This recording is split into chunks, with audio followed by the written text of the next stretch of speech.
Can you see it? Ark asked. Gravis only looked transfixed at something in the middle of the cave. It was like this thing was calling to him. He felt the urge to enter. He felt like he would receive immeasurable power by entering it. Gravis! Ark shouted. Gravis shook his head for a second. Yes. Can you see it? Ark asked again. His usual joking tone had completely vanished. Gravis looked back at the middle of the cave. Yes, I can see it, Gravis said. Is it a gate? Ark asked. Yes, it is, Gravis said. Right now, in the middle of the cave was a 3-meter-high circular gate. It was made of golden and black materials, but Gravis had no idea what kind of materials they were. He had never seen anything quite like it. What color is it? Ark asked. The gate itself is golden black, and its center is pure black, Gravis said. In the middle of the gate was nothing. It was just like a black screen. Ark furrowed his brows.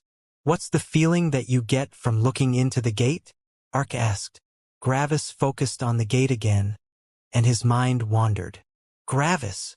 Gravis shook his head again. This gate had bewitched him again. When I look into the gate, I feel like there's just nothing. It's like the world simply ends. It's like the middle of the gate doesn't exist at all, Gravis explained. I also feel an urge to enter it. I feel like I would be able to learn something important. When Ark heard that, he sighed. So, it's just as I've thought, Ark said. For some reason, Ark sounded sad but also relieved. When Gravis noticed Ark's actions, his brows furrowed. What could this gate be that even Ark felt worried about it inside his own world? Gravis tried to recreate the image of the gate and sent it to Ark's and Stella's minds. The two of them received the image and had different reactions. Stella was confused. It just looked like a normal gate. She didn't see anything special about it. In comparison, Ark nodded. It was just like he thought. What is this gate? Gravis asked. As I've said previously, Ark answered. The laws of my creator's cosmos penetrate my world, and the laws of the primordial chaos penetrate my creator's cosmos, and, by extension, my world. This gate that you see right now is a manifestation of one of the laws of primordial chaos. I can't see it because I'm not powerful enough to compete with the primordial chaos. As far as I'm aware, only your father and my creator can compete with the primordial chaos. So, in essence, only 4 beings in the entire cosmos can see this thing, you, Mortis, your father, and my creator. No one else can see, feel, or interact with it. Look, Ark said as he stepped forward. Gravis' eyes widened as Ark walked into the middle of the cave, and when Ark touched the gate, nothing happened. Ark was simply passing through the nothingness in the middle of the gate like it wasn't even there. Not even the columns of the gate interacted with his body. We exist in separate realities, Ark explained. Only those that the primordial chaos deems worthy, and those that can compete with it can interact with the gate. Ark sighed again. Luckily, you directly contacted me. Gravis' brows furrowed. Why? Would something bad have happened if I hadn't contacted you? Ark nodded. Yes, 2 bad things, in fact. First, since I can't feel or sense the gate, I wouldn't know that one of these gates appeared in my world. You might think that there wouldn't be an issue with having such a gate. After all, only a few chosen ones can interact with it, right? Wrong, Ark said. While only the chosen few can interact with such a gate, its impact on my world and even the entire cosmos is not insignificant. In fact, if not managed correctly, this thing could swallow the entire cosmos, leaving only you, Mortis, your father, and my creator behind. Gravis took a deep breath as he looked at the gate. This insignificant gate can end the entire cosmos? How? Gravis thought. Has such a gate appeared before? Gravis asked. Ark nodded. A couple of times, Ark answered. It happens once every couple 100 million years or so. 100 million years, Gravis thought. That's twice as long as heaven's magnates can live. These gates seem to appear very rarely. What does it do? Gravis asked. Ark pointed at the floor at the center of the cave. Do you see the ground below the gate? Ark asked. I can see it, Stella shouted. The floor at the center is darker than the rest. Ark nodded. The law of the gate slowly spreads as it continues to exist. Additionally, the bigger it gets, the faster it grows. It might take 1,000 years for the stain to become twice as big, but in another 1,000 years, it might already have swallowed the world. Additionally, the gate itself leads to the primordial chaos. As you know, my creator's cosmos is like a small sphere filled with water inside a bucket of mixed liquids. The outer layer of the sphere is a one-way barrier and filter. The barrier keeps the mixed liquid outside while keeping the water of the sphere inside. Meanwhile, the filter filters out the water from the mixed liquids, and the water will be pushed into the sphere. The sphere is the cosmos. The water is energy. The mixed liquids are the primordial chaos. With this analogy, you can look at this gate as a small hole in the filter and barrier. Gravis' eyes widened. Now he knew why Ark was so serious. So, in essence, the water will escape, and the mixed liquids will enter, right? Gravis asked. Ark nodded. Yes, the gate absorbs energy and dumps out primordial chaos. As you know, only someone on the level of my creator can survive coming into contact with primordial chaos. Anything else that comes into contact with it will die. That's why I said that I'm glad that you immediately contacted me, Ark said. My world has a ton of energy, and I wouldn't notice the minuscule drop of energy that the gate consumes. The primordial chaos would quickly form a wasteland of death above ground, which would then expand. Of course, wastelands appear and vanish all the time in such a big world. I wouldn't even notice this anomaly until the wasteland becomes like 500 million kilometers wide. That would also be around the time I would notice the drop in energy. Gravis listened to Ark with interest and a bit of horror. And how do you get rid of such a gate? Gravis asked. First, I have to cut off this part of the world, Ark said. I can't banish the gate from my world, and I can't destroy it. However, I can destroy the part of my world that the gate resides in. You can look at it as cutting out a stain from a carpet. After that, I need to contact my creator since the gate would still be inside his cosmos. He then does the same thing as me. He cuts off the part of the cosmos that the gate resides in. Gravis nodded. Going against the primordial chaos was basically impossible, but it entered the highest heaven's home turf. The highest heaven didn't have to win against the primordial chaos. It just didn't have to lose. What if I enter it? Gravis asked. Remember when I said that 2 bad things would happen? Ark answered. The first thing was what I've described just now, while the second bad thing involves you. After listening to my descriptions of the effects of the gate, you should be able to extrapolate what kind of law of the primordial chaos this gate represents, Ark said. Gravis nodded. The law of death, Gravis said. Correct, Ark answered. You know the minor law of death, a law even rarer and more mysterious than the law of perceived reality. In order to comprehend this law, you basically have to witness the end of the world while being the only surviving being. Obviously, not many beings have been in such a situation before. Gravis' brows lifted. The law of minor death, is that rare? He asked. Gravis had found that the law of minor death was useful when combining it with his will aura, but its effect didn't even come close to the effect of the major law of suppression. It was simply a nice addition of power but not overly significant. Ark nodded. The law of minor death is even rarer than the law of the true world, and I'm referencing the highest version of the law of the true world.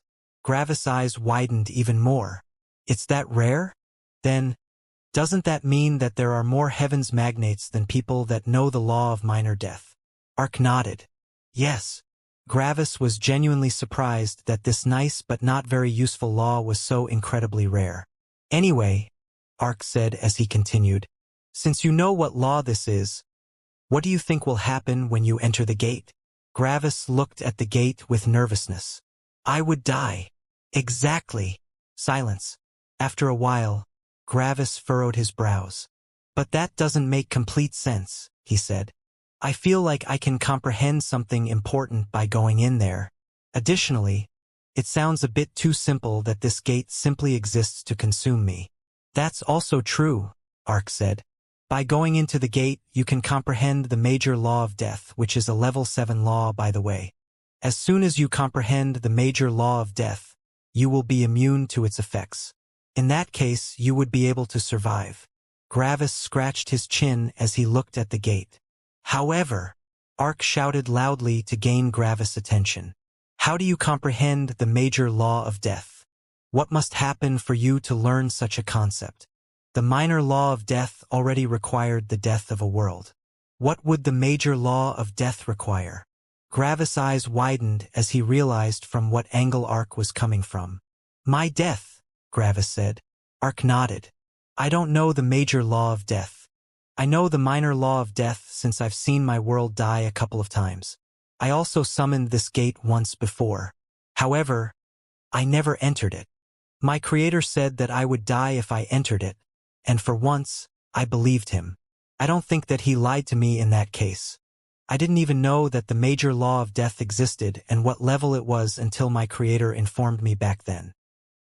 He also told me that over the long years, thousands of beings had entered these gates, but only 2 have emerged alive.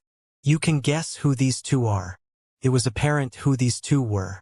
Gravis' father and the highest heaven. However, when Gravis heard that his father managed to come out of such a gate alive, Gravis felt some excitement. It was inevitable that Gravis compared himself to his father. After all, Gravis had no one else he could compare himself with. The normal cultivators were not even close to his level anymore. So he couldn't compare himself to them. This only leaves the heavens magnates, his father, and the heavens.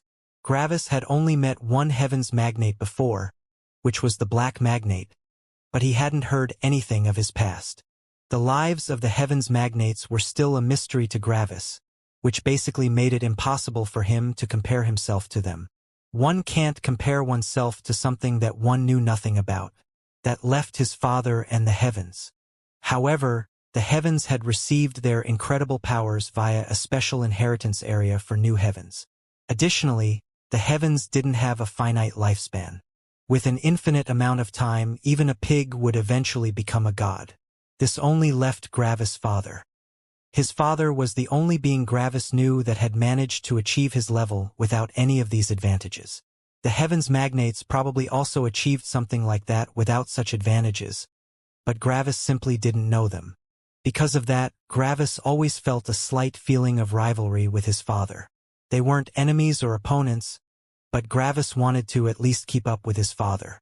Achieving something like that was already more than difficult. Gravis wanted to enter the gate.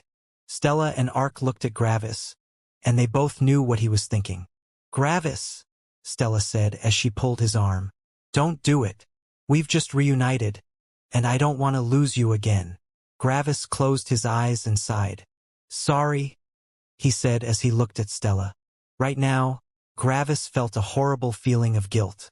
Tempering was one thing, but entering this gate would be suicide. For a second there, Gravis had completely forgotten Stella while evaluating if he should enter the gate or not. I forgot that I'm not living only for myself anymore, Gravis said as he embraced Stella. Don't worry, I won't enter the gate blindly. I will only enter when I am certain that I will survive, and right now, I can't be certain of that. Some tears appeared in Stella's eyes, but at the same time, she also felt guilty. Without her, Gravis would have entered this gate, and he might have comprehended something supremely powerful. Yet, Gravis had been willing to throw this chance away so that he wouldn't need to leave her. Power is not my goal, Gravis said to Stella and also to himself. As far as I know, this law is not necessary to reach the power of my father. Right, Ark? Gravis asked as he looked at Ark. Ark nodded. The major law of death is very powerful, but it's not necessary to reach the level of your father. Additionally, it's only a level 7 law. Such a law might be powerful in this world, but there are a lot more powerful laws in the highest world. How useful could a level 7 law be for someone on your father's level? Gravis nodded. That sounded about right. Actually, Ark said as a smile returned to his lips. I'm glad that you didn't enter. Otherwise, I wouldn't have anything to look forward to anymore. I still want to fight you, you know? Gravis chuckled a bit. Anyway, Ark continued, since you're not entering, I'm going to cut off the gate from my world. Its effect on my world will already be tremendous in 2,000 years, and I doubt that you would grow so much in 2,000 years that you would be confident in comprehending the major law of death before dying to its effect. Gravis sighed and nodded. 200,000 years? Probably. 20,000 years? Number 2,000 years? Impossible. Gravis would need to push his experience in law comprehension to an insane degree. Gravis would only feel somewhat confident if he already knew 2 or more level 7 laws. Additionally, this gate probably wouldn't be the only one. Gravis knew that he had summoned that gate himself. Why else would it have appeared in this world? So, couldn't he just summon another one in the future? Come, let's exit the cave, Ark said. I'm gonna cut off the entire cave, and if you're still in it, you will be cut off too. Luckily, we managed to find the gate in less than an hour after it appeared. Seems like this time I don't have to cut off a huge chunk of my world. Gravis and Stella nodded. After that, they began exiting the cave. Ark followed them, but he suddenly stopped as his brows furrowed. Gravis and Stella noticed that Ark stopped and looked at him. What's wrong? Gravis asked. Ark only continued frowning. Gravis lifted an eyebrow. 2 seconds later, Ark looked at Gravis with a skeptical expression. My creator declined, Ark said. Gravis blinked a couple of times. What do you mean with that? I mean that he said that he doesn't want to get rid of the gate, Ark said. This surprised Gravis. Wait, so does the highest heaven want its cosmos to be consumed by primordial chaos? Gravis asked. Of course not, Ark answered as he shook his head slightly. He said that he would suppress the gate personally and slow down its expansion considerably. He said that a couple million years shouldn't be an issue for him. Gravis' brows also furrowed, mirroring Ark's expression. But why? Ark looked Gravis in the eyes. For you. When Gravis heard that, his eyes narrowed. What's it scheming this time? Gravis thought. Obviously, comprehending the level 7 law of major death isn't necessary to reach my father's level. This law would only increase my battle strength even more. This would only make me an even greater danger to it. Additionally, suppressing something like this probably cost quite a bit of energy. If keeping this gate suppressed didn't require more than a wave of the highest heaven's hand, I could accept it, but the highest heaven is obviously making some sacrifices for me. But why? Why would it sacrifice its precious energy for me? Gravis could only think of 2 reasons. One reason would be to use me as a weapon against my father. However, becoming father's enemy is basically impossible. Even if the highest heaven takes everyone I know as hostages, I would probably still not attack my father. After all, I'm more of a neutral party, and suppressing me like this would push me to my father's side. Then, the highest heaven would have to deal with 2 opposers. The other reason would be to kill me. I assumed that the highest heaven wants me to become powerful, but it could just be a very well-hidden scheme. Maybe it treated me with kindness in the past to create a chance where I would die 100%. After all, if it isn't 100% certain that I would die, the risk would be too high. After all, I might actually become its enemy then. So, until that time arrives, it has to treat me perfectly so that I remain neutral. Keeping this gate going just for me would also perfectly fall in line with that scheme. It would be treating me with kindness since it wouldn't force me to enter the gate. Additionally, I already know of the dangers. Lastly, it's making a sacrifice to keep the gate in this world. Yet, if I decide to enter, there would be a 99.9% chance for my death. So, no matter if I enter or not, just this gesture alone would not ruin its plans. It would still treat me with kindness, no matter if I decide to enter the gate or not, and if I manage to comprehend the law of major death, it would be in part thanks to the highest heaven's sacrifice. However, by using genuine kindness, the highest heaven is also basically throwing me into a situation where my death is basically certain. Gravis sighed. The highest heaven's schemes are terrifying. It's basically killing me with kindness. However, I can also just not enter the gate. No one's forcing me. I'm still free to make my own decisions. Gravis' brows furrowed. Yet, is it truly my own decision if the highest heaven can look so far into the future that it knows that I will eventually enter the gate? Gravis shook his head. That's too abstract and philosophical. For now, I should just roll with it. In the end, the decision is still in my hands. Fine, Gravis said neutrally. If the highest heaven is willing to make such a sacrifice for me, okay. However, the chances that I will enter the gate are very low.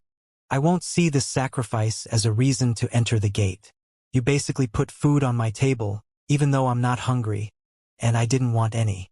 I hope the highest heaven won't be disappointed when I'll just ignore the food. Ark sighed.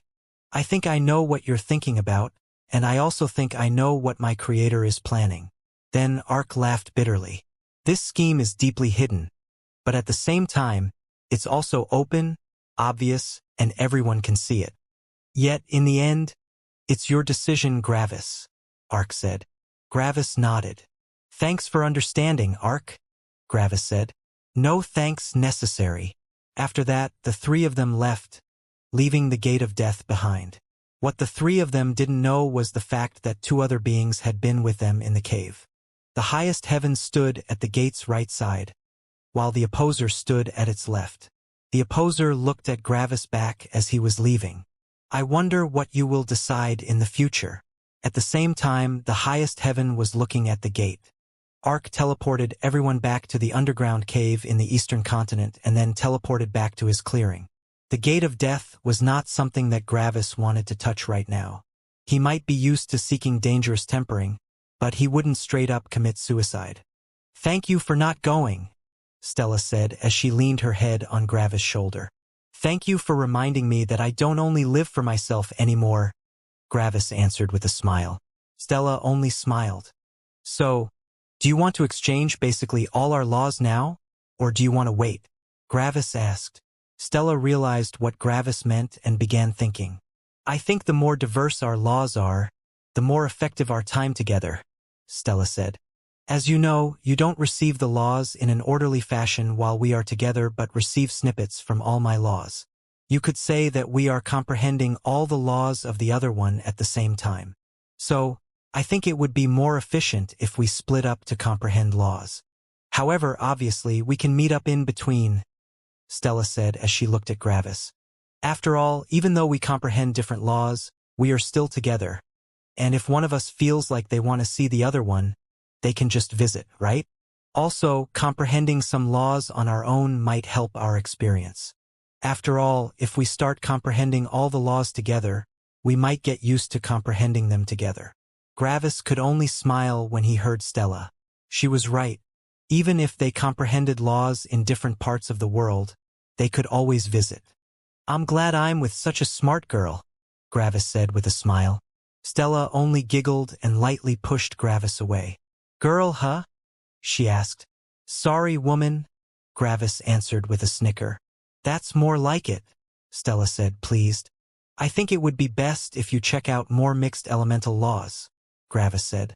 You have a lot of experience with the elements, and I think we both want more mixed elemental laws. After all, the major law of mixed elements should be one of the most powerful level 6 laws that exists. Stella nodded. Sounds good, she said. What will you comprehend? After all, there isn't much left in terms of level 5 laws. I'll be focusing on battle laws, Gravis said. The level 5 elemental battle laws sound interesting, but there's something I am even more interested in.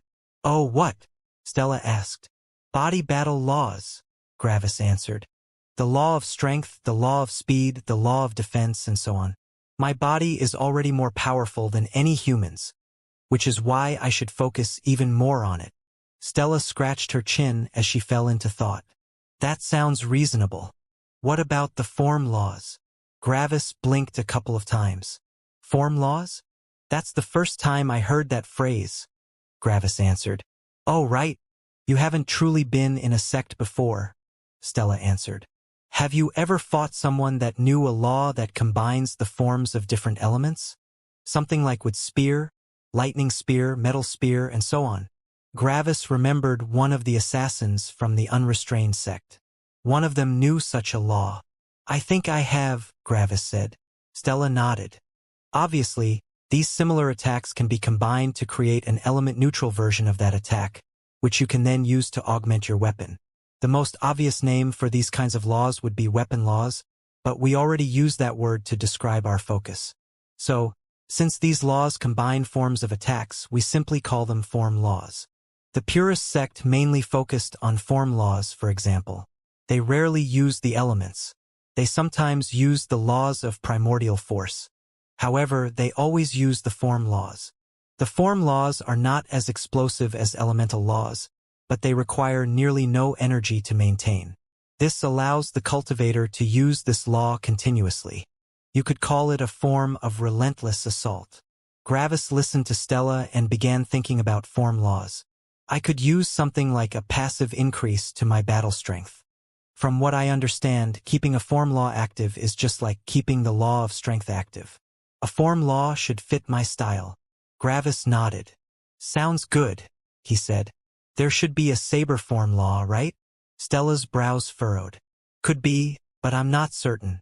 Most saber users simply focus on the sword form law since sabers and swords are very similar. I haven't looked at form laws yet, so I don't know much about them. I only know that most of my seniors that use sabers simply focused on the sword form law, for whatever reason. Gravis scratched his chin.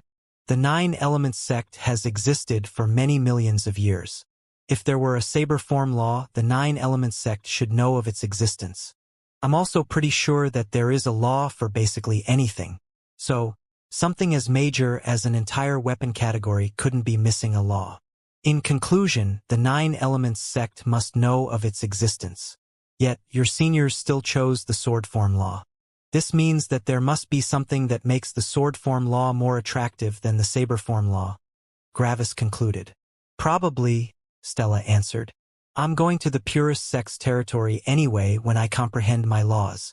I'm just going to ask around and inform you after I'm done with my law.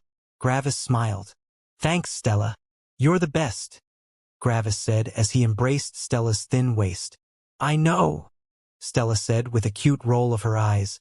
When Gravis saw Stella's expression, he couldn't keep himself in check anymore and kissed her deeply. Stella reciprocated Gravis' advances, and before the two of them knew it, they were back to celebrating their relationship. This time, Gravis and Stella weren't so lost in their love that they took years to calm down.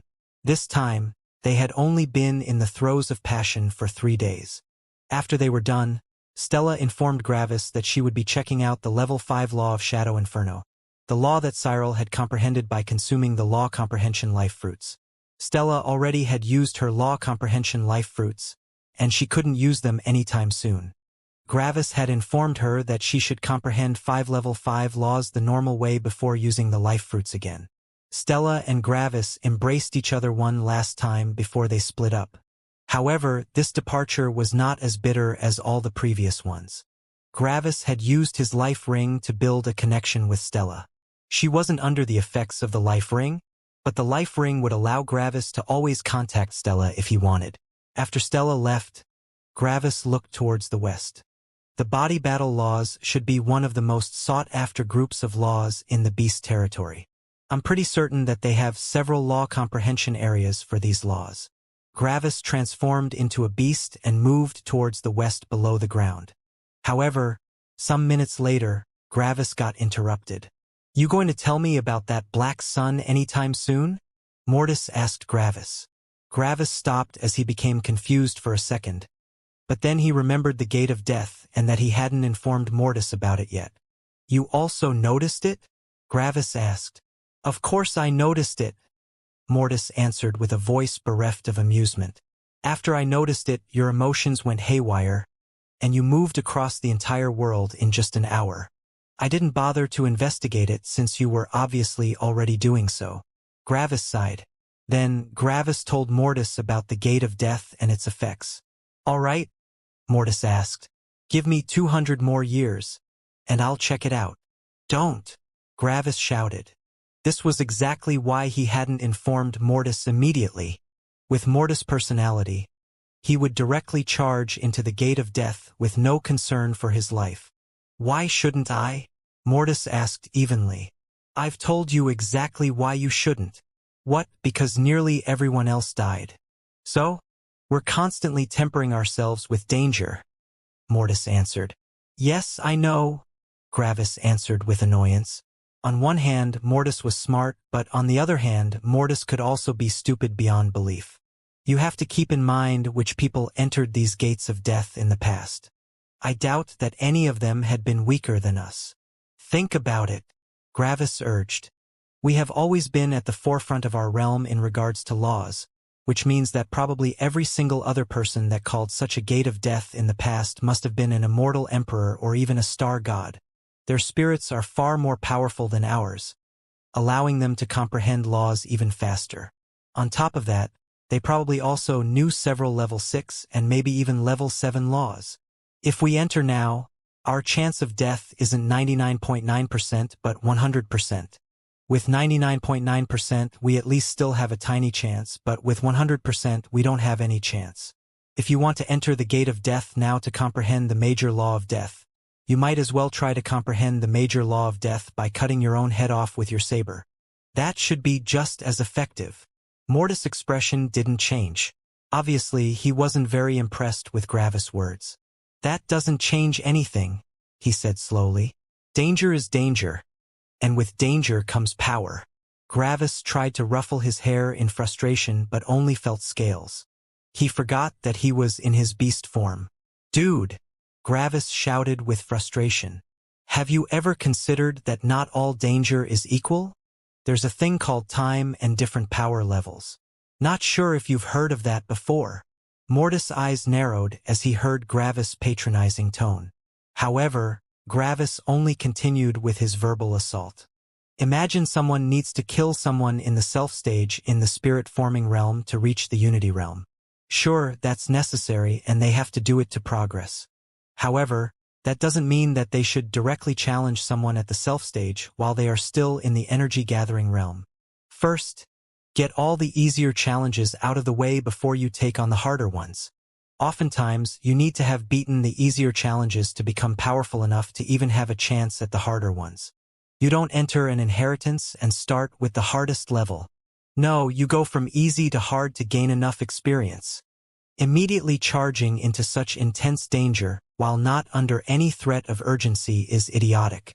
By your logic, it wouldn't make a difference if I challenge someone in the mid-minor circulation Immortal Emperor realm next or Narcissus. Why don't you go challenge Arc directly? I mean, what's the difference, right? Danger is danger. Silence. Several seconds of silence. You also wanted to enter, didn't you? Mortis asked. Gravis exploded again. Yes. Yes. I wanted to enter. However, Stella and Arc stopped me. And I'm glad they did. I was also close to making the same mistake as you. And that's why I'm so furious. When I'm looking at how you are willing to charge into death, I get the feeling that this is how Stella must have felt. Just like you, I was willing to charge into death. And that's stupid. Someone else needed to stop me so that I didn't do something that ridiculous. And I'm going to do the same thing for you now. Don't go into the gate of death. We are not under a time crunch. The highest heaven is keeping the gate open for millions of years. We can enter it when we're nearly ready to fight Arc, Gravis said. Silence. Is that a promise? Mortis asked. Gravis took a deep breath, which was filled with magma since he was underground. Yes, it's a promise, Gravis said. Fine, I'll keep you to it, Mortis answered. If you break this promise, I will kill you. Gravis groaned as he rolled his eyes. Why do you always have to be so stuck up? It's not stuck up. It's decisive, Mortis answered. 10 seconds of silence passed. How long until you're done with the level 5 law of lightning speed? Gravis asked. About 200 years should be enough, Mortis answered. Good. I'm going to check out the different battle laws for the body. I probably have to check out the level 3 laws of those first and then work my way upward. I'll inform you when I comprehended one that's at the 4th level or higher, Gravis answered. Fine, Mortis answered. The body battle laws should increase both of our battle strengths by quite a bit. Stella's not with you. No, she's looking at the mixed element laws, Gravis answered. We decided that it would be better that we both check out different laws before we combine them. That means I get some years of peace and quiet. Good. Gravis sighed. Yeah, sorry about that. You know that I can't change anything about our connection currently. I know, Mortis answered. Mortis saw that there was nothing relevant to talk about anymore. So, he cut off the connection and continued comprehending laws. After some seconds of silence, Gravis sighed again. Was I really so stubborn and death-seeking when I was younger? After talking with Mortis, Gravis continued traveling to the beast territory. A couple hours later, Gravis came out of the ground in the beast territory and started looking around. I should first check for the level 3 law of supreme strength, Gravis thought. Meadow knew that law back in the middle world, and this law should serve as a good basis for the more powerful strength laws. Xing. Gravis teleported to the west a couple of times, and whenever he found a beast at the law comprehension realm or higher, he asked them about a place where he could comprehend the level 3 law of supreme strength. Some of them didn't know where Gravis could find such a law comprehension area, but the fourth beast Gravis asked was able to give him a clear direction. Gravis traveled towards the northwest for about an hour and then arrived at his destination. Gravis looked at the destination and rubbed the back of his long neck awkwardly. It doesn't look like a law comprehension area. It's simply a desert about 5,000 kilometers wide. However, Gravis was sure that he was at the right place since he saw several beasts in the middle of the desert. Some of them were in the late or peak law comprehension realm, and some were in the earlier immortal realms. All of the beasts took turns as they fought a 10-meter-tall bull. After every exchange, the beasts were thrown into the distance while the 10-meter-tall bull triumphed. So, it's not really a law comprehension area but more like a teaching session, Gravis thought with a frown. I should watch a little longer to make sure that I'm not about to damage my future law comprehension. Gravis kept watching the exchanges for about a day to make sure. The bull isn't explaining anything. He's just directly clashing with them. In a sense, he's only showcasing the law. This could count as a law comprehension area, and learning from him shouldn't damage my future law comprehension, Gravis thought with relief. Surprisingly, the bull is only in the mid-minor circulation immortal realm, but he's even pushing back late minor circulation immortals. That's quite a jump in terms of physical power. Gravis also checked out the surroundings of the desert. There are no guards. Usually, the beasts would have guards in law comprehension areas to check if someone even has the credentials to comprehend the laws. Either the bull itself acts as a guard, or this law is free for everyone to comprehend. I'm leaning more towards the second possibility. I'm pretty sure the beast let everyone comprehend level 1 to 3 laws. Alright then, bull. You will be my teacher for the foreseeable future, Gravis thought. Then, Gravis scratched the back of his head awkwardly again. However, it's a bit embarrassing if a powerful immortal king suddenly arrives to learn a mere level 3 law. Bzzz. A second Gravis appeared, and the first Gravis entered the life ring. The new Gravis was in the mid-minor circulation immortal realm, the same realm as the bull. This should be better. After everything was prepared, Gravis entered the desert and arrived in the middle. The beast shot a quick glance at Gravis and turned back to the bull. New beasts arrived all the time after all. However, most of them quickly looked at Gravis again with more concentration. Yes, new beasts arrived all the time, but black demons were still rare. The bull also noticed Gravis and furrowed his brows. Black demons were troublesome. Yet, a small part of the bull's mind wanted to show his power to one of those illustrious black demons. The black demons were famous for having a battle strength that went beyond their level, but the bull had never seen one fight before. The bull wanted to know if he could beat a black demon. Bang! After throwing his current opponent away with a charge, the bull turned to Gravis. It's your turn, the bull said. What am I supposed to do? Gravis asked. Just fight me, the bull said. However, this is sparring for the purpose of education, not a fight to the death. Remember that. Also, only use your physical body. You are here to learn, after all. I will keep using the law of supreme strength.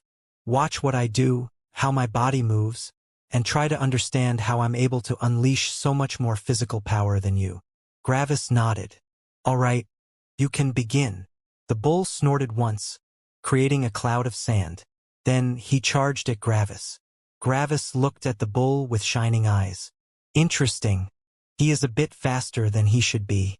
He isn't using a speed-related law, but the passive increase of his power also slightly increases his speed. His attack is probably an entire level more powerful than his realm. The bull charged at Gravis.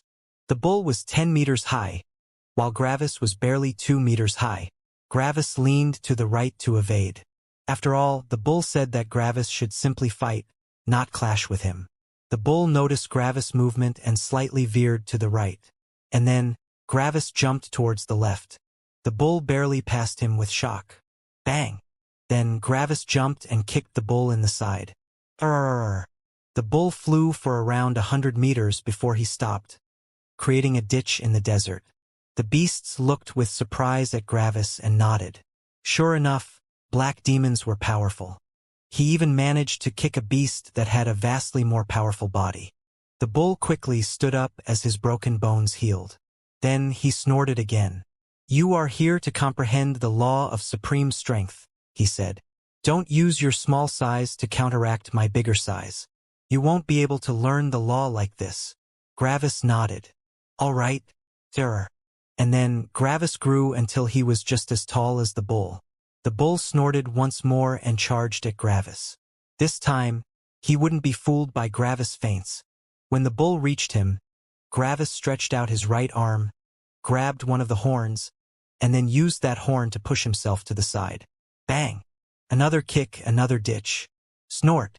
"Fight me directly," the bull shouted.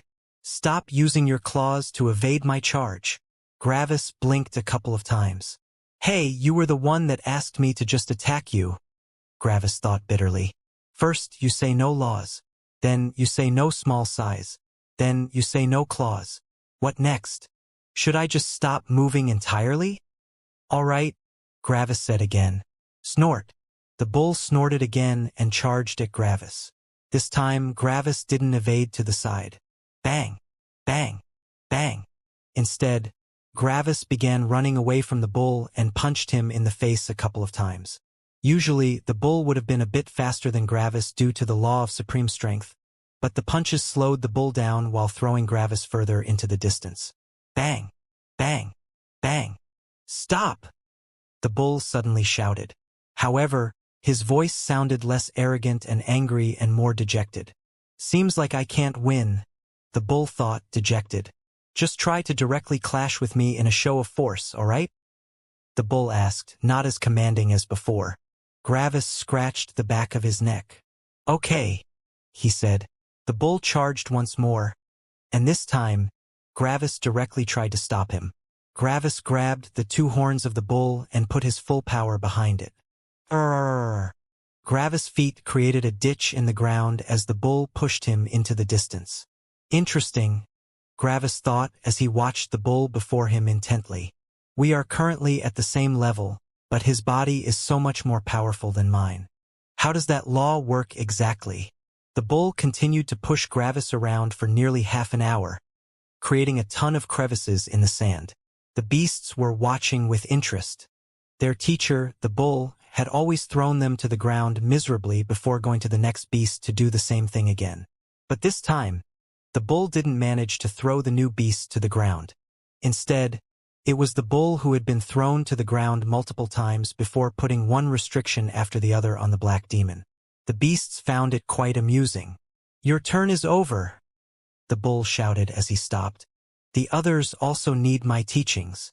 Gravis nodded as he jumped back a bit. Meanwhile, the bull was dejected.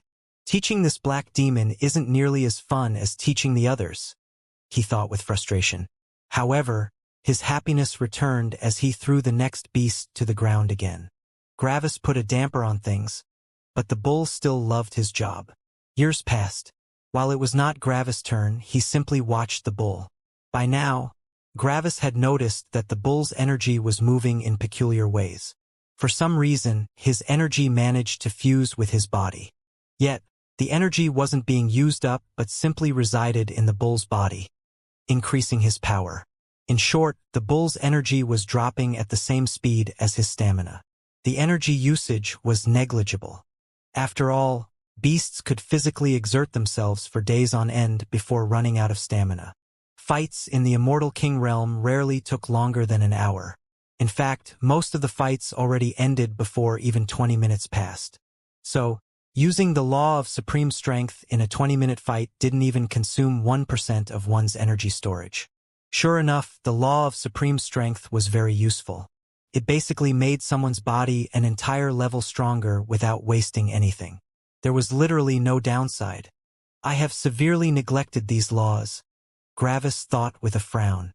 These laws can just passively boost my power, and I have to pay nothing. It's just like having a more powerful weapon. Gravis continued watching and participating with interest. He wanted to learn this law, and 30 years later, boom! Gravis comprehended the Level 3 Law of Supreme Strength. 30 years sounded like a long time for a Level 3 law, but one should remember that it took Gravis around 300 years to comprehend the Level 4 Law of Cold. 30 years was only a tenth of that. Gravis comprehended the law while clashing with the bull, and as soon as he did, the two of them reached a deadlock. The bull's eyes widened while Gravis smirked. Then, Gravis jumped back, nodded at the bull, and teleported away. The beasts all looked with shock at the place where Gravis had previously stood. 30 years? He comprehended the law after only 30 years? That was insanely fast. Sure enough, black demons were powerful. When the bull saw Gravis leave, he sighed. It had taken him over 500 years to comprehend this law. Even more, the black demon didn't even need to temper himself to comprehend it. Sadly, the bull didn't know that Gravis was, in reality, already a late major circulation immortal king. Because of that, his spirit was also quite powerful. Even if his secondary body was weak, the spirit of Gravis' main body still watched on as he comprehended the law. Learning a Level 3 law was only a matter of time for Gravis. A couple million kilometers away from the clearing, Gravis switched bodies again. Then, he used the law of supreme strength on himself. Whoosh! Gravis performed a punch and evaluated how much stronger that punch was compared to normal. 10%, Gravis thought as he sighed. Sure enough, a Level 3 law isn't very useful to an immortal king. Anyway, that leaves the Level 3 Law of Supreme Speed and the Level 3 Law of Supreme Defense. After I got those two, I should check out the Level 4 variants, Gravis thought. Gravis quickly teleported around and asked several beasts where he could find a law comprehension area for the Level 3 Law of Supreme Speed. Took him a bit of asking around, but eventually he got some directions. 2 hours later, Gravis arrived in a stony wasteland. It was a bit bigger than the desert Gravis had been in for 30 years, but not by much. Just like with the previous law, Gravis saw a couple of beasts strewn across the wasteland. Currently, a 1-meter-long rabbit was running from one end of the wasteland to the other. It explosively accelerated and then decelerated subsequently. Obviously, the rabbit was activating the Level 3 Law of Supreme Speed and then deactivating it again. Watching someone continually using the Law of Supreme Speed wouldn't help much, which was why the rabbit was activating and deactivating it constantly. This gave the watchers a clear before and after picture. They only had to spot the difference. Gravis watched for around a day, making sure that the rabbit wasn't directly explaining things. After all, his future law comprehension was much more important than learning this law. After a day, Gravis concluded that, just like the bull, the rabbit was teaching the law in a healthy fashion. Gravis switched bodies again and entered the wasteland. He looked for a good spot and stood there watching the rabbit. Some beasts threw Gravis complex glances, but they didn't interact with him. The rabbit also looked at Gravis for a bit but then ignored him. The rabbit's job was simple. Run from A to B. Run from B to A. Repeat. As Gravis watched the rabbit, he felt a bit weird. This is about the cheapest and simplest law comprehension area I have ever seen, Gravis thought. In order to create artificial law comprehension areas, humans and beasts have to spend a ton of energy and effort to keep the laws going. The entire law comprehension area might collapse if the balance of the elements isn't maintained perfectly. Gravis' head followed the rabbit with a complex look. Yet, this artificial law comprehension area is only a rabbit running back and forth. It is so simple, easy to maintain, and easy to create that even a mortal could create something like this, assuming that the mortal has a pet that knows the law. Yet, It's efficient and effective, Gravis thought as he scratched the back of his head. It demonstrates the law nicely. I still remember how I have looked up to level 3 laws in the middle world. I always imagined how a law comprehension area for one of those illustrious level 3 laws looked like. It had to be epic and awe-inspiring, right? The rabbit passed Gravis again. Yet, it's just a rabbit running from A to B. And that's how Gravis spent his next few years, watching a rabbit run around. It somehow felt surreal to Gravis. Yet, the law comprehension area was doing its job because just 20 years later, boom! Gravis comprehended the level 3 law of supreme speed. Gravis nodded as he finished the law and teleported away again. After that, Gravis tried out the law and noticed that, just like the law of supreme strength, his speed rose by about 10%. This law only took me 20 years in comparison to the 30 years of the law of supreme strength, Gravis thought. I already learned how to infuse my body with my energy by comprehending the law of supreme strength first. I only needed to learn the exact way on how to do it, which made learning this law far easier. Anyway, last stop, the level 3 law of supreme defense. Just like the previous 2 times, Gravis asked around and quickly found the law comprehension area. Surprisingly enough, this law comprehension area wasn't a desert or a wasteland. Instead, it was a violently burning volcano that demonstrated the law of inferno. In the beginning, Gravis thought that he had maybe taken a wrong turn, but after looking into the volcano, he realized that he was at the right place. The volcano was filled with several beasts, but 2 of them stood out in particular. One of them was a black elephant, while the other one was a white sparrow. The beasts looked on from the side as the black elephant swam inside the inferno of the volcano, the white sparrow standing on his back. Right now, the black elephant didn't get injured as he continuously swimming around. However, that changed 30 seconds later. CRK. The skin of the black elephant was suddenly cracking as it could no longer resist the heat. That's when the white sparrow started to shine brightly. At the same time, the black elephant's injuries started to heal. 30 seconds later, the black elephant stopped receiving injuries as he activated his level 3 law of supreme defense again. Interesting, Gravis thought as he scratched his chin. Just like the rabbit, the black elephant is simply showing the difference between using and not using the law. However, to show the difference, the elephant actually has to receive an attack. So, he simply uses this volcano. The white sparrow is probably there to supplement his life energy. After all, the black elephant would probably run out of life energy in around half an hour at this rate. Just like the previous times, Gravis joined the beasts to watch, and 15 years later, boom! Gravis comprehended the level 3 law of supreme defense. Alright, and that wraps up all the level 3 law variants of the body battle laws.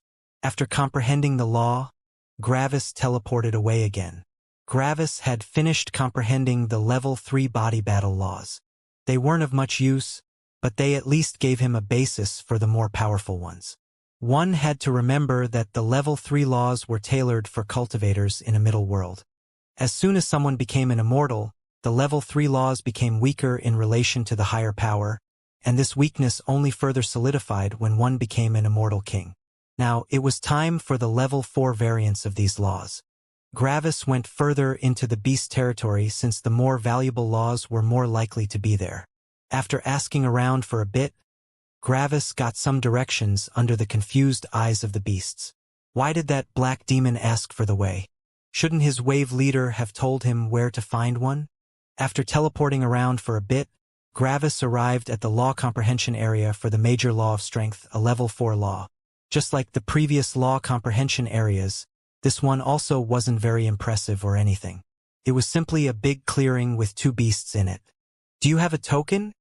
Someone asked from below Gravis. Gravis looked down and saw a lion resting near the edge of the clearing. This lion was in the late minor circulation Immortal King realm. Just as I've thought, Gravis thought. The level 4 laws are under strict supervision, and comprehending them isn't free. Gravis pulled one of his scales out and retrieved a small, black object. This was Narcissus' token. Gravis threw it over to the lion.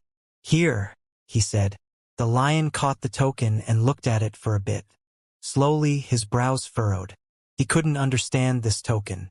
Usually, a lot of information was stored in these tokens, which were created out of the body parts of the wave leaders.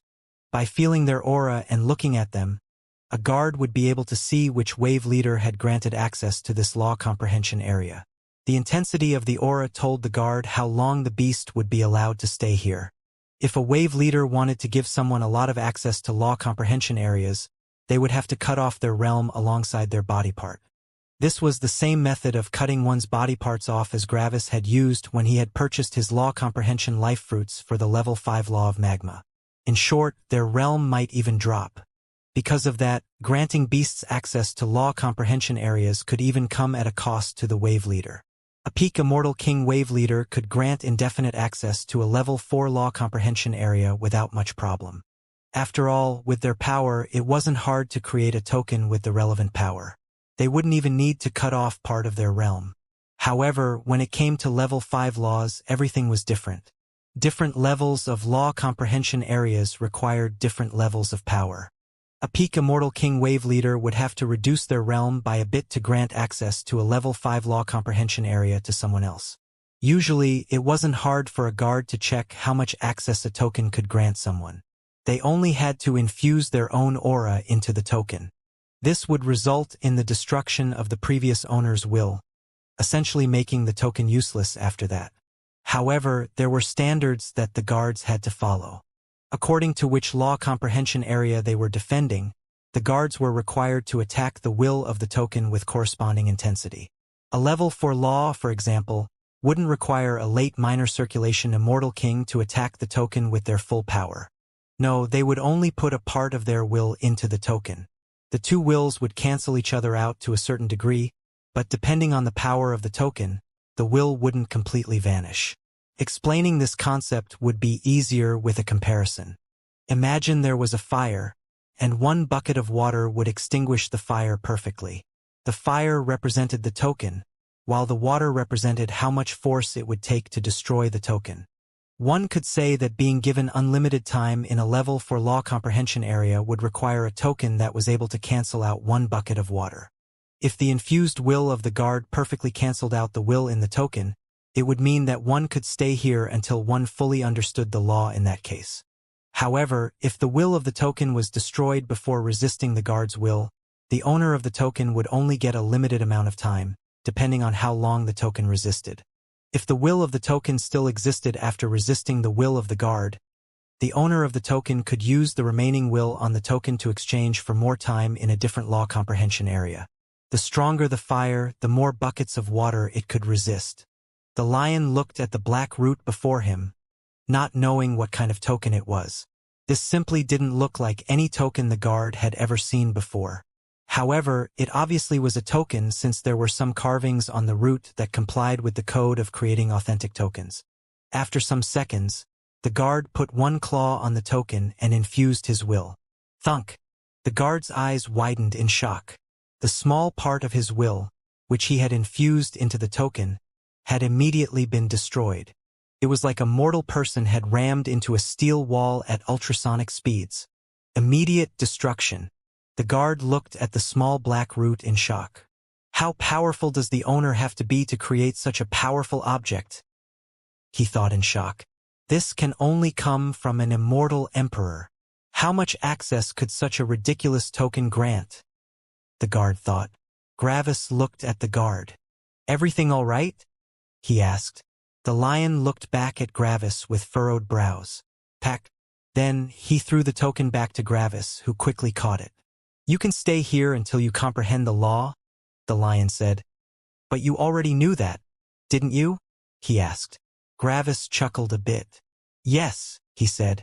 After that, Gravis nodded and entered the law comprehension area. Meanwhile, the lion sighed again. He also wanted to have such a token. This was the difference between humans and beasts. A human might have tried a way to get the token, like saying that it's a fake and confiscating it or just directly killing the owner of it. Yet, beasts were more united than humans. It didn't even cross the beast's mind to steal that token from Gravis. After all, a very powerful being had given Gravis that token. More powerful beings were worthy of respect, and weaker beasts would follow their orders. So, even if the lion had never seen the powerful being that had granted Gravis this token, coveting the token would be going against his own leadership, which he acknowledged with his full heart. They were one tribe, one organization, one territory, one front. After getting his token back, Gravis entered the clearing. In front of him were two beasts. One was a black civet, while the other one was a brown bear. According to what they were doing, the brown bear was probably the one teaching the major law of strength. Just like the previous law comprehension areas, this one was simply a beast teaching the others. After all, it was hard to find an application of the major law of strength naturally. It was something that inherently lived inside a being's body. The bear looked at Gravis after throwing the civet away and nodded. "Wait for your turn," he said. Gravis only nodded back. After half an hour, the bear was done with the civet and turned to Gravis. "We clash against each other with pure power, and I will activate and deactivate the major law of strength," he said. "With your power, you should be able to resist me even when I activate the law. Simply try to see the difference in the applications." Gravis hadn't reduced his realm this time, and the bear was only in the mid-minor circulation Immortal King realm. Of course, the bear knew that he couldn't resist Gravis if he actually used his full power. The bear walked forward and lifted his paw. Gravis lifted his right claw, and their appendages locked together. "Rah!" the bear shouted as he used his physical power. Of course, it wasn't difficult for Gravis to hold against that. "I will now activate the major law of strength," the bear said. "Watch closely." Gravis nodded. Error. The sound of a tremor could be heard as the power of the bear multiplied. His physical power had increased by a whole level. Gravis felt the difference in power and watched how the law revolved inside the bear's body. Of course, Gravis couldn't really look into the bear's body since there was a will inhabiting it, but he could extrapolate some clues based on what he felt. This clash of power continued for a year until the bear stopped. "Think about what you have seen," the bear said. "Also, you can still watch my display with the other candidate to further your understanding." Gravis nodded, and the bear turned to the civet. Then, he spent the next year pushing the civet around the clearing, since it couldn't resist the bear's power, unlike Gravis. Gravis watched with interest, but the more he watched, the more he realized that the level 3 law of supreme strength was very different from the level 4 law of major strength. "I should have seen that coming," Gravis thought. After all, the body changes severely as soon as it reaches the immortal realm. At that point, all the old concepts become redundant and inefficient. It's actually obvious that a law that can influence the power of an immortal body to such a degree would work very differently. However, comprehending the law of supreme strength still comes with some advantages. After all, not the entire application changes, only a major part of it. Gravis spent the next years practicing with the bear. 100 years later. It's actually interesting how different the laws work, Gravis thought. By now, I have quite a bit of insight into the law, and I can see that it allows for an integration of energy into the physical body in a far more fundamental manner. The law of supreme strength only puts the energy into the body, but the major law of strength directly adds the energy to the composition of the body, which is also energy. Gravis scratched his chin as he watched the civet and the bear clash. Immortal bodies work very differently from weaker bodies. Normal bodies are not as freely manipulatable as the bodies of immortals. Even if I knew this major law of strength, I wouldn't even be able to use it without a body at the immortal realm. The concept simply wouldn't be applicable since a normal body can't be manipulated this freely. I know the level 3 law of life composition, which allows me to see what's possible to do with a body and what not. Something like this would definitely be impossible with what I know of the weaker composition laws. I don't fully know the level 4 body composition laws yet, but I also have some insights into them. I'm not entirely sure how this law can be integrated into an immortal body fully, but it obviously works. Comprehending this law should help me in comprehending the level 4 body composition laws, which I need desperately. After all, I can't learn the composition laws of my own body since my body is simply composed of void lightning. I already know its composition. Luckily, My void lightning can accommodate just as many different concepts as energy. Otherwise, I might not be able to use these physical battle laws. I would still have the ability to use the ones below level 4, but not the ones at level 4 or above. They simply wouldn't work with normal lightning. What's also interesting, actually, is that the soul is in no way involved in the weaker body battle laws, but very involved in the stronger body battle laws. The inclusion of a soul and a will is apparently significant when someone uses an immortal body. The entire composition is different, Gravis thought. As Gravis continued watching, he was thinking more about the difference between the powers of a body. What is the difference that requires an immortal body to build a connection with a soul when a normal living body doesn't need it? Theoretically, a normal living body could survive without a soul. The organs would still produce life energy, after all. Yet, theoretically, an immortal body without a soul wouldn't produce any life energy anymore. This means that life energy at the immortal realm or higher must be connected to a soul. Doesn't that mean that life energy would undergo a fundamental change too? Gravis thought as he looked towards the sky. The body itself changes dramatically, so the life energy might also change dramatically. How exactly do my body growth laws work? What am I creating to regrow my body? Gravis thought. Gravis closed his eyes and focused on his body growth laws. He knew how he could use his power to regrow his body, but he didn't know what exactly he was producing that created this effect. Crack! Gravis tore one of his fingers off and analyzed how his body healed the injury. I already know how all of this works, but exactly what is it that regrows my body? Gravis thought as he analyzed the life energy rushing to the injury. It just looks like normal life energy, but it has to be different, Gravis thought. Gravis' finger regrew quickly, but Gravis hadn't learned anything new. It simply regrew just like a normal body. However, my soul must be connected to my body. So, how did my soul also regain connection with that new part even though my life energy only added more physical body? There has to be a soul component to it. Gravis did the same thing again and watched his connection with his body more closely. The connection regrew without any issues.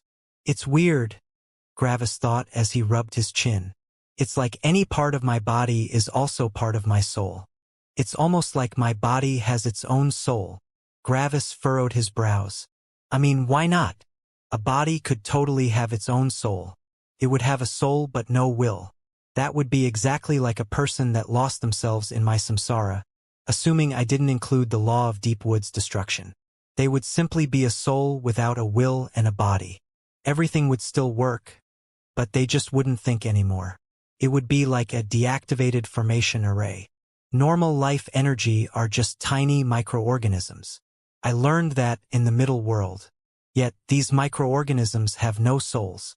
That's also why it's so surprising that they can also repair the inherent soul of a body.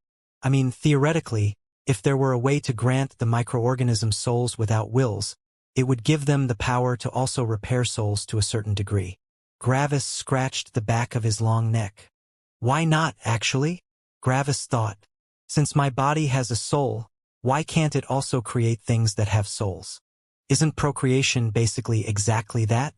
We are creating completely new souls, after all.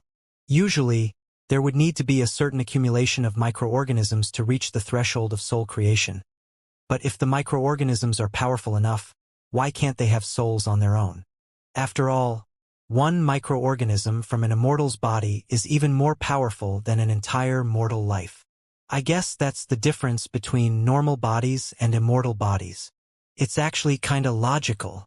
This realization came easily. Gravis hadn't even set out to think more about composition and life energy, but just a random thought could have terrifying effects. There were mythical stories of cultivators that just walked around, stared at a flower for a couple of minutes, and then comprehended terrifyingly powerful laws.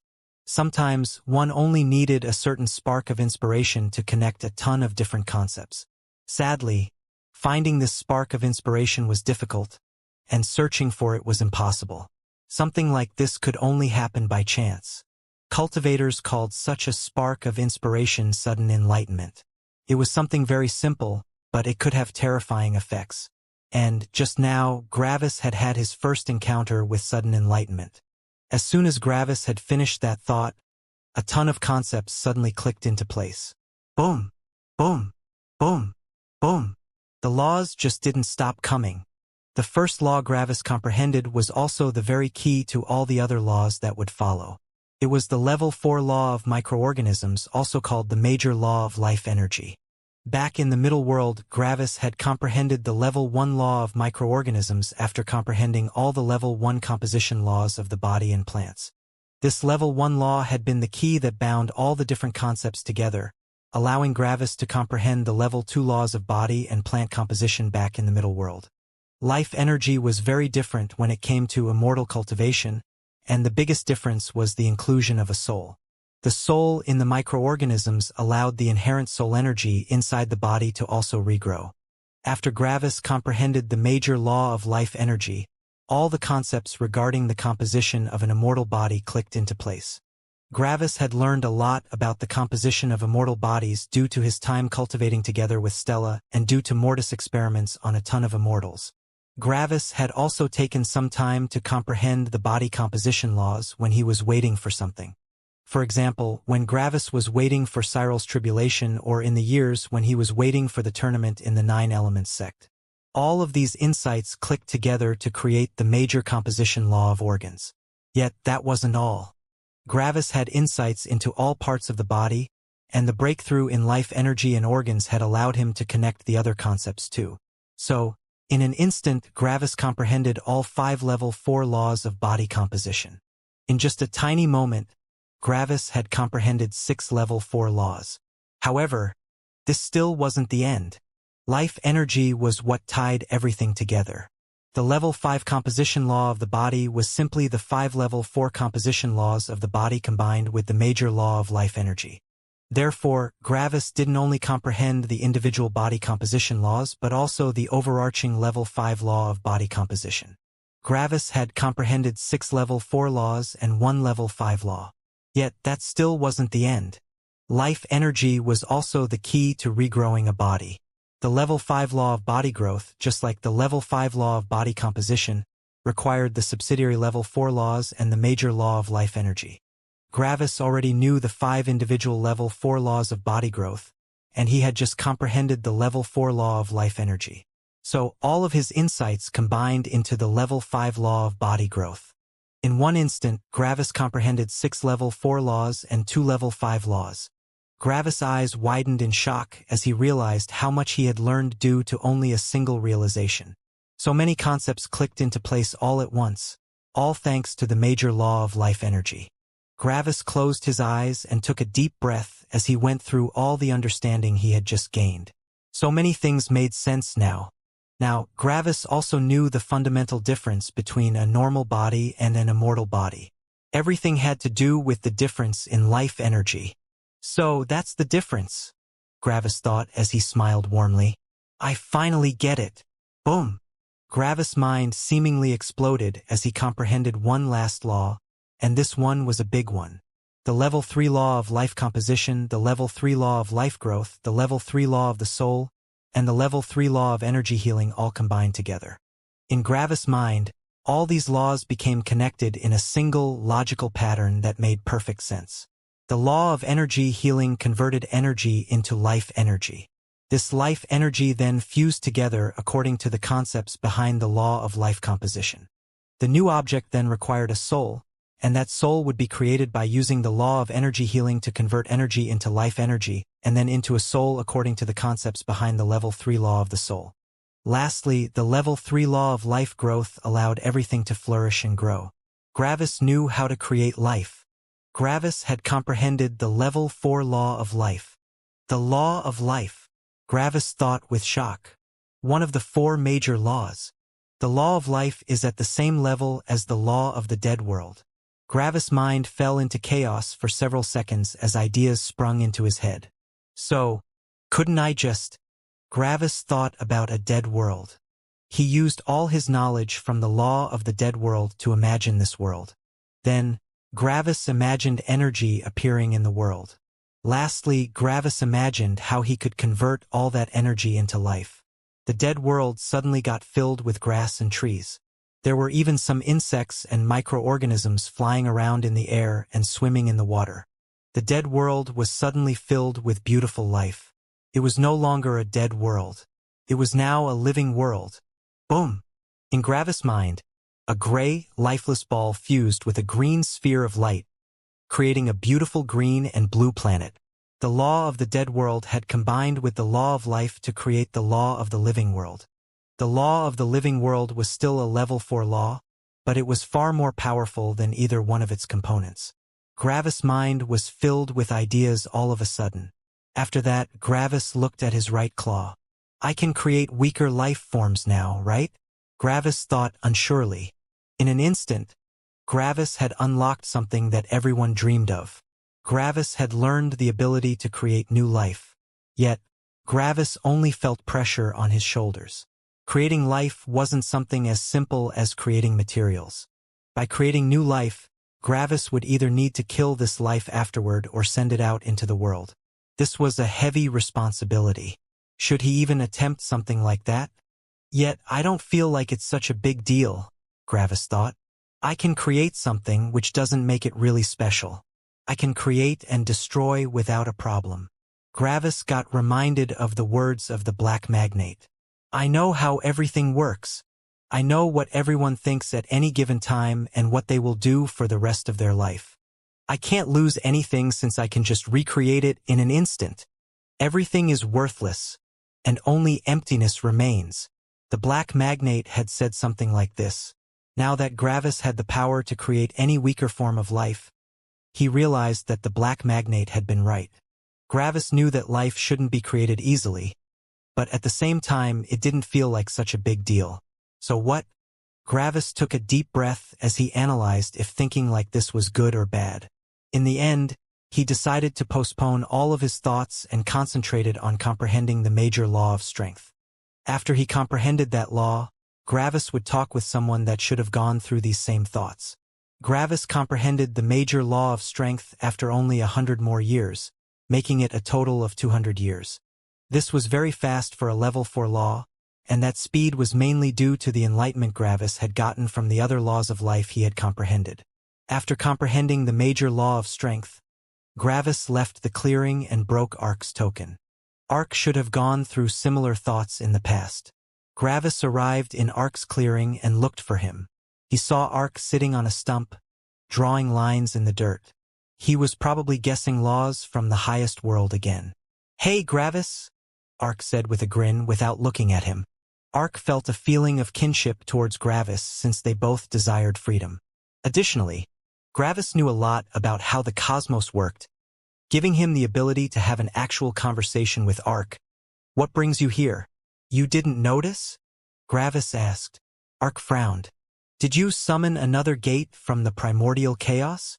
Ark asked as he turned to Gravis. Gravis chuckled a bit. No, something else. Look. Gravis absorbed some energy from the surroundings and let a small flower grow on his palm. This flower had no will but a tiny soul. Ark's eyes sparkled for a bit. Did you make a detour? Ark asked with a smile. Weren't you supposed to concentrate on the emotional laws? Why are you suddenly interested in the life laws? It just happened, Gravis told Ark as he sat down on a different stump. It just came naturally after I comprehended the major law of life energy. Ark nodded. You probably already combined your law of the dead world with your law of life, right? Ark asked. Gravis nodded. The law of the living world, huh? Ark said as he looked at the sky with a nostalgic expression. I still remember how I comprehended that one. Gaining the ability to create an entire world filled with life felt surreal. Gravis nodded. It sure does. I feel like I'm still on my way to the top, and I still feel like I have a huge distance left to traverse, but I can already create life now. Ark only smiled. Yet, is all life equal? Gravis' brows furrowed. What do you mean? You're looking at the creation of life from the viewpoint of a mortal, Gravis, Ark explained. Yes, you can create mortal life, but there is still a vast difference in complexity, and therefore also a vast difference of worth. The life composition law, the life growth law, and the law of the soul already allow you to create life. This shouldn't be something new to you. The inclusion of the law of energy healing simply allows you to skip using your own energy as an intermediary. Creating mortal life actually isn't that hard. After all, even mortals can do it, right? Ark asked with a smile. Gravis blinked a couple of times. I mean, yeah, they can. They can have children. Ark nodded. Exactly. The law of life by itself is pretty impressive, but it's still missing something.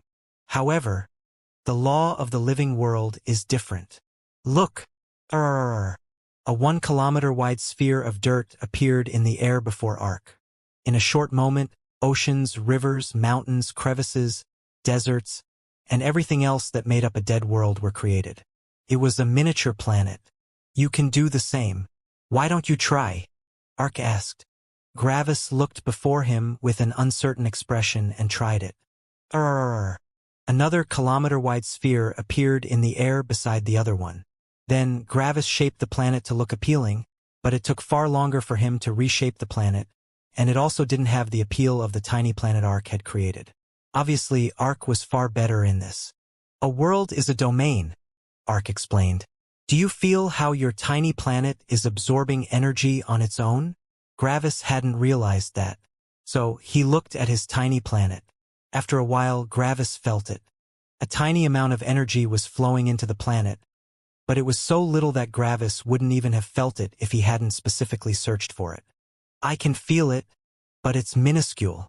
By Gravis' estimation, this planet would probably have to absorb energy for millions of years to absorb even 1% of the energy Gravis had used to create it.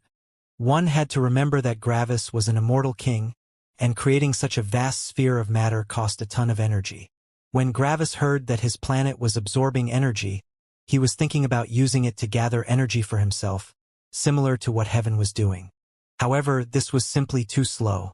Now look, Ark said. Gravis closely looked at Ark's planet. After several minutes, Gravis noticed that a tiny seed had appeared on the small planet's surface. I haven't added any energy, and I haven't used up the stored energy of the planet, Ark explained. This tiny seed has been created by the passive absorption of the planet. Do you feel a difference in the amount of energy absorbed? Ark asked. Gravis concentrated again, but it was difficult to tell. The difference was just too small. I can't tell, Gravis said. Give it some hours, Ark said. Just look at it and think about what you're seeing. Gravis nodded as he looked at Ark's planet. Over the next couple of hours, the seed became a plant, and more seeds appeared after more time. Do you feel a difference now? Ark asked. I'm not sure, Gravis said. How long would it take to absorb 1% of the energy I used to create this planet? Ark asked. Gravis made some calculations and his eyebrows rose. About 900,000 years, more or less, Gravis said. Ark nodded. Yes, just these tiny seeds already absorb more energy than the entire planet on its own. The more life grows on the planet, the greater its draw of energy. Life automatically seeks energy, and it absorbs it from the surroundings. Of course, energy isn't endless, Ark explained. Every tiny part of energy the planet absorbs is taken from my higher world. So tell me, Gravis, Ark said with a smile, what's the difference between this planet and an island in my higher world? Gravis' brows furrowed again as he tried to think of a difference. Yet he didn't find an answer. I don't think there is a difference, Gravis said. Right? Ark said with a nod. The only difference is the shape, which isn't relevant. In short, this law of the living world isn't anything different from any random island. It still requires energy to exist, and if this small living world weren't in an actual world, it wouldn't be a world. Look at your planet, Ark said. Gravis looked over at his planet for the first time in several hours and was quite surprised. His planet also had life on it. However, this life was different from the life on Ark's planet. Gravis saw that Ark's planet had created an entirely new kind of plant that didn't exist in this higher world. Additionally, over 99% of Ark's planet was still bereft of life. Meanwhile, Gravis' planet was filled with life. Nearly every free space already had plants growing on it. I isolated this planet from my actual world, Ark explained. The life on my planet has been created naturally, which is why there is nearly no life on it yet. However, you haven't isolated your planet. The life of my higher world has infiltrated your planet. In short, my world doesn't treat your planet any different from another piece of random ground. In the end, Ark said with a warm smile, isn't the law of the living world just a garden? What can a garden do if it isn't in a world? Gravis took a deep breath. Now, Gravis understood what Ark wanted to show him. Gravis didn't have full control over life. His law of the living world was working on the foundations of an actual world. Without being in an actual world, Gravis' law of the living world wouldn't be able to create actual, new life. After hearing this, Gravis felt much better. Gravis had suddenly felt a ton of responsibility and pressure after he realized that he had control over life itself. Yet, Gravis didn't have as much power as he had thought, which greatly reduced the feeling of pressure and responsibility. Thanks, Ark, Gravis said with a smile. No problem, Ark answered. However, I have something else to show you. Oh? What? Gravis asked, now being in a much better mood. The actual combat power of the law of the living world, Ark said. Look at this. Bang! The planet before Ark exploded as its fragment floated in the sky. Then, the tiny seedlings started to grow at insane speeds as they absorbed the energy stored in the matter of the destroyed planet. The fragments of the world started to dissipate as the plants became more powerful. After some minutes, the plants grew legs, heads, and arms. At one point, their absorption stopped, and the remaining fragments of the destroyed world that survived the absorption changed shape. Clank! Clank! Clank! The fragments encased the plant people and solidified. Clank! Gravis' eyes widened. In front of him stood 100 plant people, all wearing a full set of equipment. However, this wasn't the most shocking thing. The most shocking thing was that they were all at the peak law comprehension realm. Ark had created an entire army in an instant. Gravis looked at the army of plant men standing in front of him. All of them exhibited auras on the level of a peak law comprehension cultivator, and they also felt quite powerful even for their level. Impressive, isn't it? Ark asked with a laugh. Gravis nodded as he looked at them. However, after some time he noticed something. They don't have a will, Gravis said. Correct, Ark said. The law of the living world only allows you to create a world filled with the most basic forms of life. These plant people have only been created with the law of the living world, meaning that they weren't created with the law of emotions and the law of perceived reality. This means that they don't have emotions and that they can't make sense of reality. They have the same power of consciousness as an ant, a blade of grass, and other very basic forms of life. The law of the complex living world, which is the law of the living world fused with the law of emotions, would allow you to create beings with emotions. These beings would have the consciousness of mortal animals, ferocious beasts, demonic beasts, and energy beasts. The law of the true world, which would be the law of the complex living world fused with the law of perceived reality, would allow you to create intelligent life.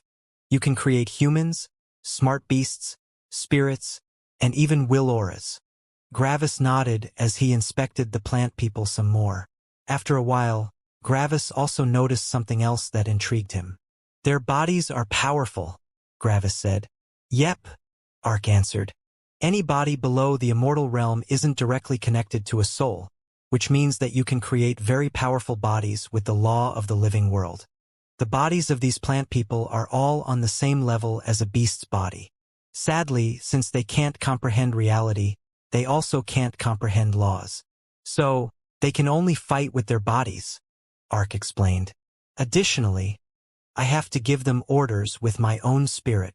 Gravis frowned. That doesn't sound that powerful, Gravis said.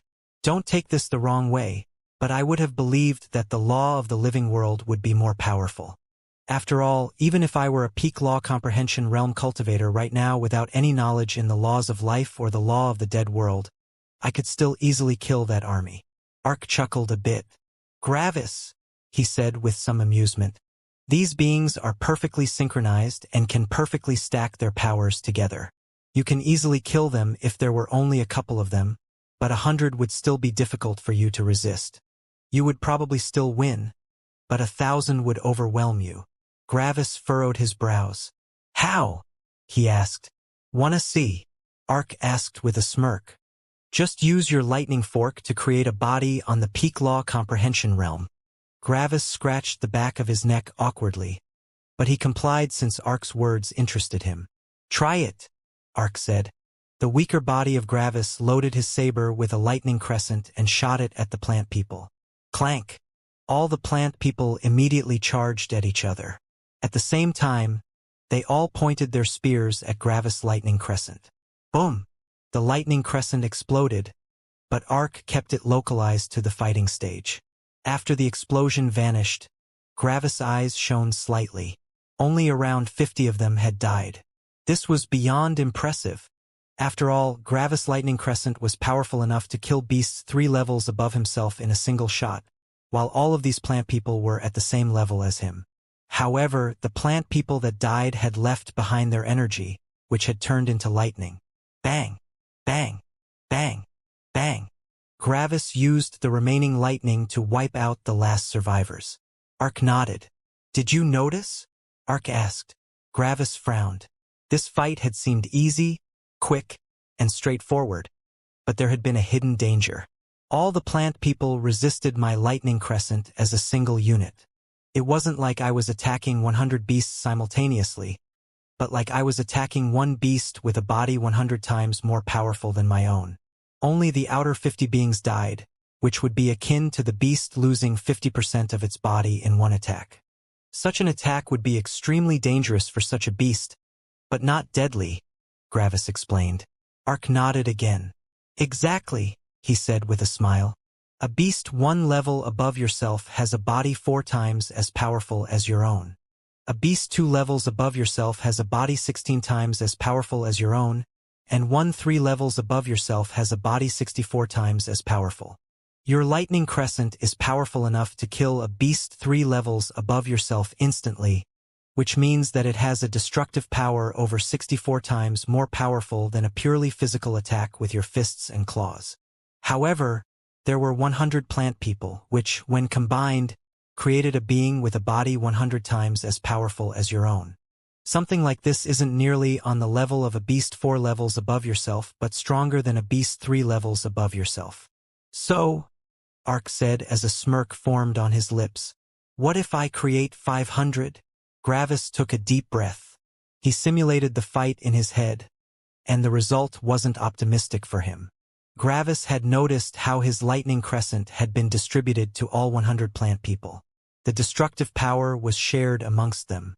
When the plant people noticed that they couldn't all resist the attack, they all transferred the destructive power to the outer half. However, if there were 500 of them, every single one of them would only receive a large cut. But such an injury was nothing serious for law comprehension realm cultivators. They would still be able to fight with their full power, and the injuries would quickly heal.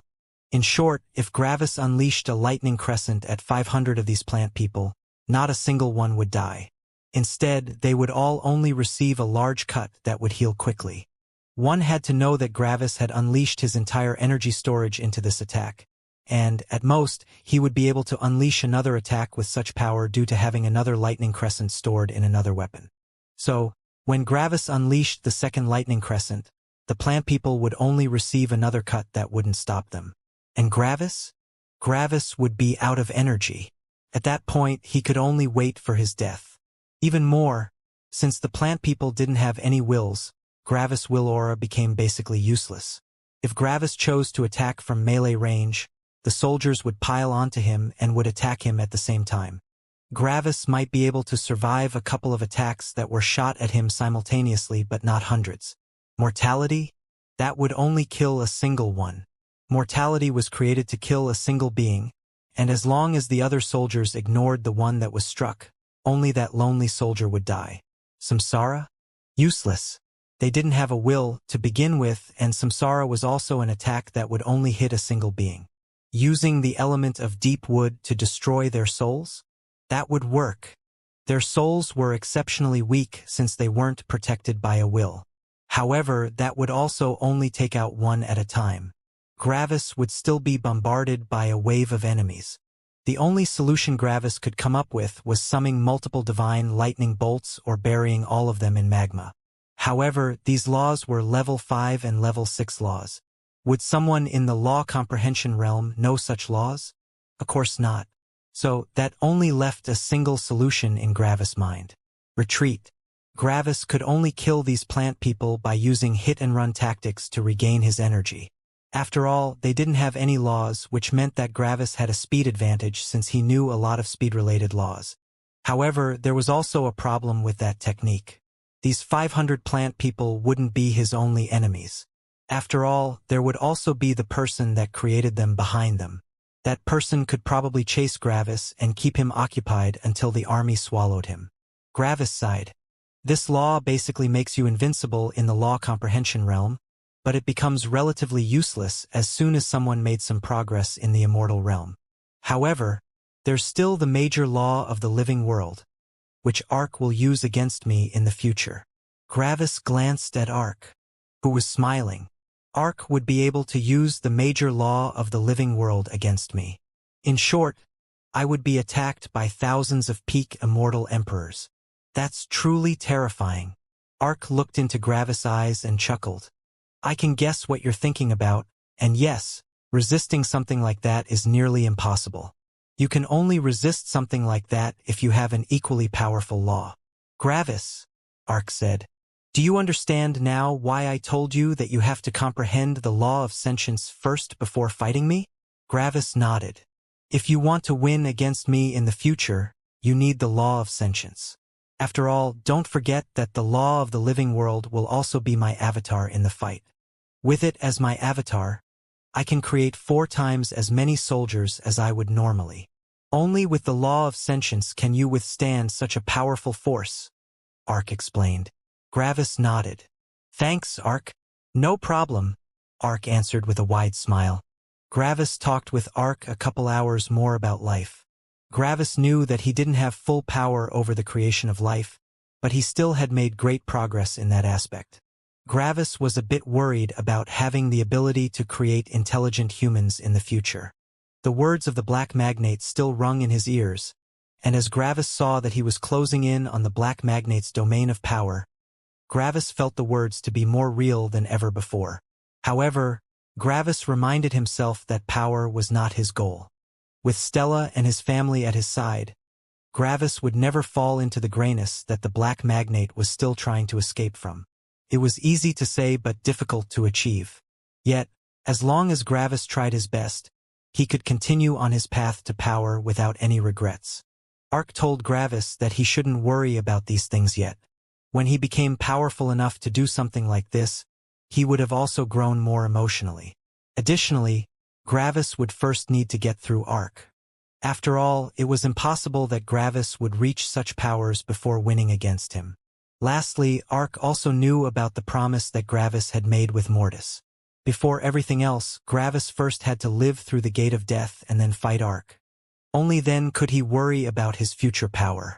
Gravis still found the topic of his future fight with Ark difficult to talk about.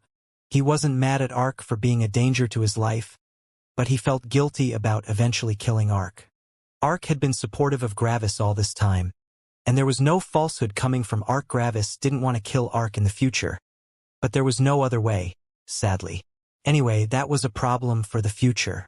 Right now, Gravis only had to look at more laws to comprehend. Gravis teleported back and continued looking for the level 4 major laws of speed and defense. After a bit of searching, Gravis found the law comprehension area for the major law of speed and entered it after giving the guard his token. Just like the previous guard, this one was also surprised by the power of this token. It was simply beyond his power to understand it.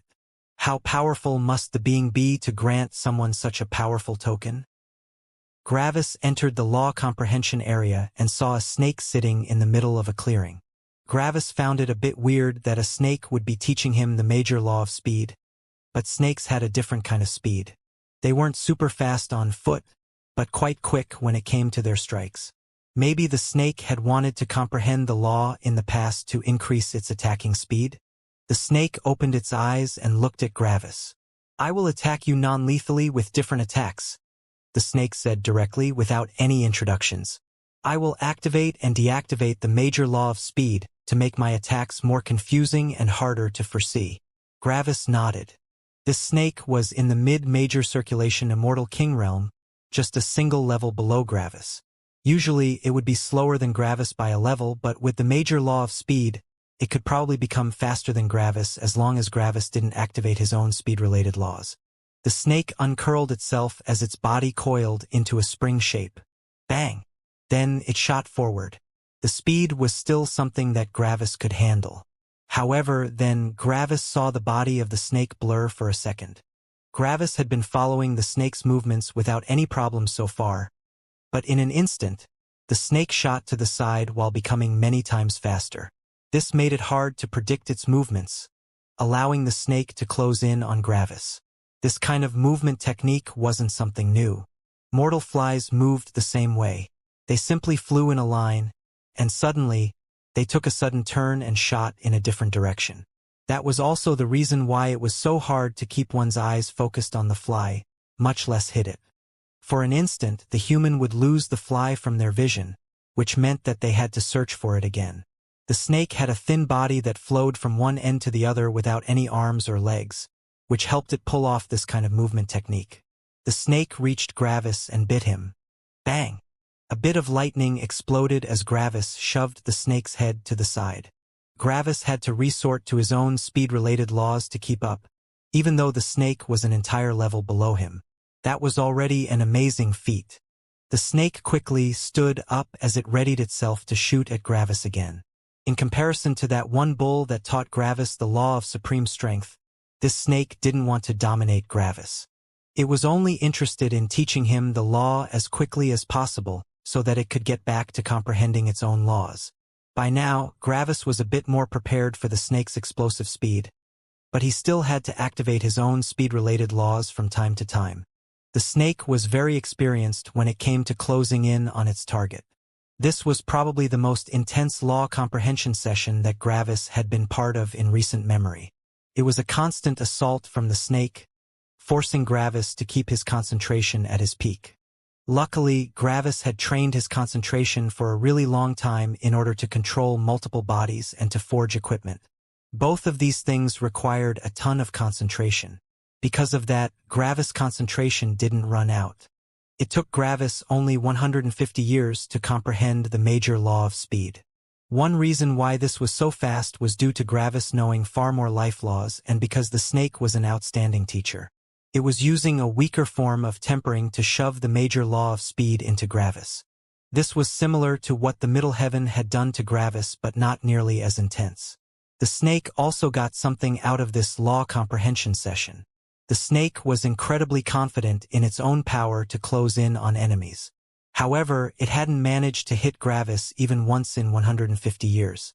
This gave the snake also an excellent way to find more ways to close in on the target. After a while, it even nearly forgot that it was supposed to teach the major law of speed to Gravis, as it was far more focused on improving itself. However, in the end, it didn't forget its job and kept the focus on the actual law instead of the clash between them. When Gravis comprehended the law, he also suddenly accelerated as he pushed the snake's head away. The snake noticed this, and its eyes slightly widened in shock. That was far too fast. Gravis only grinned at it. "Thanks," he said. He knew that beasts didn't want to be thanked, but Gravis wanted to thank the snake anyway. The snake looked with a complex expression at Gravis, unsure how it should feel. "I guess thank you as well?" the snake said with an unsure tone. Gravis only snickered a bit, nodded, and teleported away. The snake was still a bit confused about their exchange just now. What a weird beast. Gravis moved to the next law comprehension area, but before he could get there, he was intercepted by a message. "I comprehended the level 5 law of lightning's supreme speed," Mortis sent him. Gravis was pleasantly surprised. "Oh right, it has already been a couple of years since we last talked." "Nice. Have you comprehended something of relevance during this time?" Mortis asked. Gravis chuckled a bit.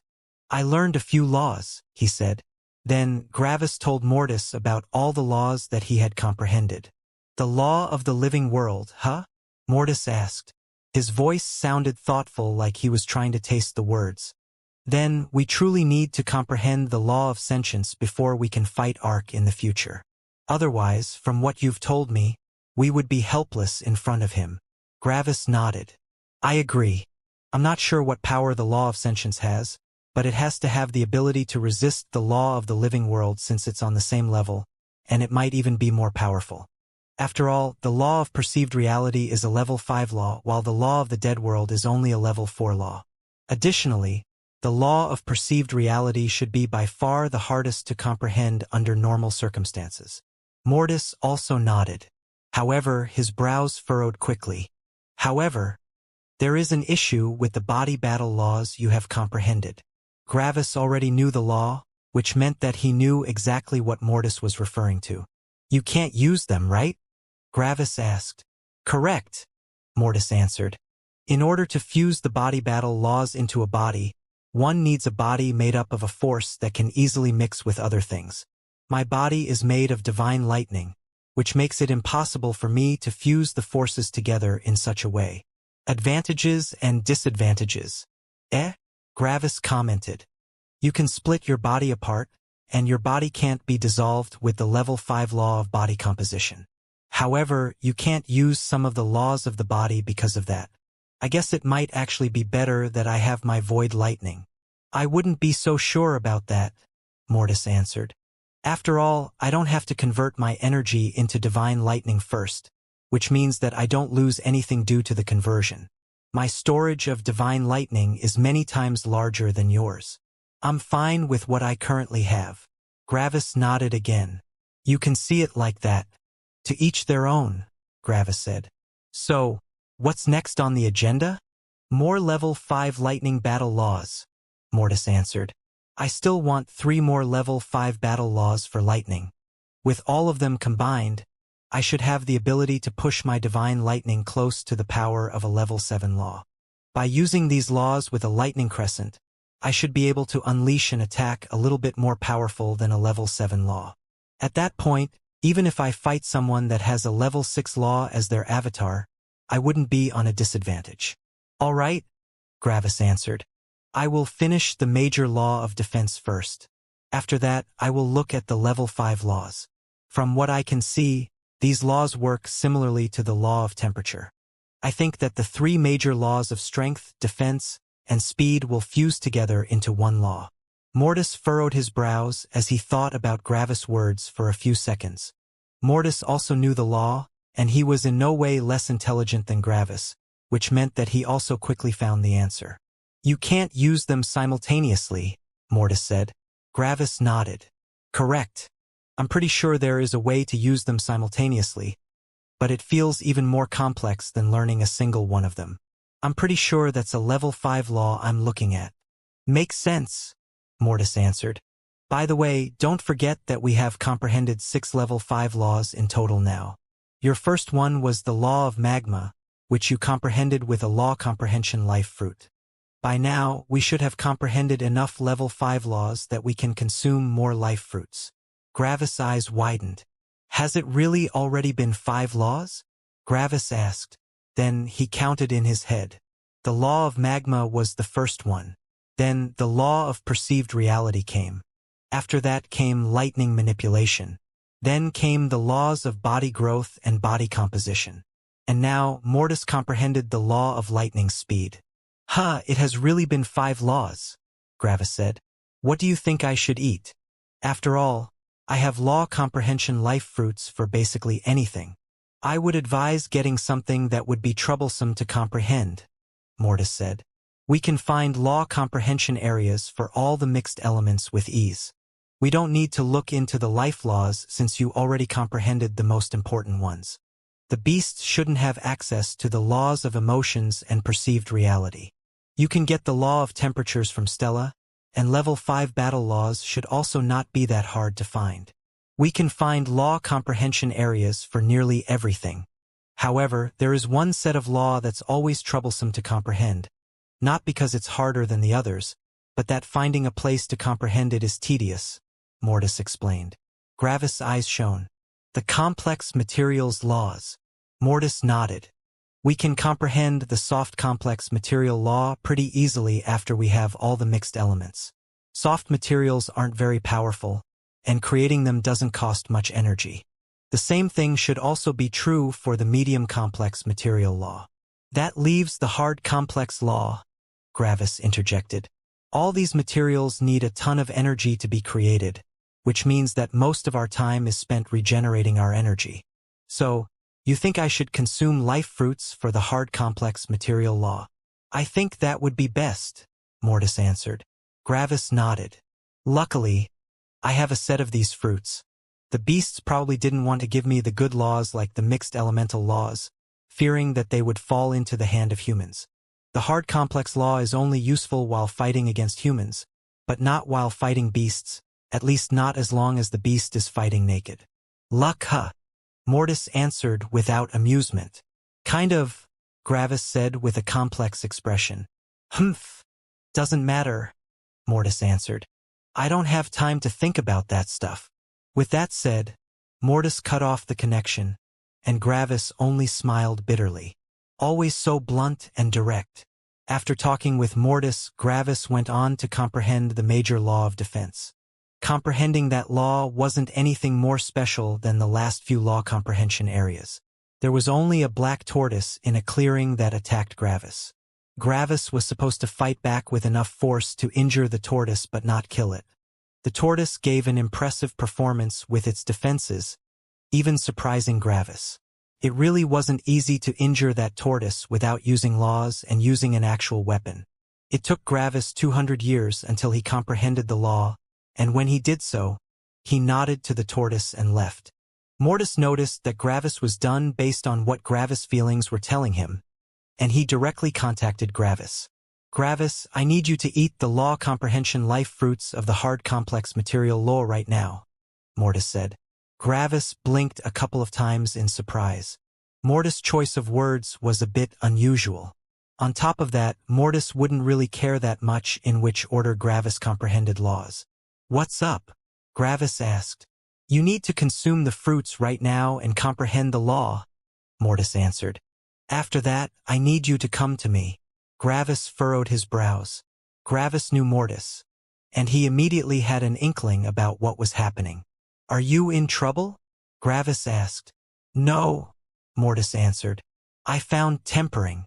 Gravis narrowed his eyes. And how come you are asking me to come to you? Because I'm too weak to win on my own. Gravis' eyebrows shot up. He was certain that Mortis had the confidence to kill someone 5 levels above himself. However, he asked for help. Did you challenge someone 6 levels above yourself? Gravis asked worriedly. He believed that 6 levels were still too much, even with the 2 of them fighting together. No, Mortis said. Gravis sighed in relief. Then why do you need me? It's a black demon. Gravis took a deep breath. That explained it. I already challenged him, and our fight will commence in 200 years. He carries weapons made with the hard complex law. It's probable that the beasts have already managed to create some forgers, who are equipping the black demons first. If we fight him directly, our weapons will only end up being destroyed. Gravis scratched his chin in thought. What brought this fight on? He saw my token and told me that I am supposed to find power on my own and not rely on someone else's goodwill. His eyes spoke of disregard, and I very clearly told him that I earned this token myself. That's when he tried to suppress me with his superior power, telling me that he's helping me out of his own goodwill and that I'm supposed to respect my superiors. Mortis answered. Gravis sighed. Would Gravis have acted the same way? Probably. All right. Give me 150 years. Gravis went to a secluded place deep underground to comprehend the hard complex material law. However, for quite some time, Gravis couldn't calm down. A hard fight was on the horizon. Gravis knew that this fight wouldn't be as dangerous as his fight against Aaron, but there was still a good chance that Gravis might die. If Gravis were to fight alone, this fight would probably be even more dangerous than his fight against Aaron. But he was fighting with Mortis. Together with Mortis, it should be possible to win the fight. It's been over 11,000 years since my last tempering, Gravis thought. Far shorter than the break I had before that, but it feels even longer. However, that's understandable since I've done a lot of memorable things since then. Gravis took out the 4 fruits and looked at them. 3 should be enough with my experience in the material laws. I also don't need tempering for level 5 laws anymore, which should make this far easier. It's all thanks to my affinity with lightning, actually, Gravis thought with furrowed brows. Usually, cultivators need to comprehend about 3 level 5 laws before they can comprehend another one without tempering. Yet, thanks to my affinity towards lightning, I can look at the lightning laws first, allowing me to gather enough experience. Anyway, I should eat the fruit first. Gravis threw the fruit into his maw and closed his eyes. As soon as the fruit reached his stomach, Gravis felt a ton of materials being created in his stomach. Yet, these materials didn't just stay there but quickly dispersed again. In just the blink of an eye, so many materials had materialized and dematerialized. These materials existed, but they also kind of didn't exist. Their energy didn't settle down after all. If the energy settled down, the materials would actually manifest, and they wouldn't vanish anymore. However, that would mean that the energy would also be used up.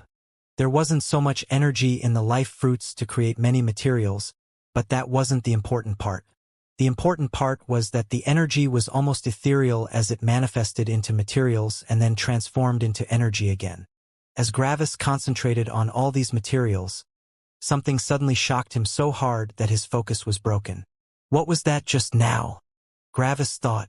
Did I see that correctly? Gravis continued looking at the manifesting materials but no longer cared about the law for now. Right now, he was only focusing on categorizing the materials. Whoop! Something appeared for a short moment just to vanish again, but Gravis' spirit was fast enough to look at it in detail. Gravis took a deep breath. Sure enough, Gravis thought. Who would have thought? What did Gravis see? A middle world core.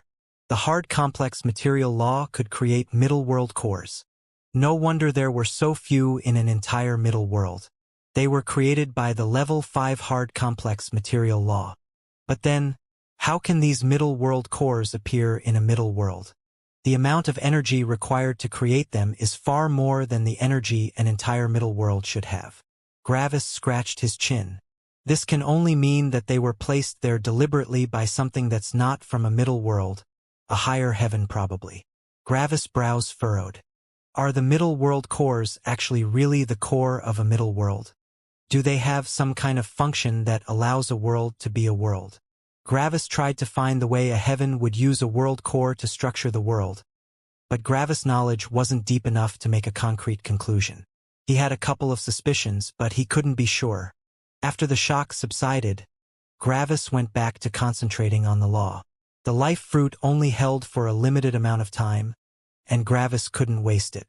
After 10 years, the forces in the life fruit vanished, and Gravis spent the next 50 years consolidating his new understanding. Then, he ate the second fruit and the same process repeated. Boom! And 140 years after ingesting the first fruit, Gravis comprehended the major law of complex materials. Gravis took a deep breath. Bang! Gravis summoned several different kinds of ores and mixed them together with his lightning. After a couple of seconds, Gravis created a ton of weapons. All of them were created with hard complex materials at the level of an early minor circulation immortal emperor. Together with the level 4 battle laws for core, Gravis made the weapons powerful enough to resist someone 5 levels above himself. The most powerful attacks of his opponent might still break Gravis' weapons, but just a random attack wouldn't be enough. This is a fight against a beast 5 levels higher than me, which means that its body is insanely powerful. Winning against a human would already be easier since my law of freedom counters their will aura. A human might be able to unleash more powerful attacks with a higher frequency thanks to their superior energy storage and spirit, but their speed and defense are lacking. Even with our newly comprehended level 5 law of lightning's supreme speed, we will certainly still be slower than our opponent. After all, our opponent's body is simply far too overpowering. I can still imagine winning against a beast 5 levels higher than me, but this enemy is a black demon. Honestly, if Mortis didn't fight with me, I wouldn't dare to fight someone like that. It would be suicide. After finishing his equipment, Gravis contacted Mortis. I'm done. I'm now coming to your location, he transmitted. I finished comprehending the level 5 law of lightning's supreme power some years ago, too, Mortis answered. With that, our attacking power should be enough to get through our opponent's defense. If I hadn't had confidence that I could comprehend this law in such a short amount of time, I wouldn't have challenged him. This law is imperative if we want to actually win. Gravis nodded. Bang! After that, Gravis shot towards the northwest, the place where Mortis was currently. After a couple hours, Gravis arrived. It was a massive mountain range that went high into the sky, each mountain being thousands of kilometers tall. At the top of the mountains, Gravis could feel powerful bolts of lightning clashing against each other. The tops of these mountains were obviously a law comprehension area for a lightning-related battle law. The lightning bolts were illuminating the clouds in a seizure-inducing display of blinding light. Gravis quickly found Mortis and appeared beside him. They weren't standing close to the mountains currently, but in a gigantic wasteland to the east of them. The opponent was also already present. It was a black demon standing on 2 human legs. He had 4 arms which ended in 4 sharp claws. His head looked similar to the head a dragon would have, filled with violent, black scales and terrifying fangs. He even had a zagged, long, black horn, which he probably used to defend his head from any attacks. Mortis stood beside Gravis, also in his beast form. In front of the black demon stood 2 other black demons now, one of them black, the other white. Mortis had only 2 arms, while Gravis had 6. Xing. Mortis took out his saber. He had already created a couple of new ones with the law of hard complex materials. Gravis also took out some sabers. The black demon took out 2 spears and 2 swords. No introduction was necessary. When beasts fought, they didn't need to talk much. Fighting came naturally. Gravis and Mortis looked at the black demon as they readied themselves for battle. Are you sure you want to do this? The black demon asked coldly. I've believed that the friend you were going to call would be more powerful than you, but it turns out that he is also just a late major circulation immortal king. I told you that you should respect your higher-ups so that you don't accidentally get killed by someone that's not as mildly tempered as I am. Gravis wasn't there when the 2 of them talked previously, but he could already picture it very well. The black demon probably thought that Mortis was relying on someone else to become powerful. In the black demon's perspective, this was akin to throwing away one's future prospects. He probably honestly only wanted to give Mortis some good advice. Sadly, the black demon talked to Mortis like he was better than him, even though he was in a realm that Mortis could still fight against. Mortis probably said something along the lines that this didn't have anything to do with him, and that the black demon should mind his own business.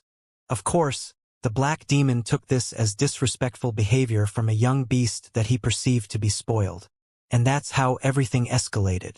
Sometimes, a misunderstanding would result in the death of someone. Bang! While Gravis was still thinking about the situation, Mortis already shot forward with his full speed. Divine lightning exploded beneath Mortis' feet, enhanced by the laws of lightning's supreme speed, lightning's manipulation, and lightning's supreme power. Simultaneously, Mortis was also using the level 3 law of time to boost his speed. In short, Mortis was using 1 level 6 law, 3 level 5 laws, and 1 level 3 law solely to increase his speed. Mortis' speed was ridiculous for his realm. However, the black demon was 5 levels above them as a mid-minor circulation immortal emperor. This meant that the physical power of the black demon was a whopping 1,024 times as powerful as Mortis' physical power. Just this advantage alone already gave him an insane amount of speed. The black demon was stunned. How was that immortal king so fast? Additionally, was that divine lightning? Yet, the black demon was a veteran in combat, and his stunned surprise didn't stop him from reacting. The black demon stabbed forward with 2 spears while keeping his swords close to himself. Gravis saw this and narrowed his eyes. If Mortis continued like this, he would get impaled by the spears. Sure, he would still be able to unleash a powerful lightning crescent, but it was too dangerous. Mortis also had to know that his opponent wouldn't make such a rookie mistake where they didn't realize what it meant to trade injuries for death. In short, the chances of success that Mortis Assault would win the fight was minuscule, and Mortis should know that. This only left one possibility. Mortis was entrusting his life to Gravis. Gravis wouldn't disappoint Mortis. After all, Gravis saw Mortis as a younger, less experienced version of himself. Even if Gravis didn't want to admit it, he was looking at Mortis like Mortis was a younger brother. He had to protect his younger brother. Gravis' claws extended forward, and he moved them in peculiar ways to manipulate reality. Gravis' law of perceived reality activated, and with Mortis present, its power was boosted to the power of a level 6 law. At the same time, Gravis was hiding something else he was preparing. Shing! Bang! One of the spears missed completely while the other one grazed Mortis. However, as soon as it touched Mortis, a violent explosion of frost inferno appeared. Just like the name implied, this was the mixed element of inferno and frost. Mortis was thrown to the left side of the black demon as parts of his body started freezing solid while other parts turned to ash. The power of Frost Inferno was that the powers of Frost and Inferno were mixed together without being cancelled out. It was like taking a bucket filled half with water and half with oil, stirring it violently so that both liquids didn't have time to settle in their respective places, and then throwing the bucket at an opponent. They would be splattered by drops of water and oil in random places. As Mortis flew to the side, the black demon readied his swords and also slashed to the side. Mortis was stunned for a second since the Frost Inferno was making it hard for him to evade. Shing! Shing! However, the two strikes hit the black demon's right side, while Mortis was thrown to his left side. This was the doing of Gravis' law of perceived reality. As long as something looked believable in the eyes of someone, they wouldn't question their perception. The black demon saw and heard the explosion, which meant that he knew that his Frost Inferno had hit. However, the black demon didn't feel which spear touched Mortis since the spear was just too sharp. Hitting Mortis felt no different from hitting air. So, Gravis changed the perception of the black demon. The black demon noticed that the Mortis he had just struck seemingly vanished into nothingness, and his mind became filled with fear. Mortis recovered instantly thanks to the level 5 law of body growth and summoned a second saber, which was also filled with a lightning crescent. Then Mortis struck with both sabers at once. Both of them hit the right shoulder of the black demon. Boom! Over 10,000 kilometers were turned into nothingness as the ground and sky vanished, leaving behind a humongous crater. The explosion immediately vanished. Bang! Mortis was out of energy and accelerated again, but without his lightning. Instead, he was only using his body. However, Mortis was not charging into the crater, but into the distance. Gravis noticed what Mortis was doing and immediately knew why he was doing it. Fine! Gravis thought. Boom! A violent explosion of dirt occurred in the crater. The black demon was charging out of the crater, and he was multiple times faster than Mortis when he had used his full speed. The black demon had just eaten 2 lightning crescents from a point-blank distance. However, he had only lost his right arm, and the right side of his body only lost some skin and muscles. Such an injury was not deadly for an immortal emperor. In fact, it wasn't even debilitating since his body was healing with quite some speed. The black demon's defense was ridiculously powerful. Yet, Gravis noticed that his body wasn't healing as quickly as anticipated. He probably knows several level 4 body growth laws but not the level 5 variant. Even the level 4 body growth laws need some time to heal the body of a beast in the immortal emperor realm, Gravis thought. The black demon was charging after Mortis with insane speeds, quickly gaining ground. None of the two could teleport since the lightning crescents had thrown space into chaos. Suddenly, Mortis looked back and noticed the black demon charging after him. Bang! Then, lightning exploded out of him as he took a sharp turn. He was now charging at Gravis.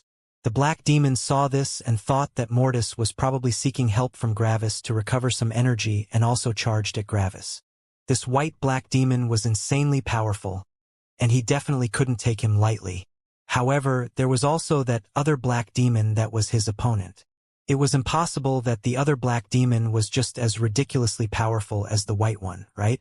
So, as long as he took out the other black demon first, he would fight Mortis in a 1 versus 1. As Mortis charged at Gravis, the black demon was also charging at him.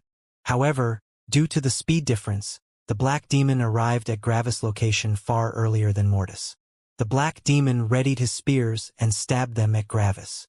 What the black demon didn't notice was that Mortis had seemingly vanished. Mortis had never changed his direction.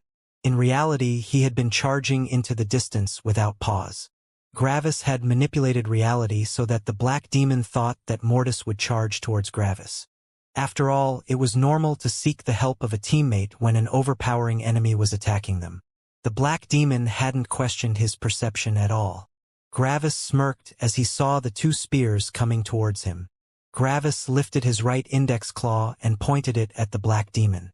Gravis winked with a smile. Bang! Bang! Crack! Brrrr. Out of nowhere, a spear suddenly shot at the black demon's torso with ridiculous speeds. This was the other thing that Gravis had kept hidden with his law of perceived reality. Mortality. Mortality shot at the black demon and hit his chest. Bang! The spear met some crazy resistance when it hit the black demon's chest, and the form of the spear was already bent beyond recognition. It was basically shrinking in on itself as the power of the lightning runes that launched it compressed it to an insane degree.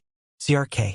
As the tiny lightning crescent in the spear's tip exploded, the scales of the opponent's chest were blasted apart. While all of this was happening, the black demon still shot his spears forward at Gravis, but the force of mortality was pushing his body back, which made it impossible for the black demon to hit Gravis. As the main head of the spear exploded with the lightning crescent, the hidden spike below the spearhead stabbed into the black demon's exposed chest. Brrrr. The actual lightning crescent exploded in the black demon's chest, but the sound was very different from usual. Usually, the opponents just exploded when they got hit by mortality, but the insane defense of the black demon was just too powerful. As the lightning crescent exploded inside of him, it made a sound more akin to a violently burning flame slowly melting through metal. In the end, a big, circular hole appeared in the black demon's chest. A small part of the hole went through his entire body, but most of it had turned an extensive area of his chest into a crater. Gravis wasn't surprised by this. The black demon had survived 2 fully powered lightning crescents from Mortis. Being able to survive something like that showed that the black demon knew some defensive laws. Gravis knew what kind of law that was. It was the level 5 law of physical power, the level 5 law that was created out of a fusion between the level 4 major laws of speed, defense, and power. This was the law that Gravis wanted to learn. The black demon had shown an insane defense, and he had also shown insane speeds. This meant that he had a law that boosted his defense and speed to an entire level above himself, and only the level 5 law of physical power could accomplish something like that. In essence, the black demon had a body 6 levels above Gravis and Mortis while only being 5 levels above them in Cultivation realm. Black demons sure were powerful. The black demon was thrown back, but since he had also charged forward with a ton of force, his body wasn't thrown back with a lot of speed. Bang! This meant that Gravis could catch up. The black demon was still off balance, allowing Gravis to close in on him. Shing! Shing! Gravis replaced all his spears with sabers, which meant that he was now carrying 6 sabers. The black demon noticed that Gravis was closing in and attacked Gravis with his swords. Bang! Suddenly, Gravis stopped with an explosion of lightning, and the black demon also stopped his attack. Shing! Shing! Shing! However, in an instant, Gravis suddenly appeared directly in front of the black demon, basically touching his body. Gravis had used the law of perceived reality to make it seem like he had stopped because of the swords. After all, who would want to charge into such a powerful attack? However, in reality, Gravis had slipped between the stopped swords, appearing behind them. Then, Gravis buried all 6 of his sabers in the crater in the black demon's chest.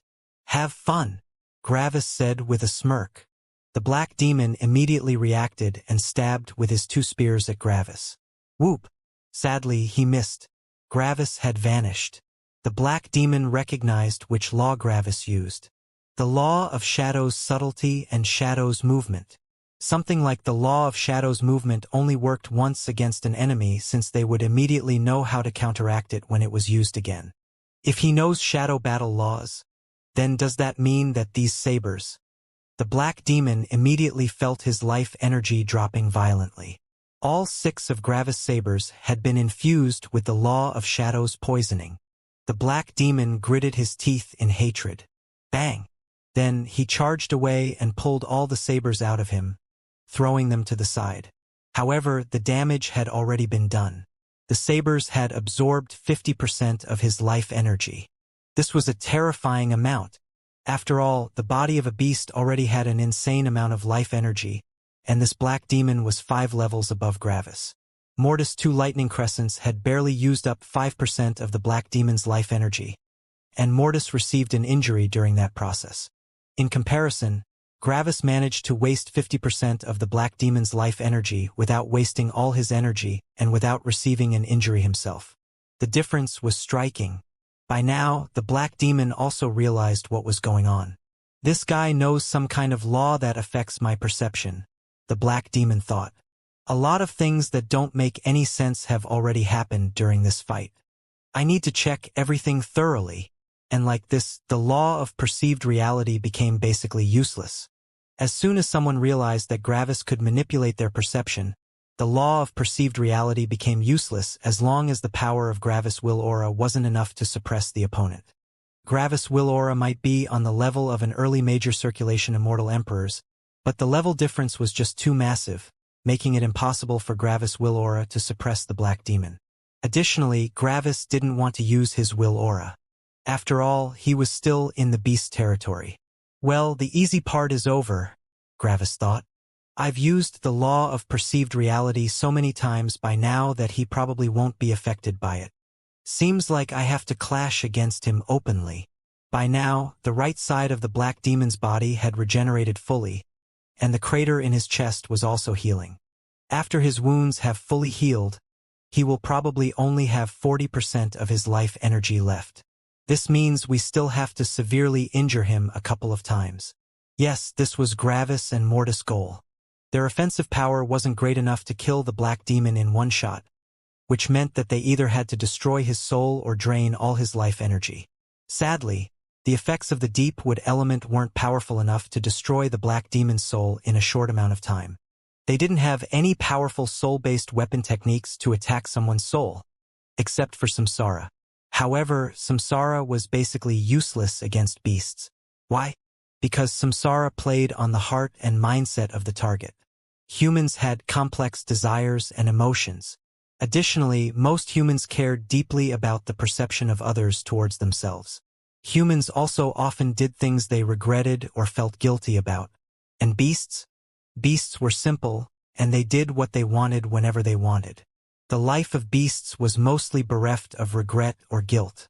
Because of that, if Gravis used Samsara on the black demon would only look at his life again and nod in appreciation. As long as the black demon's mind and emotions didn't get thrown into disarray, the injected law of deep wood's destruction wouldn't have a great angle to destroy his soul. Without such an opening, the soul-destroying effect of Samsara wouldn't be more powerful than just a direct attack with the law of deep wood's destruction. Meanwhile, Gravis would probably have to sit through a collective million years' worth of memory, which might very well kill his personality. Yet, even though Gravis and Mortis didn't have a good technique to attack the black demon's soul, they had a ton of techniques to attack the black demon's body. Because of that, they decided to target the black demon's life energy. This one is even more dangerous than the white one, the black demon thought as he looked at Gravis. The other one should require some time to regain his energy. During that time, I have to kill this one. Bang! The black demon charged at Gravis again with his full speed. Gravis' smirk vanished as his eyes narrowed. I have to resist his assault without the help of my law of perceived reality for a while. I have to buy some time for Mortis. That's the only way we can win. The black demon reached Gravis in basically an instant, and Gravis summoned an entirely new set of weapons out from his scales. As long as they didn't materialize out of nothingness, no one would suspect that Gravis had a spirit space. At the same time, A set of armor appeared around Gravis, which engulfed his entire body. Mortis and Gravis hadn't worn their armor from the beginning to make the Black Demon underestimate them. The Black Demon noticed that Gravis was literally armored to the teeth, and his eyes became even more serious. The two of them had kept one thing after the other secret from him. They actually really had the ability to fight and maybe even kill him. He would go all out now. As soon as the Black Demon reached Gravis, something happened. Suddenly, a powerful pressure appeared around Gravis. This pressure was so powerful that any immortal king wouldn't be able to move. He knows the major law of suppression, Gravis thought with surprise. Luckily, Gravis knew the law of freedom, and since Mortis was still inside Gravis' spirit sense's range, the law of freedom had the power of a level 6 law, making the major law of suppression of the Black Demon useless. As a beast, the Black Demon couldn't unleash the major law of suppression from a distance. He had to be close to his opponent to use it, but it was still powerful. His body is already an entire level higher than his realm, and he knows the law of Frost Inferno. At the same time, he can still suppress his opponent with the major law of suppression. Sure enough, that would be enough for the Black Demon to fight beasts one level above himself. The Black Demon attacked with all his weapons. Shing! Shing! Yet, all of them missed as Gravis suddenly ducked.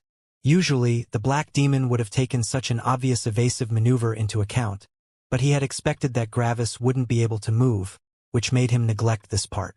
Bang! Gravis charged forward and loaded one of his spears with mortality. Unleashing mortality didn't require the lightning runes, but its power would drop significantly without using them. Gravis used the level 4 law of strength as he stabbed forward with the spear. However, the Black Demon was faster than Gravis by quite a bit. In an instant, the Black Demon already attacked the approaching spear with one of his swords while the 3 remaining weapons attacked Gravis again. Bang! Bang! Bang! Gravis extended some of his many fingers, pointing at the weapons. Then, magma, in the form of lightning, shot out of his fingers with an impressive amount of speed and hit the weapons. The Black Demon became surprised when he saw that. Was this magma? However, why didn't it act like magma? It was more like magma that acted like lightning. Of course, this was the effect of Gravis Void Lightning, which put the aspect of form and speed on any element Gravis summoned. The Black Demon felt like he was hitting something that was punching back with quite some force, which surprised him. However, this was an obvious conclusion. Magma was quite heavy and hard, and by using it with the speed of lightning, its force was multiplied many times over. The magma managed to delay the Black Demon's attacks long enough for Gravis to finish his spear strike. Bang! The sword that the Black Demon used to attack Gravis' spear hit, and mortality was unleashed. Crack! The spear and the sword were both broken into pieces, becoming unusable. However, this was Gravis' goal. He had a ton of other weapons while the Black Demon should only have 4 in total. One weapon less would decrease any pressure Gravis felt. Sadly, I can't evade this attack anymore. Boom! The 3 attacks that had been delayed by Gravis hit him, and Gravis was thrown into the distance as the combined might of 3 weapons filled with Frost Inferno assaulted him. SSSSSSSS. The armor around Gravis immediately broke as it got hit, leaking a ton of highly pressured gas. The gas slowed the attacks, but even more importantly, it was throwing Gravis into the distance. Shing! In the end, Gravis received 3 deep cuts across his body while receiving a ridiculous amount of burns. If it hadn't been for Gravis' armor and the weakening effect of magma, Gravis would have died just now. Gravis had nearly died in order to destroy one of the Black Demon's weapons. How is he still alive? The Black Demon thought with shock and anger. Bang! Without waiting another moment, the Black Demon charged at Gravis again, who was still flying into the distance. Gravis' body was injured beyond recognition from the different forces, making his body basically useless. However, in just a single instant, Gravis' body fully healed itself. Gravis knew the level 5 law of body growth in comparison to the Black Demon, making his regeneration instantaneous. Sadly, he had used 40% of his life energy to regenerate. The injuries had just been too heavy. Shing! The black demon was already directly in front of Gravis, thanks to his insane speeds. Just like Gravis had attacked the black demon when he had been thrown off balance, the black demon was now attacking Gravis while he had been thrown off balance. Gravis couldn't evade, and his armor was broken. The next attack would kill him. All four of the black demon's weapons shot at Gravis. His two swords were slicing at Gravis while the spears stabbed at him. Gravis' mind was going wild as he tried to find a solution. Bang! The surroundings exploded as the black demon's attacks hit Gravis. The black demon saw how Gravis was shot into the distance with speeds even higher than what the black demon could achieve. However, the black demon's eyes widened when he saw one of his weapons. Where was his spear? In one of his hands, the black demon was no longer carrying a spear, but was that a round hammer? Back when all the attacks bore down on Gravis, Gravis suddenly used his divine lightning to turn his broken armor into liquid. Then, he made the liquid engulf the head of one of the two spears. The liquid surrounded the spear's head in a sphere of metal, which Gravis quickly froze with the law of cold. The tip of the spear was turned into a metal ball. The metal ball was quite big and extended even further out than the spear's tip, which meant that the metal ball hit Gravis' body before the other attacks would hit him. Because of that, Gravis was slammed into the distance by the metal ball while the other, more destructive attacks missed. Additionally, since the black demon had only infused his spear with Frost Inferno, the metal ball wasn't infused with Frost Inferno, making it a purely physical attack. At the last moment, Gravis had activated the major law of defense and summoned a shield. Gravis' arms broke as he blocked the metal ball, making his own shield slam into him with a ton of force. Nearly every single bone in Gravis' body broke at multiple places, nearly turning them all into dust. The bone fragments tore apart Gravis' entire body, even shooting out of his back. Gravis had been turned to mush in an instant as he was shot into the distance. However, he was still alive. Even more, Gravis flew into the distance with such insane speeds that the black demon couldn't catch up immediately. As Gravis was flying through the air, his level 5 law of body growth healed him. And that's another 50% life energy gone, Gravis thought. Gravis' body suddenly started shining brightly in a white light, which also quickly stopped. He had just refilled his life energy to 70% of his maximum with the brilliance element. However, he had exchanged 35% of his energy in return. Gravis had already used up his saved-up mortality previously, and he had unleashed another one himself. It hadn't been powered with everything he got since Gravis' target had only been a weapon, but it had still drained him quite a bit. 70% life energy remaining, 30% energy remaining, Gravis thought. And here he comes again. Gravis saw that the black demon was closing in on him again. The black demon had thrown the now useless spear to the side, leaving behind one sword and one spear. Gravis summoned another set of armor and readied himself to clash with the black demon again. The black demon attacked with his two remaining weapons. Bang! All 6 of Gravis' weapons attacked the sword with full power. Luckily, Gravis' weapons survived the encounter since they were created with the hard complex law.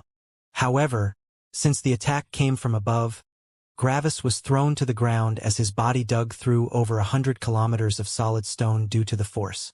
The black demon's body was just far too powerful. Gravis' arms broke again, which quickly healed.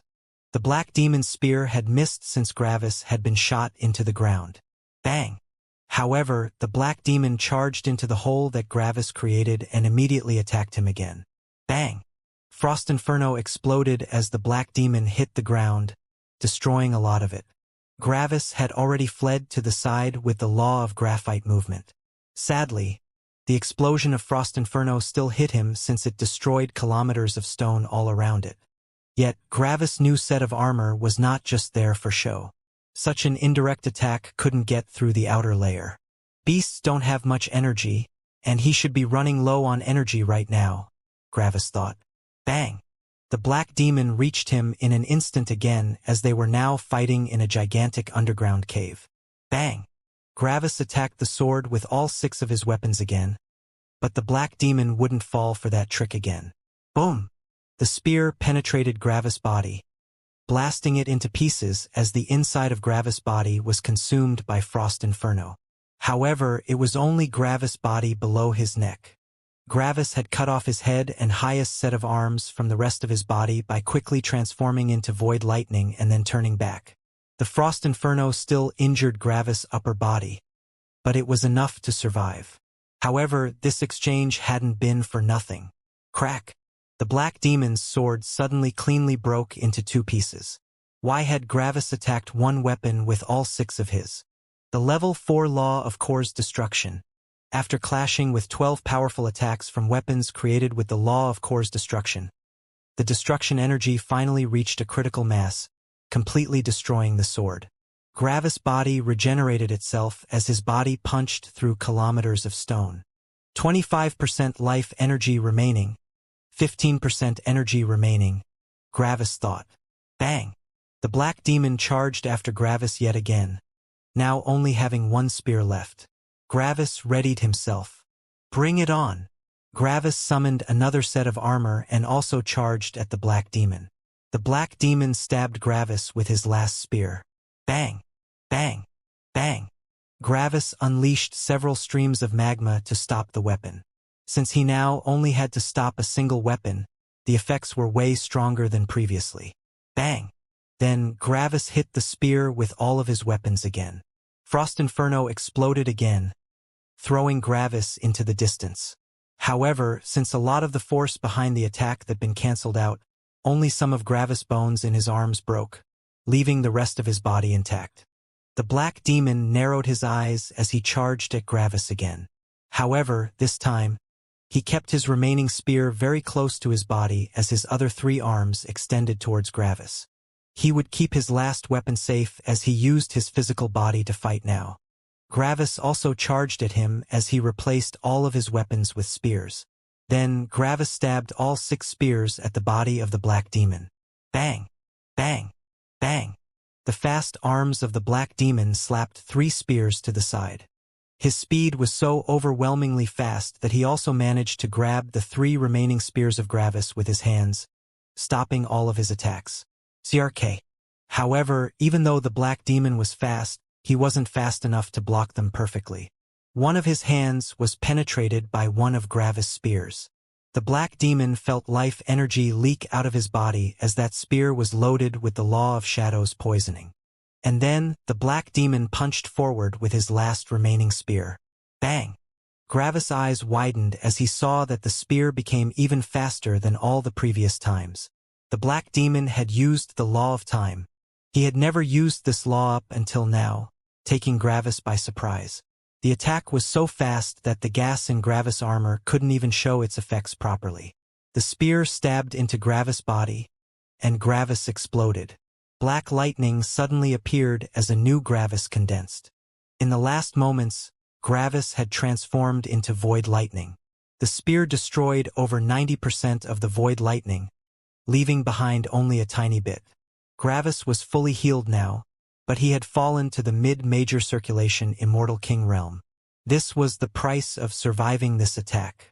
Life energy is used up, and the remainder of my energy has been used with the last usage of Shadow's poisoning. He should be very low on life energy right now. The Black Demon was surprised that Gravis survived yet again. How? Why didn't he just die? The Black Demon felt that his body was on the verge of breaking down. His life energy was dangerously low, and any further injury would have devastating consequences. However, the Black Demon also felt that Gravis was much weaker now. He didn't know how that was possible, but he charged at Gravis regardless. He couldn't waste any time. The Black Demon reached Gravis in an instant. Gravis pointed his finger at the Black Demon's head. Shing! A bright beam of brilliance appeared for only a split second. Gravis had saved up the brilliance element ever since the fight started, and he unleashed it now. The brilliance element had burned a hole into the head of the Black Demon, which stopped somewhere in the middle of his brain. This injury wasn't deadly by any means, but the brain injury threw the Black Demon's soul in disarray. The injury started to heal as the last of the Black Demon's life energy concentrated on it. However, right now, the Black Demon could not react to anything as he only blankly looked forward. Sadly, Gravis was out of energy. Xing. But Mortis wasn't. Mortis suddenly appeared beside Gravis as Gravis had summoned him with the life ring. Where had Mortis been? Mortis had charged to the law comprehension area for lightning's supreme destruction and regenerated all of his energy by absorbing the lightning. One had to remember that this entire fight had happened in seconds, which was why it had felt so long since Mortis had left. Mortis immediately attacked the black demon's head with 2 lightning crescents. The black demon couldn't react as his soul was still in disarray. Boom! It was over. Light shone into the underground cave as another gigantic crater appeared around them. The light of the sky illuminated the headless body of the black demon. While the black demon was concentrating on Gravis, he had slowly forgotten that this was a 2-on-1 match and not a 1-on-1. Gravis took a deep breath as he relaxed. This had been too close. The black demon really hadn't been a pushover. Bzzz. Mortis used some of his remaining energy to consume a part of the black demon's body, and then shot that divine lightning at Gravis. Bang! Gravis reached the late major circulation Immortal King realm again, and his energy was refilled. Thanks, Gravis said. Mortis looked at Gravis with a complex expression. The entire fight had been within Mortis' spirit sense, and he had watched while recharging his energy. In Mortis' mind, Gravis had fought beyond impressively. If Mortis hadn't felt the black demon's defense himself, he wouldn't have known how hard it was to injure him. Mortis knew what he had contributed to the fight and what Gravis had contributed. Mortis had eaten up 10% of the black demon's life energy and had then killed him at the end. Meanwhile, Gravis had destroyed 3 of the black demon's weapons, made him waste about 90% of his energy, and even consumed the remaining 90% of his life energy. If the black demon hadn't run out of life energy near the end, he would have reacted to Mortis' sudden attack. Mortis knew that this hadn't been Mortis and Gravis versus the black demon. It had been Gravis versus the black demon, featuring Mortis. While Gravis relaxed and enjoyed the feeling of his will aura growing more powerful, Mortis continued looking at Gravis. Mortis was going through a ton of emotions while Gravis only relaxed. "You're more powerful than me," Mortis said. "What?" Gravis suddenly said as he looked at Mortis. However, Mortis' words quickly registered in Gravis' mind. Nah, it was only because the black demon had such an insane defense. You are more of a fighter that quickly finishes the fight. A strong defense together with speed is your counter. You can unleash far stronger attacks than me thanks to your greater storage of divine lightning. If this guy didn't have such an insane defense, your first attack would have ended the fight. You went all in and didn't win. Don't immediately assume someone is more powerful just based on one example, Gravis said. Mortis' expression didn't change. Don't try to butter me up with empty compliments, Mortis said coldly. I know what I have seen, and I'm strong enough to see reality for what it is. However, remember, Mortis said with narrowed eyes, just because you are more powerful now doesn't mean that you will be more powerful forever. I will concentrate on creating a more refined battle style that doesn't put everything in one hand. This fight has shown me one of my weaknesses, and I'm going to rectify it. Just wait for me, Mortis said coldly. Xing. And then, Mortis teleported away, leaving the black demon's body behind. Always so uptight and serious, Gravis thought with a sigh. Just chill for a bit, alright? Gravis and Mortis' will auras finished increasing by now. Their spirits were connected, which meant that their will auras also grew simultaneously. Late major circulation Immortal Emperor, Gravis thought with a smile. Nice! While Mortis was going back to concentrating on his power, Gravis just relaxed in the air above the crater. Fighting is nice. Gravis simply lay in the sky, enjoying the feeling after winning a hard fight. The excitement, fear, anticipation, and everything else that came with a fight had left him, only leaving behind a feeling of contentment.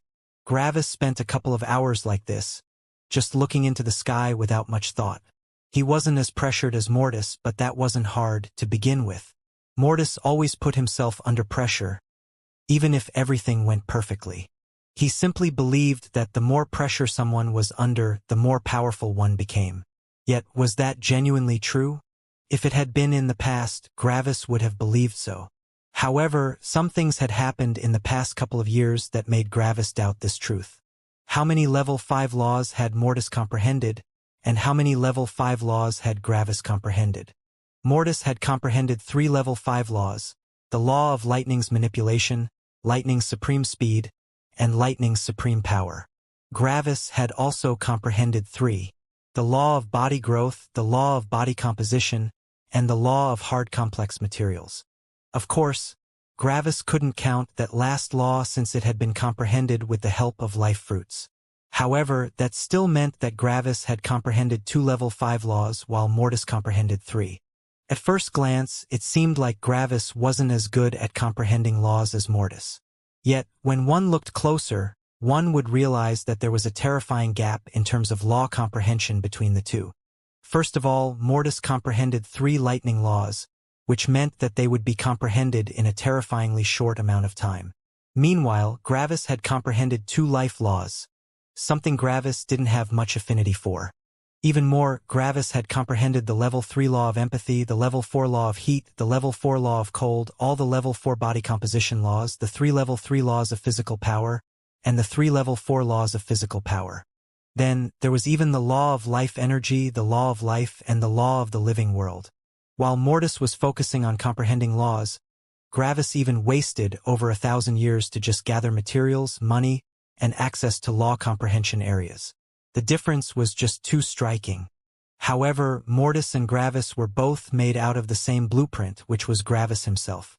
So, theoretically, their law comprehension speed should basically be identical. Yet, Gravis had comprehended so many more laws. Sure, some of them were thanks to Stella, but there were still a lot of them Gravis comprehended on his own. Mortis was under constant pressure, while Gravis felt relaxed and free. So, was it truly correct when one said that pressure would increase one's power? Well, pressure increased one's will aura in a fight. However, was it actually conducive to comprehending more laws? Gravis scratched his chin as he only looked at the sky, which had become dark by now. I think pressure is more of a motivator than a comprehension accelerator, he thought. Pressure makes you completely focus on becoming more powerful when, otherwise, you would have simply relaxed. Gravis looked at the crater on the ground. But what if pressure actually makes someone focus too hard on laws? Gravis thought. When you are under pressure, you are under stress, and it's harder to concentrate under stress. Additionally, comprehending laws can't be accelerated just because someone wants to. Whenever I comprehend laws, I have to expand my mind and accept that some things that seemed illogical in the past now are seemingly connected. An open mind, ready to accept change, might help one more in comprehending laws. I wonder, was my sudden enlightenment in the life laws a lucky chance? Or was it only natural due to my relaxed and curious mind? Gravis thought. Gravis looked at the sky again for a couple of seconds, just thinking. Ha ha ha. Gravis suddenly laughed loudly. What am I even thinking about? He said to himself. Who the fuck cares? Gravis thought with a smile. I'm comprehending laws at a fast rate, and that's enough for me. I can't find out the truth why I'm comprehending laws so fast with only these clues right now. So why even think about it? I'm simply doing whatever I want, and it's working out fine. I'll just continue doing whatever I want, and I'll see where that leads me to, Gravis thought. Shing. A ring appeared on Gravis' claw. And right now I want to talk with Stella, Gravis thought with a smile. So what if I waste time? This is my life and I do with it whatever I want, Gravis thought. Boom! Gravis' eyebrows rose as he blinked a couple of times in surprise. Ha ha ha ha! Gravis laughed loudly. Gravis continued laughing for nearly a full minute in happiness. Hey, Mortis! Gravis transmitted to Mortis. I'm busy, Mortis answered. I comprehended a law, Gravis said, nevertheless. Currently, Mortis was carrying 2 sabers in his claws as he experimented with them. When he heard that Gravis had comprehended yet another law, he frowned. It's natural, Mortis answered. You just went through tempering. Understanding laws is normal. Oh, this has nothing to do with tempering, Gravis answered. Just say it, Mortis answered, unamused. It's the level 6 law of freedom. Mortis' eyes widened in shock. What? A level 6 law? How was Mortis supposed to keep up with Gravis' terrifying speed of comprehending laws? Even more, Mortis always put his absolute best into comprehending laws, while Gravis always lounged around lazily. It was like Gravis wasn't even taking cultivation seriously. He was simply doing whatever he wanted without any urgency or feeling of pressure. Why do I have to go through a mountain of pressure while Gravis, who lazes around all day, comprehends laws so much faster than me? Mortis thought with gritted teeth. He was forcing himself and constantly put himself under pressure and stress. But Gravis was comprehending laws far faster than him. How was this fair? Mortis didn't answer for a long while. Am I wrong? Mortis thought. Am I cultivating with a wrong mindset? This is the only difference between Gravis and me. Mortis thought of when he and Gravis had met for the first time. Back then, Mortis had looked down on Gravis. Gravis had a weak mindset in Mortis' eyes. If one valued love and friendship, the enemy could use these connections to hurt one. Even more, if something happened to one's close companions, one would get hurt emotionally. Mortis didn't have these weaknesses. Mortis put his everything into chasing supreme power. Because of that, Mortis was superior to Gravis. That was how Mortis had viewed Gravis back then. Gravis was a weaker version of Mortis. However, Gravis had accomplished one amazing thing after the other, leaving Mortis in the dust. Mortis had even said in the past that he hated carrying dead weight. Yet wasn't he the dead weight currently? Mortis' expression turned into a furious grimace as he gnashed his teeth violently. Hatred, anger, and self-loathing rampaged in his mind. Why am I so weak? Mortis thought, filled with negative emotions. Gravis felt Mortis' emotions and smiled bitterly. I probably should stop talking to him for now. I should also postpone my call with Stella for a bit. Gotta wait for Mortis to calm down, Gravis thought. Gravis simply sat down on the ground, looking forward with a frown. He didn't want to suppress Mortis' emotions since he was also letting Gravis have full reign when he was being emotional. So, Gravis could only wait for Mortis to calm down. This is troublesome, Gravis thought. We really need the law of emotions. Took quite a while for Mortis to calm down. In fact, it took several days. However, when he finally calmed down, Gravis immediately smiled and contacted Stella. Hello, honey. How's it going? He asked. In the eastern continent, Stella, who was currently in a cave with burning walls, opened her eyes and looked at the front with a smile. Honey? She asked with a smirk. Yes, Gravis answered. We are a couple. Why not give each other cute nicknames? Gravis couldn't stop his smile as he talked with his lover. I prefer calling you Gravis or Dummy if you do something stupid, Stella answered with a smirk. Oh, don't hurt my fragile feelings, honey, Gravis answered with a melodramatic tone. If you continue like this, I might go into a cold room and stare into a corner for some years, just playing with some knives. Stella had to laugh at the image. So, what happened? Stella asked. Why did you contact me? Well, I want to talk to you, Gravis answered. That's literally the entire reason. I do what I want. And, right now, I want to talk with my cute honey. Stella chuckled a bit again. Honey is sweet, not cute, dummy, she answered. You are honey, and you are both, Gravis answered self-righteously. You can't warp the truth. Stella giggled a bit again. She had been so focused on comprehending laws that she had totally forgotten how it felt to be with Gravis. She didn't mind delaying her law comprehension for some couple time. While Gravis and Stella were talking, Mortis gritted his teeth. He's wasting time again, Mortis thought with hatred. How can he feel so much happiness while I feel so distraught and pressured? When Mortis felt the feelings of love and happiness radiating off Gravis, his hatred exploded again, drowning out all the feelings of happiness. Gravis, Mortis thought with gritted teeth. Mortis' goal was reaching supreme power, and he focused his entire life on this goal. Yet, a guy who only used power as a means to an end while not taking it seriously was gaining power faster than Mortis. Many humans would have already felt hatred, jealousy, and envy if they were in Mortis' shoes. They would think that everything was unfair and that the other person didn't deserve the power they had. However, Mortis wasn't entirely like this.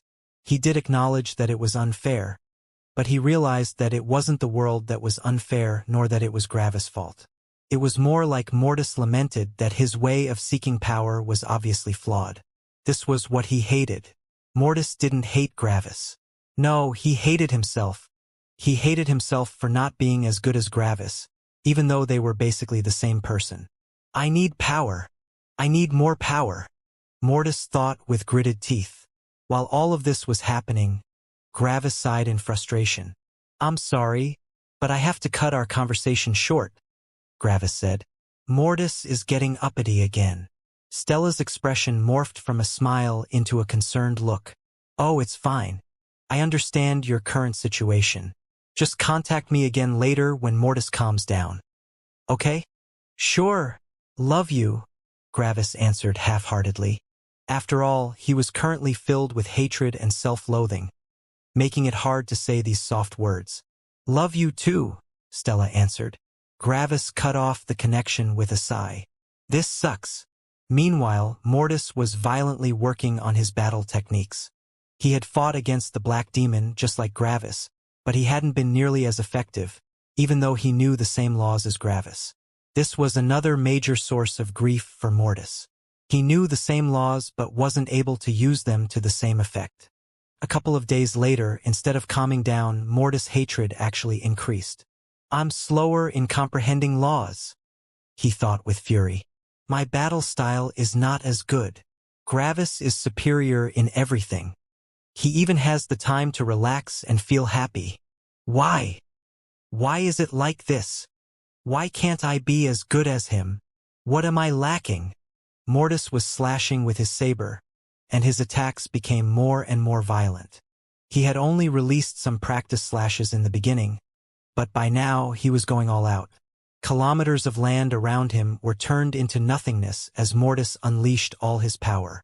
Craters appeared below him, and it only became deeper and deeper as Mortis was creating more and more craters. Meanwhile, Gravis was sitting with his head in his hands. So much anger and hatred, Gravis thought with gritted teeth. What the fuck is wrong with you, Mortis? I swear, if you don't calm down soon, I'll fucking beat the shit out of you. Normally, Gravis wouldn't think like this, but Mortis' emotions were severely affecting him. At the same time, Mortis was going crazier and crazier. All the envy, self-loathing, and feelings of inferiority inside him were transformed into pure anger, making him attack more and more ferociously. As time passed, even though Mortis' energy was decreasing, his attacks became more and more powerful. Mortis didn't notice it, but his attacks started to slightly alter the color of his surroundings. Arg! Mortis shouted with hatred, unleashing one last slash. Boom! Suddenly, Mortis stopped. Then, Mortis gritted his teeth. What use is a useless level 3 law of anger? Mortis thought as his anger only increased. It's a fucking level 3 law. Gravis comprehended a level 6 law. What will this stupid level 3 law do? So what if I'm closer to emotional independence? Gravis is still growing far faster than me. Emotional independence won't change shit. Even though comprehending the law of anger was supposed to give someone more control over their rage, comprehending this law only increased Mortis' rage. It was like a person was envying someone that had just earned several god stones, while the person only earned a couple of immortal stones after doing the same thing. Mortis' surroundings turned red as the law of anger fully took effect. His attacks started losing control while gaining more power. However, the more Mortis attacked, the angrier he became. This changes nothing. I'm only venting my hatred, but it doesn't accomplish anything. I'm fucking wasting time right now, and the gap between Gravis and I will only widen. Bang! Another attack filled with hate. Bang! Another attack filled with hate. Bang! However, this one was not an attack filled with hate. Mortis' jaw broke into pieces as his body shot through the wall of the crater. At Mortis' old spot stood a black demon, who was currently stroking the back of one of his right hands. Damn. That felt good, Gravis said. In his rage-filled state, Mortis hadn't noticed Gravis arriving beside him, and he also hadn't noticed how Gravis had punched him in the face with his full power before it was too late. Mortis felt Gravis' feelings of satisfaction, and his anger exploded. You! Mortis shouted with red eyes as he glared at Gravis, his body still buried in the ground. Yes, me, Gravis shouted back. You want to find an outlet for your anger? Sure. Then confront the source of your anger, Gravis shouted as his 6 arms assumed a battle stance. Mortis saw red when he heard that. Bang! Then he charged out directly at Gravis. Bang! Mortis reached Gravis in an instant and also punched him in the face. Bang! Gravis hit the wall of the crater with an explosion as Mortis looked with hate in Gravis' direction. That one was free, Gravis said as he came out of the wall, his head already healed. Mortis gritted his teeth as his anger only rose. Bang! Mortis charged at Gravis again. Gravis also charged at Mortis with a malicious grin. Bang! Bang! Bang! They exchanged some punches, but both of them managed to block the other's attacks. Pack! Pack! That was until Gravis caught Mortis' fists with 2 of his claws. CRK! CRK! Gravis' claws dug into Mortis' fists as he didn't let go. Pack! Pack! Gravis also immediately grabbed Mortis' 2 legs with his lower pair of arms. Usually, Mortis wouldn't have fallen for something like that, but in his rage-filled state, he had only wanted to vent. Yet, Gravis had stopped him from venting as he kept all of Mortis' limbs locked down. Crack! Crack! Gravis' upper pair of arms cracked their knuckles as Gravis only grinned. Hope you're prepared. Bang! Bang! Bang! Bang! Bang! Bang! Gravis unleashed a flurry of punches at Mortis' head with his upper pair of arms. Mortis' body was created to put all of his weight and power behind a single saber. However, Gravis' body was made for flexibility and adaptability. Mortis couldn't do anything as he was punched again and again. Gravis just didn't let go of Mortis' limbs. Mortis was at the mercy of Gravis' relentless attacks. Bang! Bang! Bang! Bang! Gravis continued punching Mortis again and again, but Mortis still didn't activate any other law. Gravis hadn't activated another law, so he also wouldn't. He refused to lose against Gravis. Mortis tried everything to get out of Gravis' hold, but it was hopeless. BZZ. Mortis transformed into divine lightning as he cut off his limbs. Bang! Bang! Bang! Mortis' limbs were thrown at him as Gravis immediately tackled him to the ground. You think that shit works against me? Gravis shouted with a grin. Bang! Bang! Bang! Mortis was on the ground while Gravis was above him, simply gonna town on Mortis. Mortis' hatred and frustration increased even more as he felt Gravis' relentless attacks. Why? Why am I losing to him again? Why can't I have even a single thing where I am superior? Why is he better at literally everything? Mortis screamed in rage as he tried to get away from Gravis, but Gravis wouldn't give him a chance. Gravis knew all of Mortis' techniques and he countered all of them. Bang! Bang! Bang! Bang! Gravis simply continued punching Mortis again and again. Yes! Get angrier! Gravis shouted as he punched Mortis again. What's the point of being angry, huh? Anger doesn't make you more powerful, you idiot. Bang! Bang! You dash bang! Bang! Shut the fuck up! Gravis shouted at Mortis. He was also affected by Mortis' anger. You are only my fucking avatar. That sentence hit Mortis harder than the punches. Of course you're weaker than me. Your dream of surpassing me is idiotic. I am in the dominant position, while you are in a subservient position. I can kill you, but you can't kill me. If I kill you, I just have to relearn the law of perceived reality. But if you kill me, you cease to exist. Killing intent appeared in Mortis' eyes as he glared at Gravis. Killing intent? Bang! Bang! Bang! Gravis' attacks became more ferocious as he increased their power.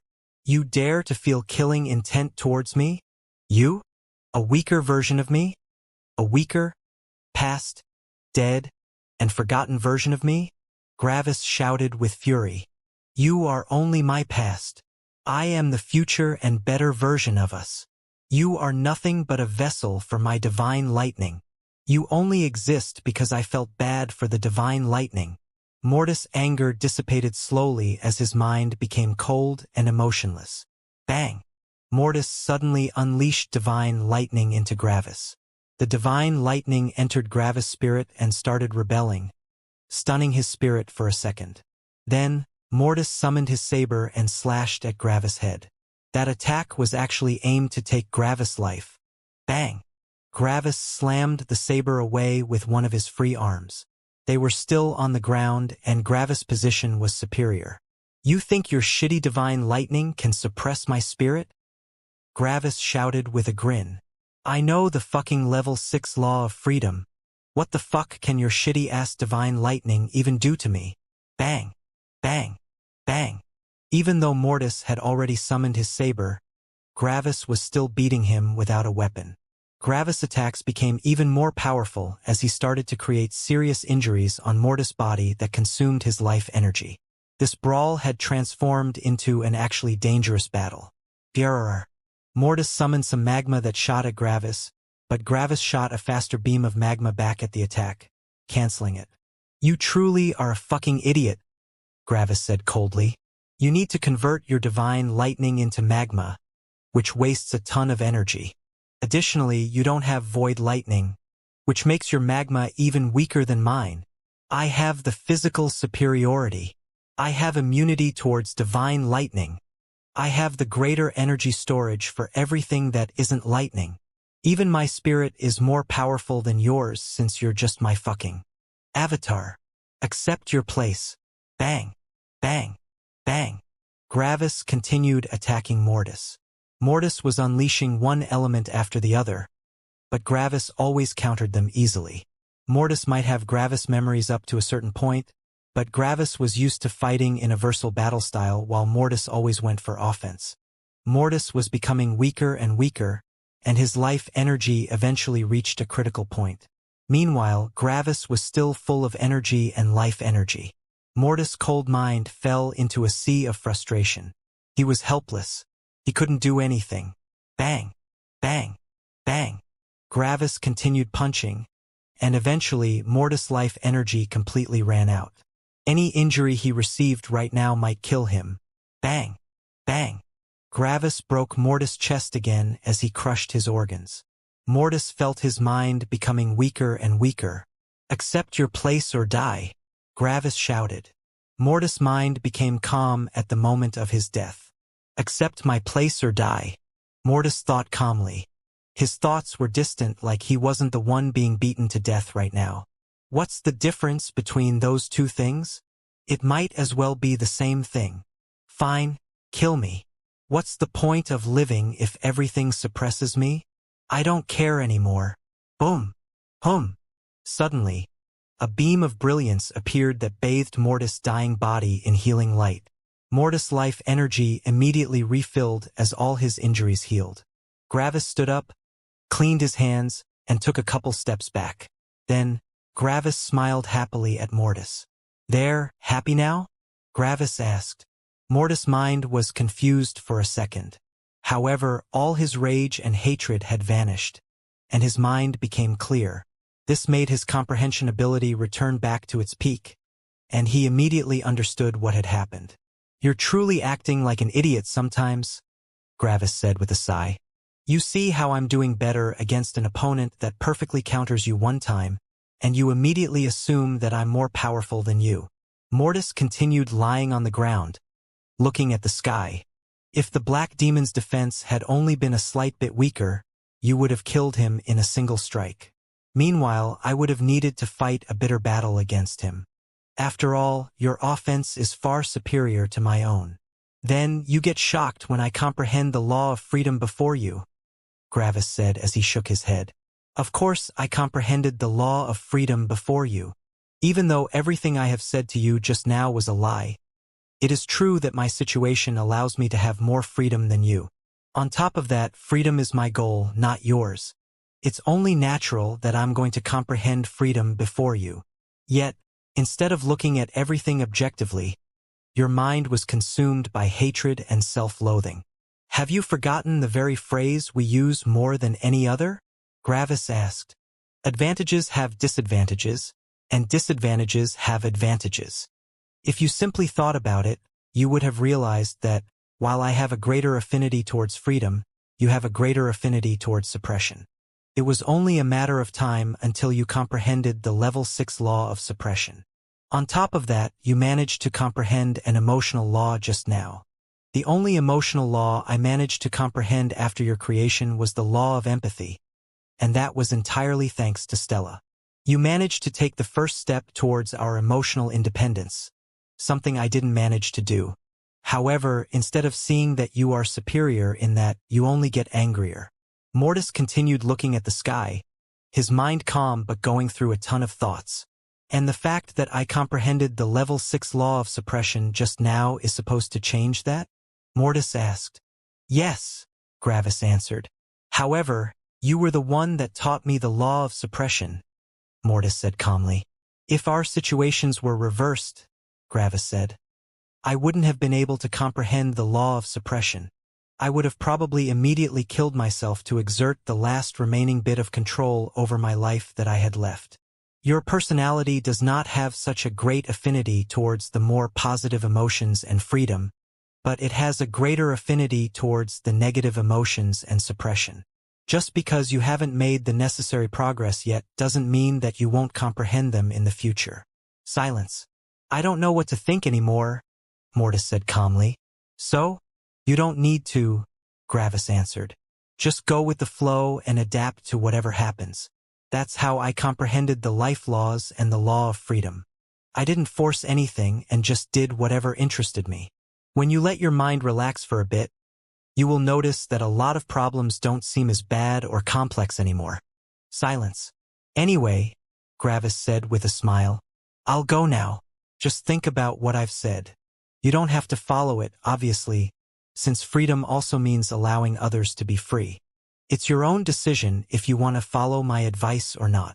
Also, I'm sorry for saying all these things, but you should already feel my guilt and pain for saying these things.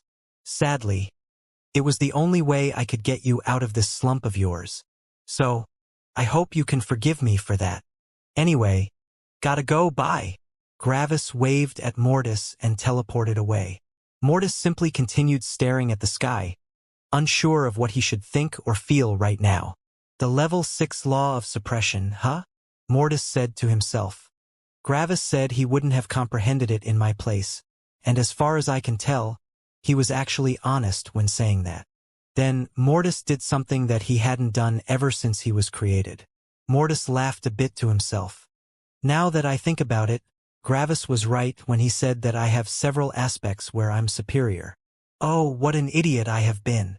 After saying that, Mortis became quiet as he only looked at the sky. Is putting myself under pressure really what's stopping me from becoming more powerful?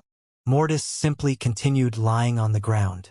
Gravis actually truly cares for me, Mortis thought. I haven't noticed it due to my anger and hatred, but Gravis actually felt an overwhelming amount of guilt and self-loathing while lying to me. I'm also sure that it's not just because I'm his avatar, Mortis thought. I think he has the feeling that he needs to protect me since he has been like me in the past. I'm like a younger version of himself that he feels like he needs to protect. Usually, I would feel disdain to whoever dared to feel about me like this, Mortis thought calmly. However, I don't feel so bad, actually. Haven't I subconsciously depended on Gravis when I accepted the token for free law comprehension? Mortis' thoughts remained silent for a while. Gravis feels similar to Orpheus. Mortis had all the memories of Gravis, which meant that everything that happened to Gravis in the past also happened to Mortis. Orpheus has also helped me several times like this, and I've never repaid him even once. Orpheus hasn't helped me because of a selfish desire, and I think Gravis is the same in that aspect. Gravis doesn't help me to make life easier for him, but because he genuinely cares for me. Mortis continued looking at the sky. I miss father and mom, Mortis thought. Mortis always thought of himself as a superior being that was always in control over his emotions. Yet, in reality, Mortis was just a younger version of Gravis, which was why, when the barrier around his emotions cracked, their effects increased manifold. However, Mortis was also far older than Gravis had been when he went through the same thing, which meant that Mortis could remain calm and deal with the emotions rationally. Is feeling cold apathy all the time really necessary? Mortis thought with a concerned expression on his face. I am lightning, and I will never part from my lightning. But does being lightning mean that I can't do what I want? I still remember the Black Magnate's words, and he said that chasing power will eventually lead to grayness and nothingness. I ignored these words for a long time, thinking that I couldn't be so mentally weak. After all, only weak people feel bad, right? The clouds passed above Mortis as he simply looked at them. I think the Black Magnate was actually right. If I continue chasing power like this, I need to eventually confront nothingness. I only comprehended the law of the living world recently, and I'm far away from reaching the same power as the Black Magnate. Yet, I already feel so empty and hollow after only being confronted with myself for this little bit. If I already feel this empty right now, how empty will I feel in the future when there's nothing left to chase? Mortis' thoughts drifted to freedom. Freedom means being able to do what one wants. I want to chase power, but I also want to be free of suppression. I want to be one with lightning, but I also don't want to feel this emptiness inside me all the time. Why can't I just have both? Mortis remained silent for a couple of seconds. Then, he suddenly started laughing a bit. Actually, freedom means I can do exactly that. I can combine both. Lightning only means following myself since I am lightning. As long as I kill whoever I feel is deserving of death, and as long as I help whoever is deserving of my help, I would still be lightning. Is that even suppression? After all, I would want to do that regardless. Following these principles is already following the principles of lightning. Being lightning doesn't mean that I have to be bitter and emotionless all the time. This entire conflict between Gravis and lightning happened only because Gravis spared the Middle Heaven's life out of spite. Gravis actually wanted to kill the Middle Heaven, but he wanted to prove his own freedom to himself by sparing the Middle Heaven. Ironically, this was going against freedom, but it's understandable.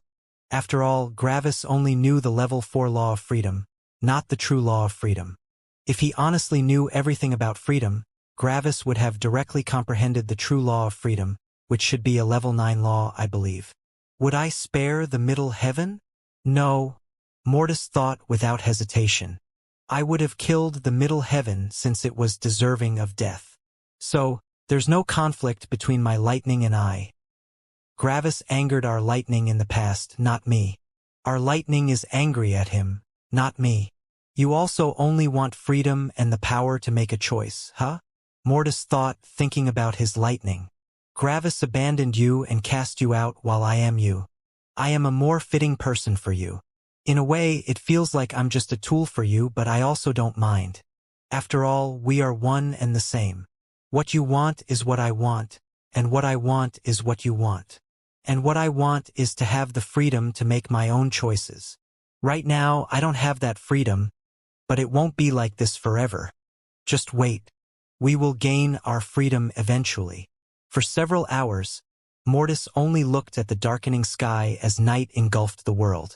There was only silence around him since no living being dared to get close to a black demon. Mortis simply looked at the stars and the moon calmly. Right now, things actually don't feel so bad. I feel bad for thinking it, but Gravis beating me up might have actually saved my future. Mortis laughed bitterly. Am I a masochist? Why am I grateful for being beaten nearly to death? I don't think I am, since I don't get any sexual pleasure out of it. But if I were, so what? Mortis thought with a peaceful smile. For once, I am not under pressure, and the world feels so clear. Why not change my methods and follow Gravis' advice for once? Maybe by taking things easier, I can comprehend laws faster. Just let things happen. Mortis' emotions completely calmed down as he felt at peace. Then, he slowly closed his eyes as he simply felt the comforting feeling of crackling lightning in his spirit. Eventually, Mortis was close to falling asleep. Just let go. Boom! Mortis suddenly shot up into a sitting position with a shocked look on his face. Then he laughed loudly, his emotions going wild with excitement. Who's the better person now, Gravis? He thought happily. More affinity towards positive emotions. My ass. I just comprehended the very thing that you are supposed to comprehend. Fuck you, Gravis. I comprehended the level 3 law of calm. Oh? What happened? Gravis suddenly asked with a voice transmission. You felt so calm. But now, you are suddenly bursting with excitement. Nothing, Mortis answered with a smirk. You're lying, Gravis answered. Lightning is supposed to be honest. Only when it's serious, Mortis answered, still smirking. You will find out eventually. Hey, Gravis answered with a frown. I can feel a ton of excitement coming from you. Which means this was something significant. So, Mortis answered. I don't want to tell you. Take it as repayment for beating me up. Mortis continued smirking to himself as Gravis tried to fish information out of Mortis. For the first time, Mortis and Gravis talked about something that didn't directly relate to a future increase of power. For once, Mortis didn't think that it was a waste of time. Why? Because it was fun to mess with Gravis. Gravis tried his best to get the answer out of Mortis. But no matter what he did, Mortis only smirked. Eventually, Gravis tried thinking about any possible law Mortis might have understood. But that also didn't help much. That was until Gravis thought about the emotional laws. Gravis quickly noticed that he now knew the level 3 law of calm, and his eyes widened. Mortis had comprehended an emotional law that Gravis was supposed to learn? That's awesome, Mortis. Gravis transmitted with excitement. See? I told you that you're not worse than me. You even comprehended a law that I was supposed to comprehend. Mortis only smiled lightly as he lay on the ground. There was no feeling of envy, jealousy, or anger coming from Gravis. Gravis was genuinely feeling excitement for Mortis. If I were in Gravis' shoes, I would have exploded from self-loathing, Mortis thought bitterly. Yet, Gravis is only excited. Wouldn't I have been the weak one then? Mortis thought. Having such an extreme emotional reaction to something like this means that I feel threatened. Yet Gravis doesn't feel threatened at all. He doesn't need to feel threatened since nothing I can do feels threatening to his confidence. Mortis sighed. If only I had noticed that sooner. Gravis and Mortis talked some more. They weren't talking about anything important. They were only talking, nothing more. After a couple of hours, Gravis cut off the connection as he contacted Stella again. This time, Mortis should be stable enough to not get angry. And, sure enough, Mortis didn't get angry this time. For the first time, Mortis was actually not resisting the feelings of love Gravis was feeling. Love, huh? Mortis thought as he looked at the sky. It feels good. Mortis remained silent as he savored these feelings. It was like he was feeling them. I want to meet Joyce, Mortis thought. I also want to feel these feelings. I also want to have a relationship. Slowly, happiness claimed a part of Mortis' power-filled heart. Power was still Mortis' most important goal, but feeling happy was also important to him now. Like this, Mortis continued lying on the ground, just thinking about his life. Gravis was done talking with Stella after a couple of hours. After he finished his talk with Stella, Gravis felt reinvigorated as he focused on laws again. My will aura is now exactly one realm above me, which means that I don't need to temper myself until I've made some breakthroughs, Gravis thought. However, Gravis suddenly frowned. Tempering, huh? He thought. Tempering will become even harder in the future. Our fight against the Black Demon was hard, but it wasn't as intense as the fight against Aaron. However, the Black Demon should be nearly an entire level stronger than Aaron in relation to my realm. With my current realm, opponents 5 levels above me are no longer a danger to me, especially now that we have comprehended the level 6 law of suppression. On top of that, my will aura is now at its peak. I think my will aura, together with the level 6 law of suppression, can suppress someone 5 levels above me to 20%.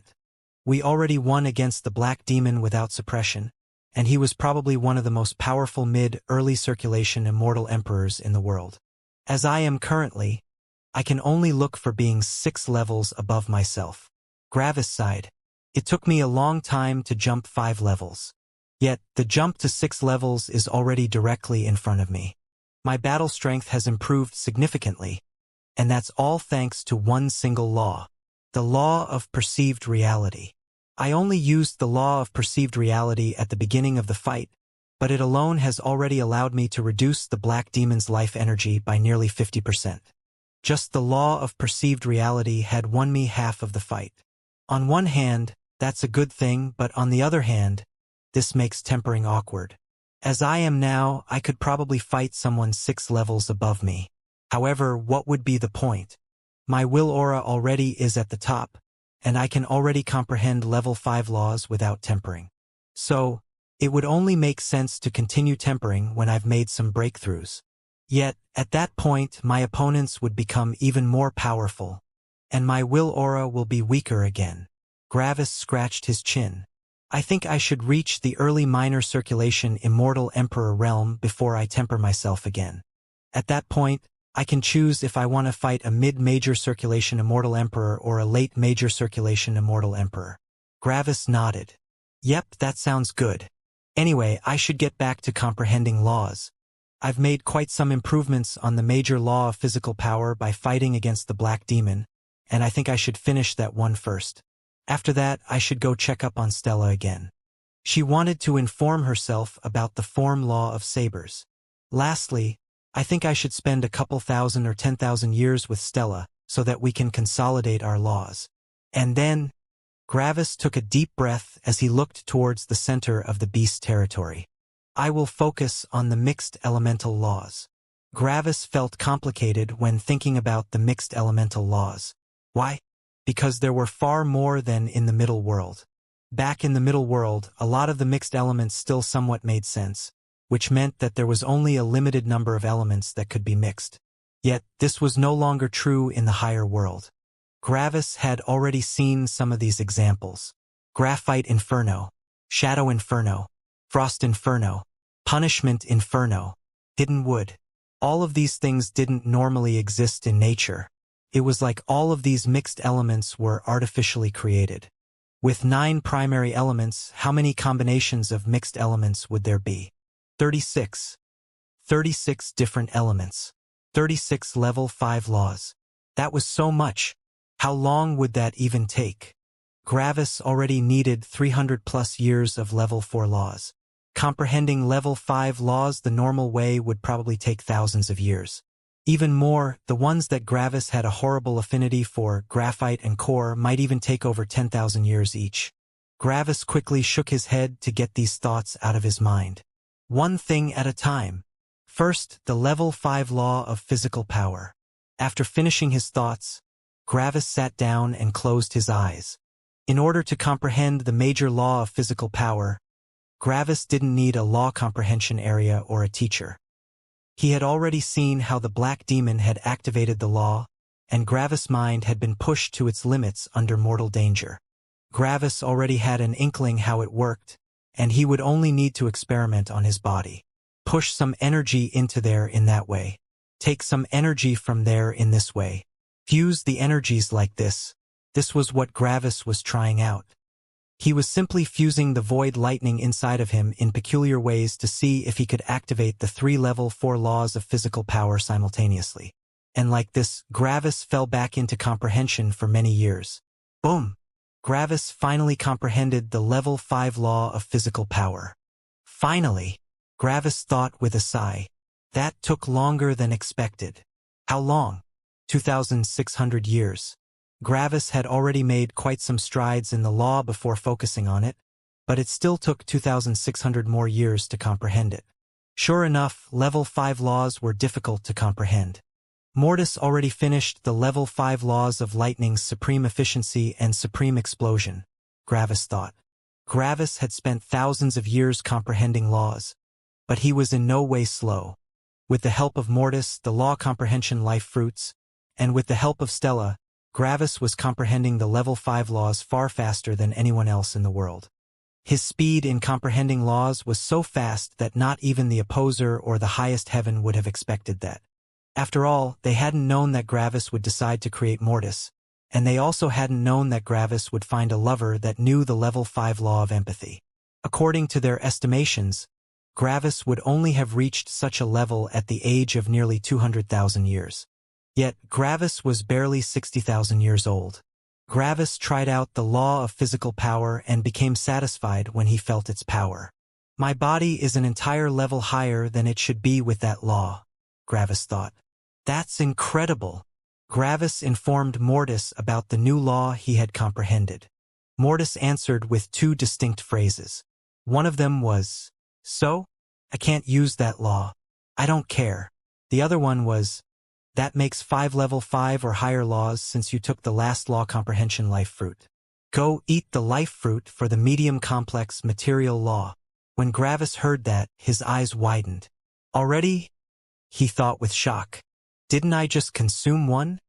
Gravis went through the laws he had comprehended since he ate the life fruit for the hard complex law. Lightning's supreme power. Lightning's supreme efficiency. Lightning's supreme explosion. Major physical power. Level 6 law of freedom. Level 6 law of suppression. Gravis blinked a couple of times in surprise. It's actually 6 laws, not 5. That's a lot of laws. Why had Gravis gone back to comprehending laws? Because he had felt like his law comprehension was at a disadvantage for his realm. Back then, Gravis only knew 2 level 5 laws, the law of perceived reality and the law of magma. How many laws did Gravis know now? 11 level 5 laws and 3 level 6 laws, including the law of divine lightning. Right now, Gravis' law comprehension was probably close to the level of Narcissus. This law comprehension session hasn't been nearly as long as my last one, and I already made such huge strides. Gravis tried to come to terms with this new reality.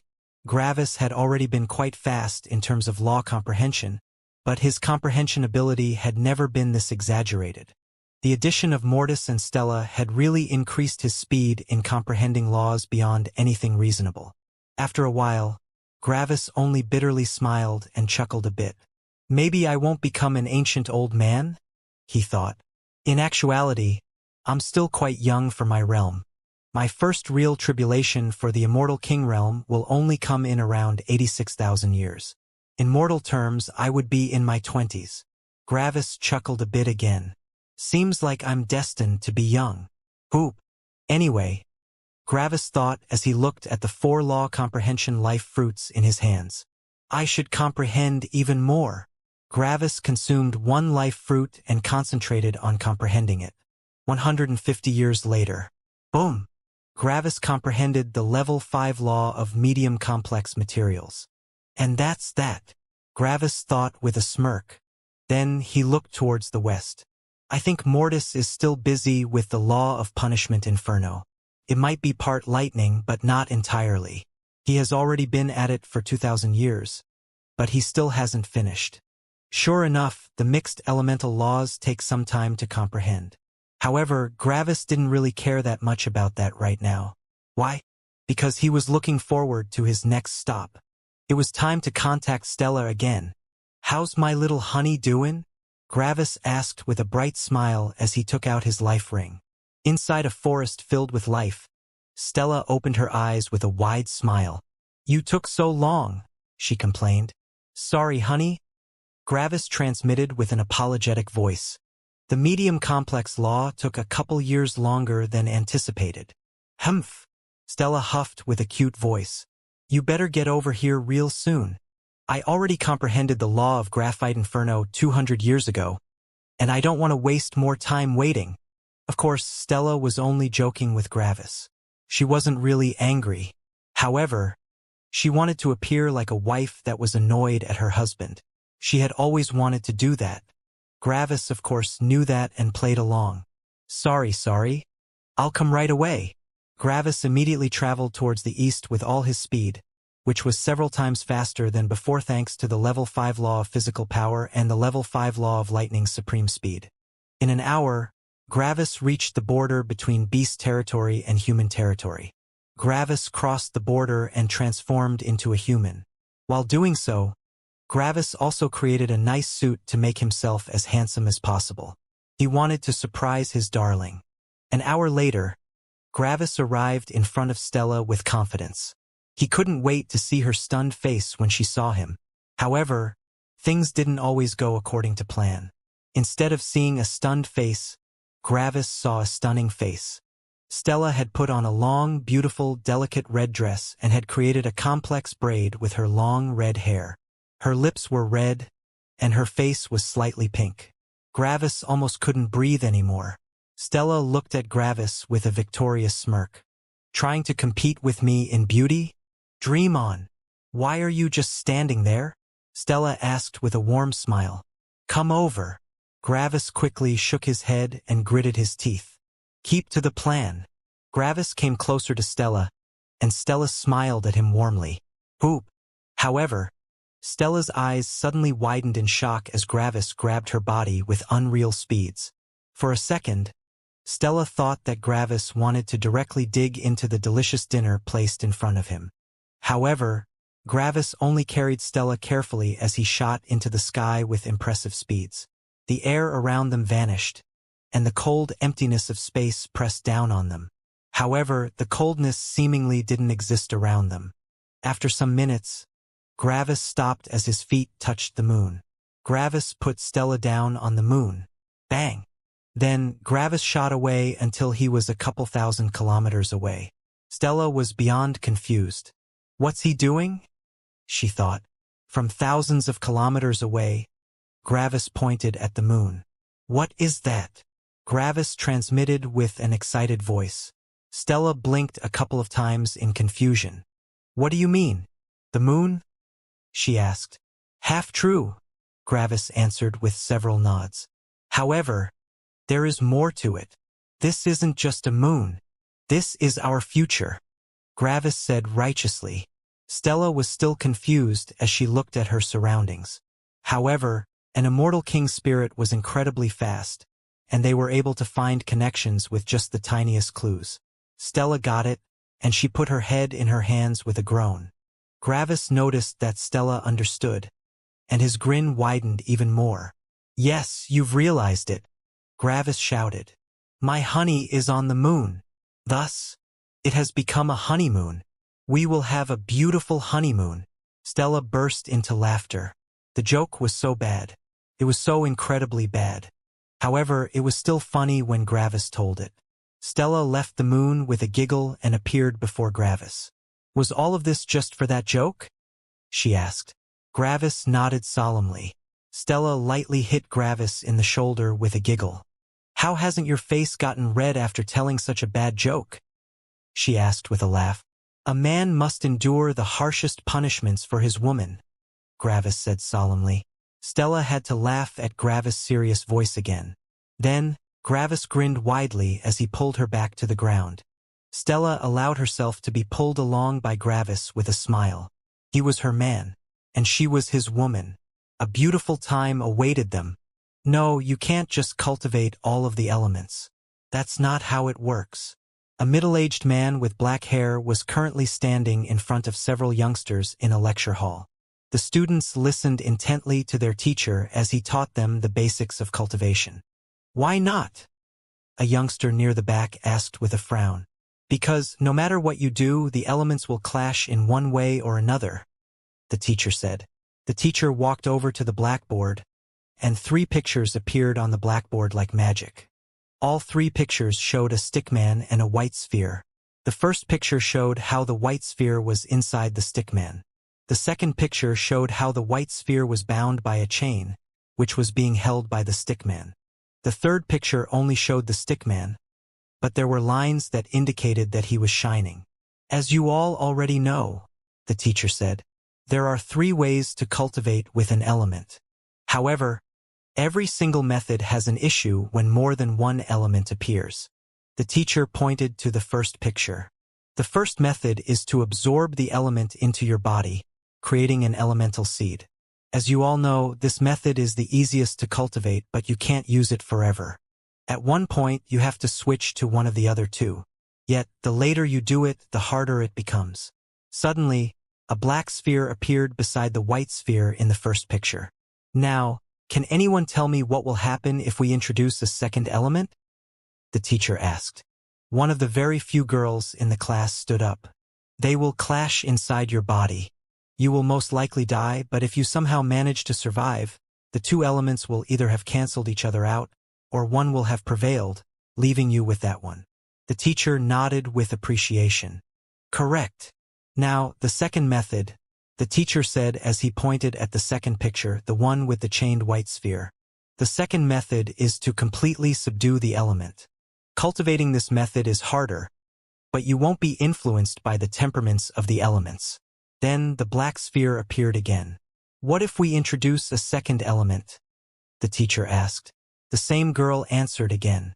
The same thing will happen. Just because you have the element under control doesn't mean that they won't clash with each other. The teacher nodded. Then he pointed at the third picture. The third method is to assimilate the element. This is one of the easiest and most powerful ways to connect with an element. Your affinity towards it will also increase by several ranks. Sadly, advantages come with disadvantages, and disadvantages come with advantages. This method will slowly change your mindset until you are not yourself anymore.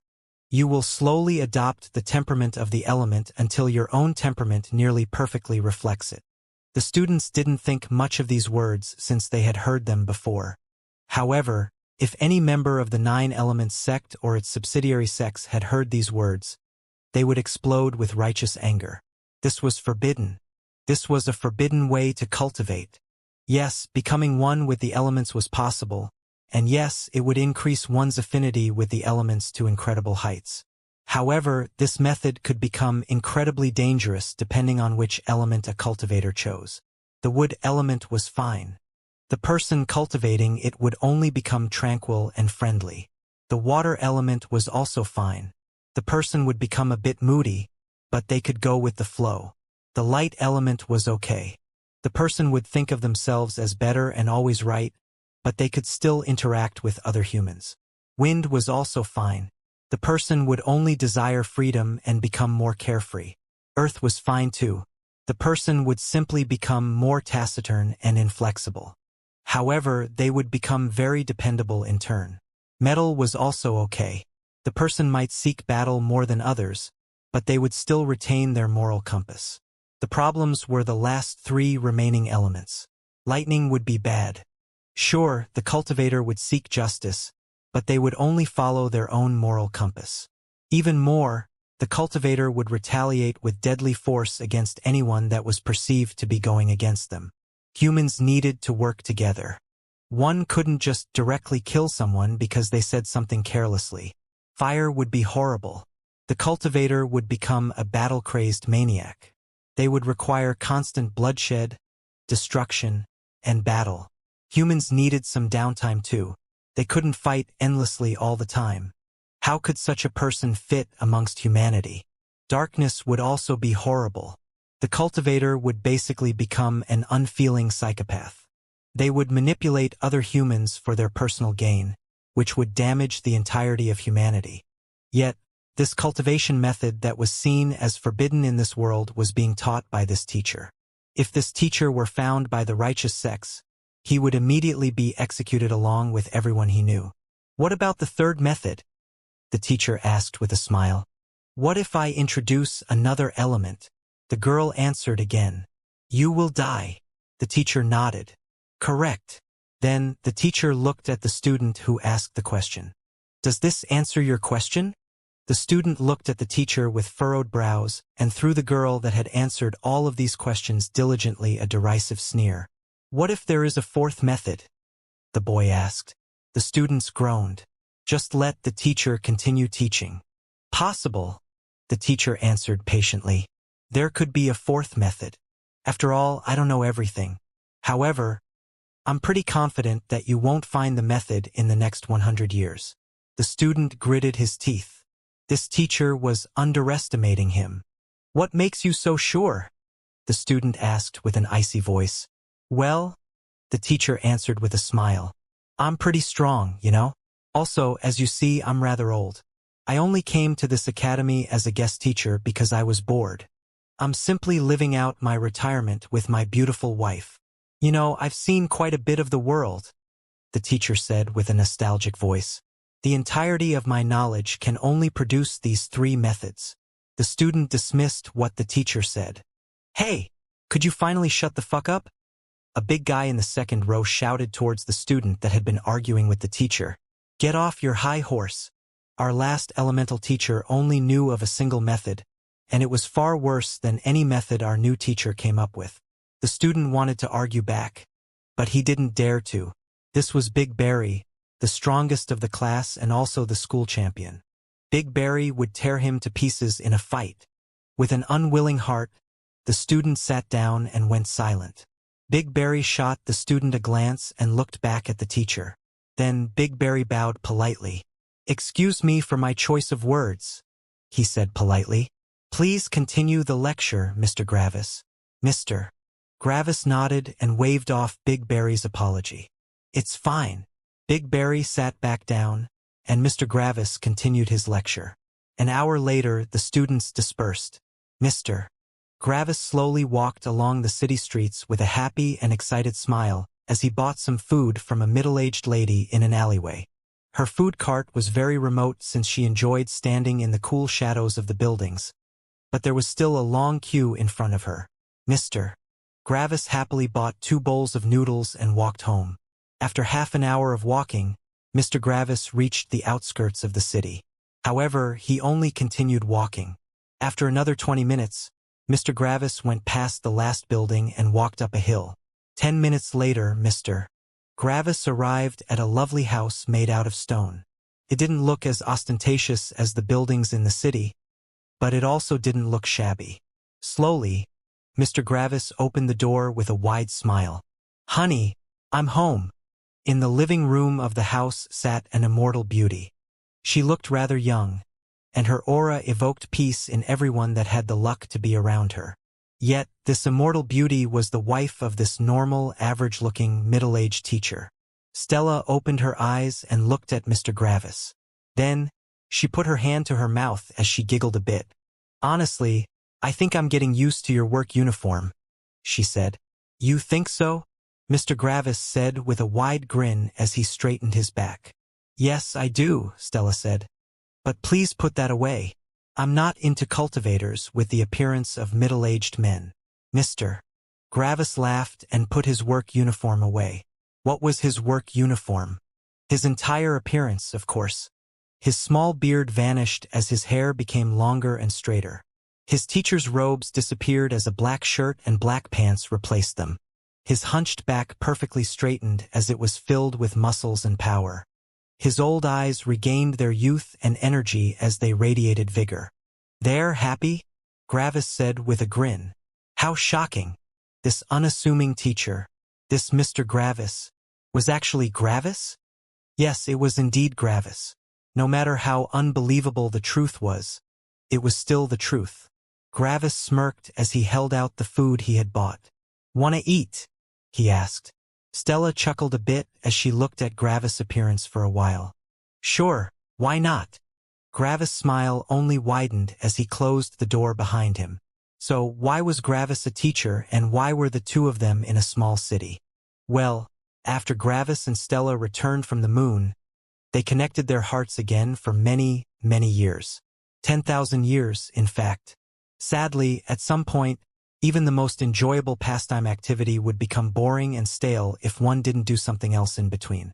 As Stella and Gravis were talking, Gravis suddenly got a great idea. Why not live like mortals? First of all, the life of a mortal was always filled with tons of stuff that one needed to do. One had to clean their home. One had to go to work. One had to eat. One had to drink. One had to sleep. One even had to breathe. There was so much variety in mortal life. Wouldn't that act as a nice change of pace? On top of that, wouldn't living like this help with comprehending the emotional laws? After all, mortal life was filled with emotions. Stella thought that this also was a great idea. Maybe she could create a shop that sold flowers from her home? That sounded interesting. Gravis immediately thought about becoming a teacher. After all, He had already taught the young beings in Ark's clearing for a couple of centuries. So, the two of them settled down in a city. Their days were spent separate from each other. They didn't even use their spirit sense to talk to each other.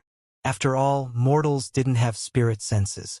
If they wanted to live like mortals, they had to do it the right way. Funnily enough, being so close to each other, yet being unable to see each other, kind of increased the anticipation of seeing each other again in the evening. In the evening, the two of them would eat together and talk to each other. When night arrived, the two of them would cultivate together. And at the end of the day, they would fall asleep, just like mortals. This simple life kind of had a fulfilling feeling to it. Gravis could now fully understand why some of his friends had decided to stop progressing on their path to power. Wasn't all of this already more than enough? However, Gravis wasn't an inexperienced youngling anymore. Gravis had gone through a lot in his life, and his resolve had been steeled. Living this life meant achieving his goal of happiness, but it didn't achieve his goal of freedom. Gravis wanted to be happy, but he also wanted to be free.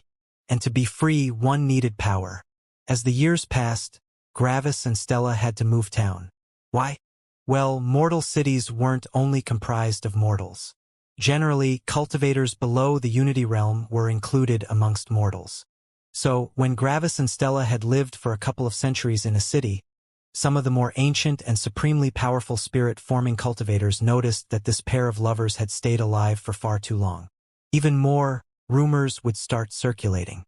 Grandchildren would tell their grandparents about their teacher, and the grandparents would remember that they had been taught by the same teacher. True mortals wouldn't find this weird. After all, Mr. Gravis was a cultivation teacher. He probably had a longer lifespan than others. However, the big shots in the city, the ones at the later stages of energy gathering or spirit forming, would slowly become suspicious when their grandchildren told them about their teacher. Was this teacher a spirit-forming cultivator? So, eventually, cultivators would arrive to investigate Gravis and Stella, constantly bothering them with invasive questions that appeared harmless on the surface. In the end, Gravis and Stella decided to switch cities every 1 or 2 centuries or so. They would simply teleport to another city a couple million kilometers away. Such a distance was insurmountable, even for these legendary Unity Realm cultivators.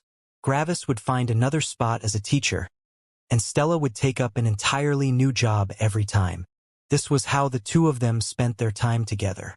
One might think that living like a mortal would hurt Gravis' law comprehension. However, one would be mistaken.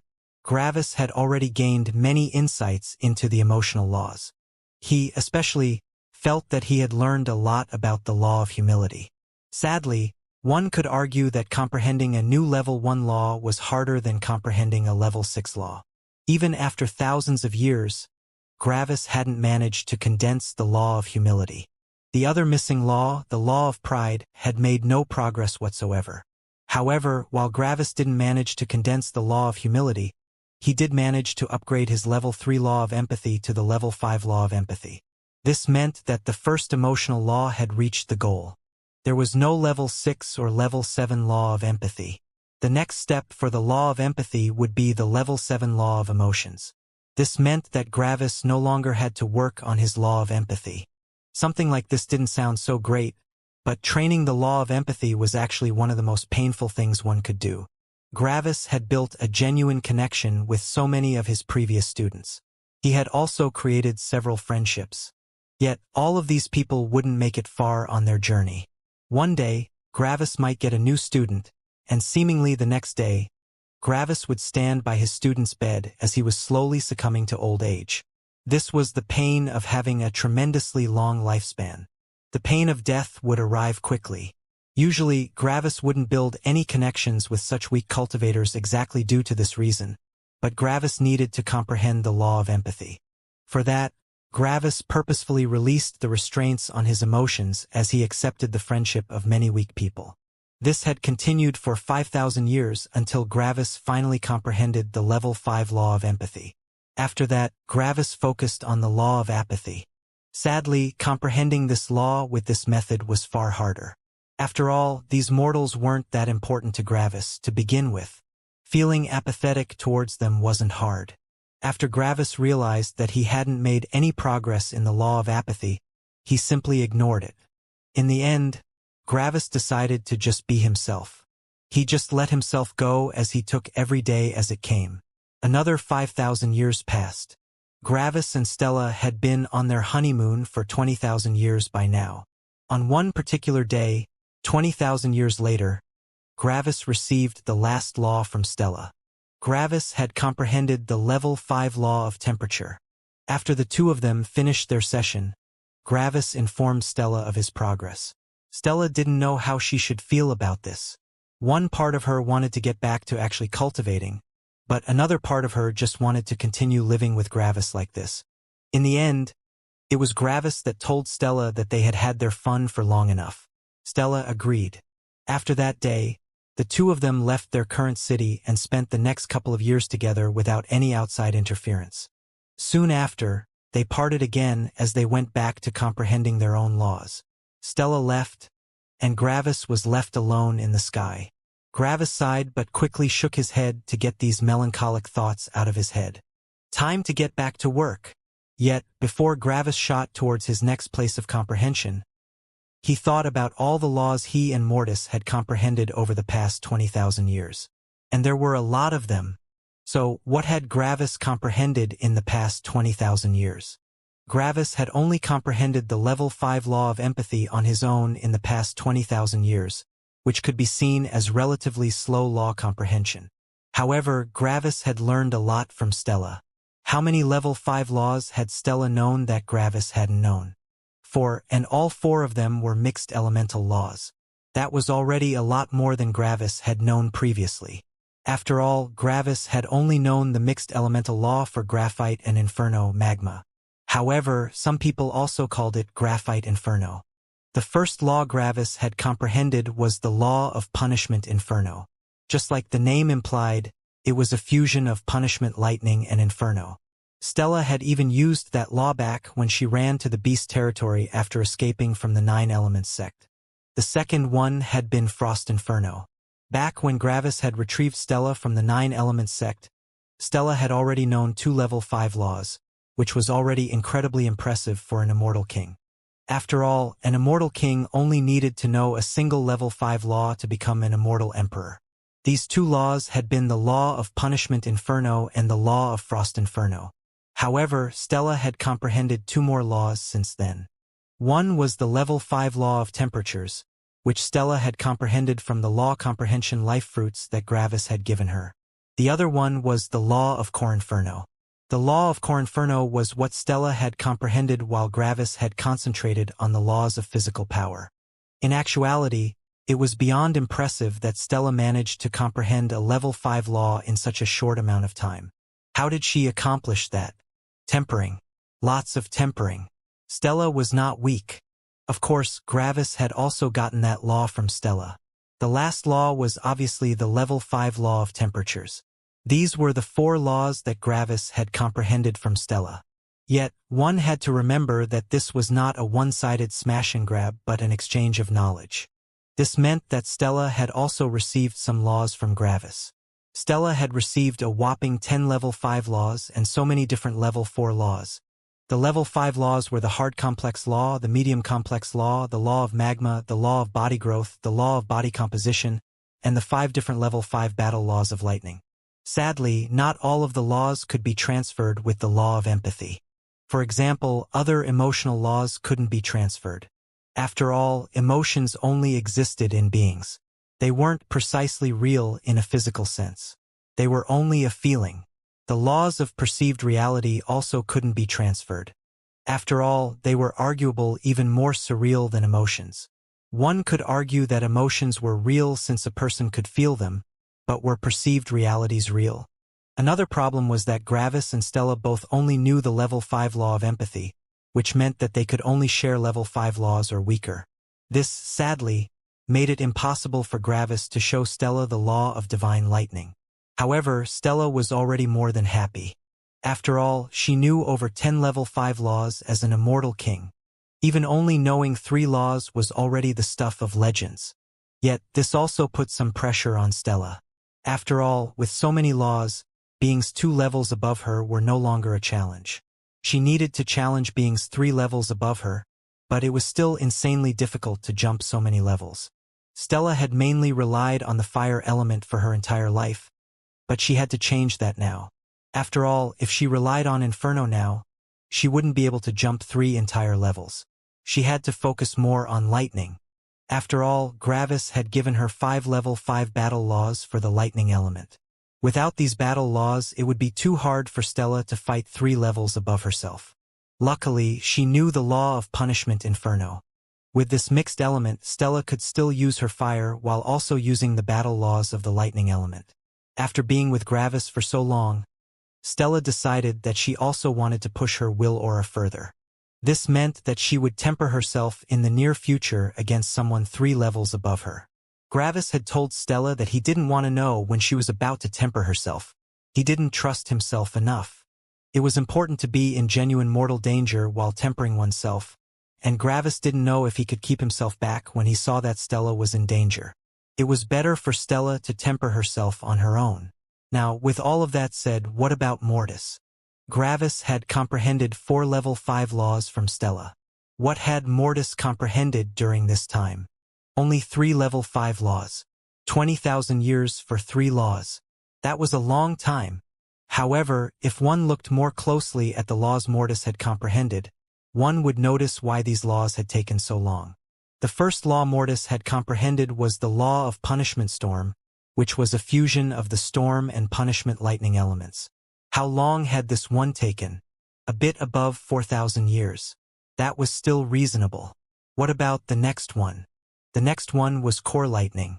Metal was an element that Gravis didn't have a great affinity for, which meant that it automatically took longer to comprehend. How long did Mortis take for that one? 7,000 years. Quite a bit longer. What about the last one? Graphite lightning. Gravis and Mortis' affinity for the earth element was by far the worst, which was also the reason why this one took by far the longest. How long? 11,000 years. If Mortis hadn't already started comprehending the mixed elemental laws while Gravis was comprehending the law of physical power, Mortis still wouldn't be done with that one. However, this also demonstrated something else which made Gravis take a deep breath. Gravis elements with the worst and best affinities should average out, showing the average time for a level 5 law. One had to remember that Mortis had only been comprehending the lightning laws. This meant that every single mixed elemental law would also take around 10,000 years on average. That was a long-ass time. However, if anyone heard Gravis' thoughts, they would want to beat him to death. Only 10,000 years for a mixed elemental law? That was nothing.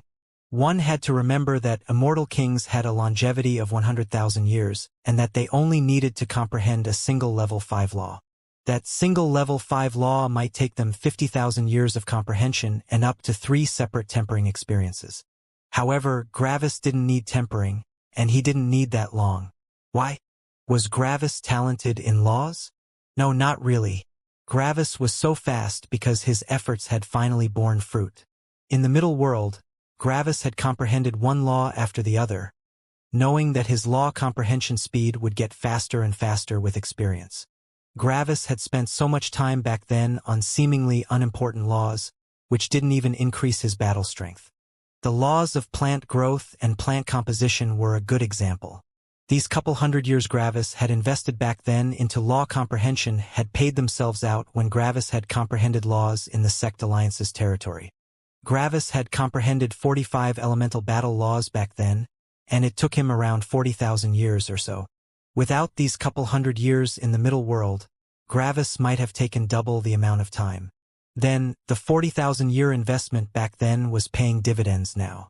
Instead of taking 30,000 plus years to comprehend a level 5 law, Gravis only needed around 10,000 years on average. By investing time when he had been younger, Gravis was now earning the rewards. Gravis' comprehension speed was probably the fastest comprehension speed in this entire higher world, except for Ark. However, Gravis didn't think that much about these things. Right now, he was only trying to get back into a cultivation mindset. After all, he had just spent 20,000 years with his honey. Back to work. Gravis thought with conviction in his eyes. First of all, I should check out the form law for sabers and spears. Thankfully, Stella had informed herself about these. Sadly, this will take up a shitload of time. Gravis shook his head. What are you even thinking about? I have so much time on my hands.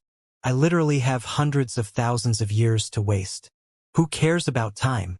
Then, Gravis smirked. Xing. And then he teleported away. Stella had informed herself about the form laws in the Purist sect. After all, the Purist sect specialized in this category of laws. So, how exactly did form laws work? Well, one would comprehend different element-specific battle laws. Then, one would throw away all the element-specific attributes of the battle law, leaving behind only a small portion of the law. After comprehending at least 3 different element-specific battle laws, one could fuse the element-neutral parts of the battle laws together into a form law of the same level.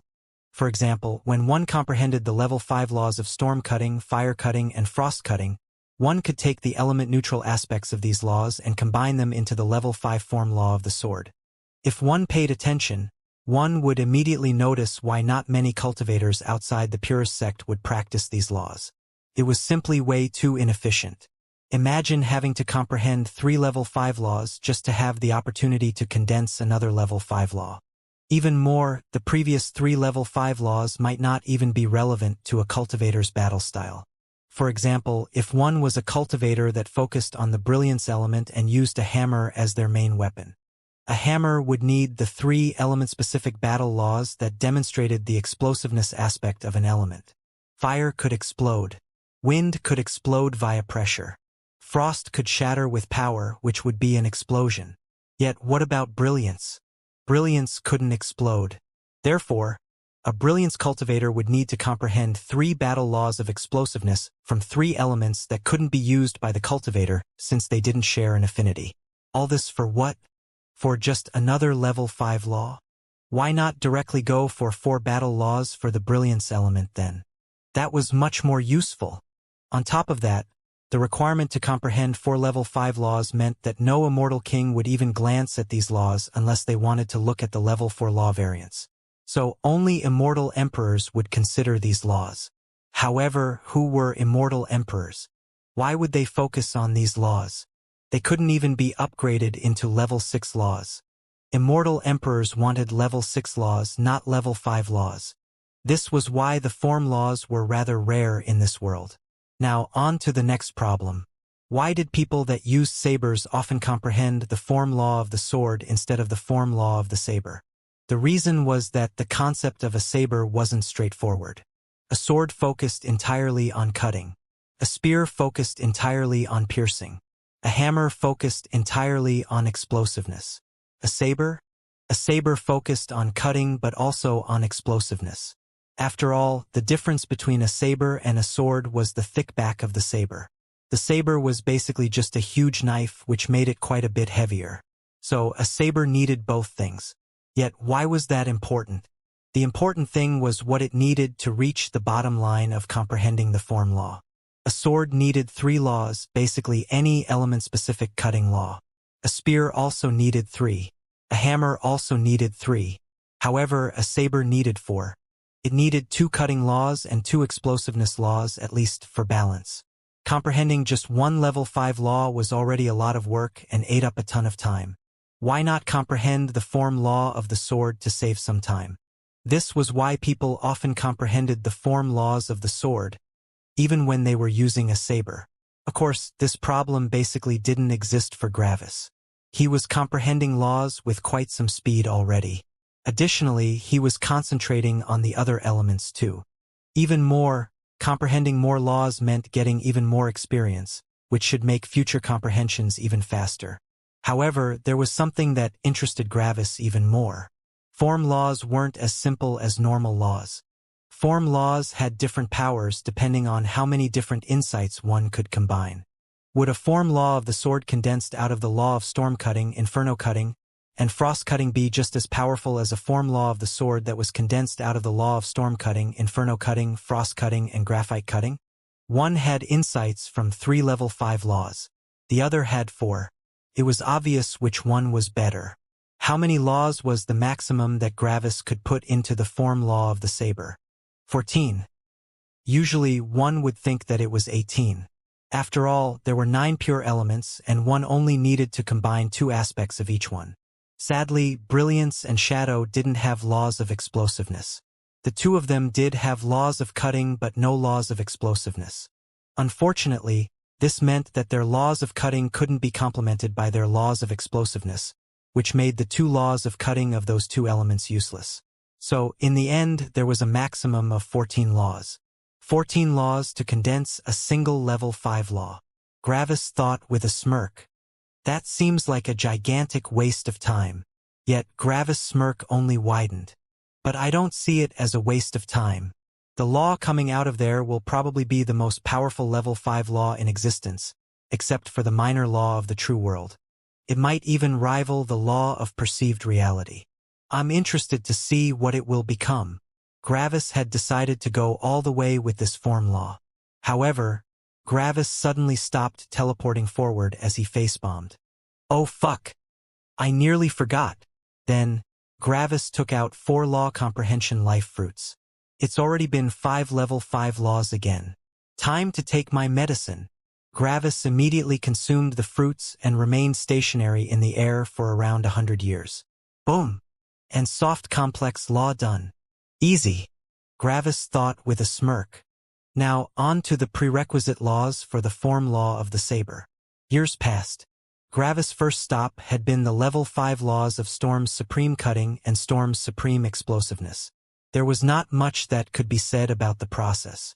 Law comprehension was just comprehending new laws. Gravis simply sat in the law comprehension areas and comprehended the laws. After comprehending a law, Gravis would call Stella and talk to her for a bit. After all, thousands of years had passed.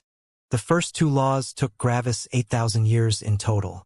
Luckily, Gravis already knew the composition law for the element of storm, which made the comprehension far faster.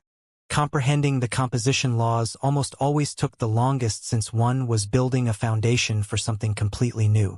However, when one knew the composition laws, the other laws would quickly follow. During that time, Mortis comprehended the law of frost lightning and the law of punishment brilliance. It sure was helpful to be connected to Mortis right now. Gravis' next stops were the laws of Inferno's supreme cutting and Inferno's supreme explosiveness. Comprehending these 2 laws took Gravis 10,000 years. Now, Gravis had fulfilled the bare minimum to comprehend the form law of the saber. Of course, Gravis wasn't interested in the bare minimum.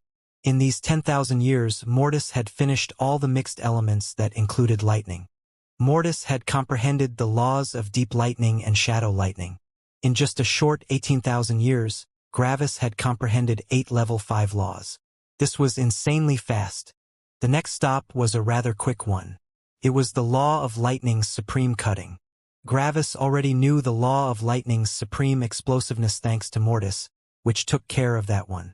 Comprehending the law of lightning's supreme cutting only took 1,000 years. Mortis didn't manage to comprehend a law during that short amount of time.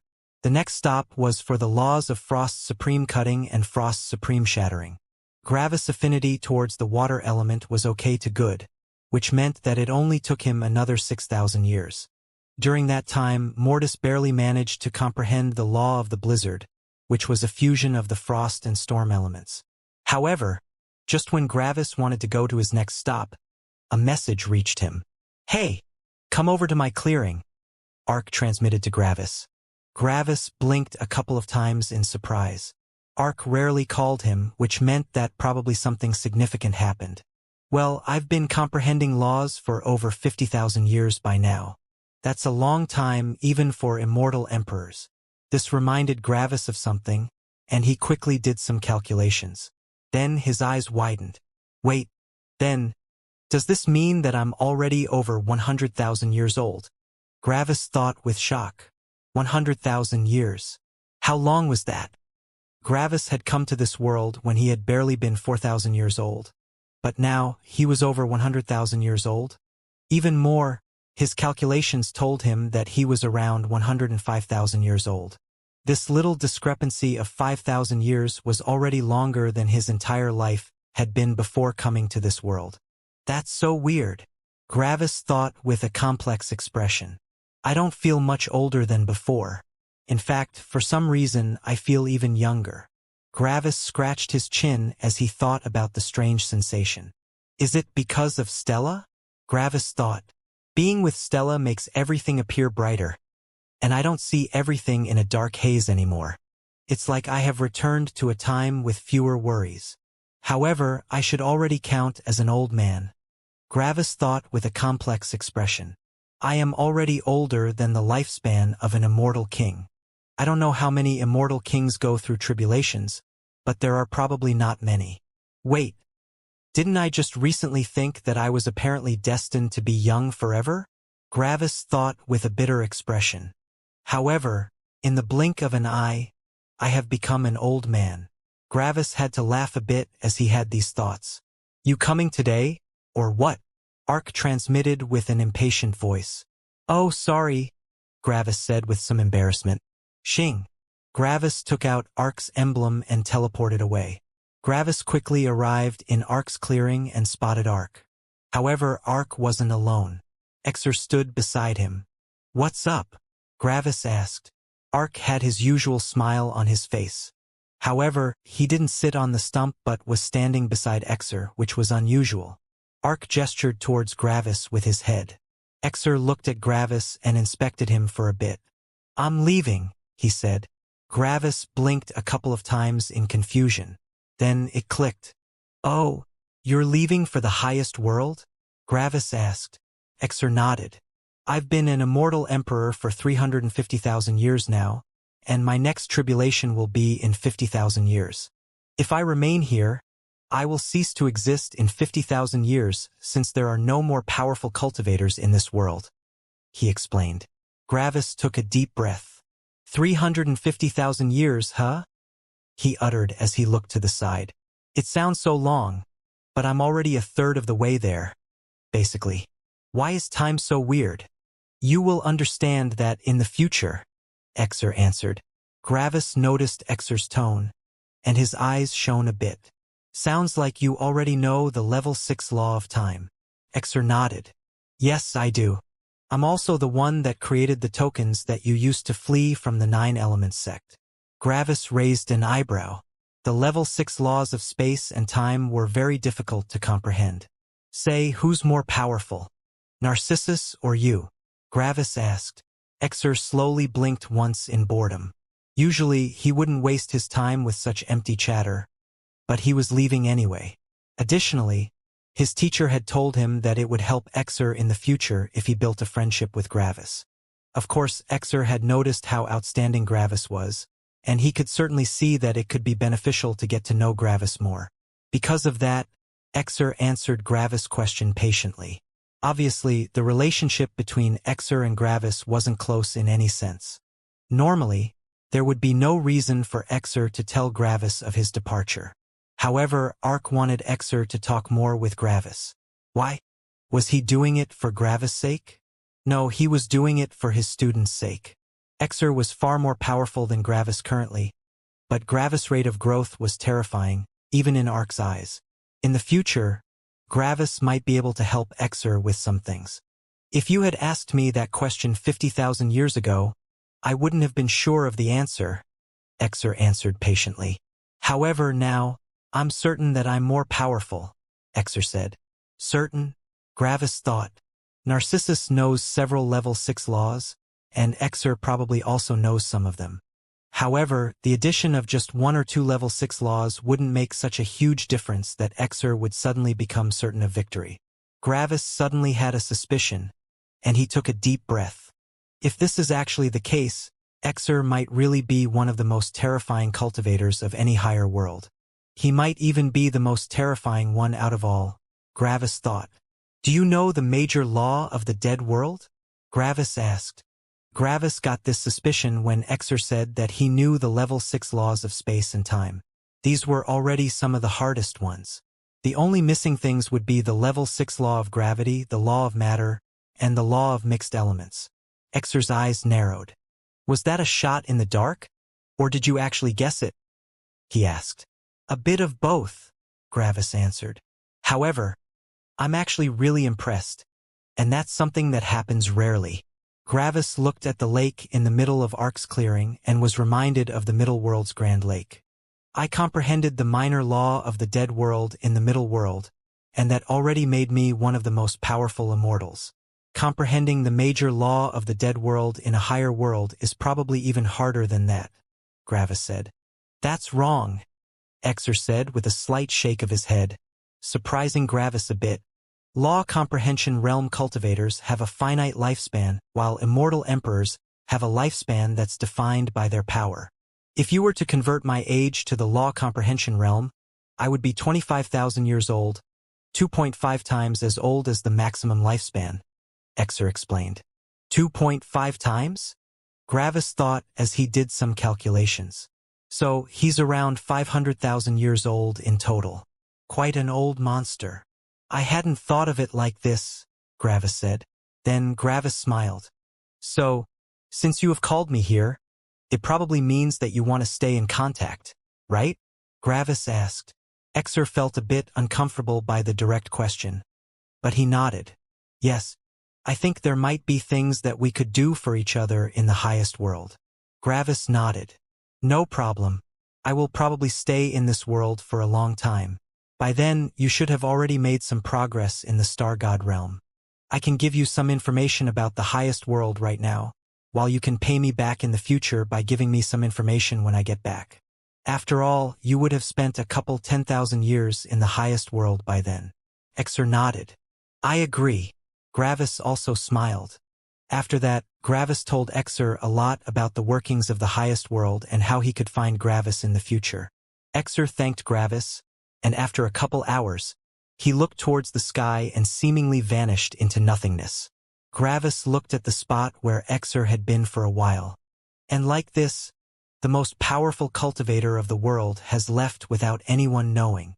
Gravis talked a bit more with Ark, and Ark told him that he was looking forward to their fight. In the beginning, Ark had been a bit skeptical that Gravis would reach a sufficient power to battle Ark's weaker form. But now, he no longer doubted him. Gravis was well on his way to comprehending the law of sentience. After Gravis left, for the first time in a long while, Ark thought about the concept of death again. Could he actually die? However, Ark quickly stopped this train of thought. Don't want to summon another gate of death. One is already more than enough. When Gravis returned, he called Stella again and informed her that Exer had left.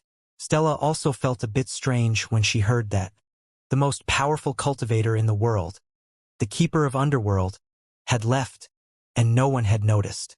As they talked about Underworld, Stella remembered something, and she told Gravis. Apparently, the beasts were already converting their natural resources into equipment with quite some efficiency.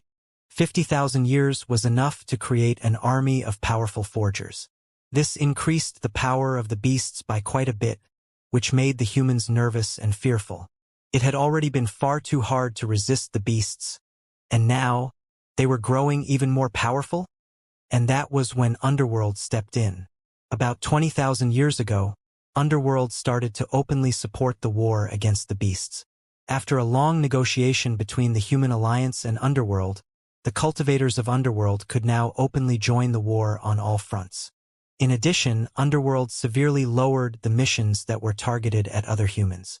This meant that the entire underground of the world was now no longer weakening humanity. In fact, they were helping humanity now. Sex could send more cultivators to the front lines since they didn't need to guard against Underworld anymore, and Underworld started to sell a ton of or at low prices. Of course, all of this or came from the gravitas. After all, Underworld was sitting on a mountain of or. The Human Alliance thanked Underworld for their generous help while Underworld got a ton of immortal stones. With all of these changes, the front lines stabilized again. It was actually rather funny to Gravis. Underworld had been created by Ark to suppress humanity so that they wouldn't eradicate the beasts. Underworld's missions had always only targeted humans, which made everyone hesitate in sending out their full force to the front lines. Yet, the gravitas that had existed for only 1,000 years had impacted the dynamic of the world so much that Underworld had to help humanity now. Gravis had already severely changed the higher world, and he wasn't even an immortal emperor yet. Gravis didn't find this weird. After all, it was only logical that the beasts would become more powerful with time. After talking with Stella for a bit, Gravis went on to comprehend his next set of laws. This time, he checked out the laws of Deep Wood's supreme cutting and Deep Wood's supreme destruction. Yes, the destruction aspect of Deep Wood was the explosive aspect. Gravis knew the level 4 law of Deep Wood's destruction, but not the level 5 law of Deep Wood's supreme destruction. The law of Deep Wood's supreme destruction didn't take as long since Gravis knew the level 4 law equivalent. It only took him 4,000 years. However, the law of Deep Wood's supreme cutting took longer. This one took Gravis 6,000 years. During that time, Mortis managed to comprehend one law, which was the level 5 law of Soulfrost. This was the mixed element of Deep Wood and Frost. This one had taken up nearly all 10,000 years.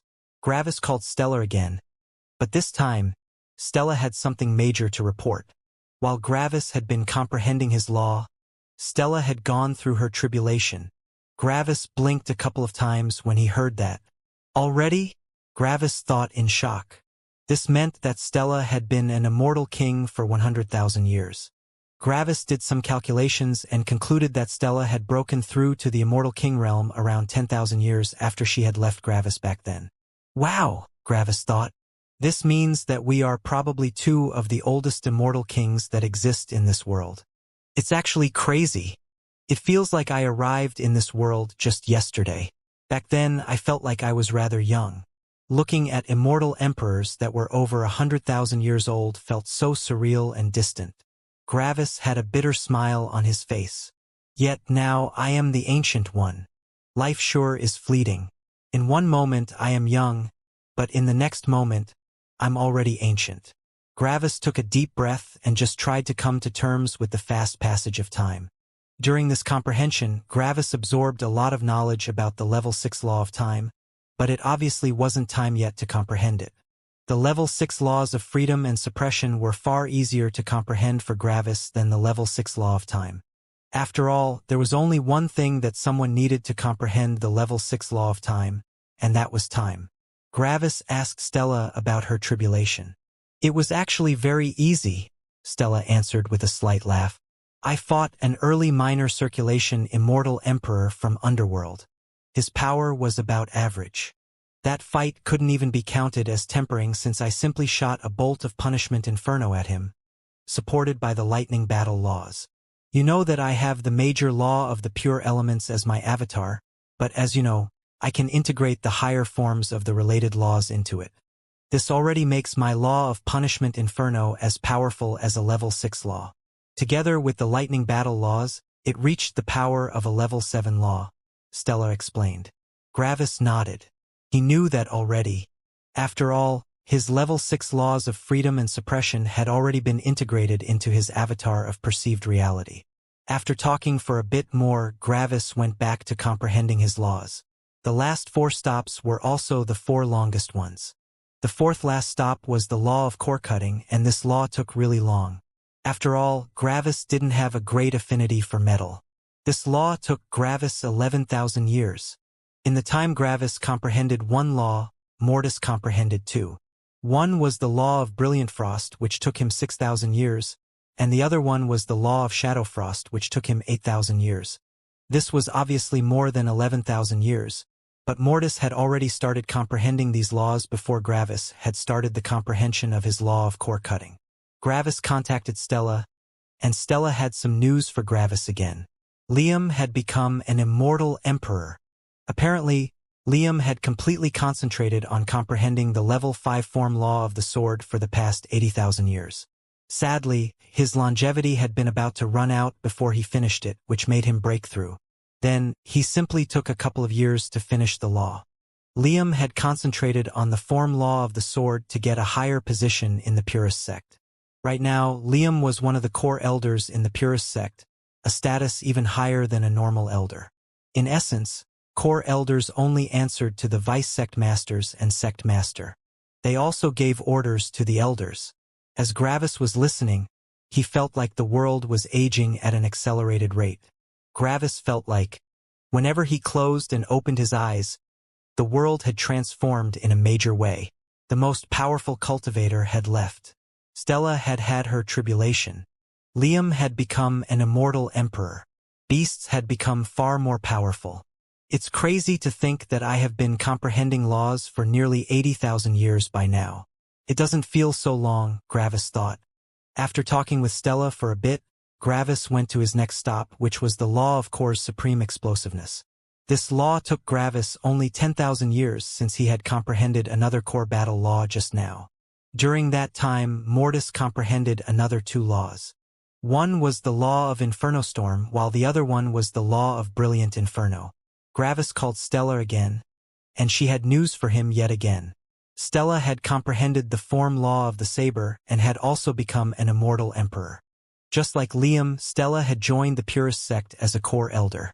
Stella seemed to be living quite a nice life in the Purist sect. She didn't have many responsibilities, and she could do what she wanted most of the time. Gravis felt yet again like time was passing at ridiculous speeds. However, before Gravis went to the next stop, he took out 8 law comprehension life fruits. He hadn't eaten them in quite a while, and he had comprehended so many level 5 laws during this time that he could eat 2 sets without any issues. He decided to get the hardest laws out of the way first. The first law Gravis comprehended was the law of graphite core. If Mortis tried to comprehend that law the normal way, he might take 40,000 years or more. Gravis needed to consume all 4 fruits to comprehend that law. The next one was shadow graphite. After consuming these life fruits, Gravis went to his second last stop. The law of graphite's cutting. Oh boy, that's going to take a while. Gravis sat down in the law comprehension area and closed his eyes. And then, a moment later, Gravis felt his law of safety and danger shouting at him. Someone was attacking him. Gravis had just been in the middle of comprehending the law of graphite's supreme cutting when his laws of danger and safety screamed at him. Someone was attacking him. Bang! 2 snake fangs bit into Gravis' neck as they injected a ton of shadow poison into his veins. An instant later, the entire body of the snake coiled around Gravis as all his bones broke. There was deep hatred visible in the snake's eyes as it tried to kill Gravis, and its attack was definitely not weak. This was an early minor circulation immortal emperor, someone 4 levels above Gravis. Why? Gravis transmitted. It's you! The snake transmitted with hatred. You were the one that ruined the purity of our beasts. You were the one that introduced the manipulation of metal to the beasts. You have ruined everything. Gravis scratched his chin as he calmly watched the snake wrestling with itself. Yes, Gravis had never been hit. As soon as Gravis' laws had shouted at him, he activated his law of perceived reality, making it appear like the snake had hit him. For the last couple of seconds, the snake was biting the air as it coiled around nothing. Gravis wanted to know why someone had suddenly attacked him, and he quickly got his answer. While the snake was wrestling with itself, Gravis checked up on his basic formation array that told him how long he had been in comprehension. A little bit over 10,000 years have passed already, Gravis thought. Huh, a bit longer than I thought. Why was Gravis checking the time? Because he had a suspicion. Sure enough, I had my fight against Aaron when I was 46,000 years old. Aaron was supposed to be Cyril's tribulation, but I killed the opponent, which meant that he transformed into my tribulation. Therefore, my longevity has been extended after I won the fight.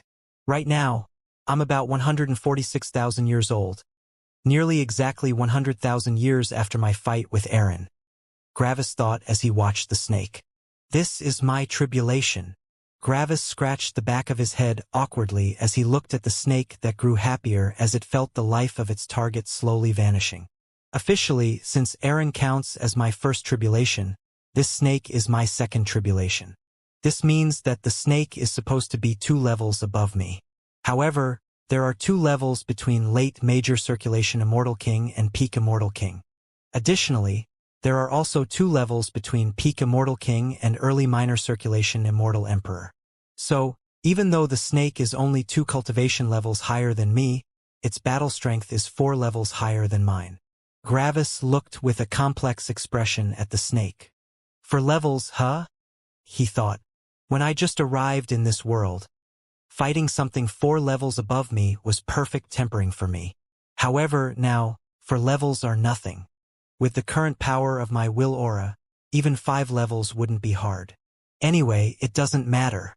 Gravis slowly walked over to the snake, who was growing more shocked by the second. How was its prey still alive? The snake was certain that it had broken all of the black demon's organs and bones. How is its prey still struggling in its grasp? Meanwhile, Gravis walked up to the snake from behind and took out a spear. Then, Gravis enhanced his body with the law of physical power and loaded his spear with mortality. Bang! The snake's head exploded as Gravis stabbed his spear into its head from behind. Even until the end, the snake had never realized that the black demon in its grasp had only been its perceived reality. However, it wasn't physical reality. As Gravis looked at the corpse, he had to sigh. The law of perceived reality really is terrifyingly powerful, he thought. In my fight against the black demon, it alone has won me half the fight. If the defense of my opponent hadn't been an entire level above his realm, he would have even completely died to it. My enemy sees what they want to see. This means that, in their perception, everything is going smoothly while, in reality, it isn't. This leaves them in a dream where they get what they want. At least, until they wake up. Gravis ignored the corpse since there was nothing of value on it. After all, Gravis had enough immortal stones to become a late major circulation immortal emperor. This corpse was literally worthless. Mortis, I just had my tribulation, Gravis transmitted. So? Mortis answered neutrally. It's only an early minor circulation immortal emperor. Gravis groaned. Yes, I know that. I contacted you because I wanted to know if you also got attacked.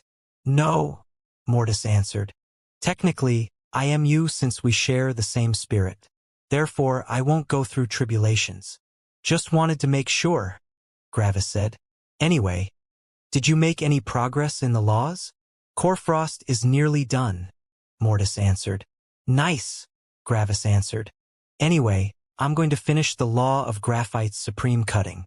It might still take me another 10,000 years since my affinity towards Earth is horrible. Okay, Mortis answered. After talking with Mortis, Gravis contacted Stella and informed her that everything was all right. Gravis was pretty sure that Stella paid more attention to Gravis' age than Gravis himself. Sure enough, when Gravis told Stella about his tribulation, she released a sigh of relief. She knew that Gravis couldn't possibly die in his tribulation, but she had still been nervous. The two of them talked for several hours. By now, they both longed for each other again. They had been apart for a really long time. Give me another 30,000 years or so, Gravis answered. However, if you want, I can come over right now. No, it's fine, Stella answered quickly. I don't want to interrupt your comprehension.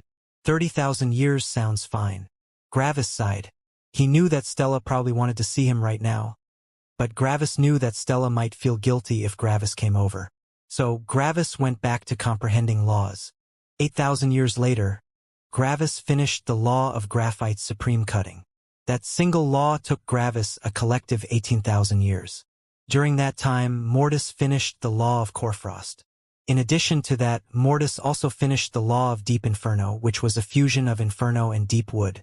So many mixed elements, Gravis thought with a sigh.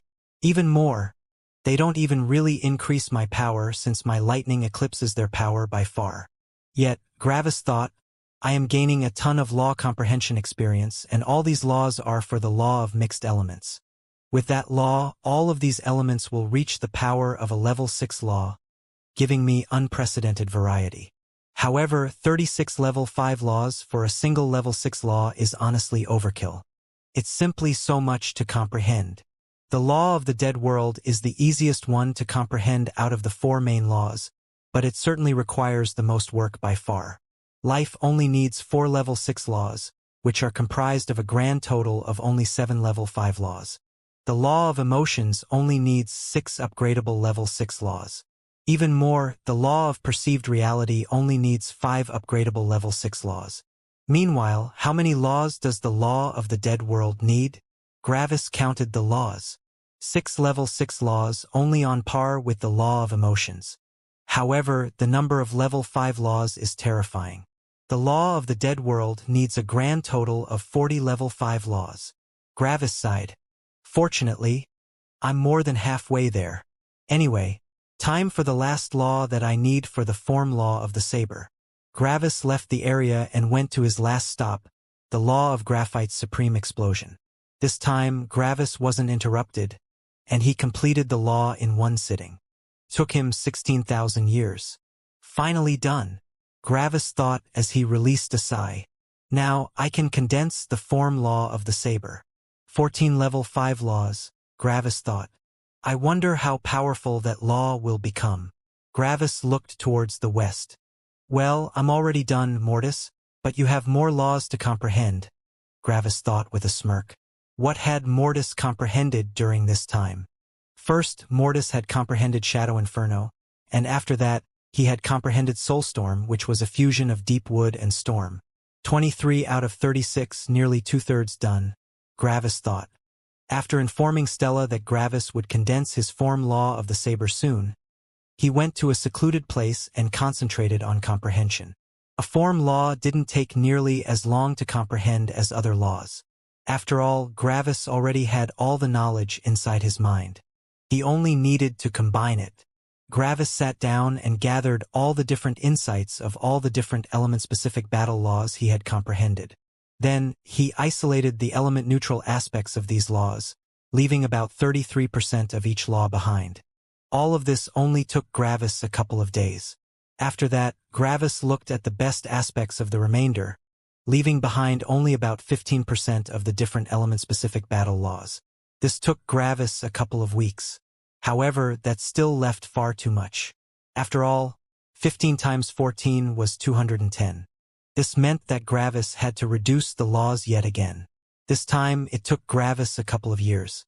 It took so long because Gravis had to test the effectiveness of the different aspects and compare them to each other. He also had to see if these aspects could work with each other. In the end, about 10% of each law was left. He only had to reduce it a bit more, but it was already proving to be quite challenging. The next refinement took Gravis nearly 50 years, and 9% were left. Still a bit too much. By now, Gravis had reached a point where he didn't want to give up anything. All of these things were absolutely top-notch, but he couldn't have duplicates for the same concepts. The next refinement took Gravis 500 years, and he was left with about 8% of the insights. Just a little bit more. The next refinement took Gravis nearly 5,000 years, but in the end, he was done. He had created a blueprint for his law. I had to give up so much good stuff, Gravis thought with a sigh. However, only the best things are left. Time to finish the law. Gravis took out his saber and tried out many different concepts by swinging his saber. He knew that these concepts all made sense and that they fit together, but they didn't really create a whole. He needed to fuse the aspects together. As Gravis tried every possible attack he could do with his saber, he tried to make the connection between them as smooth as possible, which was not easy. Gravis even felt like his concentration was being used up at a terrifying rate. His mind was going through an uncountable number of calculations every instant. Another 5,000 years passed, and Gravis became much better at condensing the law. Over 10,000 years for a form law, Gravis thought with a bit of frustration. That's way too much. Gravis was only a single step away, but that step was impossibly hard to take. Everything had already perfectly clicked into place, but there was one spot between two different concepts that just wouldn't flow smoothly, no matter how much Gravis tried. It was like these two concepts couldn't be incorporated. I mean, I have a different concept from a different law that I could insert here, but I like this one way better. I don't want to give up this one. So, Gravis continued trying to make it fit, but it just wouldn't. As time passed, Gravis grew more and more frustrated. Why isn't this working? Gravis thought. The concept is perfect. It should work, but it just doesn't. My control is also absolutely perfect. There is absolutely no error in my movement. So, why doesn't this work? Gravis thought with gritted teeth. By now, Gravis had no idea what he should do anymore, which made him decide to check out some other laws. Maybe something could make the transition between the two concepts work? Gravis went through all his laws and, after a while, just randomly tried them out. Xing. Oh! Gravis suddenly uttered as he noticed something. The transition had become a bit smoother just now. Interesting, Gravis thought. Who would have thought that this law would help me in making progress? It's actually ironic. Form laws require a perfect control over everything so that I move accurately every time. But this law that reduces my control is actually making it smoother. Which law did Gravis mean? The level 3 law of rage. The law of rage reduced one's control over their attacks in exchange for a powerful boost of power. Gravis tried out the law of rage a bit more as his saber started to shine in red light. As Gravis activated the law of rage, controlling his own attacks became more difficult. All the other attacks and concepts lost synchronicity, but that one aspect that had caused Gravis so much trouble flowed smoothly now. Gravis thought that he was onto something here and checked out some other unrelated laws. Gravis tried out the level 3 law of calm during the other segments, and, sure enough, they flowed beautifully. Perfect, Gravis thought. After that, Gravis activated both the law of rage and the law of calm. If their forces had identical strength, they would cancel each other out, but Gravis didn't do that, of course. He simply used them in alternating powers depending on the situation. As soon as Gravis noticed that he could incorporate these two emotional laws, his progress sped up. After only a couple of days, Gravis had perfectly gotten used to using these emotional laws as support for his attack. He even incorporated the law of apathy into his attacks. Sadly, the law of empathy was useless. An attack with a saber had nothing to do with empathy. After a while, Gravis lost himself in comprehension again. Swinging his saber like this had a magical effect on himself. It was like he was traveling through the lands of emotion. Gravis traveled through a dead land. Apathy was all around him. The ground around him was a desert, representing the law of rage. The law of rage had already destroyed everything, leaving only sand behind. After walking for a while in this illusory land, Gravis saw a tranquil ocean that didn't move. It almost looked like a pane of glass. Gravis noticed that the ocean and the desert were separated by a small cliff. For some reason, Gravis thought that this didn't really fit. The only word Gravis could think of was janky. Gravis lifted his right hand and moved it a bit. Shush! The sand from the desert flowed over the cliff, creating a smooth walkway. Gravis smiled and looked at his surroundings again. Now, there were 3 areas. One was the desert, one was the ocean, and the last one was a beach. Suddenly, Gravis' eyes widened as comprehension shone in his eyes. Boom! Boom! Gravis was shocked for a second but immediately had to laugh. It was actually so simple, he thought. That was all. The law of rage and the law of calm had not been combined into a single area. They were still separate from each other. However, there was now an area between them that connected both of them. In seconds, the beach transformed into a forest, which slowly transformed into a swamp the more it stretched into the ocean. Gravis looked at the desert. The extremes of rage don't allow for life since it destroys everything. This is a form of apathy for life. Then Gravis looked at the ocean.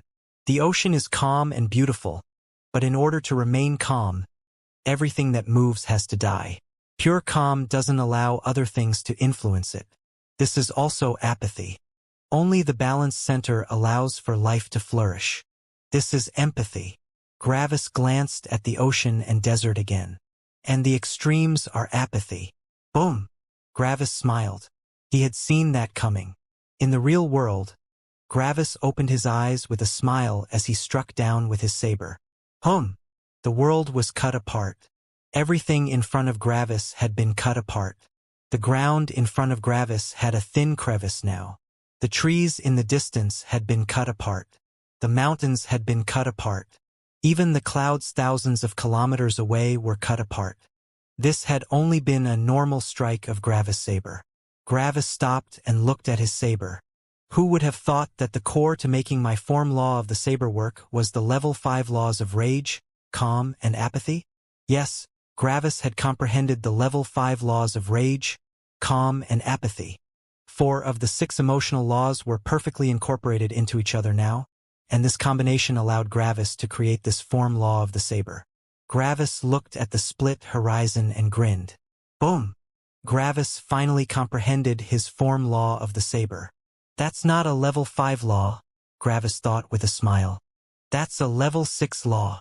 No wonder it was so hard to comprehend. Gravis closed his eyes to take a deep breath as the sensation of his new form law of the saber washed through his being. It's so powerful, Gravis thought. A form law is normally only supposed to give someone the same power as the level 5 law of physical power. Yet, Gravis looked down at his saber. This is so much more powerful. Since Gravis had comprehended the law, he understood what powers this law could unleash. How strong was it? Gravis' form law of the saber was composed of 14 different element-specific level 5 laws and 3 emotional laws. This was already more than enough to condense a level 6 law, but not enough to make a level 7 law. After all, form laws only took parts of laws, not the entire thing. So, Gravis' form law of the saber had reached the power of a level 6 law. While it sounded impressive on the surface, just describing the form law like this wouldn't make it justice.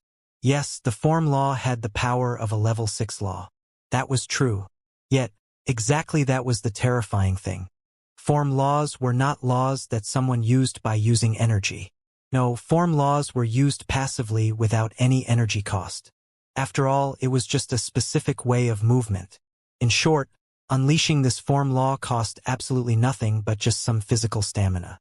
Yet, it was able to unleash the power of a level 6 law. This meant that every single casual attack of Gravis now had the power of a level 6 law. Just with his saber alone, Gravis could slice through the body of a beast 4 levels above him. He needed no lightning, no elements, nothing. Even more, the form law could also be combined with all of Gravis' other laws since it didn't take up a spot inside Gravis' saber. The combinations could become terrifyingly powerful. If Mortis had had this law, the black demon would have died to his 2 lightning crescents, Gravis thought. Gravis glanced once more at the split horizon, which was slowly regenerating itself. Gravis still remembered how Aaron had also managed to achieve something like that. However, the power between Aaron's attack and Gravis' attack was monumentally different. Gravis smiled a bit. Xing. Then he swung his saber casually. In an instant, everything in a straight line for over 10,000 kilometers had been cut apart. Nothing could withstand the power of a level 6 law. I have come this far, huh? Gravis thought with a surreal feeling. I can destroy thousands of kilometers with but a wave of my hand. I don't even need to use any energy. Gravis thought back about his life and his power. In the beginning, he was just a bit more powerful than Immortal. Then, he managed to destroy several meters with his attacks in the energy-gathering realm. When he got his lightning crescent, he managed to destroy the peak of a normal mountain in the lower world. In the Unity realm, he already could destroy hundreds of meters. In the nascent nourishing realm, his power of destruction reached kilometers. In the law comprehension realm, it became nearly 100 kilometers. As an immortal, Gravis nearly managed to destroy 1,000 kilometers with his lightning crescent. As an immortal king, Gravis had already destroyed thousands of kilometers with his lightning crescent. Now, Gravis could destroy over 10,000 kilometers with but a wave of his hand. Power, huh? Gravis thought as he looked at his hand. It does feel nice. Then Gravis started grinning widely. But not as good as my honey. Then Gravis took out his life ring. Hey honey, sorry that I'm only calling you now. Condensing my form law took longer than expected. It's okay, Stella answered with a reassuring voice. So, are you done? She asked with hope. Yes, I am, Gravis answered with a wide smile. Want me to come over right now? Yes, please, Stella said with excitement. Then she cut the connection. Gravis had to chuckle a bit. After that, Gravis left the beast territory and went towards the eastern continent. While doing so, Gravis absorbed a ton of immortal stones. Gravis had never been in the purest sect, and he wanted to be sure that nothing would be going wrong. Because of that, Gravis decided to become a peak immortal king first. The breakthrough was already finished before Gravis even left the beast territory. What he didn't know was that Narcissus was paying close attention to him. His growth speed is terrifying, Narcissus thought. He might even be able to fight early major circulation immortal emperors as a mere immortal king. This is already beyond impossible. As a mere immortal king, he already eclipses my law comprehension by a terrifying amount. Narcissus wasn't certain what he should feel right now. Narcissus had been one of the most powerful beings in this world. The only beings stronger than him were Exer and Arc, but Exer had already left. On top of that, one couldn't really count Arc since he was an ancient being. So, Narcissus was basically the most powerful being in this world right now. Yet, the only thing that stopped Gravis from being more powerful than Narcissus was a session of absorbing immortal stones. If Gravis wanted, he could become the most powerful being in this world in less than a day. Should Narcissus feel inferior? Should he feel threatened? Should he feel proud? Narcissus wasn't certain. Usually, Narcissus put a ton of weight on power, and when someone was more powerful than Narcissus, he felt inferior. Narcissus wanted to be the most powerful being. Yet, when Narcissus looked at Gravis, he didn't feel inferior, even though Gravis was essentially far above Narcissus. Why was that? Because the gulf was just too vast. When another being was just a bit more powerful or a bit more successful than oneself, one might feel inferiority, envy, or jealousy. Yet, when that same being was on a completely different level, this feeling vanished. That was because the person would not consider the other person to be in the same world as them. They lived in a completely different world. Narcissus had seen Exer as his rival. Yet, he couldn't see Gravis as his rival. To him, it felt like it was only natural that Gravis would overtake him. Without noticing it, Gravis had left the world of the normal cultivators far behind. The average cultivators could not jump levels. Geniuses could jump one level. Prodigies could jump 2 levels, but these prodigies were supremely rare. A jump of 3 levels was only in legends. After thousands and thousands of years, maybe one such person would appear in a world. This represented the absolute peak of battle strength. No one even considered that a jump of 4 levels was possible. Near the end of the lower world, Gravis could jump 3 levels. However, the difference between the levels wasn't as vast in the spirit-forming realm as in the unity realm and above. On top of that, Gravis hadn't been in a powerful lower world. In fact, the lower world he had gone to had been one of the weakest ones. The lower heaven had suppressed the talent of the world for eons as it killed everyone that managed to condense a will aura in the body-tempering realm. This hurt the overall power of the world immensely. Yet, Gravis had only managed to jump these weak 3 levels back then. The middle world Gravis had gone to was one of the more powerful ones, and Gravis had managed to jump 4 levels in that world near the end. However, the battle strength of the beasts in that world wasn't the most powerful. Yes, they were powerful, but there was still a lot of potential left. Jumping 4 levels in that world was like jumping 3 levels in this world. Yet, the difference was already vast. In the lower world, Gravis could only be counted as very talented in the grand scheme of things. However, after he exited the middle world, Gravis' strength had become the stuff of legends, even in this higher world, the strongest higher world in existence. Gravis had managed to jump 4 levels in the Sect Alliance's territory, but the cultivators there weren't very powerful.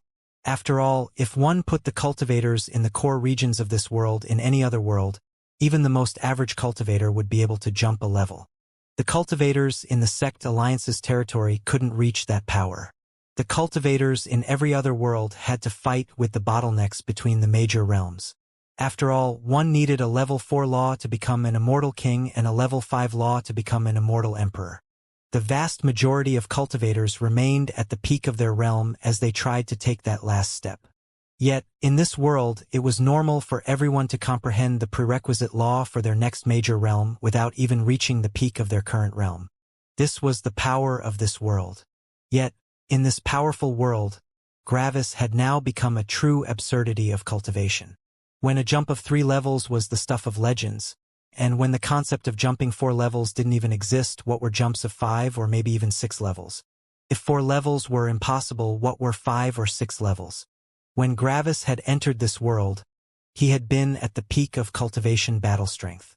And now, he wasn't part of the cultivation world anymore.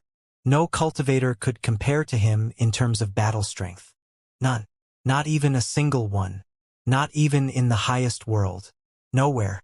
Even the past heavens magnates were left behind. His power had eclipsed absolutely everyone by a humongous margin. If the average cultivators were only 100 meters behind the most talented cultivators, Gravis would be several kilometers away. In their eyes, Gravis was a being that would only exist once. A one-time occurrence. A miracle. Yet, even the cultivators of legend couldn't see the front since they were just too far behind. However, Gravis was able to see it. He wasn't the first place. In this imaginary representation of battle strength, a group of blonde people with multiple eyes were walking in the distance. There was still a huge gulf between Gravis and them. However, for the first time, Gravis could see them. They were within his reach. Only a little bit more. These were the heavens, and they were Gravis' current goal. And after that, in the distance, on a mountain on the horizon, an impossible distance away, there stood only a single middle-aged man with black hair as he looked up at another mountain to his side. Another blonde man with an unknown face stood on the other mountain, looking back. After Gravis overtook the heavens, these two would be next. Gravis left the beast territory and reached the eastern continent. After transforming back into a human, Gravis went further to the east, towards the purist sect. He wondered what it looked like. After around an hour, Gravis reached the purist sect, and he was looking at it with lifted eyebrows. What did the purist sect look like? What kind of atmosphere did it radiate? The 9 Elements sect had appeared like a wonderland filled with money, peace, and power. The 9 Elements sect had shown the prestige that a supreme power of the most powerful higher world should have. And the purist sect? The purist sect looked simple. It wasn't situated on a mountain like the 9 Elements sect, but in a brown basin, surrounded by mountains. The mountains created a full circle, only leaving one spot open which acted as a gate for the purist sect. The ground in that basin was brown since it was made of earth, not stone. Sadly, there were no plants around. If it weren't for its ridiculous size of nearly 1,000 kilometers, the purist sect wouldn't look much different from a mortal village. Basic stone houses and wooden huts littered the ground of the purist sect, and Gravis could see a ton of disciples in white robes walking around. For some reason, they were not teleporting, and they also weren't flying. At the innermost part of the mountain circle, Gravis could see a stone castle. However, it was only about as big as the castle of a mortal king. Behind that castle was a singular, shabby wooden hut. However, the most surprising thing was the absence of formation arrays. There wasn't even a single one. The 9 Elements sect and the purist sect couldn't be any different. One was ostentatious. One was simple. Gravis thought with a bit of bewilderment. The purist sect is a bit different than I've imagined. But I like that look more. Gravis landed before the entrance of the purist sect and looked inside. In front of him was a simple wooden gate a couple 100 meters high. There were no guards. Gravis looked to the side and noticed that people were coming and going without any inspections or interruptions. Surprised, Gravis' mouth widened in a stupid smile as he looked towards the front. Stella stood behind the entrance of the purist sect, and she looked absolutely stunning. She wore a long red dress. Her cheeks were pink, and her lips were red. Apparently, she had brushed up on her appearance just for Gravis. Xing. Gravis teleported over and hugged Stella.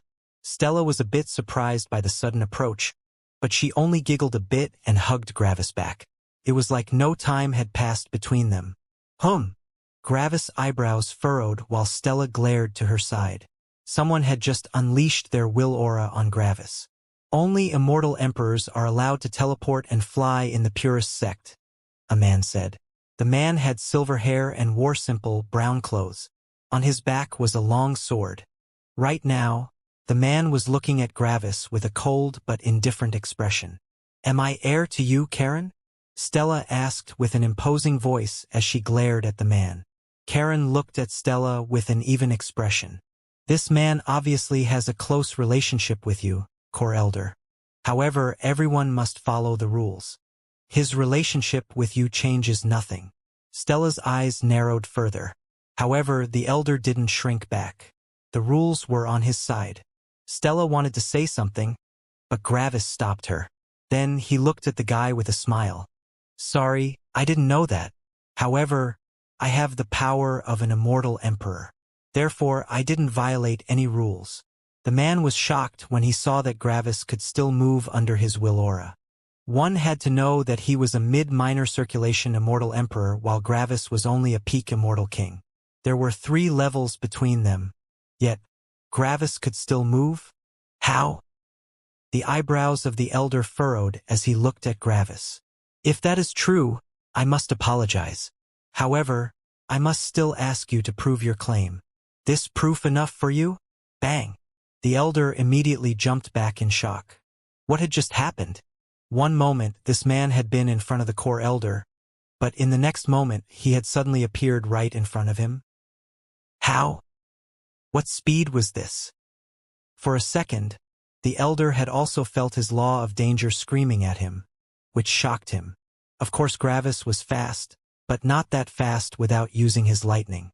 He hadn't really charged at the elder but had simply walked over to him while manipulating his perception with the law of perceived reality. Then, when Gravis had arrived in front of the elder, he had simply dispelled the effect of the law of perceived reality. This made it appear like Gravis had just appeared in front of the elder. Stella had also been under the effect of the law since Gravis wanted to brag about his power a bit, and she was just as shocked. To the two of them, it had appeared like Gravis could simply change the place where he existed. Even a mid-minor circulation immortal emperor couldn't see how he had moved. One moment Gravis was here and the next moment he was there. How terrifying was this ability? How could one defend themselves against it? So, is that enough proof? Stella and the elder quickly looked to a different spot. Gravis was back beside Stella. The elder still couldn't wrap his head around what he had just seen. What is he? Hey, I'm Dash Bang. The elder jumped away again as Gravis appeared in front of him again. Hey, I'm asking you something. The elder turned around and saw Gravis. However, his shock only grew. The old Gravis hadn't vanished. There was simply another one now. And even worse, they were multiplying. By now, the elder was certain that this was an illusion. It was impossible that one person could exist in multiple places at once. The elder activated his laws as he strengthened his perception to see through any falsehood. Yet, to his shock, the Gravises didn't disappear. No matter what he did, the army of Gravises was just looking at him with a questioning expression. Was he going insane? The law of perceived reality could manipulate the perception of everyone until reality was questioned. However, that was only true when the person's will aura suppressed Gravis' will aura. This elder was just a mid-minor circulation immortal emperor, while Gravis was a peak immortal king. 3 levels separated them, but 3 levels weren't enough to offset Gravis' will aura, which was at the level of a late major circulation immortal emperor's will aura. This meant that the elder couldn't escape the effect of the law of perceived reality, no matter what he did. That's enough. Gravis' expression changed into a guilty one as he heard Stella shout.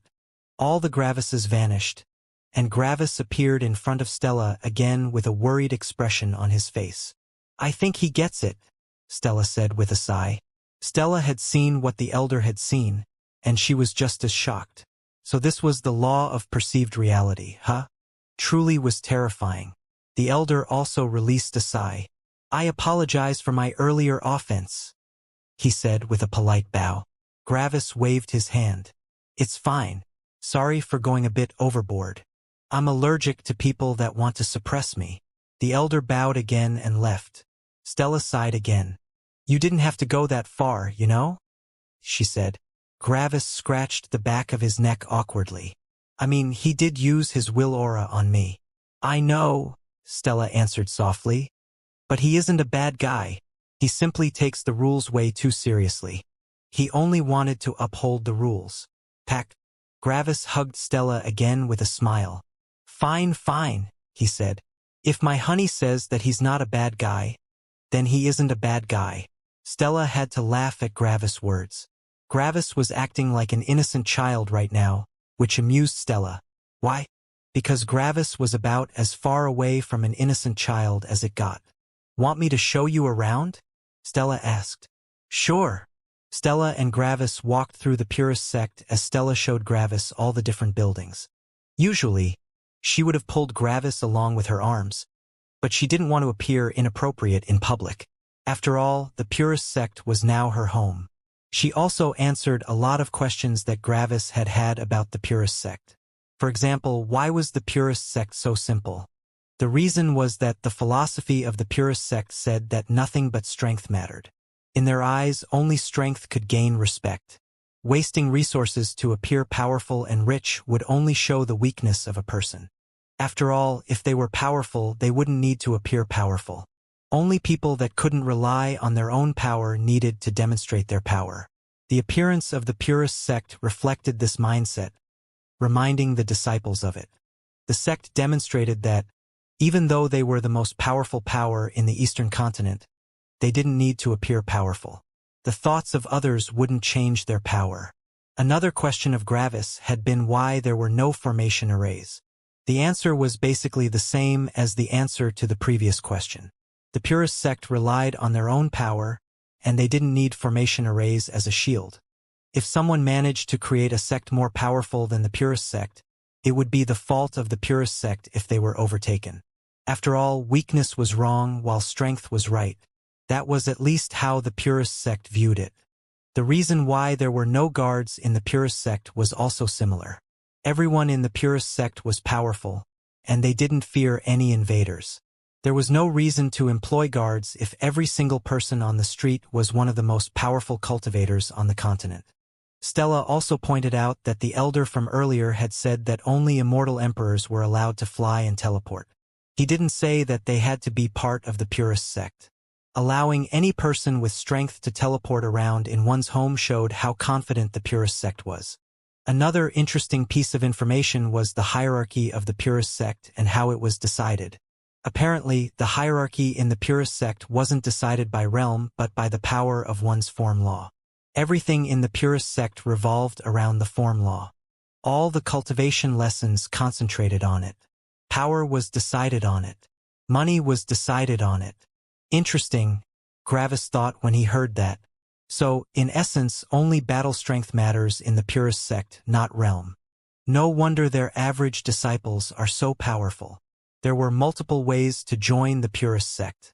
For example, even body-tempering cultivators could join. The purist sect held a continent-wide tournament every single year, which sounded crazy in Gravis' ears. Every single year? Only teenagers below 16 could join, and they were put through insane trials that tested their physical power, compatibility with elements, and, most importantly, will. If someone managed to condense a will aura, they would be immediately accepted. However, this was insanely hard to accomplish. After all, Gravis himself also only managed to condense a will aura barely before he became 16, and he had gone through an insane amount of tempering in the practical exams. Apparently, the will trial of the purist sect was made to allow the participants to condense a will aura. This meant that the death rate of participants was terrifyingly high, at over 30%. If they managed to condense a will aura, they could join. If they survived but didn't manage to condense one, they would still have a chance if their other talents were outstanding. Yet, the big question was, how was the tournament held? After all, even 100 kilometers took body-tempering cultivators over a day to traverse. The continent was billions of kilometers long. The solution was that the tournament wasn't held in the purist sect but in many cities at once. The subservient sects of the purist sect were responsible for holding these tournaments. Of course, these subservient sects gave the task to their subservient sects, which would give the task to their subservient sects. In the end, nascent nourishing cultivators would oversee the tournaments. This was the lowest the strength of the overseers could go. After all, testing the compatibility with laws required someone that knew laws. Of course, this setup had a big chance of fostering corruption. The sects could favor participants and could allow them to buy their way in. However, since even Immortal could see that danger, the sects could obviously see it too, which was why they would thoroughly check all the survivors of the trials. If a participant managed to survive, the lowest sect would choose everyone that they wanted to have in their sect. Then, the next higher sect would look at the selected ones and take those they wanted. Then, the high-rank sects would look at these chosen candidates and take the ones they wanted. And lastly, it was the purest sect's turn. This opportunity was gargantuan for mortals. Mortals had the chance to immediately join the most powerful organization for billions of kilometers. Mortals had the chance to join an organization with over 100 immortal emperors. This jump in status was insane beyond belief. Put yourself in the shoes of a 15-year-old teenager that went through hell. Maybe your family was killed, and you lived the last couple of years in the wilderness trying to become powerful. Now, imagine you get picked to join a sect, the thing every youngster wished for. You saw the powerful elder that could fly. Everyone was respectful to that elder. Then all the elders gathered, and even the sect master appeared. Why? Because someone even more powerful arrived that demanded the respect of the entire sect. Who was that? Who was so powerful? Then you were chosen by this mysterious elder, and you were the only one that was chosen. Then you would go to a different, even more powerful sect, and other teenagers from somewhere else came to you. All of them were more powerful than everyone you had fought in the tournament. Then an even more powerful person appeared that chose you. And lastly, an even more powerful person appeared. For a mortal, this was a surreal experience akin to a dream.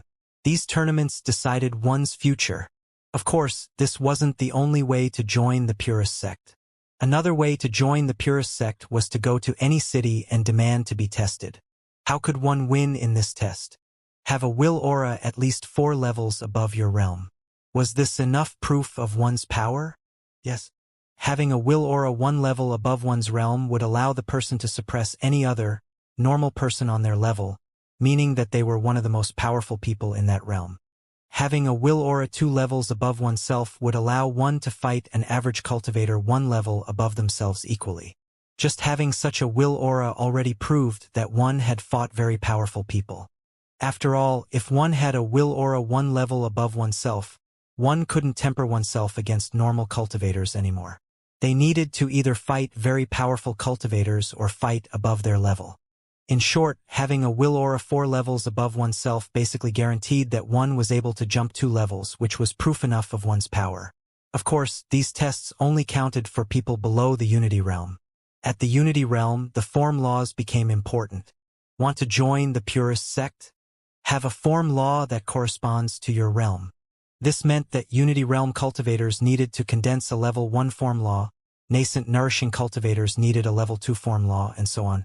Since every single form law required the comprehension of at least 3 other laws of the same level, this meant that only Unity realm cultivators that knew 4 level 1 laws were allowed to join. If one thought back to the tournament Gravis had been part of to become Azure's mate in the middle world, one would realize how insanely hard that was. The most powerful beasts in the tournament only knew 2 level 1 laws. Joining the purest sect required for, of course, the strictness of the selection criteria lessened in the Immortal and Immortal King realm. After all, these cultivators already counted as pretty powerful in the entire world. At that point, the power of one's form laws was important. Immortals didn't need to have level 4 form laws to join. However, their level 3 form law had to show outstanding power. This was tested with a stone filled with formation arrays. When Gravis heard that, he became interested. Stella noticed Gravis' interest and smiled. Want to try? Gravis scratched the back of his head in embarrassment. I don't want to put on a big show, Gravis said. Stella only smirked as she looked at him. But I want you to put on a show. Huh, Gravis thought, not expecting that answer. Why? Gravis asked. Stella came a bit closer to Gravis, her head just centimeters in front of his own. Because I want to show everyone how powerful my man is, she said. Gravis was captivated by Stella's eyes. I mean, why not? Gravis thought. I'm no longer at a level where I need to keep my power a secret. Additionally, the purest sect is not like the 9 Elements sect. Exer has led this sect for hundreds of thousands of years. Well, if you want me to, sure, Gravis agreed. Stella smiled happily. Thanks, Gravy, she said, giving him a little kiss. Gravis' insides trembled a bit. Stella only called him Gravy when they were intimate. She had even said one time that she would only eat sausages with gravy. After hearing that, Gravis couldn't wait until they were by themselves again. However, Gravis didn't lose his rationality. Even if the chances of someone too powerful attacking him was low, Gravis still consumed some immortal stones. After that, Gravis created another body and sent it away. It was important to have a failsafe. After doing that, Stella led Gravis to the northern side of the Purist sect. The entrance to the Purist sect was at the west while the leaders were on the east. In the south were all the important buildings like the Trading Hub, Exchange Hall, Mission Hall, and so on. The north was for disciples to cultivate and fight. It was the general training area for the Purist sect. Gravis and Stella quickly arrived at the place and looked at it. Stella didn't show any reaction, but Gravis was quite surprised. There were so many people. There were not many people in the surrounding areas, but the center was completely filled with people of different strengths. Even more, the people stood in a long queue that snaked its way through the training area. Apparently, all of them were queuing up in front of a jade-like stone that had the symbol of the Purist sect on it. The stone was 3 meters tall and 1 meter wide. An old man with white hair stood beside the stone with a serious expression. He was a peak immortal king, quite powerful. "These are all people that want to join the Purist sect," Stella said from beside Gravis. "That's a lot of people," Gravis said. "I take it that stone is for testing the form laws?" Stella nodded. "Yes, this stone is for people that want to join the Purist sect. We have several more such stones in the sect, but only this one can be used by outsiders." "And you want me to hit that one?" Gravis asked as he scratched the side of his head. Stella nodded with a smile. Gravis looked at the stone and nodded. Then he turned to Stella with a smirk and winked at her. "All right, just wait for me. I'm going to put up an awesome show for you." "I can barely wait," Stella said with a wide smile. Then he walked over to the back of the queue and started waiting. He wondered how long it would take. As Gravis arrived at the back of the queue, the person in front of him looked back at Gravis. Then, the eyes of the person widened, and he bowed.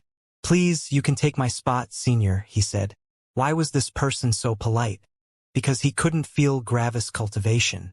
One had to remember that Gravis was a peak immortal king, which was the level of a sect master of a high-rank sect.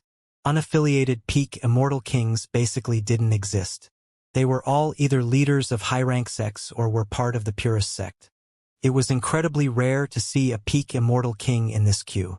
Of course, the person in front of Gravis didn't know about Gravis' true power. After all, he was only in the law comprehension realm. "It's fine," Gravis said with a dismissive wave. "I have time. Senior sure is old and wise. Even the passage of several days is nothing but the blink of an eye in Senior's eyes," the young man said respectfully. "I thank Senior for allowing this one to stay in the queue." Obviously, the guy was only bootlicking, which was why Gravis just dismissed him. While Gravis waited, he was throwing looks at the distant Stella, who had to laugh at Gravis standing in a queue. "Hey, Liam," Stella transmitted. "Yes," Liam asked. "You have to take a look at this," Stella said with mirth. Liam stretched out his spirit sense but didn't see anything peculiar. "See what?" Liam asked. Stella giggled a bit. "Look at the last person in line," she answered. Liam didn't know what could be so interesting here. These were all newcomers. Sure, there might be some talented people, but nothing that would warrant Stella calling him. However, when Liam saw the last person in the queue, his mind stopped working. Gravis. What was he doing here? And was he lining up for the form law stone? Did he even know a form law? "Does he know a form law?" Liam asked. Stella had to chuckle a bit again. "Yes," she answered. Liam knew about Gravis' power, and he also knew that anything involving Gravis was world-toppling. How powerful was his form law? Liam became interested and teleported to Stella, also looking. Gravis noticed Liam and waved at him. Liam had become a late minor circulation immortal emperor. Liam had a complex expression on his face. Yet, in the end, he waved back. All the things Gravis did were so far in the past that Liam wasn't even resentful anymore. Stella was happy, and that was the only important thing. Sadly, Liam still felt a bit awkward interacting with Gravis. The old man beside the stone had noticed that 2 core elders had come to watch, and he became nervous. Why were 2 core elders here? Did he do something wrong? The participants didn't notice anything peculiar. Everyone they met in the purist sect had power beyond anything they could comprehend. So, in their eyes, immortal emperors didn't look any different from immortals. Gravis talked with Stella and Liam as he waited in the queue. Meanwhile, in the castle in the east of the purist sect, a silver-haired woman was watching the north of her sect. Her sect? Yes, this sect belonged to her. This was the current sect master of the purist sect. Behind the silver-haired woman were 2 black-clothed men. Everything about them was hidden, and no one could even feel their aura. These were 2 elders of the underworld, who also were the 2 vice-sect masters of the purist sect. This room was the only room that had formation arrays on it. After all, underworld had to be kept hidden. "He's queuing up for the form law stone," the sect master said. "How powerful do you think his form laws are?" One of the vice-sect masters asked. "It's, at the very least, an above-average level 5 form law," the sect master said. The 2 vice-sect masters were skeptical. "Are you sure? He's only a peak immortal king. Have you forgotten what our previous keeper said?"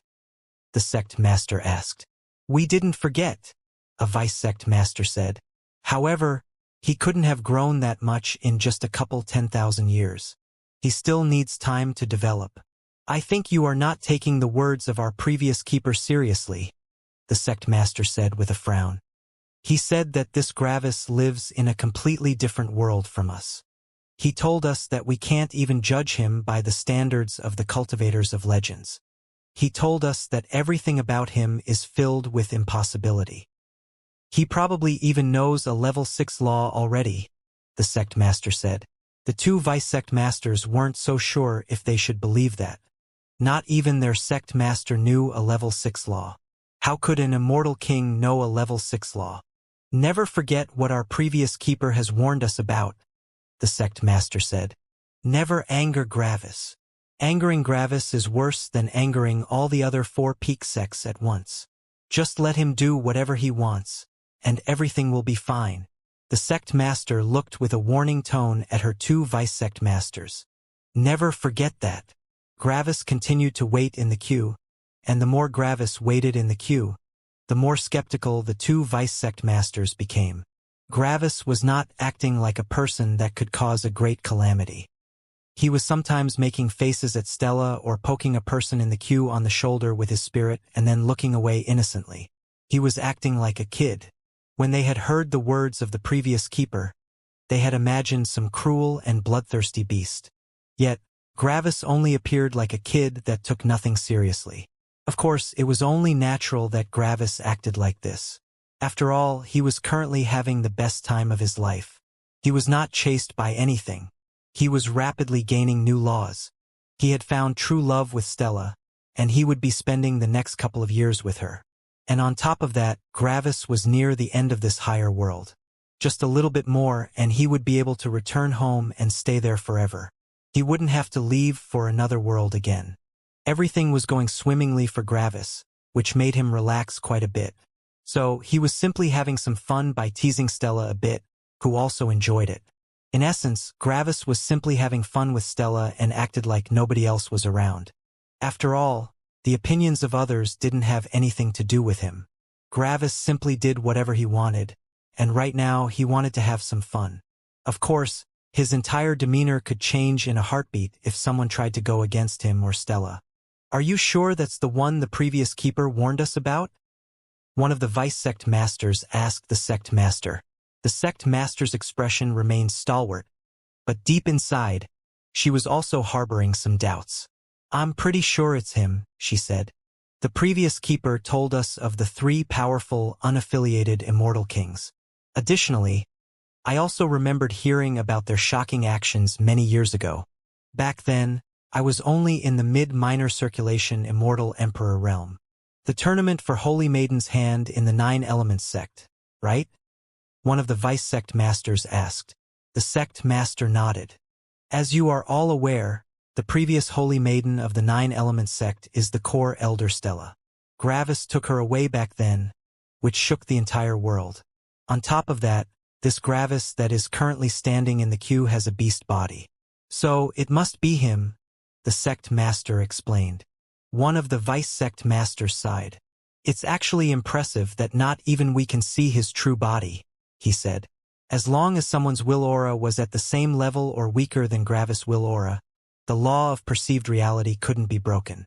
Because of that, even though the two vice sect masters knew that Gravis had a beast body, they couldn't see it, no matter how hard they looked. He has a will aura on the level of a late major circulation immortal emperor, the sect master said. Having such an insanely powerful will aura at his level is actually surreal. It's 8 levels of battle strength above himself. In order to create such a powerful will aura, he must have the ability to fight, at least, for levels above himself, which also seems like an impossibility, the sect master said. So, it has to be him, she added. No matter how innocent or childish he's acting. Silence. The two vice sect masters only looked with uncertain expressions at each other. After all, this was hard to believe without seeing it with one's own eyes. Right now, they could only believe the words of the sect master. To their eyes, Gravis appeared like a normal peak immortal king. To their eyes, nothing appeared out of the ordinary. The three of them only looked towards the north of the sect, waiting for Gravis' turn. 2 days of waiting later, it was nearly Gravis' turn. Standing in a queue for 2 days was something insane for mortals. But for immortal kings, 2 days was basically nothing. Just a single distracting thought about laws would take weeks. Next, the old man beside the stone ordered. Wish me luck, senior. The young guy in front of Gravis said to him. You will pass, Gravis answered casually. Thank you, senior, he said with a bow. Then, he walked forward and stopped 10 meters in front of the stone as he took out a gigantic hammer. Hammers are rare, Gravis thought. You can begin. Unleash the full power of your form law, the old man said with practiced ease. The young man took a deep breath and pulled his hammer back. Then, the hammer swung in a gigantic arc over the young man's head. However, it didn't strike down but pulled the young man with it. The hammer passed over the young man and then passed the young man again below him. The young man did a flip and put more power into the swing, making the hammer go even faster. All of this had only taken an instant. Then he struck down. The stone vibrated, and a bit of dirt jumped up from the ground. However, nothing was destroyed. After all, the stone also absorbed all the power of the attack. It would be a hassle if the purist sect had to repair their sect after every swing. The stone shone in a bright yellow light, signifying that the form law of the attacker was an above-average level 3 form law. The stone gave its evaluation with the color and intensity of the light. From level 1 to level 5 laws, the colors were red, orange, yellow, green, and blue. The brightness of the stone showed how good the law was at its level. The people in the queue nodded with praise. Not only did that law comprehension realm cultivator know a level 3 form law, but his law was also pretty good. He probably had a bright future ahead of him in the purist sect. Medium-high grade level 3 form law of the hammer, the old man said with a nod. Then he looked at the young man. Do you want to join the immortality preparation disciples? He asked. The young man's eyes shone with exhilaration. Yes, I want to. Thank you so much, he shouted. Joining the immortality preparation disciples had been his highest goal, and he had achieved it. What were the immortality preparation disciples?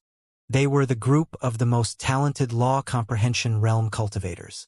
Just as the name implied, the immortality preparation disciples' jobs were to prepare for immortality. This meant that the purist sect would do its best to help the disciple condense a powerful law for their future avatar. Good, the old man said. Go to the east and ask for Elder Capricorn. He will introduce the sect to you. The young man bowed and thanked the person in front of him. Then, he bowed once more to Gravis and left. Next! The old man shouted after the young man left. Gravis stepped forward. And when the old man noticed Gravis, His eyes widened in shock. A peak immortal king. Why is a peak immortal king here? This stone is not for members of the purist sect, the old man said. I think you made some mistake. Gravis laughed a bit. I'm not a member of the purist sect, he said. The old man's eyes widened in shock. This peak immortal king was not a member of the purist sect. You could have just asked one of our elders if you wanted to join us, the old man said awkwardly. Your power is more than enough to just be directly accepted without any tests. Well, the thing is, Gravis said slowly, I don't really want to join the purist sect. Silence. The entire training area fell into silence. Not wanting to join the purist sect. Why? Everyone in the training area checked Gravis out, and none of them could feel his power, which surprised them to no end. In the beginning, they had thought that this was some arrogant youngster that didn't know the power of the purist sect. Yet, none of them could feel Gravis' power. This couldn't be an arrogant youngster if he was that powerful. The old man furrowed his brows in a displeased expression. Then why are you here? He asked. I want to put up a nice show for my honey over there, Gravis said, gesturing at Stella. Everyone looked over, and they saw the stunning core elder Stella. Honey? Meanwhile, Stella became red in the face as Gravis openly called her his honey in front of so many people. She felt like she was losing respect in the sect. However, Stella quickly realized that this thought was idiotic. After all, who was Gravis? Why should she feel ashamed by a public show of affection from him? So, in the end, she winked at Gravis. A lot of the surrounding members of the purist sect gritted their teeth. Many of them had chased Stella, but they had all been turned down without exception. She told all of them that she already had a man. Yet, they had never seen this man. So, this was her man, yes? A mere peak immortal king? Yes, peak immortal kings were powerful, but Stella was a core elder. Many of her suitors had been immortal emperors themselves. Yet, Stella had turned all of them down for a peak immortal king. This was so unfair. Gravis received a ton of derisive looks from the members of the purist sect because of their envy. However, the old man's eyes shone a bit as he looked at the form law stone. In the middle of the stone was a cross-shaped mark. The people that weren't from the purist sect didn't know that this mark wasn't supposed to be there. What was this mark? Well, many years ago, an unaffiliated peak immortal king wanted to join their sect, and when he unleashed his form law, he left behind a sword mark on the stone. To achieve this, one needed to have an above-average level 5 form law. This person had then directly become a core elder. This had been Liam. Then, many years later, Stella had appeared, and she had heard from Liam that he had left a mark on the stone. So, Stella also left a mark with equal depth in the form law stone, creating this cross-shaped mark. If she had wanted, she could have left a far deeper one, but she wanted to complement the mark of her brother. Now, a third unaffiliated immortal king had appeared that knew the previous two. Seems like you're going to receive another mark, the old man thought as he looked at the stone. Fine, the old man said, having calmed down quite a bit. Unleash the full power of your form law. Gravis nodded. However, he didn't strike immediately. Instead, he turned to the gathered people. Gathered cultivators, Gravis shouted. Today, you are about to witness history. The gathered people blinked a couple of times in confusion. For over 100,000 years have I traveled the land, comprehending all sorts of laws, Gravis said with power. Now, I have achieved the ultimate form law, and I will go down in history as the person with the most powerful form law. Watch as history unfolds right before you. Watch as the stone, land, mountains, rivers, clouds, horizon, and even the entire world gets split in two. My name is Gravis. Remember this name well. In the future, you can tell your grandchildren with pride that you have seen the legendary Gravis soaring to heights never seen before. Silence. More silence. What have I done? Stella thought as she hid her face behind her hands in shame. Her face had become a deep crimson from shame. Beside her, Liam looked at Gravis with a strained face, trying not to cringe. How is he so bad at boasting? Liam thought. The sect master and vice-sect masters also looked with uncomfortable expressions at Gravis. It wasn't that his boasts were over the top. After all, he could probably achieve what he had just claimed. However, the way he had phrased everything was just bad. He didn't seem cool, prideful, powerful, mysterious, or anything else. He could have just walked up to the stone, unleash his form law, and then walk away. That would have appeared infinitely more impressive. He could have just said, "Watch," and then unleash his form law. That would have been just as impressive. He could have done so many other things. Yet, he said these over-the-top, awkward words. Gravis didn't appear powerful. He appeared like an arrogant youngster with a fragile ego. The boast felt like Gravis needed to prove his power to others in order to live with himself. In short, the boast made him appear mentally weak. This was why Stella, Liam, the sect master, and the vice-sect masters looked with discomfort at his performance. They knew that he was powerful. Yet, he managed to appear impossibly weak with his words. However, all of this was only natural. When had Gravis boasted? When had Gravis postured? Gravis had tried posturing once before in the lower world, but he had noticed that he was horrible at it. Since then, Gravis had never really tried to boast again. A lifetime without experience in boasting and posturing meant that Gravis' ability of posturing was horrible beyond compare. Gravis just couldn't boast. Gravis could do a lot of things, but he couldn't do that. Why had Gravis boasted, even though he hadn't done that before? Well, he had promised his honey that he would put up an amazing show. So he tried to boast. After a moment of shock, all the faces of the onlookers transformed into disgust and pity. Was the guy mentally challenged? However, instead of saving himself by directly unleashing his strike, Gravis only continued standing there, pointing towards the horizon. "What are you doing?" Liam thought in frustrated rage. He had a nearly irresistible urge to help Gravis get out of this mess. "Just unleash your strike." Gravis wanted to leave a dramatic silence, but it was only dramatic in his mind. Everyone else felt the silence to be awkward beyond compare. "Just strike," the old man beside the stone said neutrally, wanting to help him. This poor guy. Gravis noticed that the old man looked uncomfortable. Then, he inspected the gathered people and noticed that none of them were impressed. Gravis immediately realized that his boast hadn't had the desired effect. He tried his best to not become red with shame. "I shouldn't have tried to posture." Gravis moved his hands forward and then pulled them apart. All the living beings behind the stone for millions of kilometers were pushed a couple meters to the side. Then, Gravis readied his saber. He struck. Shing. Nothing. Silence. The onlookers were confused. Nothing had happened. Gravis put his saber away and lifted his right hand. Snap. Xianxia. The world fell into stunned silence. The jaws of the onlookers fell to the floor. What had they just witnessed? Even Stella and Liam had been stunned into silence.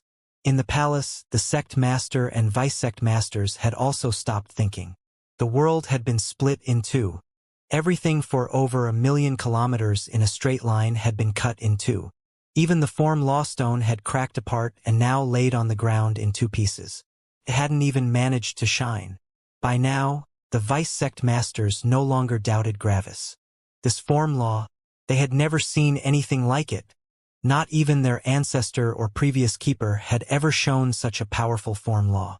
In the stunned silence, Gravis turned around with a smirk. "I didn't lie, did I?" he said with a smirk. "I hope that looked cool." Shing. Shing. Shing.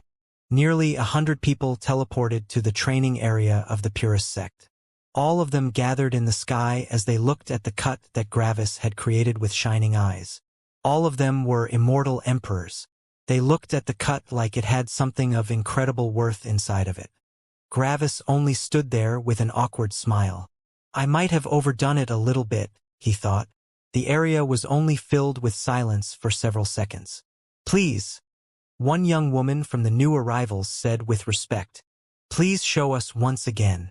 Gravis scratched the back of his head awkwardly. "Okay," he said. All the different immortal emperors made space for Gravis as they watched with concentration. On the side, Stella looked with a warm smile at Gravis. Sure enough, nothing that Gravis did was simple. Gravis took out his saber again. Then he swung towards the horizon once again. However, this time the power of Gravis form law immediately showed itself. Back then, Gravis wanted to act cool, which was why he had suppressed the destructive effect of his slash until he snapped his fingers. Now he didn't need to do that anymore. The wave of Gravis' saber traveled towards the horizon with incomparable speeds as it created another cut in the world. The sheer power of the law demanded respect from everyone that watched. The immortal emperors watched with spellbound expressions at the cut. Then, they closed their eyes to analyze what they had just seen.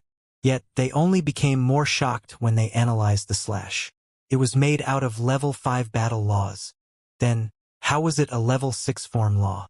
None of the immortal emperors recognized all the insights of Gravis form law, but they recognized some of them.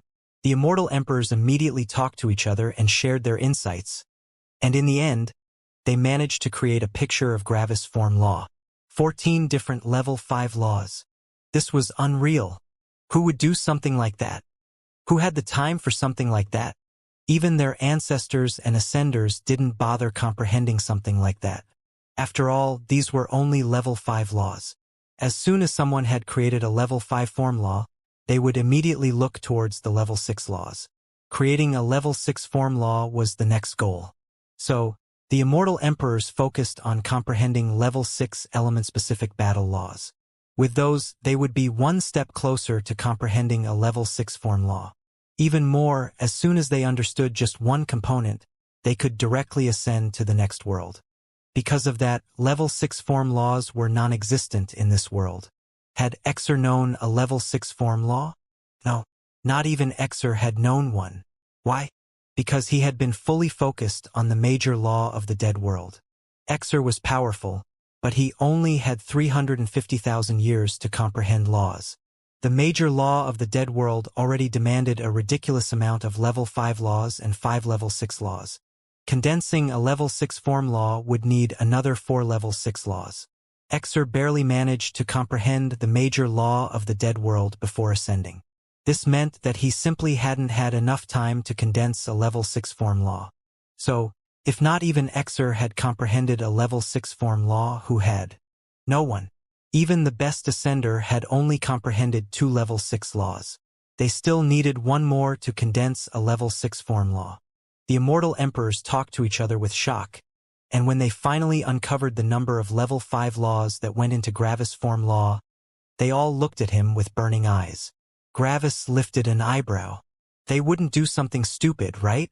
Gravis thought. The immortal emperors all landed in front of Gravis and looked at him. Then, something shocking happened.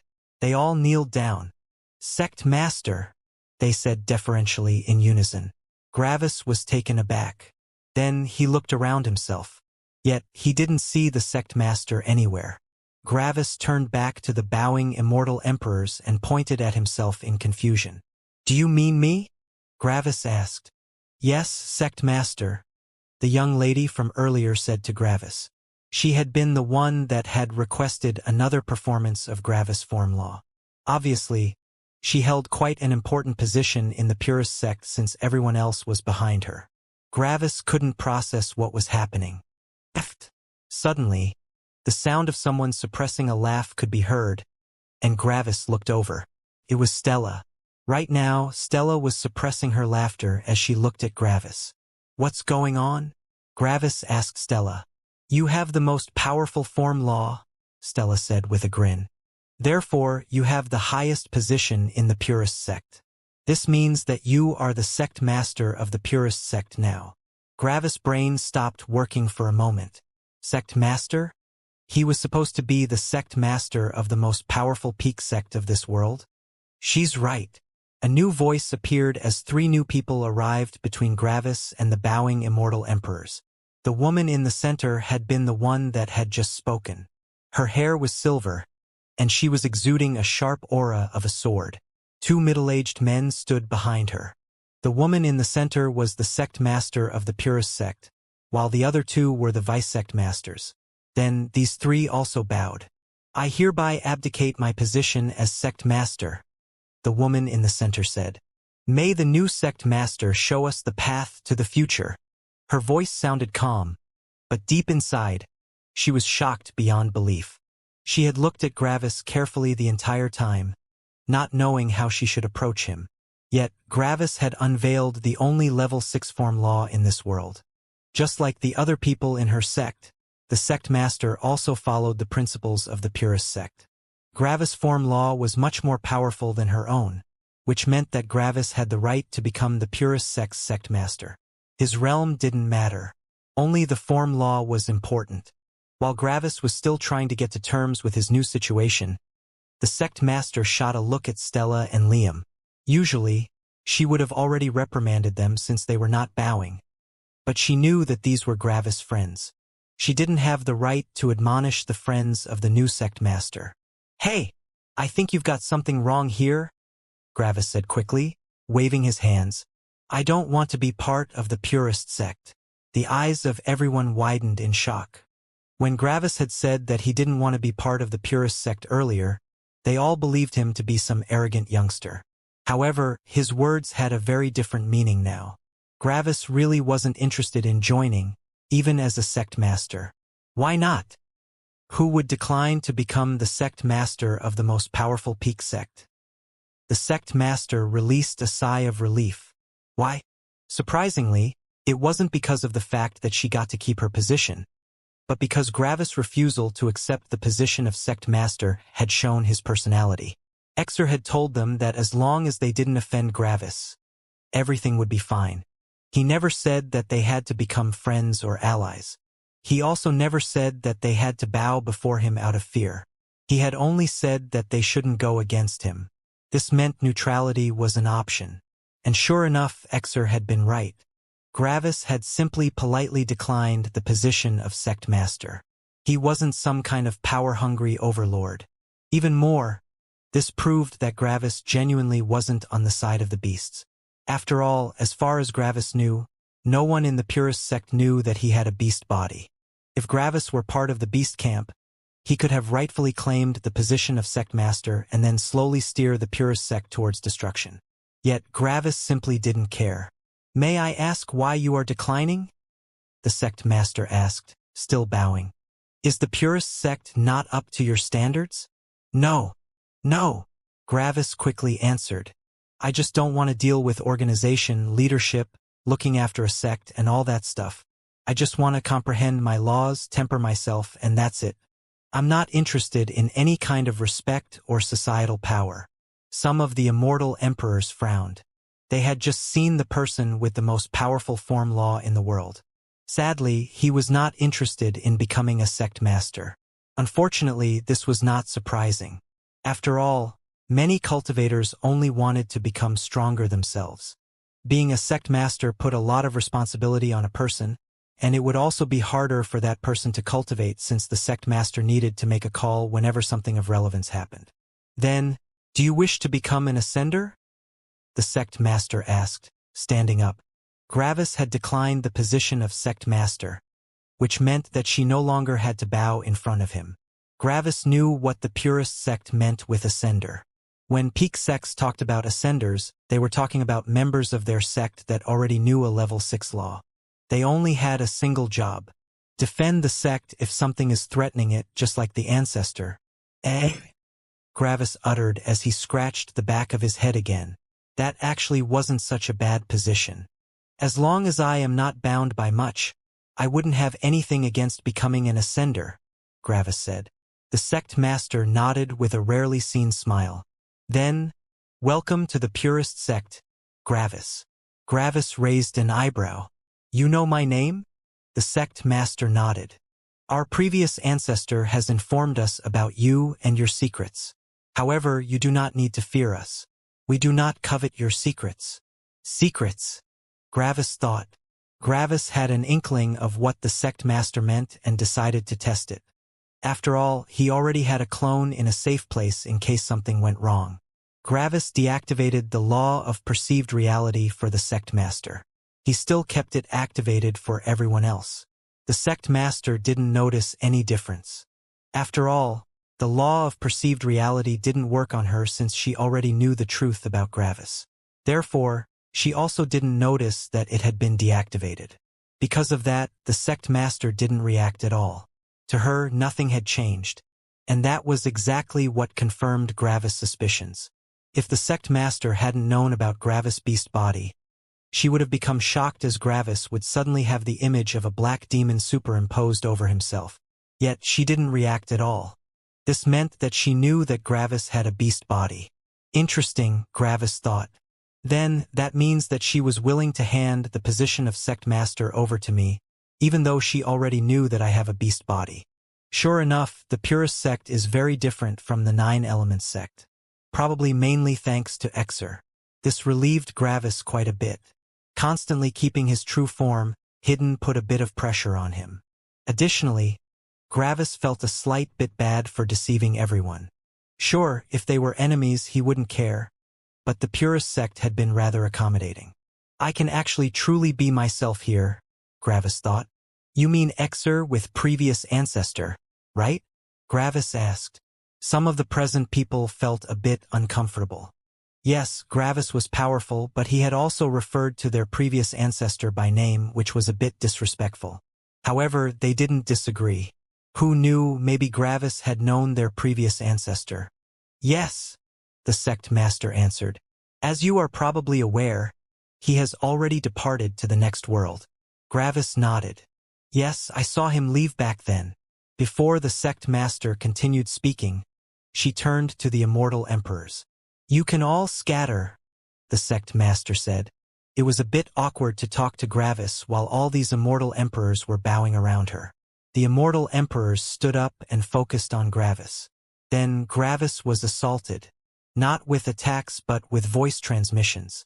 Nearly all of the gathered immortal emperors introduced themselves and asked Gravis if he wanted to talk with them. All of them were interested in Gravis' form law and in his life. Someone that had managed to create such a powerful form law must have gone through incredible experiences. What did Gravis do? He basically accepted all the invitations. Why not? Gravis was a social person, and he enjoyed getting to know new people, especially when they were all powerful immortal emperors. Additionally, Gravis would probably spend a lot of time with Stella again, and he needed something to do as a change of pace. Why not meet new people and get to know them? The immortal emperors were surprised that Gravis had agreed this readily. Apparently, he wasn't as prideful as his previous boasts made him appear to be. The ancestor would like to meet you, Gravis, the sect master said. Gravis looked at the sect master and nodded. Sure. Then, the sect master turned to that one young woman that had spoken to Gravis before, the one with the seemingly high status. Samantha, please lead our new ascender to the ancestor's residence. Samantha, Gravis thought as he looked at the woman. Yes, please follow me, Samantha said as she gestured for Gravis to follow her. Gravis simply followed her as they were making their way to the east of the purist sect. Gravis waved to Stella and Liam, telling them that he would be back soon. Gravis and Samantha walked for a couple of seconds in silence. Does this remind you of something? Gravis suddenly asked Samantha. Samantha's eyes widened in surprise. Then, she turned to Gravis and looked at him with a smirk. Yes, it does. Around 170,000 years ago, I led a young immortal to my teacher. Gravis only smiled. You think I forgot? He asked. Honestly? Yes, Samantha answered with a smile. We have only met once, and that was when you arrived at my teacher's clearing. I didn't expect you to still remember me. Gravis only smiled. Gravis had met 2 people with the name Samantha in his life. One had been killed by Gravis as tempering in the Sect Alliance's territory, while the other one had been an immortal king in Ark's clearing. Back when Gravis had just arrived in this world, Exer had given him Ark's emblem. When Gravis had crushed that emblem, he had been teleported to Ark's clearing. Back then, it was Samantha that had led Gravis to Ark. It had been a short meeting, but Gravis had remembered her. Well, he hadn't really consciously thought of her in forever, but he got reminded of her when he heard her name again just now. Gravis had also inspected Samantha's cultivation realm just now, and it was quite impressive.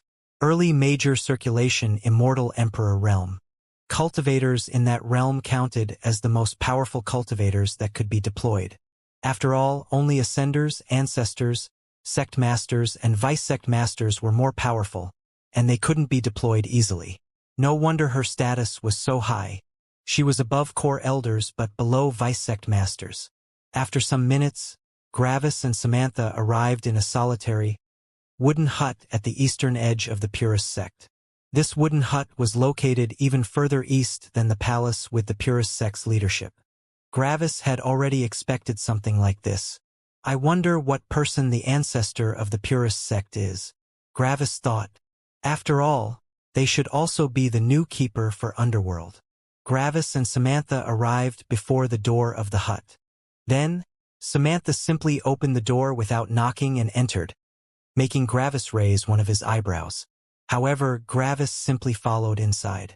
Inside the hut, Gravis could see a table with 2 cushions beside it and some very basic amenities. Gravis looked around for the ancestor but didn't find them. And then Samantha sat down in one of the cushions and gestured for Gravis to also sit down. Gravis blinked a couple of times in surprise. Surprised? Samantha asked with a smirk. And that's when Samantha released her power. Her power climbed from the early major circulation Immortal Emperor realm to a level Gravis couldn't feel. And there was only a single level cultivators could reach in this world that Gravis couldn't feel. Peak Immortal Emperor. Gravis was beyond surprised. He had inspected Samantha's realm thoroughly, but he had only seen that she was an early major circulation Immortal Emperor. One had to know that it was very, very difficult to hide one's realm in front of Gravis. However, there was one way. Law of humility, huh? Gravis asked. Samantha only smiled widely. Yes, it's the law of humility, Samantha said with a smile. I'm surprised you guessed it. There are not many laws that can hide one's power in front of me, Gravis said. The only one I know is the law of humility. Quite a big boast, Samantha said with a slight chuckle. Why haven't you used such a subtle boast before you showed your form law? That would have been much better. Gravis became a bit red in the face as he remembered his ridiculous boasts. I'm not good at boasting. I noticed, Samantha said with a smirk. How come you know the law of humility? Gravis asked, trying to change the topic. Does the Purist sect have control over the law comprehension area for the law of humility? Samantha hummed a bit. Half true. We do have control over an area that can teach someone the law of humility, but it's not really a law comprehension area. Gravis was confused for a second, but he quickly got a suspicion. Heaven's trial? He asked. Samantha looked with confusion at Gravis. What's that? She asked. Gravis was a bit surprised that Samantha didn't know. Wasn't she now Ark's second-in-command together with Narcissus?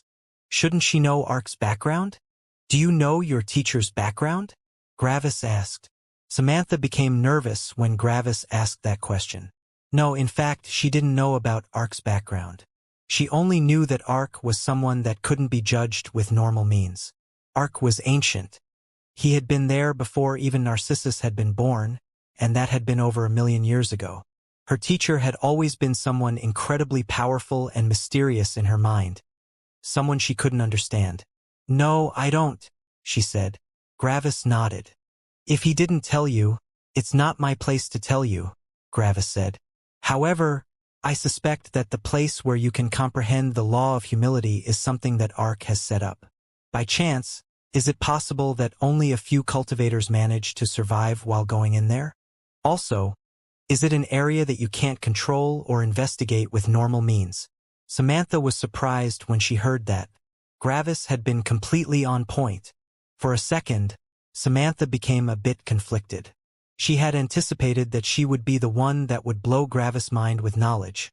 But instead, it had been Gravis. Did this immortal king know secrets about the world that not even she, the ancestor of the Purist sect, knew about? Yes, to both questions, Samantha answered slowly. Gravis nodded again. Makes sense, he answered. Say, can I take a look at that area sometime soon? I'm still missing that law. Of course, Samantha answered with a smile. You are now an ascender of the purest sect.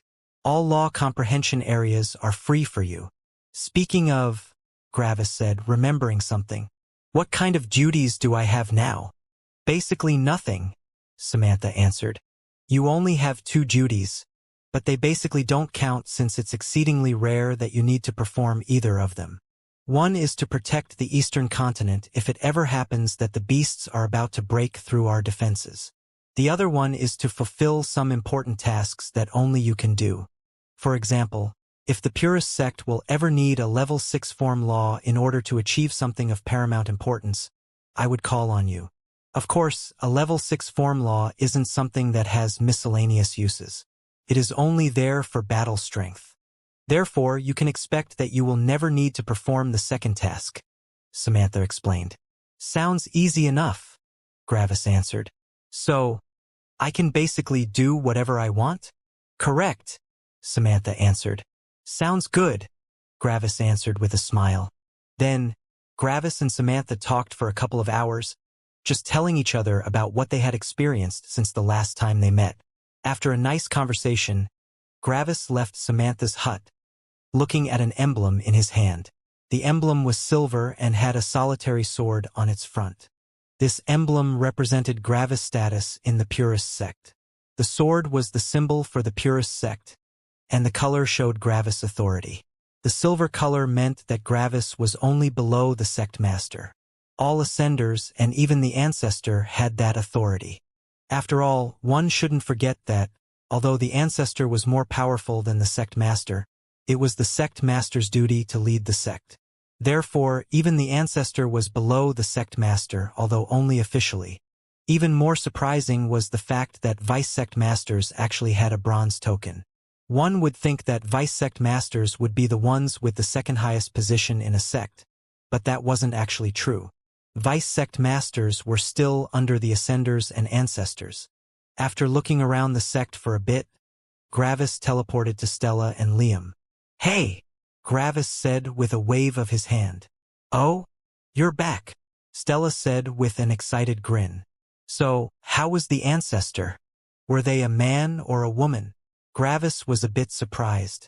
You haven't met the ancestor yourself? He asked. No, we didn't, Stella said, and Liam nodded. The ancestor is very mysterious. In fact, the ancestor hadn't even been the sect master previously. She hadn't?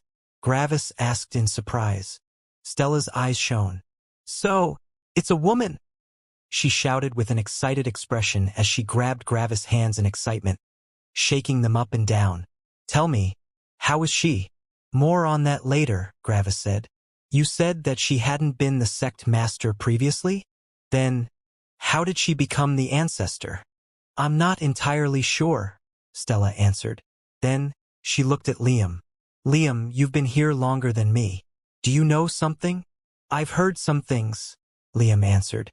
Apparently, when the previous ancestor left, the spot of the new ancestor remained vacant for several 10,000 years. The sect wasn't told the reason for that decision. Then, one day, the sect announced that they had a new ancestor. Yet, surprisingly, the sect master and vice sect masters hadn't changed. Some interested individuals with some connections to some ascenders asked around, and apparently even the ascenders hadn't changed. Of course, a lot of disciples doubted that they actually had an ancestor. After all, an ancestor needed to be a peak immortal emperor. If no late major circulation immortal emperors or mid-major circulation immortal emperors had vanished, where did that mysterious ancestor come from? However, the ascenders had met the ancestor, and they assured everyone that the ancestor was truly a peak immortal emperor. And that's everything I know about the ancestor, Liam finished. This was the first time that Liam had talked so much in front of Gravis, and Gravis felt like this was a big step forward. Maybe they didn't need to have such an awkward atmosphere between the two of them anymore? However, Gravis quickly started thinking about the things he had just heard. There had to be a reason for all of this, and since Gravis wasn't stupid, he quickly made the connections. I think I get it, Gravis transmitted, moving the conversation to voice transmission. This entire situation had been so strangely handled back then not because of the purest sect, but because of Underworld. After all, The ancestor of the purest sect is also the keeper of Underworld. Stella and Liam nodded. They knew that already. As you already know, Underworld's mission is to keep the war between humans and beasts going. Yet, only the Keeper knows about the true mission. Everyone else in Underworld believes that Underworld is simply an underground organization. Most of its members see the wealth of the sects and want to grab a piece of that without the added responsibilities. So, in a sense, you could call Underworld an organization filled with selfish thieves. Liam and Stella nodded.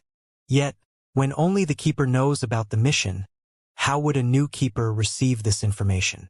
Even more, would the new Keeper follow that directive? After all, the new Keeper would have been someone that had believed that Underworld was still part of humanity. Yet, they had to go against humanity now. Liam narrowed his eyes while Stella's eyes shone in realization. It has to be someone from Ark's clearing. Stella transmitted to both of them with a shout. Gravis smiled and nodded. Correct. I think the position of Ancestor had been kept empty until the time Samantha became strong enough to assume that position. Samantha? Liam and Stella both asked. Then, they remembered the woman that had led Gravis to the Ancestor. Yes, Samantha is the Ancestor, Gravis answered. She knows the law of humility. Liam's and Stella's worlds seemingly broke apart. Samantha? They had spent quite some time with her. They had even gone out drinking several times. They even saw her as a good friend. She was the Ancestor? Stella quickly contacted Samantha and confronted her. Samantha played it off with a laugh. So what if I'm the Ancestor? I like being in the sect and talking to people. If everyone knew that I was the Ancestor, they wouldn't open themselves up to me. Stella couldn't really counter that argument. After all, who would dare to see the Ancestor of their sect as their friend? The power difference was just too vast between the parties. There would always be an unspoken power dynamic between them. Luckily, Stella and Liam's perception of a power dynamic had shifted severely after coming into contact with Gravis. They even considered Ark their friend, the undisputed, most powerful, most ancient being in this world. Although a lot of that had to do with Ark's personality. It was hard not to like him. So, Stella and Liam still managed to remain friends with Samantha, even though she vastly outranked both of them. After talking with Samantha, Stella and Liam led Gravis around the sect, introducing everything to him. Gravis nodded with appreciation whenever he heard something of the purest sect. Surprisingly, the very sect that Gravis had dismissed back then was actually perfectly to Gravis' liking. Back when Gravis had first heard of the purest sect, he thought that they sounded like arrogant, self-righteous people. It sounded like they isolated themselves from the world because the world wasn't worthy of them. Yet, the philosophy of the purest sect was actually, as the name implied, quite pure. Power and form laws decided everything. There were no people in positions that they didn't earn. There was no kind of favoritism among the elites of the sect. After all, if someone wasn't powerful enough for their position, they wouldn't be able to keep that position for long. Why? Because every member of the sect had the right to duel someone for their position with their form law. If someone of a lower ranking had a better form law than someone of a higher ranking, the two people would switch places. As long as someone wasn't able to suppress the entirety of the sect, they wouldn't be able to put someone into a position they didn't deserve. This was as fair as a sect could get. Gravis remembered the unrestrained sect.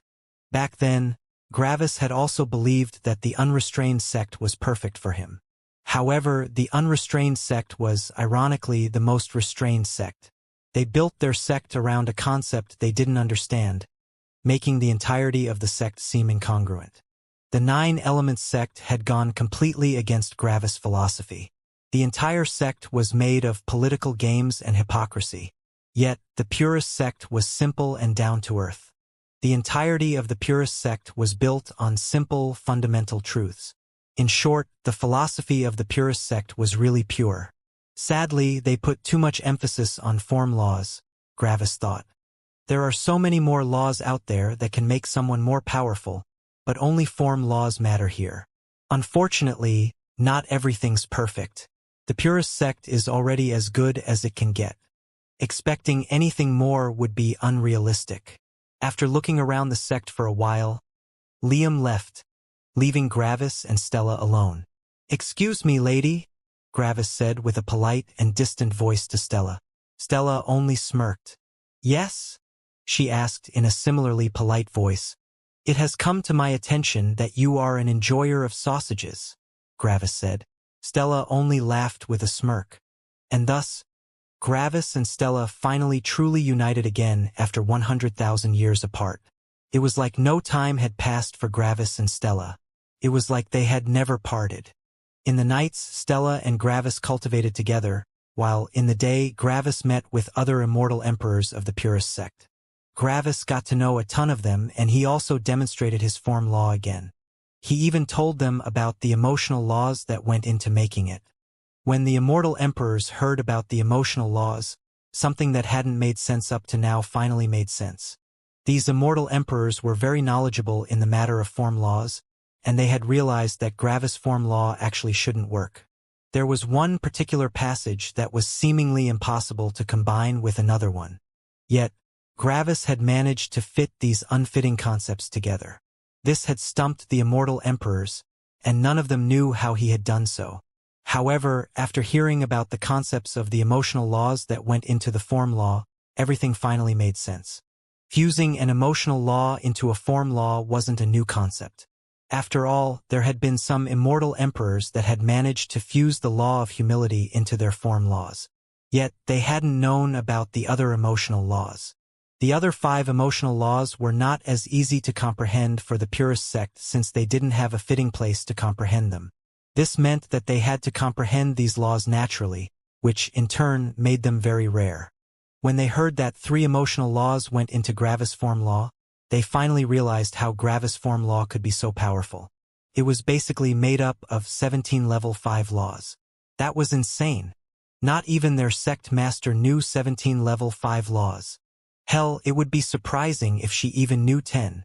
The immortal emperors talked more with Gravis, and Gravis also helped them with their form laws. And like this, time passed. Gravis was enjoying every year to the fullest. He no longer had to feel pressured. He no longer had to fear that he would never see Stella again since the next world was already the last one. He had no enemies. For Gravis, this was the happiest time of his life. And if he hadn't already affirmed his life goals, he might have decided to forever live out his life like this. Luckily, Gravis' goal was not only happiness but also freedom. 20,000 years of peace passed. By now, Gravis was over 200,000 years old, 50 times as old as when he had come to this world. It would be nearly impossible to find an immortal king in this world that was older than Gravis. During the time Gravis had comprehended his form law, and during the time Gravis had been in the purist sect, Mortis had made a lot of progress. Mortis had comprehended the laws of Core Storm, Brilliant Storm, Shadow Storm, Deep Brilliance, and Deep Shadow, 5 level 5 laws in total. There were only 8 mixed elements left. Meanwhile, Gravis was enjoying his time in the purist sect. Sadly, Stella didn't know any laws that Gravis didn't know already. This made Mortis a bit incensed. He could deal with the assault of loving emotions since they were increasing Gravis' power. However, now, he had to deal with an assault of loving emotions without an increase of power. Mortis didn't like that one bit. So Mortis urged Gravis on to comprehend more laws. Mortis knew that Gravis was not dead weight. After all, he had comprehended a ton of important laws, especially the 3 new level 5 emotional laws. So he had accepted 20,000 years of nothing. However, it had to stop at some point. Gravis could see where Mortis was coming from and agreed.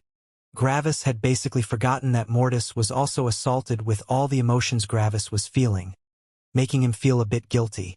"I'll check out the law of humility tomorrow," Gravis told Mortis. "Good."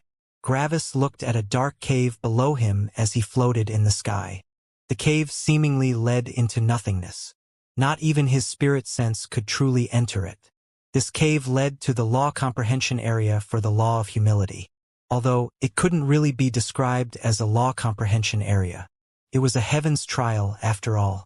However, the concept of a heaven's trial included more things than only a trial that killed the weakest cultivators. For example, Heaven's trials could also be set up to teach cultivators specific laws by manipulating the world around them. Physical laws like the elements, life, matter, and so on could easily be reflected upon physical reality. Creating law comprehension areas for these laws wasn't really hard. Yet, how would one teach someone something as elusive as humility? How would one even create a law comprehension area for that? That's where the Heaven's trials came in. Heaven had full control over the Heaven's trials, which meant that Heaven could change the entire reality inside it, making the impossible possible. "Well, I'm going in," Gravis said with a wave. "See you later." Stella waved back with a smile. "Don't be gone for too long." "I won't," Gravis answered with a smile. Then Gravis flew directly into the cave. Was there a chance of death? Of course. Heaven's trials always had a chance of death. The survival of the participant completely depended on if they were successful in accomplishing the goal of the Heaven's trial.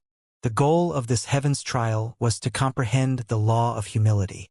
As soon as someone comprehended the law of humility, they would be thrown out of the Heaven's trial. Yet, if someone failed, they would have to stay in the Heaven's trial until they either understood the law or died. The death rate of this specific Heaven's trial was at around 40%. It wasn't very high, but it also definitely wasn't low. However, neither Stella nor Gravis were worried. Gravis only had to comprehend an emotional law, and he already knew 4 other laws of this category. If he couldn't clear this Heaven's trial, no one could. As soon as Gravis entered, he felt the world warp around him. It was like he was being transported to a different place. Gravis' spirit sense was also slowly being extinguished, and Gravis even felt his power falling. But he wasn't worried. This was all simply there to set up the Heaven's trial. Xing. Then, Gravis felt like he had opened his eyes, even though they had been open the entire time. Gravis was no longer in a cave but in a great hall. On top of that, Gravis was sitting on the highest throne in the hall. Gravis immediately used his spirit sense to check out the surroundings, but he was a bit surprised. His spirit sense was so weak. Gravis' spirit sense barely reached a distance of 10 kilometers. However, his spirit sense was at least big enough to allow him to see the surroundings of the hall, and more importantly, his new body. Gravis was in the body of a middle-aged man with graying hair. Early Unity Realm, or in natural middle world terms, Level 2 Lord, Gravis thought as he noticed his own cultivation. Quite weak, Gravis thought. Then, Gravis looked at the other people in the hall. But very powerful for these surroundings. Gravis had already made a lot of deductions just by looking at the hall and the people. Gravis was on the highest throne in the hall, and several other people were seated at smaller thrones placed below him. The thrones looked into the middle of the hall, while Gravis' throne basically sat at the tail end of the imaginable, square table the thrones surrounded. 20 older people sat in the thrones. They were all clothed in expensive robes filled with gold. These clothes and the regal aura that every person emitted would drive respect into anyone. However, the other 20 people were all spirit-forming cultivators in the tree stage except for 2. The last 2 sat a bit lower than Gravis but higher than the other people. They were at the self stage. Judging by the crown on my head and my power, I'm probably the king of this land, Gravis thought. Learning humility as a king? A bit ironic. Gravis covertly tested out his powers and noticed that all his laws were inaccessible. He still knew all of the laws, but he wasn't able to affect reality with them. Not even his level 1 laws could be used. "Your Majesty," one of the 2 self-stage cultivators below Gravis said. Gravis looked at him. "You need to make a decision in this matter. How will we proceed from here?" the man asked. That's when Gravis was assaulted by memories. All the memories of this king immediately flooded into Gravis' mind at once. However, Gravis was a peak immortal king that had lived for over 200,000 years. A mere 300 years of memories was nothing to him. It didn't even make him flinch. Interesting, Gravis thought with a silent smirk. Right now, Gravis was the ruler over a vast kingdom that spanned over 10,000 kilometers, just as he had thought. "We won't do anything," Gravis ordered. The advisors in the hall became nervous. "But Your Majesty," The Red-White Kingdom will invade our lands if we don't counterattack now. Then so be it, Gravis said with authority. Our decisions of the past have brought this war upon us. Gravis slowly stood up from his throne. The advisors felt that it became increasingly hard for them to breathe. It was like their king was somehow different. It was like their king had the entire world in the palm of his hands. Well, in truth, Gravis basically had the world in his hands. Why? Because he was the most powerful cultivator. Only Unity Realm cultivators had the prestige to crown themselves king. Yet, the resources of this land were barely enough to create a single Unity Realm cultivator. This meant that the initial Unity Realm was already the most someone could reach. However, Gravis' new body was the only king in the early Unity Realm. Even more, the will aura of Gravis' body was beyond his realm. This meant that every single king in the surrounding kingdoms was many times weaker than him. And the most important part, nobody knew that. The only person in the world that knew of Gravis' true power was Gravis himself. This king had told absolutely no one about his breakthrough and his will aura. So what invasion? Well, the Red-White Kingdom wanted to take revenge on Gravis' kingdom. For what? About 50 years ago, an unprecedented genius had appeared in the Red-White Kingdom. If nothing unforeseen happened, this genius would reach the Unity Realm at the age of 50, which was insanely young. On top of that, this genius was able to battle nearly 2 levels above themselves. The previous personality of Gravis' new body did the only logical thing. Kill the genius before they could become powerful. And they had succeeded. The genius had died, but the Red-White Kingdom had found out who had ordered the assassination, and from then on, the Red-White Kingdom wanted to destroy Gravis' kingdom. However, the Red-White Kingdom was not powerful enough to fight a war with Gravis' kingdom. So, this enmity remained unavenged for 50 years. Just a couple hours ago, a devastating piece of intelligence had reached the crown. The Red-White Kingdom had taken out another kingdom. On top of that, they had converted all the resources of the other kingdom to increase the power of their most powerful cultivators. In just 3 days, the Red-White Kingdom would have 3 Unity Realm cultivators instead of 1. Gravis' kingdom had only 1 Unity Realm cultivator, and that was himself. So, a conference was called and all the important people of the kingdom had gathered. They had to strike back before it was too late. However, Gravis gave his orders and said that they wouldn't do anything, which shocked the advisors. Was their king dooming them to die? But your majesty-who. Gravis activated his will aura as he glared at the advisor. Are you questioning my judgment? The advisor could only gulp. If you believe that we will die, you are free to leave this land and join the Red-White Kingdom. I won't stop you, Gravis said with an air of authority around him. The advisors became shocked again. Did their king just allow everyone to leave the sinking ship without punishment? What was going on? Gravis gave his orders, sat back down again, and sent the advisors away. Everyone had said that they would fight to the bitter end, but Gravis had seen through their falsehoods. By the end of the day, over 50% of the advisors would have abandoned ship. Gravis got reminded of the end of the river tribe as he sat alone in his throne room. Yet, this time, everything was different. You want to teach me humility? Gravis thought with a smirk. I'll show you humility. I won't strike the opponent until their united force enters this castle. If I attack now, I probably won't be able to get all the important people. Eventually, the survivors will become a threat to my kingdom. I can't allow that. So I choose humility. I will not flaunt my power and will simply continue sitting here like a normal king. Gravis chuckled a bit. However, when the gathered force of my enemy appears before me, I will strike them all down. Like this, no future problems will rear their head. The advisors and other kings were smart. Sadly, Gravis had a slight bit more life experience and a bit of an age advantage over them. How could they compare with the mind of a 200,000-year-old immortal king? A week passed, and most of Gravis' advisors had left. Yet, that didn't matter to Gravis whatsoever. The ones with shaky loyalty had left, and that was good. Oftentimes, internal dissent was a kingdom's downfall, not external enemies.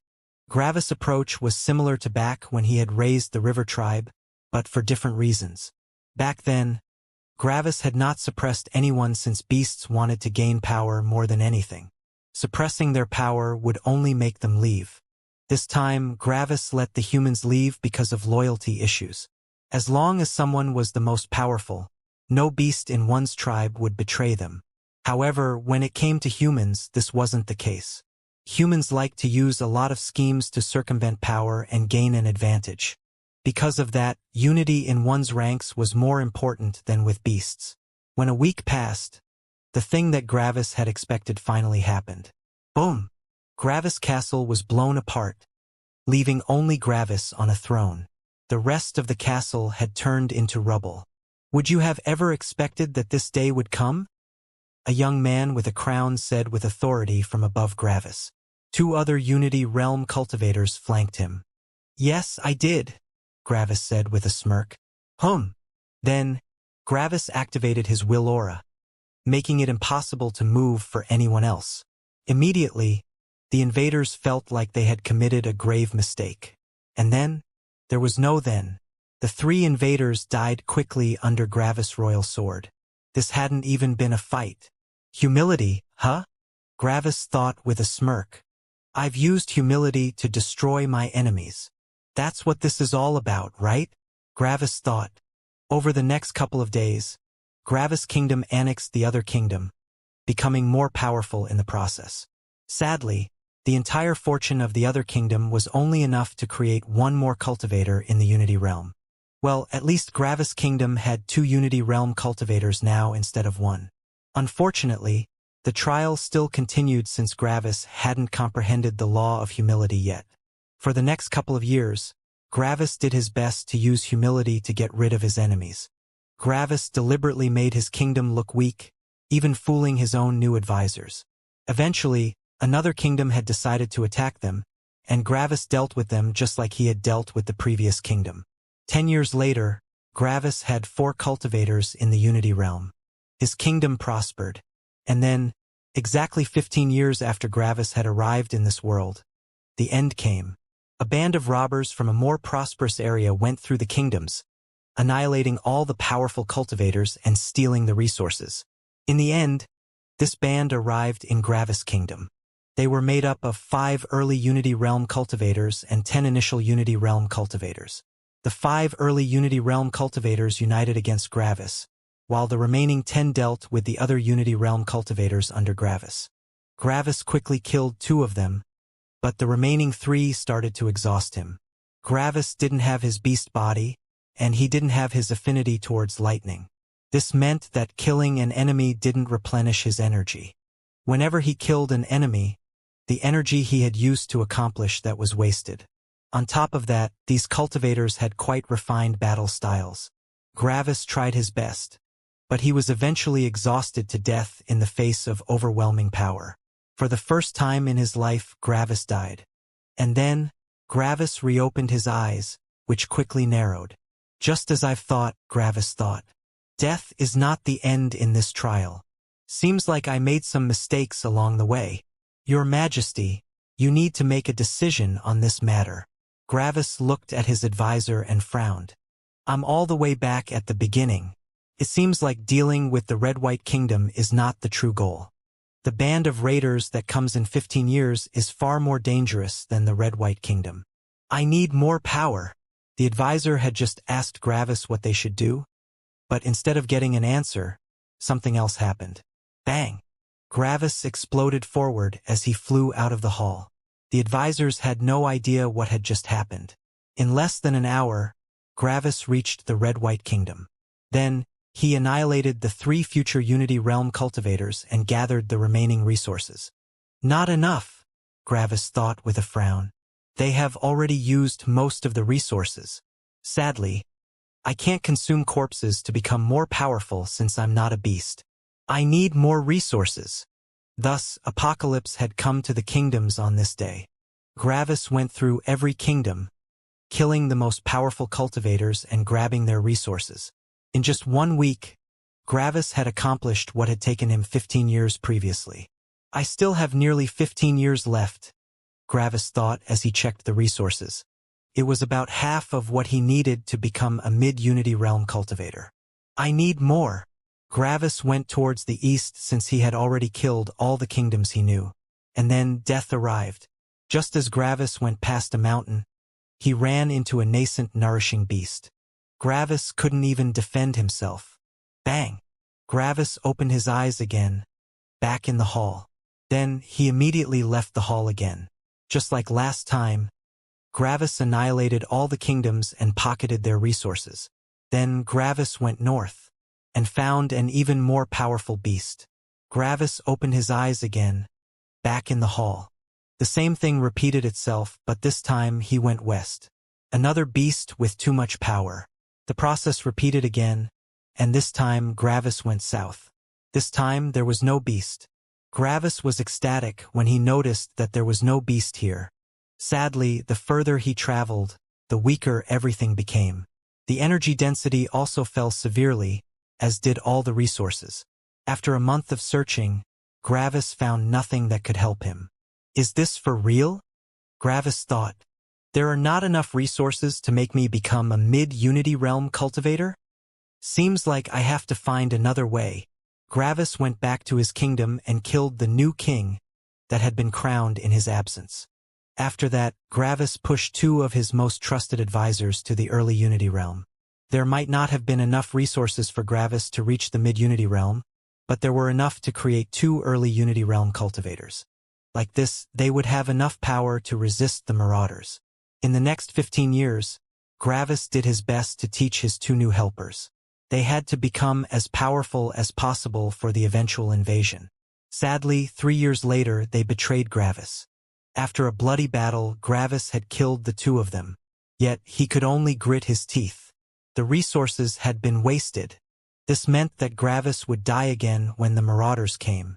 Gravis did his best to plan for the battle, but this time, Gravis did even worse in the battle. Why? The last time, the initial Unity Realm marauders had been distracted by the initial Unity Realm cultivators under Gravis. Sadly, this time Gravis was alone. The concentrated attacks of all the Unity Realm cultivators killed Gravis in minutes. Gravis opened his eyes again and gritted his teeth. The same thing repeated itself, but this time, Gravis gave his resources to other advisors. Fortunately, no one betrayed him this time. When the marauders arrived, Gravis had 3 early Unity Realm cultivators on his side, more than enough to distract the enemy. As long as his enemy was distracted, Gravis would be able to kill them. The battle commenced, and Gravis' 2 advisors fled. Gravis died again and opened his eyes. Bang! Bang!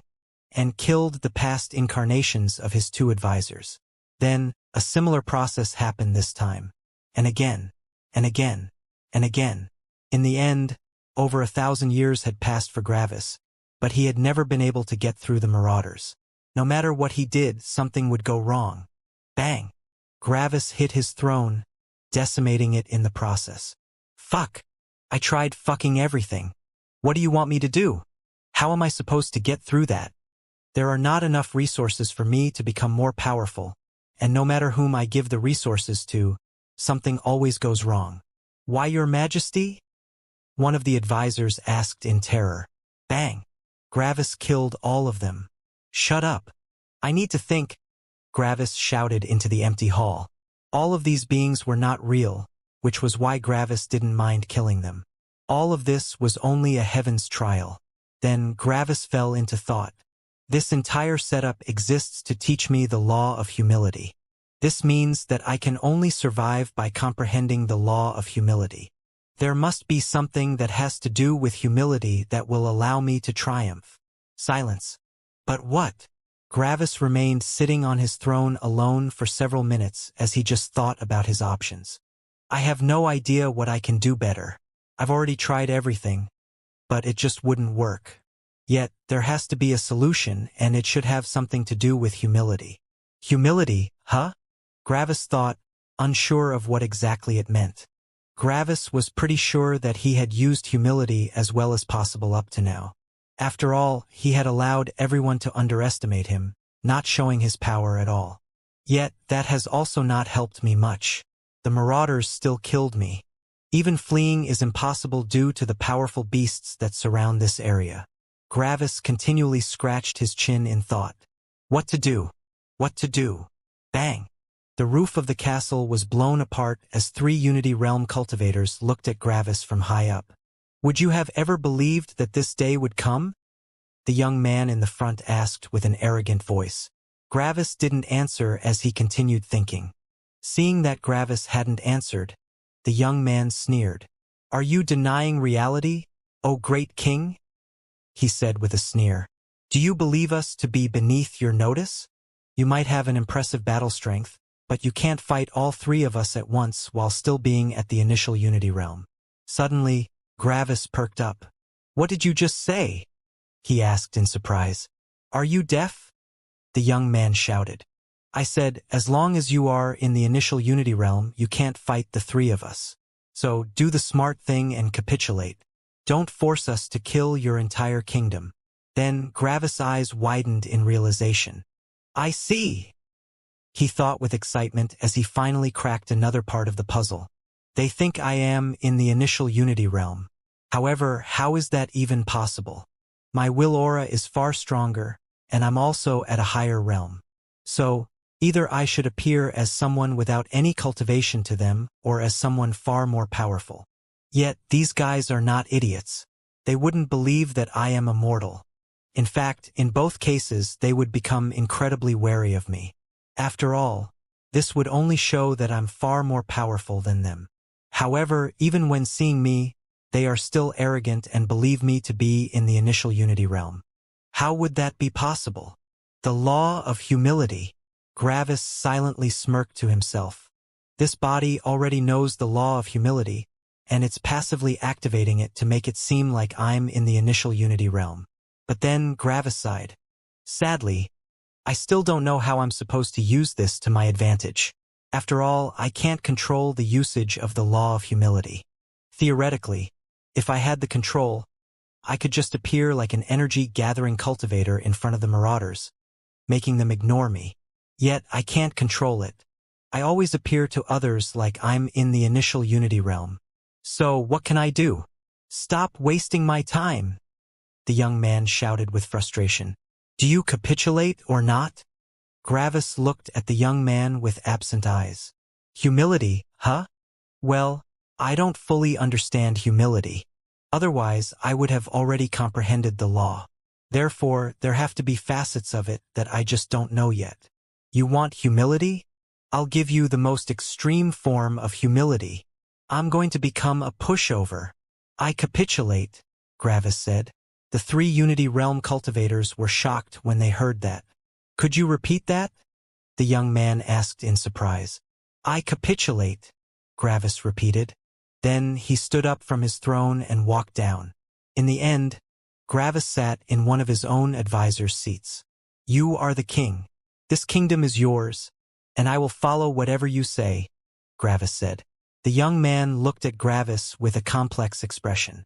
I had already heard about the downfall of the South Cold Kingdom a week ago, Gravis continued. I knew that you would have 3 Unity Realm cultivators in just a couple of days.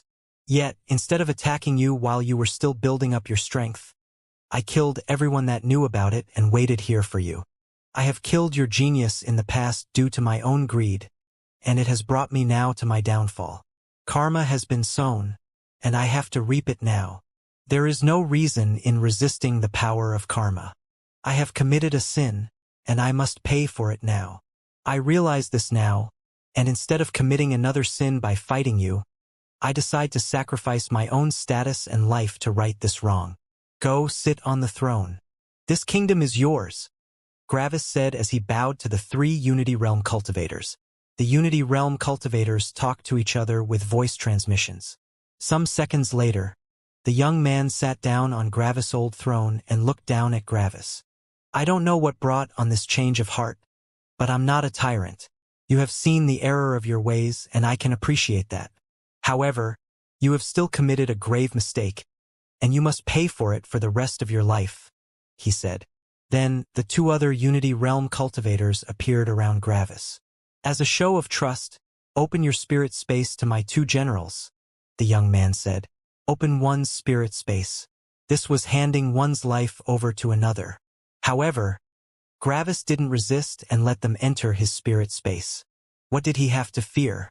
If this body died, he would just restart, and if they entered his actual spirit space, they would just be consumed by the void lightning. The two generals entered Gravis' spirit space, and their eyes immediately opened wide in shock. This spirit space was too big. Did this mean that Gravis was an early Unity Realm cultivator? The two immediately jumped out of Gravis' spirit space and informed their king. The king's face transformed into a grimace. "What is the meaning of this?" he shouted. "Your Majesty," Gravis said with a smile, "nothing has changed.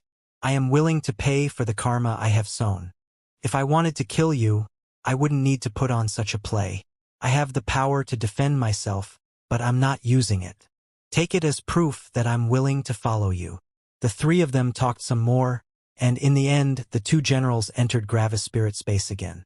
If they wanted, they could kill Gravis right then and there. Yet, they only looked around and pocketed all the wealth Gravis had in his spirit space. Then they left. "Are you satisfied?" Gravis asked with a smile. The king was still uncertain about Gravis' motives. What Gravis did made no sense.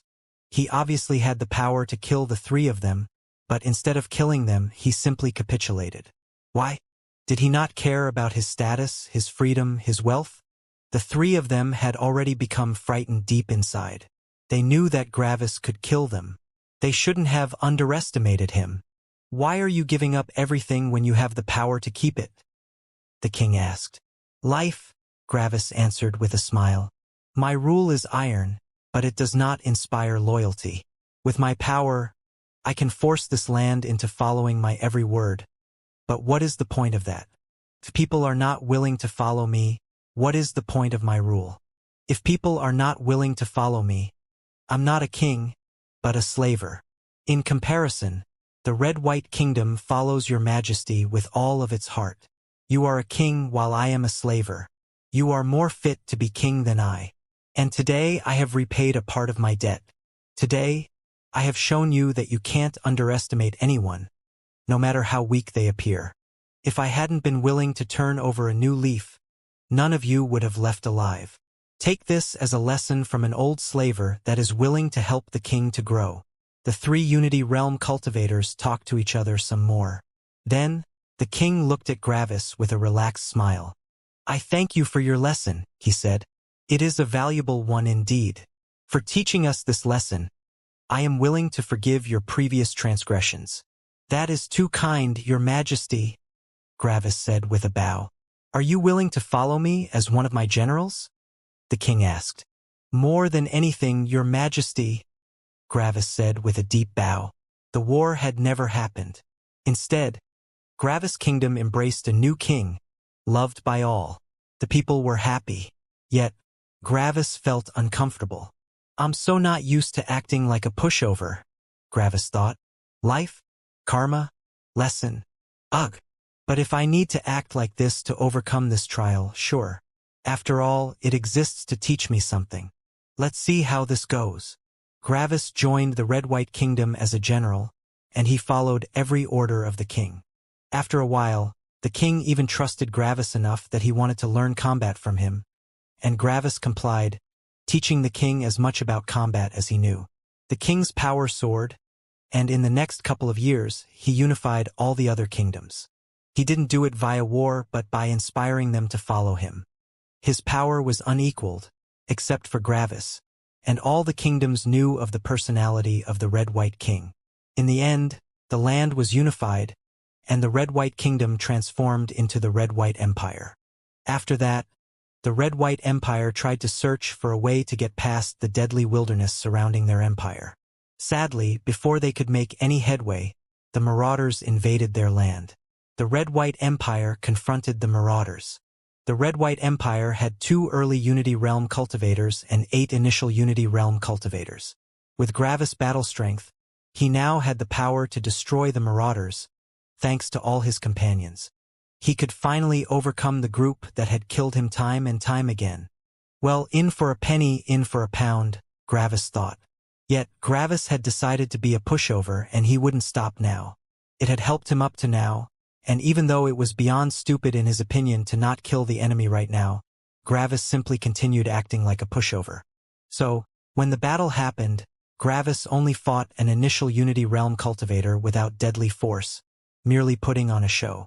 Gravis had already informed his opponent about his intentions, and his opponent played along. The king and his two generals looked at Gravis with hate as they realized that he wasn't fighting with his full power. Sadly, there was nothing they could do. The 5 early Unity Realm Marauders killed the king, the only other early Unity Realm cultivator. Then, they killed the initial Unity Realm cultivators as Gravis simply stood on the ground, watching with a kind smile. In the end, the 15 Marauders surrounded Gravis. "And why should we keep you alive?" the leader asked with a cold voice. "Because I'm not a danger, and I'm willing to do whatever you want." "Humph! A mere traitor," the leader said, but then a malicious smirk appeared on his face. "However, I'm willing to entertain your standpoint for a bit. Open your spirit space to me, and I might let you live." "Certainly," Gravis said with a warm smile. The leader was a bit surprised and entered Gravis' spirit space. When he saw the size of it, his eyes narrowed. Originally, he had wanted to just kill this useless initial Unity Realm cultivator. Yet, this was not an initial Unity Realm cultivator but an early Unity Realm cultivator. The leader also quickly realized that he hadn't been able to see through Gravis' power whatsoever, which shocked him beyond belief. So, the leader left Gravis' spirit space without killing him and looked deeply at him. "What allows you to keep your realm hidden?" he asked coldly. "The law of humility," Gravis answered. "Law of humility?" the leader said with a bit of disgust and confusion. "I've never heard of that. What's the use? Keeping my realm and being hidden from others?" Gravis answered with a warm smile. "I can appear like a mortal if I want to.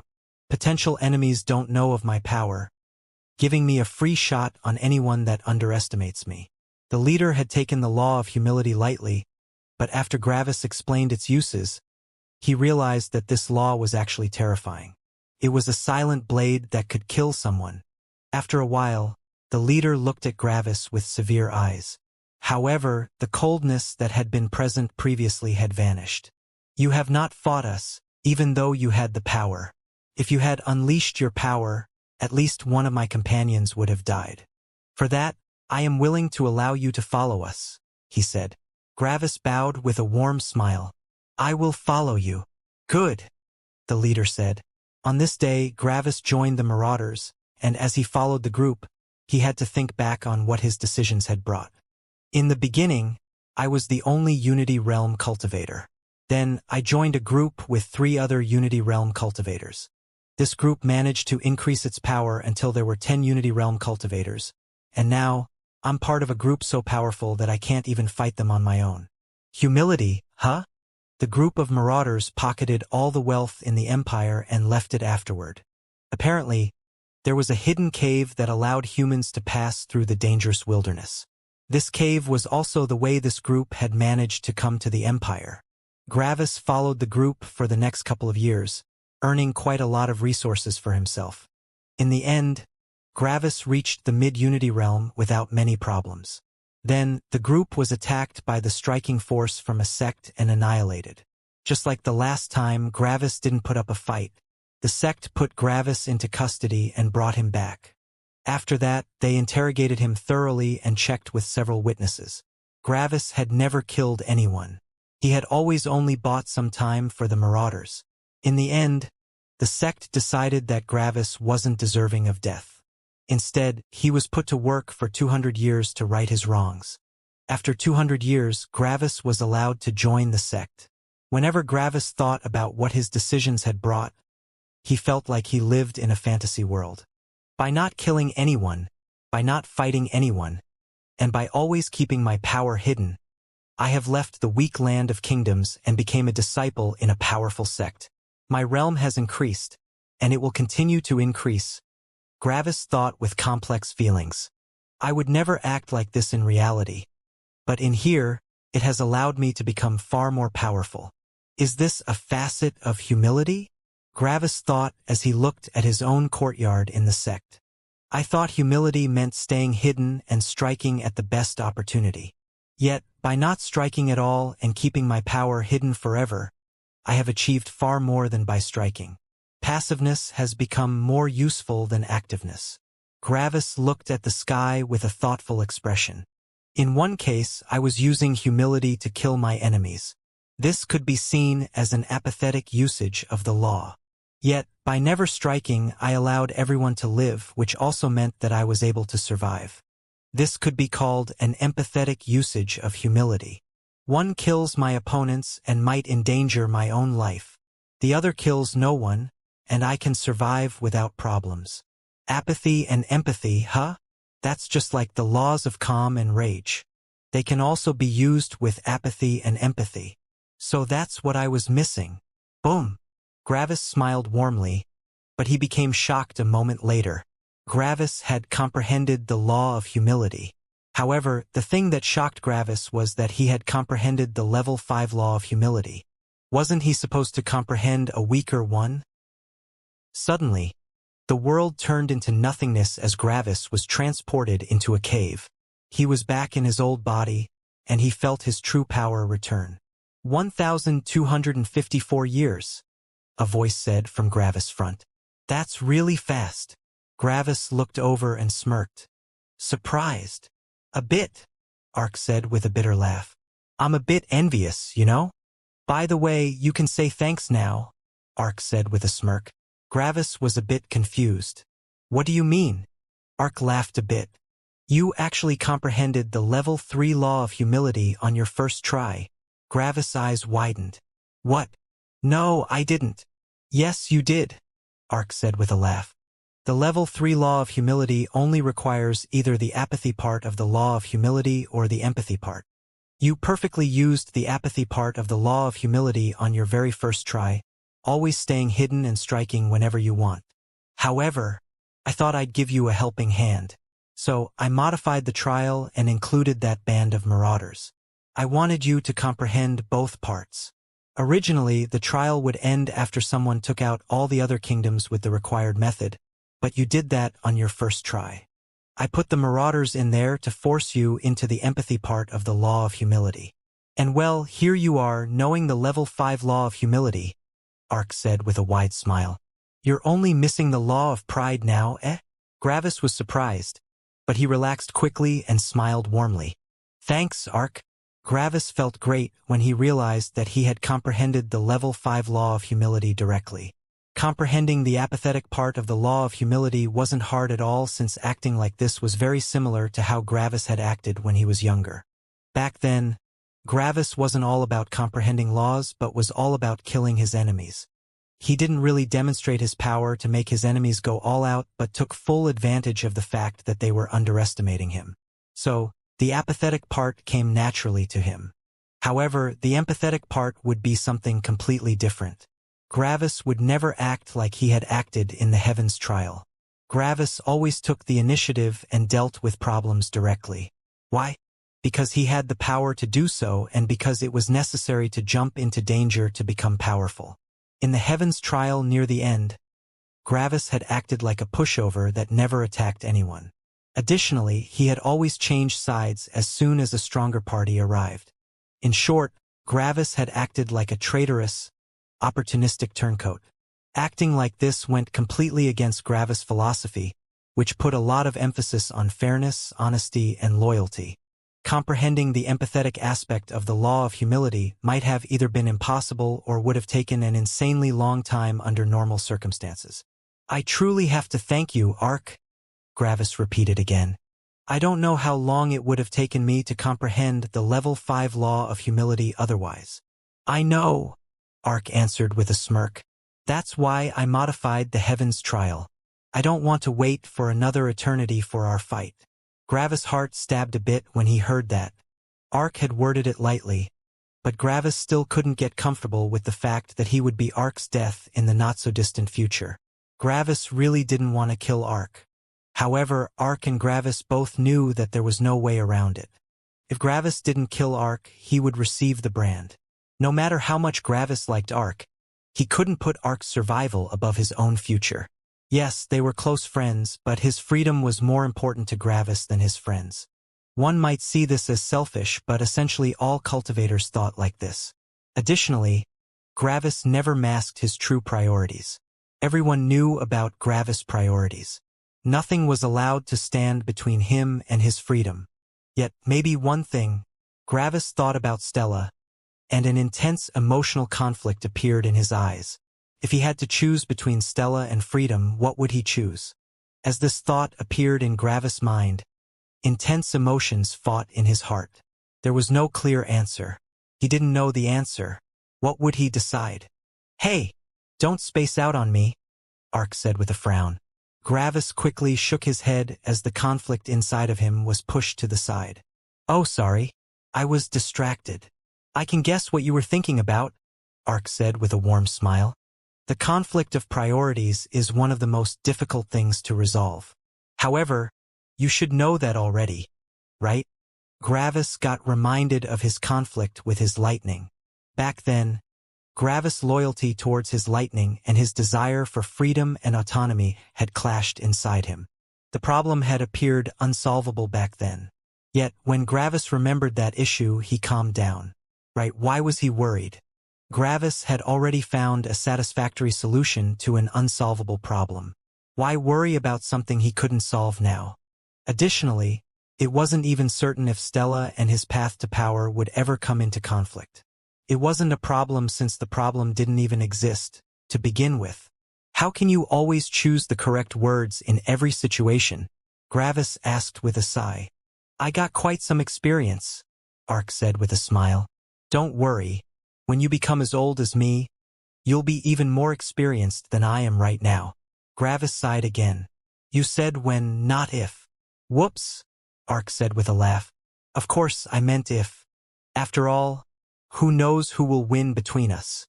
The more Gravis heard Ark's words, the guiltier he felt. He really didn't want to kill Ark. Even more, time was advancing at a rapid pace.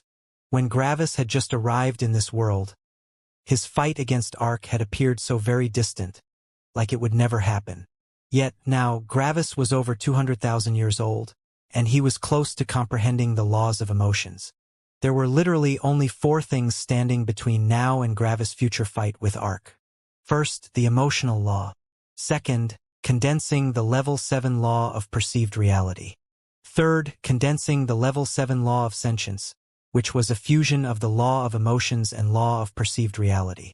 Fourth, Gravis' excursion into the gate of death. Right now, the first 3 things seemed to only be a matter of time.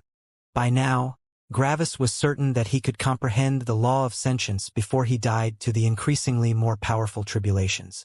The only thing that could stop the fight between Gravis and Ark was the gate of death. The gate of death was the only thing that was genuinely dangerous. Well, that and tempering in general. "Gravis," Ark said, waking Gravis from his thoughts again. "Stop thinking about all these things. That's all for the future. Why not focus on the now?" Gravis noted that Ark worded that phrase peculiarly. "Is there something I should pay attention to?" Gravis asked. Ark only smiled as he looked out of the cave. "Relax for the next 3,000 years, he said. Gravis' eyes shone slightly. "Will something happen in 3,000 years? He asked. Ark nodded. "The chances are very high.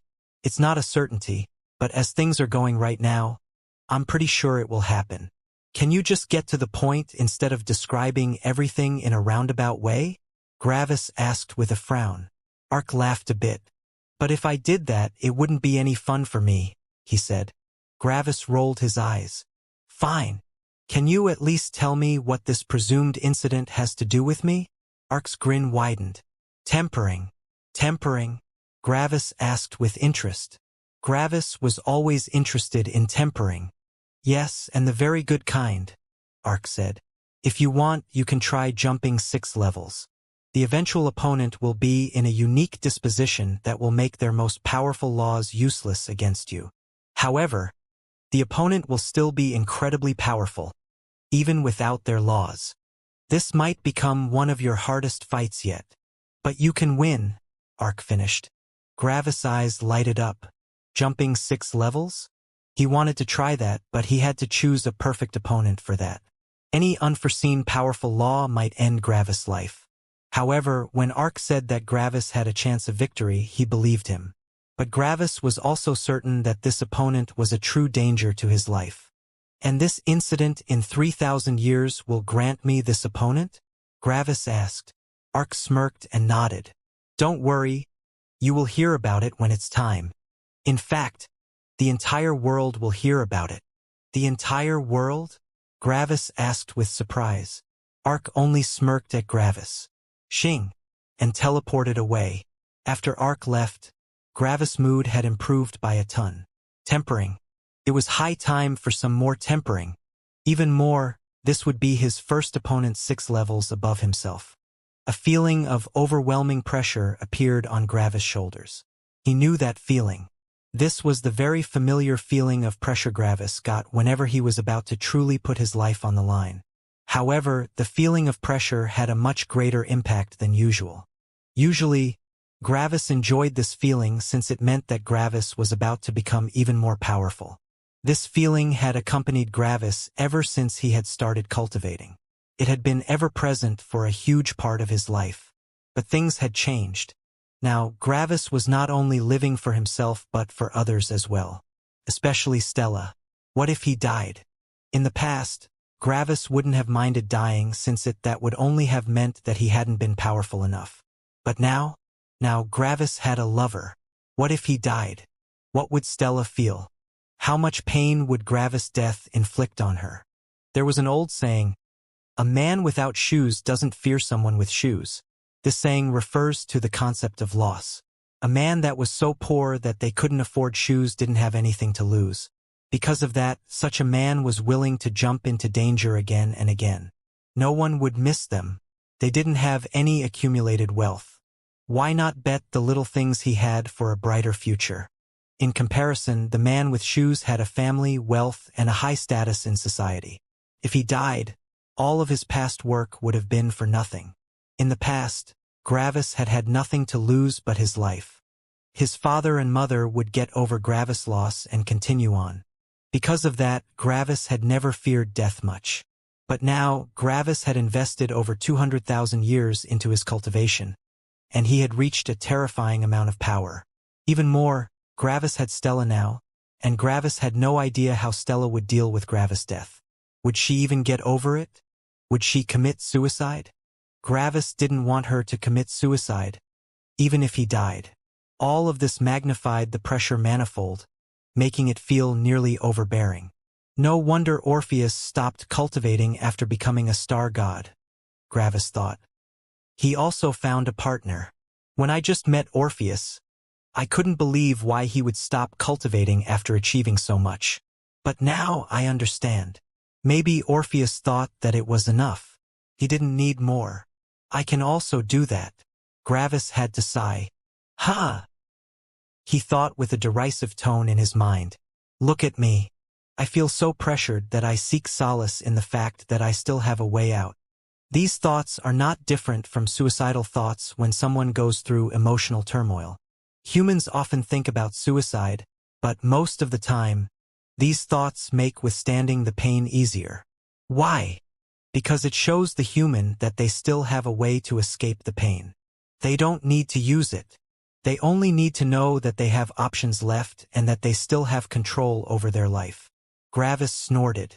Surprising that I find myself in a similar situation now. I think about giving up to reduce the pressure on my shoulders, but I know exactly that I won't stop. I'll always continue, no matter how difficult it will get. Gravis banished these thoughts from his mind and teleported to Stella with an excited smile on his face. Stella was surprised when she saw Gravis. Why? Because she had expected him to comprehend the law of humility much faster. She had expected that Gravis would, at most, take maybe 300 years. Yet, he had been gone for over 1,200 years. However, when Gravis told her that he had comprehended the level 5 law variant of the law of humility, Stella's shock transformed. It went from one extreme into the other. An emotional level 5 law in just a bit over 1,000 years? That was crazy fast. However, Stella's shock quickly transformed into pride. This was her man, and her man was amazing. Her man was the best. This night, Stella and Gravis united again, and it was like no time had passed for both of them. It was like this was the first time they were together. Their love was as new and fiery as the first day. The next day, Gravis informed Mortis about everything that had happened and about the incident that would happen in about 3,000 years. Mortis was satisfied with Gravis' progress and said that Gravis could relax for 3,000 more years. Gravis was happy when he heard that and immediately spent more time with Stella. The 3,000 years passed in the blink of an eye. During that time, Mortis had comprehended another law, the law of twilight. This was the mixed elemental law of shadow and brilliance. Only 7 more to go. Gravis and Mortis had comprehended a ton of level 5 laws since the last time they had consumed another law comprehension life fruit. Sadly, there was a problem. Gravis only had fruits of laws left he already knew. However, Gravis didn't mind very much. The only usage of these fruits was to save time, and time was something that Gravis and Mortis didn't lack. They weren't even immortal emperors yet. As soon as they reached the immortal emperor realm, they would immediately get another 200,000 years of longevity. Therefore, Gravis didn't really mind that he was out of relevant law comprehension life fruits. Then, just as Ark predicted, about 3,000 years after Gravis had returned from the Heavens trial, something major happened. Actually, calling such an incident major was an understatement. For humans, this incident could only be described as apocalyptical. The 9 Elements sect, All Matter sect, Primordial Force sect, Life sect, and even the front line of humanity felt like a gigantic weight had been put on their shoulders. Only the Purist sect was able to deal with the incident in a relatively calm fashion. But they also became nervous. Gravis also quickly got word of that piece of information. How? So you're a chief judge now, huh? Gravis asked with a smile as he drank some tea. Yes, it was a difficult road, but I'm pretty secure in my position now. It also suits my skill set rather nicely. In front of Gravis sat a tall man wearing black robes and a silver mask. All his features were hidden, and no one could feel him with their cultivation. It was like he didn't even exist. Yet Gravis was able to feel him. Why? Because Gravis knew the level 5 law of humility, just like the person in front of him. Who was that? It was Cyril. After they all split up, Cyril had joined Underworld and worked his way upward. After some time, the upper echelon of Underworld noticed his exemplary performance in getting rid of internal troublemakers and traitors, which prompted a thorough background check. The higher-ups of Underworld found out that Cyril had been part of the Gravitas, their previous business partner. Additionally, they also found out that Cyril already knew of the connection between the Purist sect and Underworld. Usually, such people would be exterminated quickly since they compromised Underworld's location. However, the higher-ups weren't stupid. Cyril should have known their secret for tens of thousands of years. If he had wanted to hurt them, he had had plenty of time to do so. Instead, he worked for them and never leaked their secret. So, Cyril's knowledge of Underworld's secret transformed from a dangerous liability to an advantage. Having someone that knew the truth about Underworld investigate their members was far better than having someone that didn't know it. Cyril was quickly put into the investigation department, and his exemplary performance made him shoot through the ranks.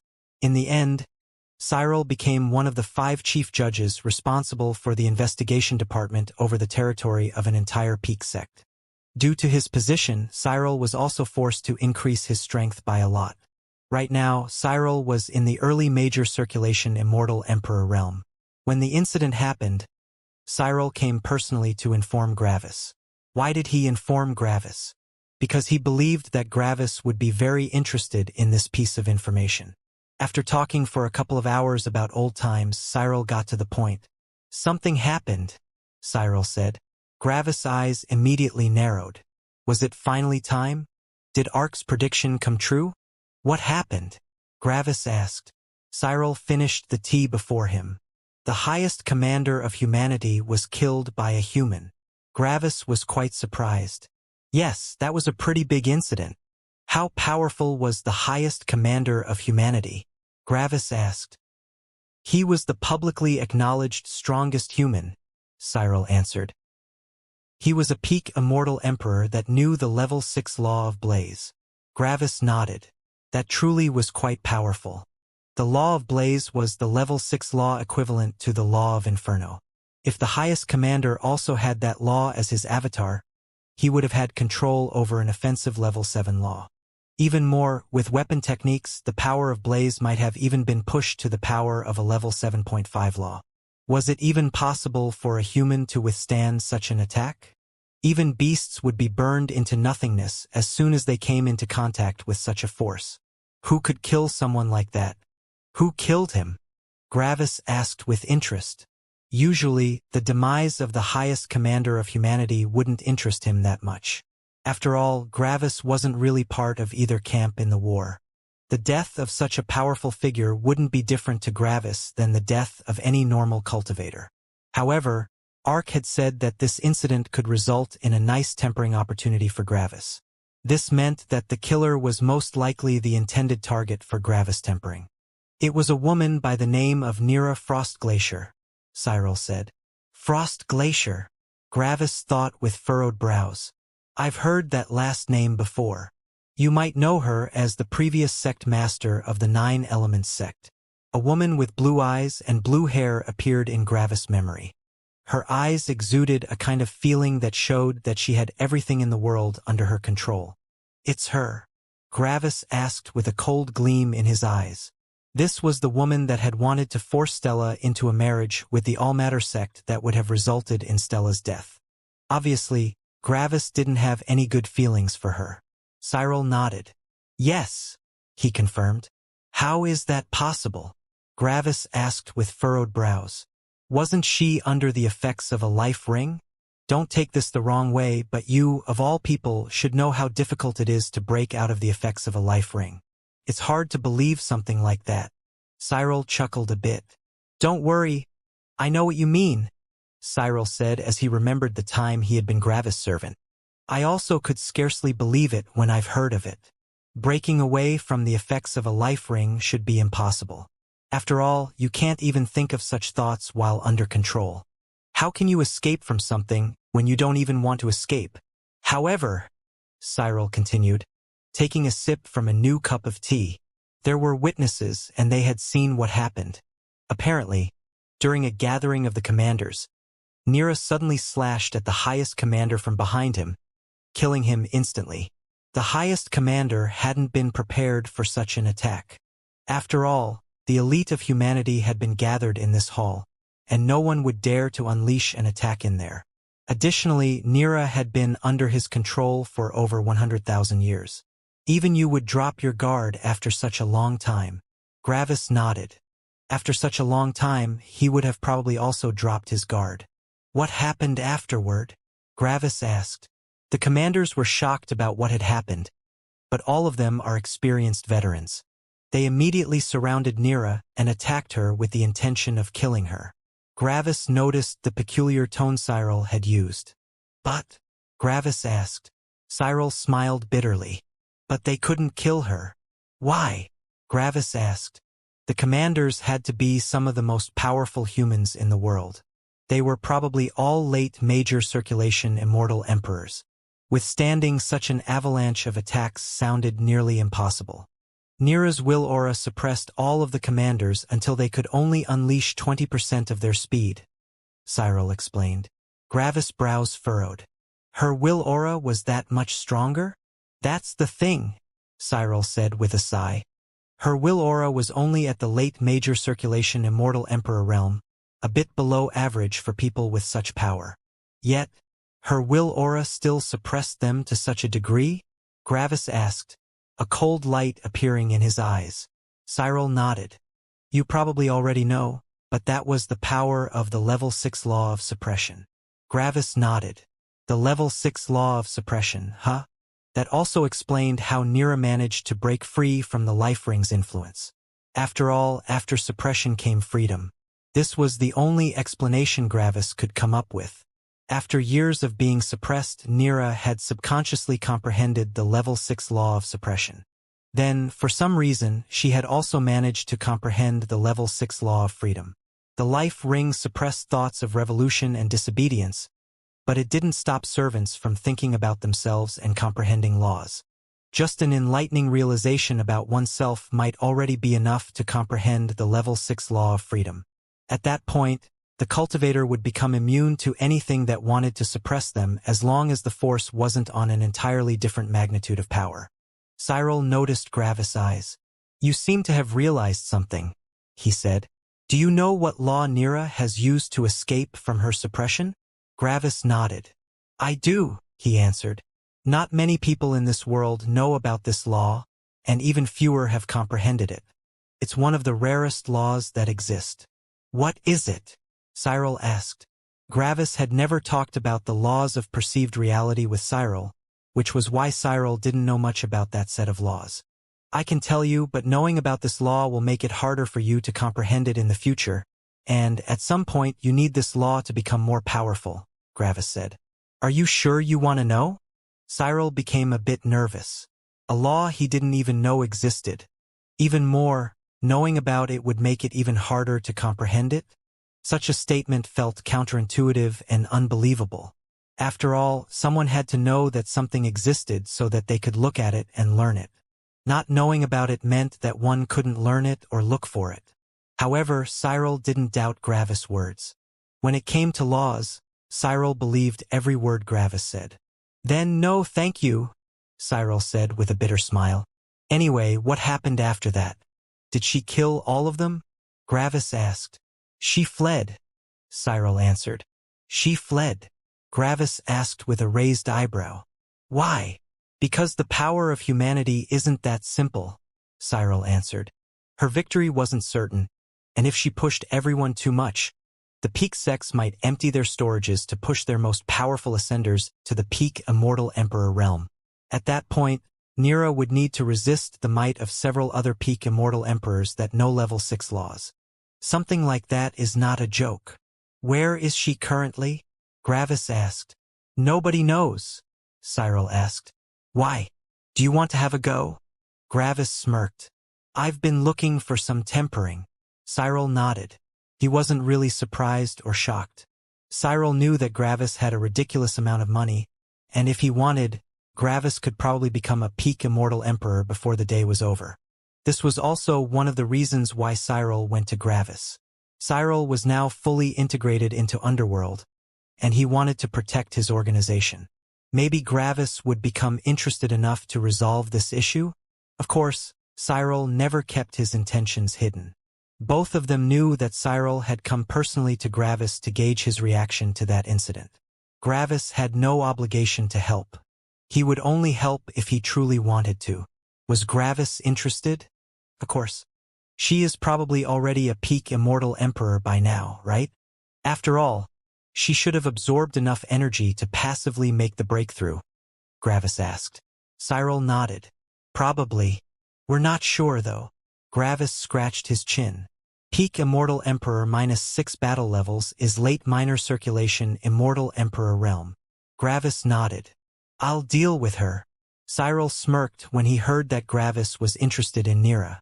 Good to hear, Cyril said. We'll search for her and inform you as soon as we get a lead. That shouldn't be necessary, Gravis answered as he stood up from his chair. Right now, Gravis' eyes had a fierce glint of battle intent inside of them. His opponent had unveiled themselves, and Gravis was about to jump into mortal danger again. Gravis had always been fine with wasting time, but now he wanted to fight Nira as quickly as possible. He wanted to get everything over and done with as quickly as possible. When Cyril heard that it wouldn't be necessary for them to search for Nira, Cyril became confused. Gravis had only just heard about the incident. How could he already know Nira's whereabouts? Shouldn't take more than a day, Gravis said as he looked out of the window of his temporary residence. At this time tomorrow, either Nira or I will be dead. That fast? Cyril asked with shock. Gravis nodded. I'll reach the late minor circulation Immortal Emperor realm in a couple of hours. After that, I will go to her. Cyril blinked a couple of times in confusion. Gravis, she isn't a late major circulation Immortal Emperor anymore. She's probably a peak Immortal Emperor. Gravis smirked. I know. Cyril waited for further clarification, but no further answer came. Wait, you're telling me that you intend to jump 6 levels against someone that knows 2 level 6 laws? Cyril asked with shock. He knew that Gravis' battle strength was insane, but this was ridiculous even for Gravis standards. She's the perfect opponent, Gravis said. Jumping 6 levels is still something that counts as nearly suicidal. Any level 6 law would be my death. However, the 2 level 6 laws that Nira comprehended are exactly 2 level 6 laws that are useless against me. This means that I can be assured of her only knowing relevant level 5 laws. She's the weakest possible opponent in the peak Immortal Emperor realm in this world. Every other peak Immortal Emperor either knows a useful level 6 law or knows far more level 5 laws. I've already beaten one of the most powerful opponents 5 levels above myself, and now, it's time for one of the weakest opponents 6 levels above myself. The jump in power is perfect. Cyril couldn't keep up with Gravis' ridiculous words. Jumping 6 levels? That was impossible. However, Cyril had known Gravis for long enough that he immediately stopped that train of thought. He couldn't comprehend Gravis' battle strength. Then I will wait here for your return, Cyril said with a sigh. Gravis nodded. Xing. Then he teleported away.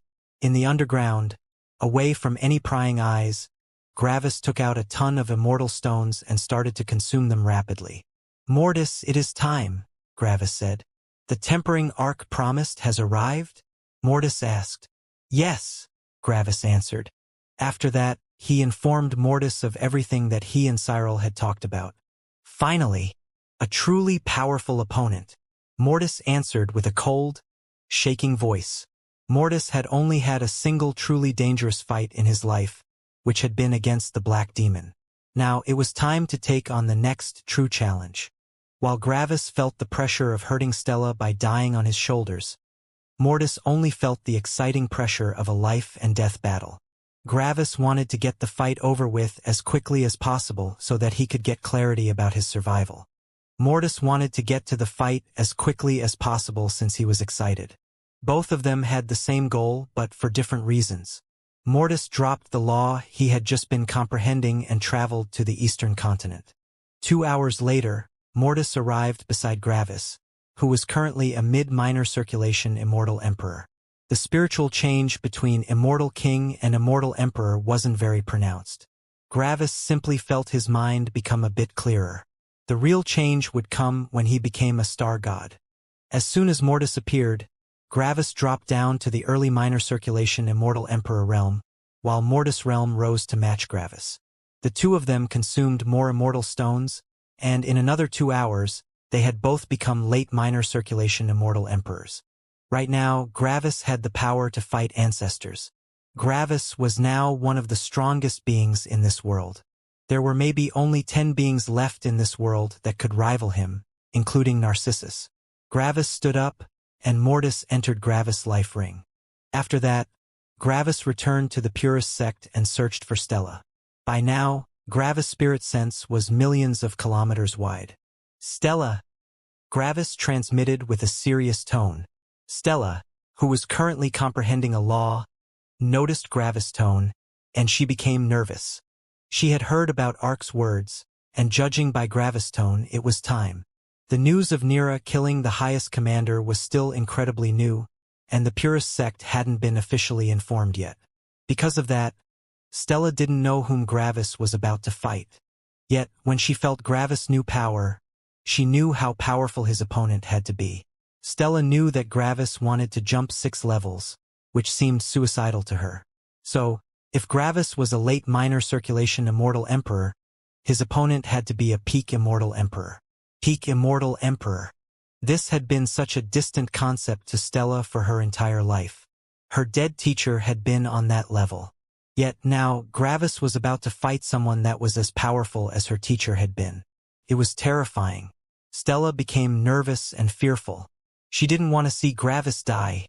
However, she also didn't want to stop Gravis' dream of gaining true freedom. She knew how important that dream was for Gravis. Just like Gravis had his internal conflicts about freedom and Stella, Stella had internal conflicts about Gravis and his goal. Yet Stella couldn't stop Gravis. She had also put her life on the line many times since they had become lovers, and Gravis had never stopped her. Hadn't Stella been in just as much danger? Gravis had supported Stella through her cultivation, and Stella knew that she had to do the same. "Who is it?" she asked, trying not to sound nervous. "Your old sect master." She comprehended the level 6 law of suppression and the level 6 law of freedom. She broke free from the life ring and killed the highest commander. Stella took a deep breath as all her emotions mixed together. Gravis was about to fight her ex-aunt. She didn't know how she should feel about it. "Please come back safe," Stella transmitted with a soft tone, trying not to sound worried. Gravis' body shook when he heard Stella's words. He knew exactly how Stella felt, which made him feel guilty. Yet, Gravis couldn't let something like this stop him. He had to go. "I'll be back by tomorrow," Gravis told her. "Yes, take care," Stella said softly. Gravis immediately teleported away. Why hadn't he embraced Stella one last time? Because in his mind, this wouldn't be the last time. Saying goodbye now meant that Gravis had a chance of dying.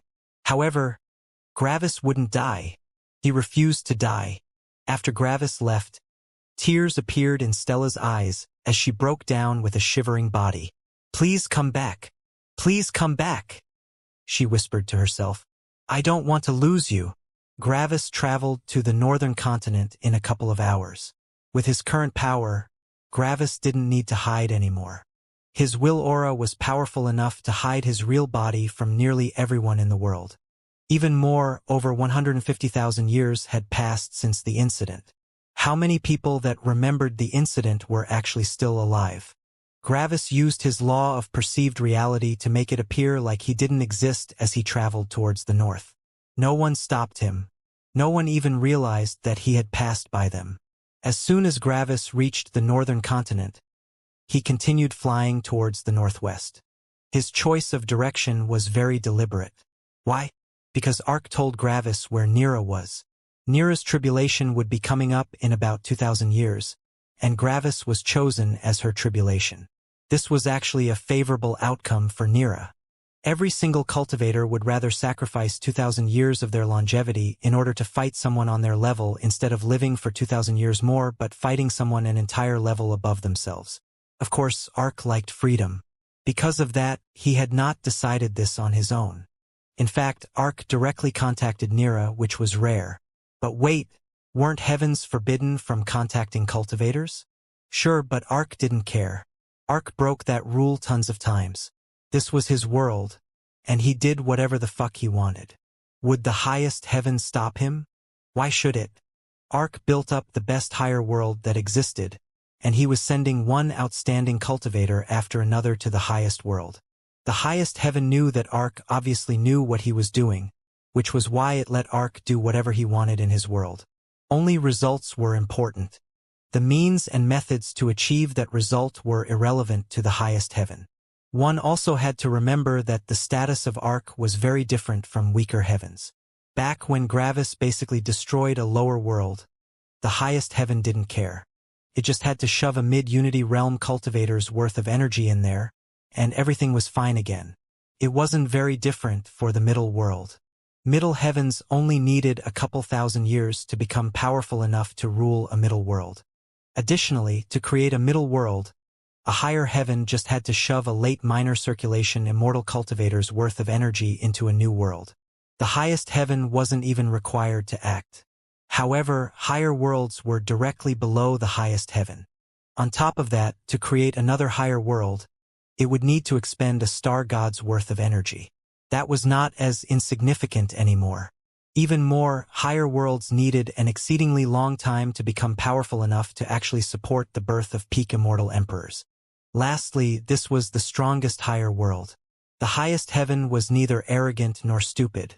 It knew exactly that creating such an insanely powerful higher world was beyond difficult. In fact, the highest heaven even thought that it itself was probably not even able to create such a world. There was something about Ark that made him even better at creating talented cultivators than the highest heaven, and it knew that very well. Forcing Ark to follow its rules in his own world might even weaken the world. Because of that, the highest heaven let Ark do whatever he wanted in his world. That was why the highest heaven didn't care when Ark directly contacted Nira. So how had Ark contacted Nira? Simple, Ark had unleashed the pressure that only someone with the law of the true world could unleash. Then he sent Nira his message per feelings. If he simply appeared before her, Nira might not have been as convinced since all the mystery about heaven would have vanished. Yet, when she felt a kind of otherworldly, holy pressure that far eclipsed her own, she knew that something beyond this world had contacted her. In Nira's mind, 3 pictures appeared. The first one showed her body going through a portal. This obviously represented her ascension to the highest world. The second one showed her body disintegrating in 2,000 years. Nira had already reached the peak Immortal Emperor realm, and there was no one left in this world that could serve as tempering. Because of that, in 2,000 years she would disintegrate into nothingness. The third picture showed her fighting against 2 beasts. After an immense shock, Nira's excitement exploded. She knew that she was too close to her tribulation. Even if she went to the highest world, she doubted that she would be able to reach the next major realm in only 2,000 years. So, in Nira's mind, she knew that she couldn't survive. That was why she had decided to stay in this world and take revenge on anyone that had mistreated her in the past. She would vent all her frustration on everyone that deserved it. Why? Because that was what she wanted, and she was free. However, before she could even begin, heaven had contacted her. One had to remember that not even a day had passed since she had killed the highest commander. When Nira saw the third picture, she almost couldn't believe it. She didn't need to die. She could fight someone and survive. The identities of the beasts in the pictures were unknown to her, but they were probably 2 other peak immortal emperors. Yet, what did she have to fear? She had the major law of suppression. With that law, she could definitely fight 2 peak immortal emperors at the same time. She accepted the fight, obviously. It was simply too good to pass up. After Nira accepted the proposal, the image of a gigantic desert appeared in her mind. She felt like she had to go there to find her opponent. The location of the desert also appeared in her mind. So, Nira traveled to the desert with excitement. The desert was towards the north of the northern continent, just outside the core region. There, Nira waited for several hours for her opponents to arrive. And then, Nira felt someone approach. When she saw that person, Nira's eyes narrowed as hate filled her entire being. It's him. Suddenly, Gravis was assaulted with an apocalyptic pressure, making it impossible for him to move. Even more, Gravis' level 6 law of freedom didn't help at all. Why? Because suppression and freedom were 2 sides of the same coin. As long as they were on the same rank, the law of suppression and the law of freedom would nullify each other. Therefore, the level 6 law of suppression from Nira became useless, but Gravis' level 6 law of freedom also became useless, leaving both of them with just their will auras. Yet, how much more powerful was Nira's will aura? Gravis' will aura was on the level of a late major circulation immortal emperor. Nira's will aura was on the level of a peak immortal emperor. Even if one completely ignored the insane level suppression of 6 levels, Nira would still be suppressing Gravis by quite a lot. However, if one also factored in the level suppression, Gravis would be suppressed many times over. Ha ha ha! An insane laugh echoed throughout the heavens as Nira appeared in front of Gravis. I am truly blessed by karmic luck, Nira shouted with exhilaration. Not only am I allowed to go through a tribulation, but the very being that's responsible for my long years of pain is not only alive but also appears right in front of me. Is this how it feels like to be blessed by the heavens? Nira shouted with a wide grin. After my eternity of suppression, have I finally managed to become acknowledged by the heavens? Gravis only looked at her evenly. Is she insane? You! Nira shouted as she pointed at Gravis. Without you, nothing would have gone wrong. Without you, my grandson would be the holy son of the 9 Elements sect. Without you, I would be the ancestor of the 9 Elements sect now. Without you, I wouldn't have been suppressed for over 150,000 years. You destroyed everything. You destroyed my entire life. An intense mix of emotions could be heard in Nira's voice. Hysteric excitement, boundless hate, endless anger. It was like she was no longer a human but a walking bundle of exploding emotions. "Xing, you done?" Gravis asked coldly. Nira's eyes widened in shock. How was this insect able to move? That should be impossible. Nira's mind was thrown into endless confusion, and all her emotions exploded again. Normally, such an action would only be enough to shock someone, but Nira's mindset was obviously unstable beyond belief. The many years of suppression had taken a gigantic toll on her rationality. Even more, her rationality hadn't been great to begin with. After all, she had made several idiotic decisions based on her own selfish emotions. She could have just let Stella go. She could have just let Gravis go. She could have just talked with Underworld. Yet, due to her inability to control her own emotions, she had plunged further and further down into insanity. However, more importantly, how was Gravis able to move under her law of suppression? Well, the level 6 law of suppression nullified the level 6 law of freedom.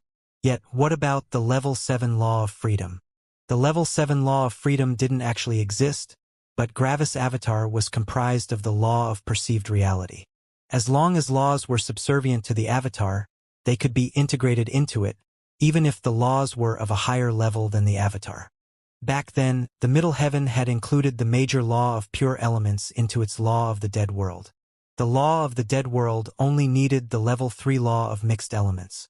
The major law of pure elements was not necessary. However, a huge part of a dead world was composed of elements. Elements were a part of a dead world. Because of that, it wasn't hard to upgrade the elements inside the law of the dead world without upgrading the remaining parts. In short, avatars could be modified in a modular fashion, meaning it's possible to upgrade individual parts of it without destroying the entire thing. Earlier, Gravis couldn't move because his avatar wasn't by his side. After all, Mortis had been in Gravis' life ring. Yet, when Mortis appeared, Gravis got the use of his avatar back. The level 6 law of suppression and the level 6 law of freedom had already been integrated into his avatar. Because of that, the suppression and freedom laws inside of Gravis' avatar had reached the power of level 7 laws. The law of freedom's function was not a gradient. It was either useful or not useful. And since the law of freedom had the power of a level 7 law now, it had become stronger than the level 6 law of suppression. Cultivation realm had nothing to do with it. Now, if Nira had her level 6 law of suppression as her avatar, Gravis' law of freedom would become useless. However, getting a new avatar required the destruction of the old avatar. Would the previous sect master of the 9 Elements sect be willing to completely forget the very elemental law her entire fighting style was built around? No, of course not. Xing. Gravis and Mortis both transformed into their beast form as they hovered in front of Nira. "You act like I accidentally passed by here," Gravis said, unveiling his sharp teeth. "However, why would I come to such a godforsaken place without reason? I'm obviously here because of you." Just when Nira's mindset was about to recover, it received another shock. This image, these two beasts, they looked exactly like the beasts inside her mind when Heaven had contacted her. These were her opponents? These ants? But both of them were only late minor circulation immortal emperors. She could kill them with a wave of her hand. After a while, a sneer appeared on Nira's face as she laughed with disgust. You? She shouted with ridicule. "You mere ants think you can kill me? You?" "Yes, us," Gravis answered. "Is there a problem with that?" Nira's sneer became more pronounced, and she wanted to answer. Boom! Sadly, Mortis lost his patience and exploded forward. Mortis directly charged at Nira without hesitation. Xing! Mortis took out a saber and attacked Nira with a lightning crescent. Nira's eyes became enraged as she realized that this ant dared to strike her. Boom! Over 10,000 kilometers of their surroundings were engulfed by the explosion, swallowing everything. Gravis and Mortis absorbed a big part of the explosion, and Gravis funneled the energy back into Mortis' body. Then, Gravis activated his law of perceived reality and moved to the side. After the explosion vanished, Nira reappeared. She was uninjured, a gigantic will behind her. This will was the weapon technique of the 9 Elements sect, and it wasn't the simplified version that Stella had shown Gravis back then. Back then, Stella's will had only had 9 shining crystals inside it, demonstrating the pure elements. In comparison, Nira's will was far bigger.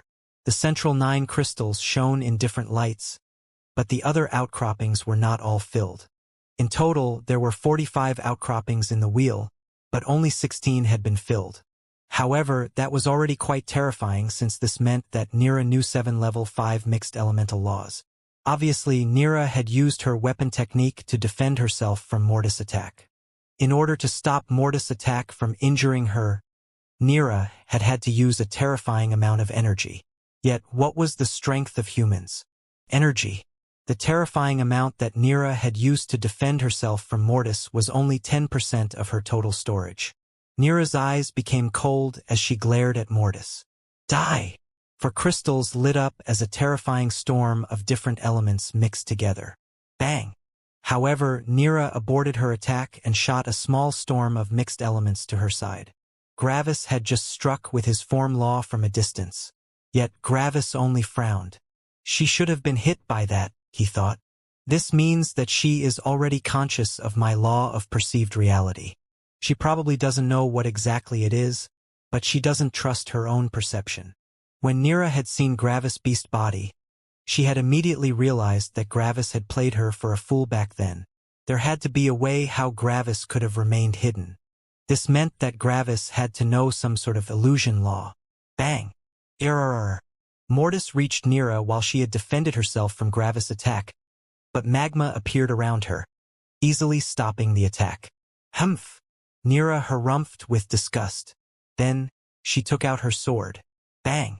And completely destroyed Mortis' saber. The quality of Nira's weapon was far higher than Mortis' saber. Her weapon has been created with the level 6 law of matter, Mortis thought with narrowed eyes. Nira noticed that Mortis didn't receive a backlash when his weapon was destroyed, but she had expected as much. She had destroyed Gravis' weapons back then, and he had also not received a backlash. This meant that these two beasts were not weapon cultivators. However, where are their avatars? Nira thought with narrowed eyes. Either they are not using them, or they are in some part of their equipment. Nira immediately shot at Mortis as her sword froze the atmosphere around it, leaving behind a frozen crack in the sky. At the same time, Nira's will gathered the elements and shot them at Gravis in the distance. Nira was fast. Mortis barely had any time to react to her attack, and the same thing was true for Gravis. The storm of elements was impossibly powerful, and Gravis had to find a way to deal with the attack. Yet, Gravis' eyes narrowed as he looked at the storm of elements. I know all of them. Gravis' composition laws became active, weakening nearly the entire attack by a level. However, it was only nearly. Gravis didn't weaken all parts of the attack. Why? Because two of the mixed elements had punishment lightning inside them. As the attack flew at Gravis, he made the punishment lightning inside it explode. Boom! The storm of the elements was blown apart, creating a massive storm of mixed energy. But the attack had been stopped. Meanwhile, Mortis had to deal with a physical attack from Nira. Yes, beasts had more powerful bodies, but there was a limit to it. Mortis' body was about as powerful as the average body of a human 4 levels above himself. Yet Nira was 6 levels above himself. On top of that, Nira's weapon was loaded with her most powerful element, which was also her avatar, Blizzard. Mortis couldn't block since Nira's weapon would simply cut through all his equipment like it didn't exist. Mortis couldn't evade since he was a bit slower than Nira. At that time, Gravis hadn't finished dealing with Nira's ranged attack. While all of this was happening, Mortis and Gravis had the same thought. Does Mortis need any help? As both attacks shot at them, both of them felt that the other person didn't feel any feelings of terror or helplessness. This meant that both of them could deal with their attacks. So, how could Mortis deal with that attack? Bzzzzz. A wave of lightning appeared. It shot away from Mortis and swept over Nira. Nira thought about blocking but realized that the lightning didn't have any offensive capabilities. So, she continued her attack. However, her weapon suddenly started feeling resistance from the atmosphere. It was like parts of the atmosphere were becoming harder and other parts softer. At the same time, Mortis used his law of control to weaken the control of Nira's attack. With all of this added together, Nira's attack missed Mortis, shocking her immensely. Mortis had already realized that his fighting style wasn't as great as he had thought. Was Mortis a person that would just ignore a weakness? Of course not. Mortis had created a ton of techniques during his long years of comprehension, and this was one of them. It was called the lightning wave, and it created such chaotic magnetic fields that not even Mortis was able to foresee them. Xing. Gravis unleashed another attack with his form law from a distance, and Nira quickly blocked it with her sword. Gravis' attacks were terrifying. If she were hit by one of these casual strikes, she would receive severe injuries. Even worse, Nira knew exactly that Gravis was only using a form law. This meant that he was wasting no resources at all. Gravis hadn't used any energy. Meanwhile, Nira had to use either her weapon or her energy to block Gravis' attacks. She had to deal with Gravis first. Bang! Nira shot at Gravis and Mortis followed her. Bzzzzz. A pulse of lightning shot out of Mortis, engulfing Nira. It didn't injure Nira, but she felt her world warping. Magnetism was thrown into chaos. Space was thrown into chaos. Blinding light blocked her eyes. Violent sounds assaulted her ears. The direction of Nira's charge changed ever so slightly. Suddenly, Nira's law of danger shouted at her. Boom! A blizzard appeared around her, protecting her body. CRK, CRK, CRK, CRK. A cacophony of sounds assaulted Nira. It was like over 10 spears had hit her barrier. The distortion effect of Mortis lightning vanished, and Nira saw 10 spears shooting into the horizon. Mortis had thrown over 20 spears into the violent lightning storm, and the chaotic flow of magnetism had shot them chaotically into Nira's general direction. Bang! Nira blocked another one of Gravis' attacks with her sword. Hum! Nira unleashed another storm of elements, but she shot it at Mortis this time. Mortis' eyes narrowed when he saw the storm of elements. There was no lightning inside it. Crack! Another explosion of lightning came out of Mortis, and it was like the atmosphere had shattered. For a short moment, it appeared like the world had cracked like glass. For a tiny instant, time and space didn't matter to the storm of elements. It was like Mortis had created a very short-lived space, isolated from the higher world. Then, Mortis used the level 3 law of time to slow down the attack. After that, something shocking happened. The storm remained stationary. It stopped moving completely. Usually, something like this was impossible since the higher-ranked laws of time in this world suppressed the power of the level 3 law of time.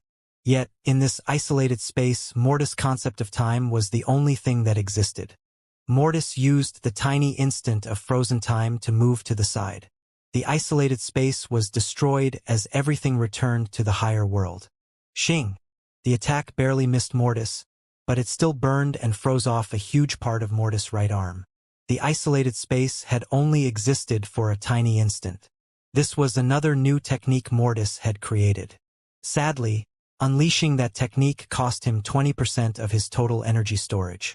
He only had enough energy left to block another 2 attacks from Nira. The third attack would kill him. How much energy had Nira used with this attack? Barely 3%. The difference in energy usage was terrifying. Nira was shocked beyond belief for an instant when she had seen that technique. How many laws had to be used to achieve something like that? She had no idea. Mortis used the short moment of confusion to charge at Nira with his full speed. Bang! Nira blocked another one of Gravis' attacks with her sword. Mortis reached Nira before she could unleash another attack. Xing! Xing! Xing! Xing! 10 spears appeared around Mortis. Bzzzzz. Then, a powerful and mystical domain of lightning connected all the spears and Mortis together. Mortis moved his hands quickly in some mystical ways, and then, all the spears stabbed towards Nira like they were being wielded by gigantic invisible hands. Xing!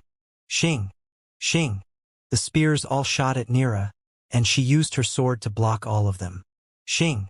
However, the spears suddenly stopped and then continued shooting forward, evading Nira's block. Nira's eyes widened. How? The spears closed in on her. CRK, CRK, CRK. Another explosion of blizzard appeared, blocking all the spears. Boom! Suddenly, something incredibly powerful hit Nira's blizzard, completely destroying it as she was surrounded by lightning. The skin across her body was incinerated in an instant, and only then was Nira able to create another blizzard shield. Bang! A cut appeared in Nira's blizzard, and the left side of her body exploded in blood. Gravis had summoned a second saber with a preloaded lightning crescent, unleashed it, and followed it up with his form law. It always took a bit of time for Gravis to unleash his form law. After all, he had to move perfectly, and that wasn't easy. He couldn't just shower Nira with attacks. Boom! Another powerful strike hit Nira's regenerated blizzard. Mortis had gathered all his spears together and had struck a single part of Nira's blizzard, barely breaking through. This attack didn't manage to injure Nira, but it forced her to use even more energy. Shing! Another cut in the blizzard and another cut on Nira's body. Gravis had had enough time to unleash another strike with his form law. Bang! A hole appeared in Nira's blizzard, and Mortis entered it with lightning-filled eyes. Crack! Nira's sword destroyed Mortis' saber. Shing! Another cut in her blizzard that reached her body. Shing! Shing! Shing! Several spears flew through the cut of Nira's blizzard and shot at her body. Nira's mind was going wild. She knew that she would be exhausted to death if this continued. Aha! Boom! Nira shouted with fury as the air around her turned red. She had activated her level 5 law of rage. Then, she used an entire 20% of her energy storage to explode with all her elements. Bang! Bang! Bang! Bang! Mortis summoned a wall of armor in front of him, but it was all turned into nothingness in an instant. The surrounding 10,000 kilometers exploded again as magma exploded out of the earth due to the deep crater below them. Gravis was far away, which made it easy to deal with the explosion, but Mortis didn't have it as easy. Mortis had been blasted into the distance, and all his armor had been turned to nothingness. He hadn't worn the armor on his body since it was basically useless against such an opponent. Only half of Mortis' head and torso were left. He had barely survived. Mortis' body was quickly regenerating, but his body was too powerful to make the regeneration instant. Nira's rage-filled eyes noticed the severely injured Mortis in the distance, but she quickly turned to Gravis.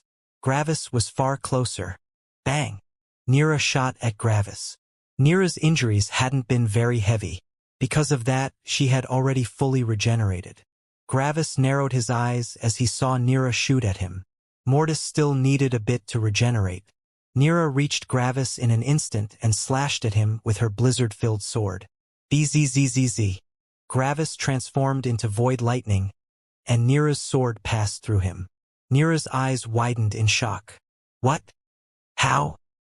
Gravis' energy storage had still been full while transforming into void lightning, and when Nira's attack had passed through his body, Gravis had only lost 10% of his power. Why? Because Nira's attack had been too concentrated. All of her power had been gathered on the edge of her sword, and everything that the sword had touched had vanished. Yet, the sword hadn't touched very much. Gravis transformed back into the starting stance of his form law. Then he struck at Nira's head. Nira's sword couldn't block the attack this time. Nira gritted her teeth. Boom!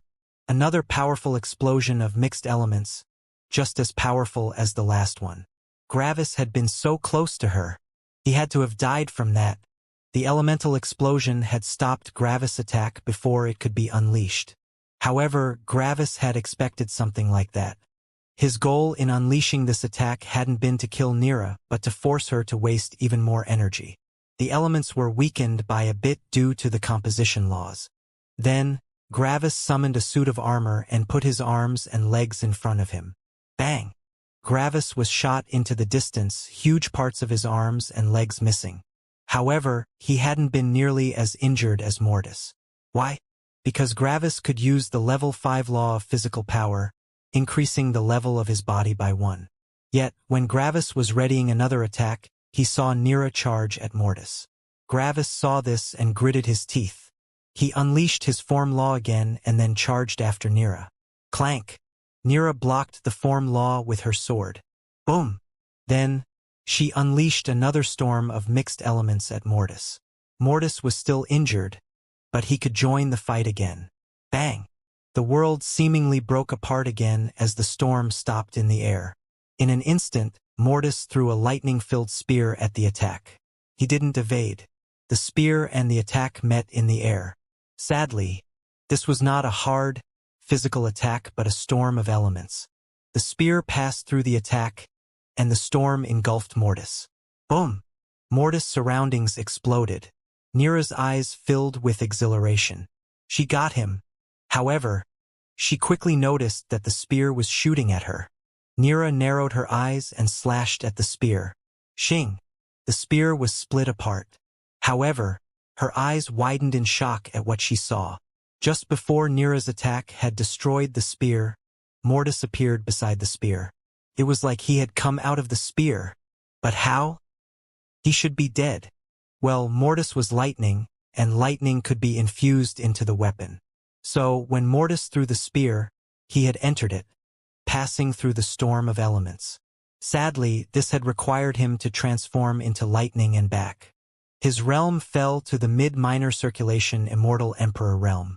Yet, just when his realm fell, his realm suddenly increased again. Gravis and Mortis had entered the fight with some power to spare in case they needed to transform into lightning.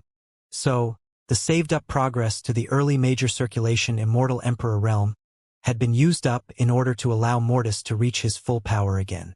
Mortis immediately created a lightning crescent and shot it at Nira. Boom!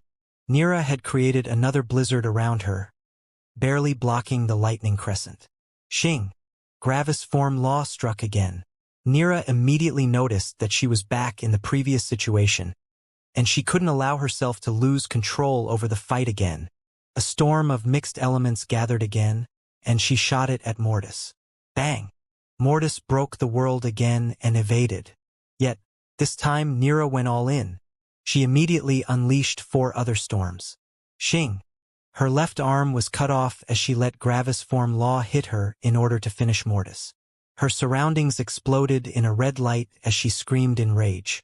She was using a ton of energy to bombard Mortis with attacks.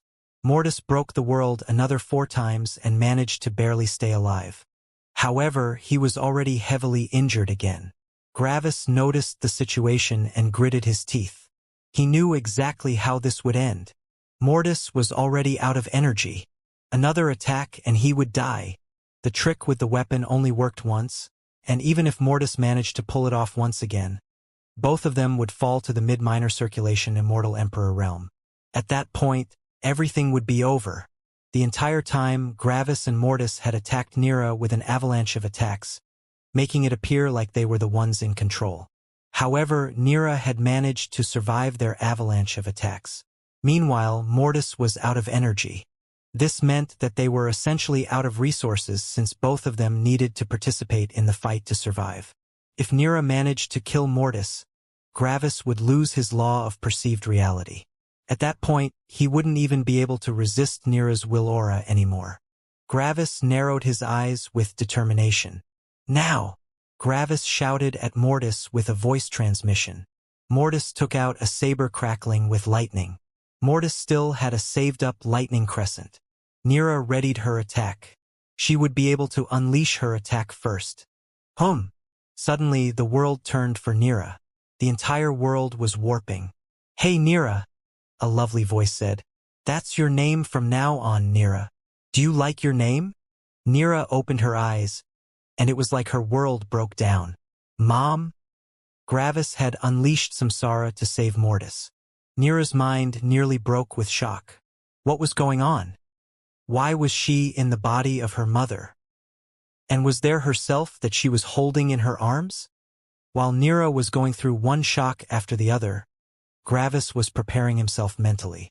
Gravis couldn't close his eyes since he was taking the place of someone else. Gravis couldn't let himself drift away. He had to be conscious while all the perspectives of Nira that every person in the world had of her played before his eyes. Nira was far older than Gravis, and the accumulated perspectives of all the people around her would stretch everything even more. Gravis knew that he would have to force himself through around 1,000,000 years of memories of someone else. Gravis was 200,000 years old. But for how many years had Gravis actually remained conscious? One couldn't really count the law comprehension time since Gravis' mind always entered a trance during those. Gravis had maybe only been conscious for 50,000 years of his life, and those had been all the years he had spent with Stella. Nira and Gravis watched as the young Nira slowly became older. Everyone around her looked at her like she was the cutest treasure in the world. The little Nira was so innocent and pure. One couldn't connect this cute and innocent child with the bitter and angry immortal emperor she was bound to become. Nira had started cultivating ever since she had been a small child. Her father and mother were cultivators in the Unity realm. Their grandfather, an immortal king, had told them that this was too early to have a child. Cultivation was always opposed to family. The grandfather wanted his son to also become a powerful immortal king in the Nine Elements sect. Nira's father wasn't part of the Nine Elements sect since the Nine Elements sect strictly forbade nepotism. Everyone had to work for their position, even if they were related to an elder. Members of the Nine Elements sect were only allowed to support their children with sect resources for the first 100 years of their life. Why? First of all, it was cheap to support these weak rookies. Second of all, they couldn't ask humans to directly throw their children away. Third of all, there had to be some perks that a sect offered, or the powerful members might join a different sect. Nira's father had become a Unity Realm cultivator with the help of the Nine Elements sect, but he had found the love of his life in a very short amount of time. It was love at first sight, and Nira's father dropped everything to be with his wife. Nira's grandfather was against it, but he didn't force his will onto his son. If that was his son's decision, so be it. The first 30 years of Nira's life consisted of happily cultivating and fighting against weak, captured beasts for tempering. She hadn't killed a single human in those 30 years. When the two parents saw that their child was in the spirit-forming realm, they decided that they had waited long enough. Seeing their daughter become powerful reawakened their desire for power. So, the two of them joined a mock war with another sect. These sects didn't even have any rankings in this higher world since they were simply too weak. Because of that, the more powerful sects didn't mind it if those weaker sects killed each other. The sects sent equally powerful forces into a life-and-death battle. Sadly, Nira's parents would never return. Even until the very end, Nira's parents had seen their child as the light of their life, and with good reason. Nira had been a kind soul. Yet, the death of her parents had taken a heavy toll on her. Revenge clouded her mind, and her innocence died. Nira ran away from her home and joined a power subservient to Underworld. Why? She wanted to become powerful, but the rules of the sects didn't allow her to become powerful quickly. Everyone had to work so much for everything. She didn't have time for that. She needed to kill the killers of her parents. From this point forward, all the acquaintances Nira made looked at her like she was a bitter woman, poisoned by the desire for revenge. She didn't make any friends. Why? In her mind, she thought that having friends was a weakness, but in reality, she was afraid of feeling the pain of losing someone dear to her again. Eventually, Nira reached a sufficient realm to annihilate the sect that was responsible for killing her parents. She went to the sect and attacked them. However, all the sects united against her, including the sect her parents had belonged to. When Nira saw her parents' sect go against her, her hatred exploded. She had a deadly battle with several cultivators and fled in the end, barely alive. At this moment in time, Gravis had already viewed over 1,000 years of memories even though Nira had barely reached 100 years of age. Nira's past struggles resonated with Gravis. He had struggled through very similar feelings in the past. However, Gravis could still deal with 1,000 years of memories. How did the actual Nira feel during all of this? She had been pained when she saw the death of her parents again, but everything after that was to her liking. The Nira of the past was acting just like Nira wanted, strengthening her own being. Nira returned many years later, many times stronger. She attacked the sects again, and her power was so great that the sects couldn't resist. Yet, before she could kill anyone, someone from a superior sect appeared that stopped her. The sects had not broken any rules, and this person wouldn't allow Nira to kill them. Nira barely managed to survive again. More time passed, and when Nira became an immortal, she returned again for revenge. However, all the members that had been alive during her parents' death had already died. Too much time had passed.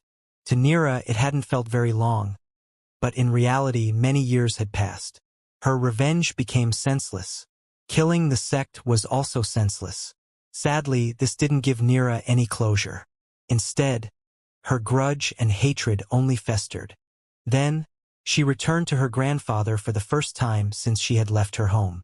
Her grandfather had missed her dearly and had even cried when he saw her again. To him, Nira was still that innocent girl. When the actual Nira saw how her grandfather looked at her, her heart wavered. The Nira in the memories showered her grandfather with love. In turn, Nira had become the most important person in her grandfather's eyes. Yet, exactly that was what hurt the actual Nira deep inside. She knew exactly that she hadn't loved her grandfather. No, she had used her grandfather to gain power. The innocent Nira had vanished. Yet, her grandfather still saw her as the innocent Nira. The actual Nira felt a disconnect from her past self. How could she have used her grandfather like this? Her grandfather had loved her with all his heart. By now, Gravis was repeatedly reminding himself of freedom, Stella, his father, Ark, and everything important to him. Over 50,000 years had already passed for him. This was just as long as Gravis had been alive. Gravis had noticed that his mindset had become more similar to Nira's mindset. Gravis was changing into something he didn't want to become. Stay yourself. More years passed. As more time passed, Nira's demands for her grandfather became more and more outrageous and frequent. However, in the end, her grandfather always fulfilled them. Nira's mindset had changed more and more. Now, her biggest goal was not revenge. Her biggest goal was power and status. She wouldn't allow anyone in the world to stop her from doing what she wanted. People had stopped her from taking her revenge, and she wouldn't allow anyone to do that to her again. However, in comparison, her grandfather was going through more and more pains to fulfill whatever wish Nira had. When the actual Nira saw her grandfather working so hard for her, she began crying. She wanted to stop her past self. How hadn't she seen what kind of monster she had become? As the past Nira started to resemble the present Nira more and more, it also became easier for Gravis to resist. However, resisting hundreds of thousands of years of memories was still grating on him. Gravis wasn't sure if he even remembered all his life. Some things of his past no longer seemed to be connected. Parts of Nira's life seemed to have mixed with Gravis' memories. Gravis wasn't sure who he was anymore. Too much time has passed. How did he even look like? He hadn't seen himself in an eternity. And when Nira became part of the actual 9-element sect, she came into contact with the granddaughter of one of her grandfather's closest friends. It was Stella. When Gravis saw Stella, long-forgotten memories returned. Stella. All of Gravis' memories of his time with Stella struck him, and he remembered who he was. If Nira hadn't known Stella, or if Nira had met Stella much later, Gravis would have stopped existing. The backlash of samsara was terrifying. In Stella's eyes, Nira was her kind aunt. Stella had always looked up to Nira, and Nira had always supported her. Sadly, she didn't know that Nira only wanted to build a connection with Stella in order to come into contact with the current ancestor of the 9-element sect. All of Nira's kindness was fake.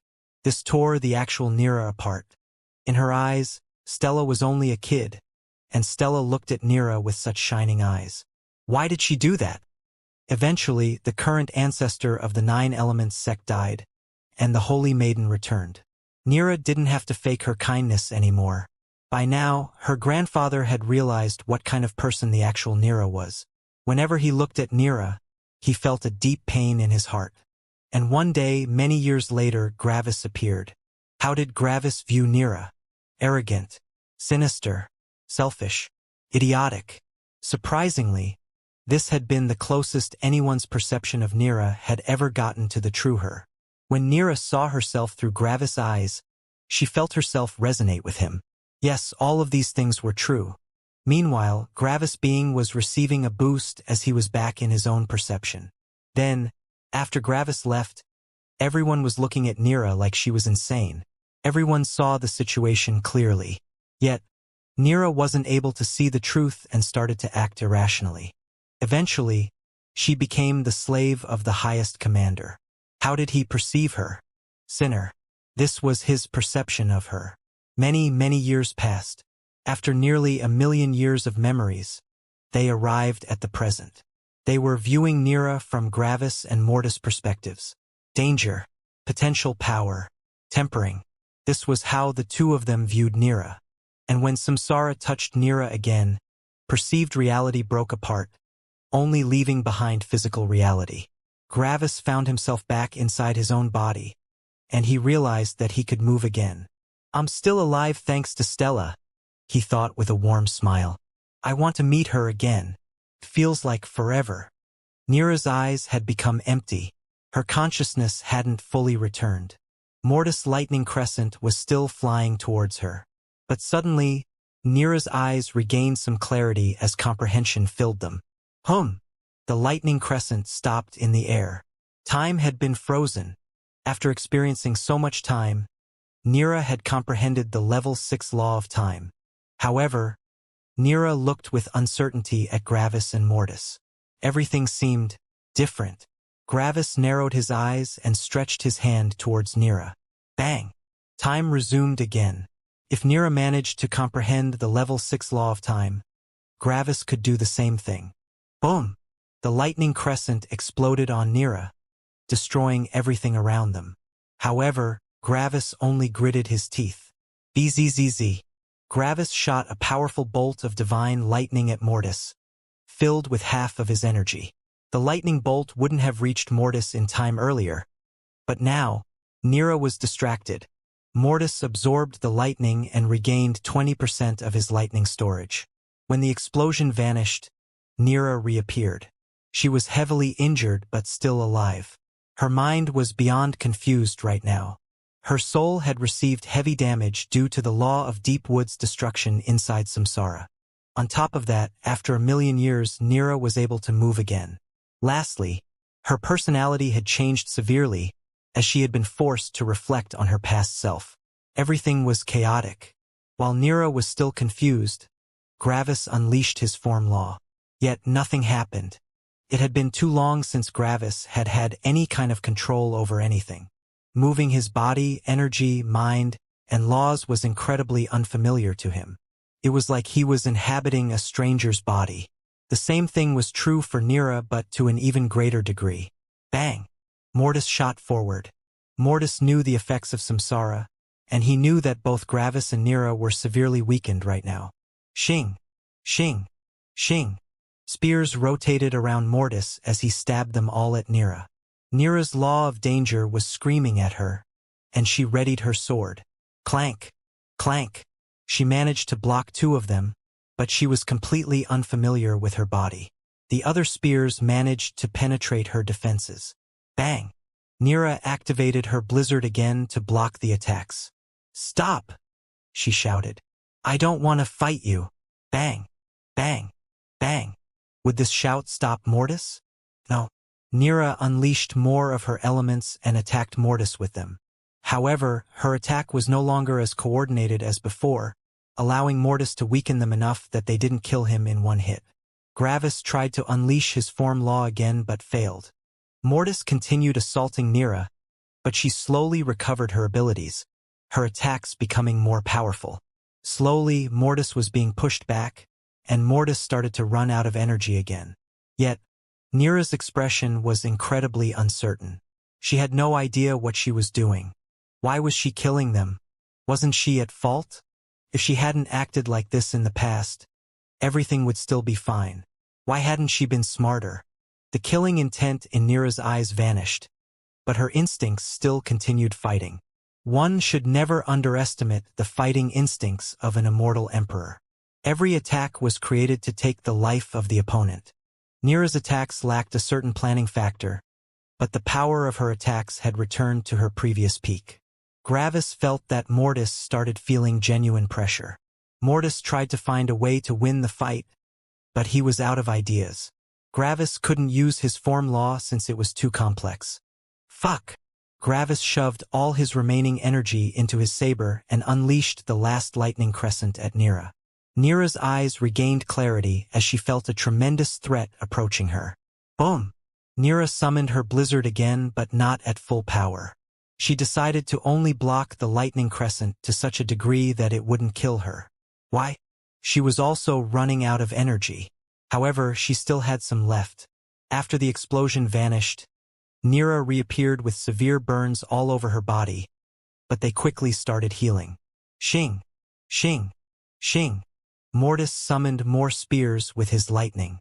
Thanks to the lightning crescent, he had absorbed some lightning and refilled a small part of his lightning storage. Nira gritted her teeth, but not in rage. She was gritting her teeth out of uncertainty. She didn't want to kill the two of them. Instead, she wanted to apologize. However, she knew that she would die if she hesitated now. She didn't want to die. Crack, crack, crack. Nira destroyed several of Mortis' spears and managed to remain unharmed. Mortis' eyes became bloodshot as he was throwing everything on one card. Mortis used his saber and attacked once again. Nira noticed Mortis' attack and immediately knew what he was doing. He was trading lives. He was going all in. Nira could kill Mortis now. Yet, in exchange, she might also die. She didn't know what to do. Crack. Yet, her body moved on its own. A small explosion appeared below her arms, shooting her sword upward. Mortis' saber was destroyed. Mortis was out of weapons. Mortis was out of energy. Gravis was out of energy. An all-out attack from a beast wouldn't be powerful enough to kill her since there were 6 levels between them. Gravis looked helplessly as Nira's moved on its own. And then, everything froze. Gravis' mind was going through an uncountable number of thoughts per instant, and his mind searched for ways out of the situation. Gravis' mind was going so fast that time seemed to no longer exist for him. Then, everything connected. Gravis' eyes became empty. Then, in seemingly no time at all, Gravis lifted his saber. Shing! And slashed down. Nira's sword impaled Mortis' chest, and Mortis' body froze due to the infused blizzard in the sword. Hum! Nira vanished. The lower half of her sword vanished. She was no more. Bzzz. Mortis transformed into lightning and then back. Mortis had barely managed to survive, but he fell 2 entire levels. As Mortis slowly calmed down, he realized that his gamble had paid off. His last gamble hadn't been to exchange his life but to buy Gravis enough time to comprehend a law. This had been the only way out of this situation. Mortis looked over at Gravis, scarcely being able to believe that he was still alive. Gravis had an empty look in his eyes. It was like he was dead. Then, suddenly, the light in his eyes returned. And then Gravis smiled warmly. The entire world looked different in Gravis' eyes. All his uncertainty from before had vanished. Who was he? He was Gravis. Nothing more, nothing less. In the imaginary land of emotions, below the living part of the world, humility had appeared. Being too humble resulted in someone being so unknown and far away from everything else that no one knew that they existed. Yet, if someone was just humble enough, life could flourish. Up in the air, a prideful sky appeared. Being too prideful resulted in someone standing so far above everyone and everything else that no living being was allowed to come close. Yet, a little bit of pride was okay. The land of emotions had been completed. And with it, the level 7 law of emotions. Silence returned to the ravaged craters that had been their battlefield. Magma was spewing out of the ground, reaching the sky. The craters had reached a depth of several 10,000 kilometers, creating massive calderas. Who knew, maybe in the future, this place would become another law comprehension area for the law of magma. Can you feel it, Mortis? Gravis asked with a smile. Mortis wasn't certain what Gravis meant. What do you mean? He asked. We know the major law of emotions now, our first level 7 law, Gravis answered. Mortis' eyes lost their focus for a bit. The major law of emotions. Hadn't this law been their goal for an eternity? Mortis thought about all the emotions, and he felt like he was seeing through the veil of life. When Mortis looked at Gravis, he didn't see Gravis but all the emotional laws that defined his personality. However, there were still things missing. Mortis couldn't completely see through Gravis for 3 reasons. First of all, Gravis was made of void lightning. The law of emotions only explained how beings made of energy worked. Since Gravis was made of void lightning, Mortis couldn't see through Gravis' emotions. This was also the reason why Ark and the Black Magnate weren't able to see through Gravis. Second, the two of them only knew the major law of emotions, not the true law of emotions. There were still a lot of things missing.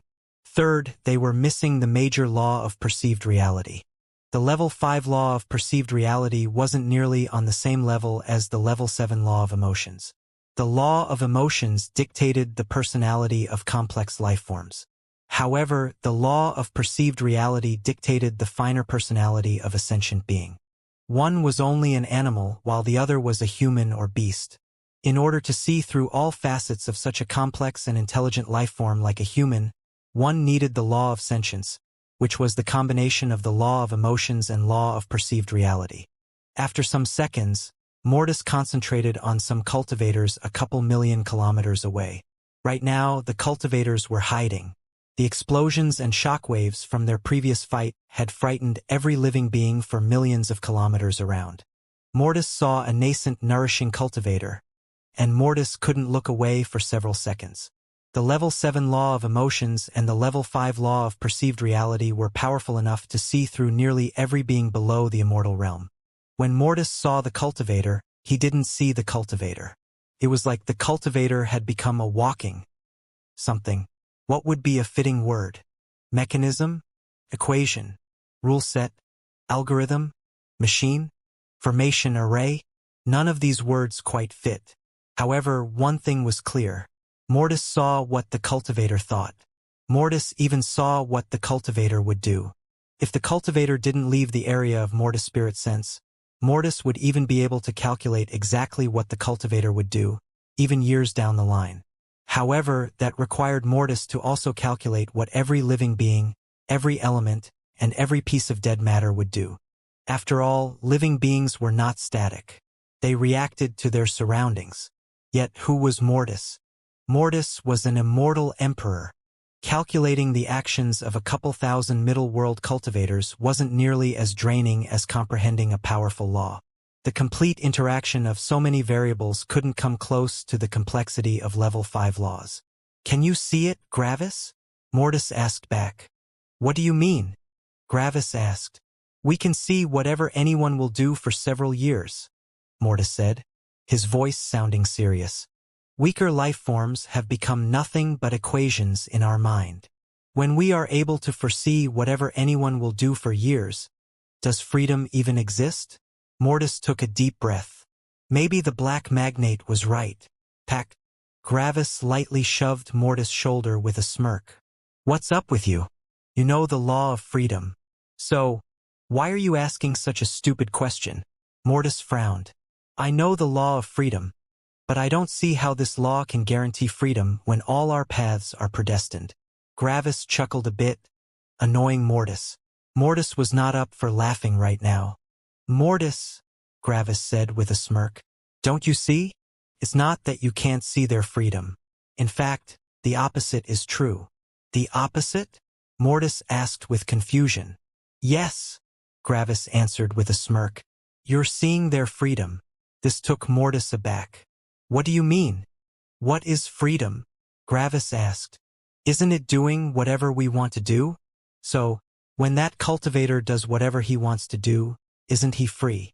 When we know what they want, isn't it natural that we also know what they will do? Being free doesn't mean acting incomprehensibly or unpredictably. Emotions are what drive us forward. Emotions are the source of our happiness, sadness, rage, hatred, love, and so on.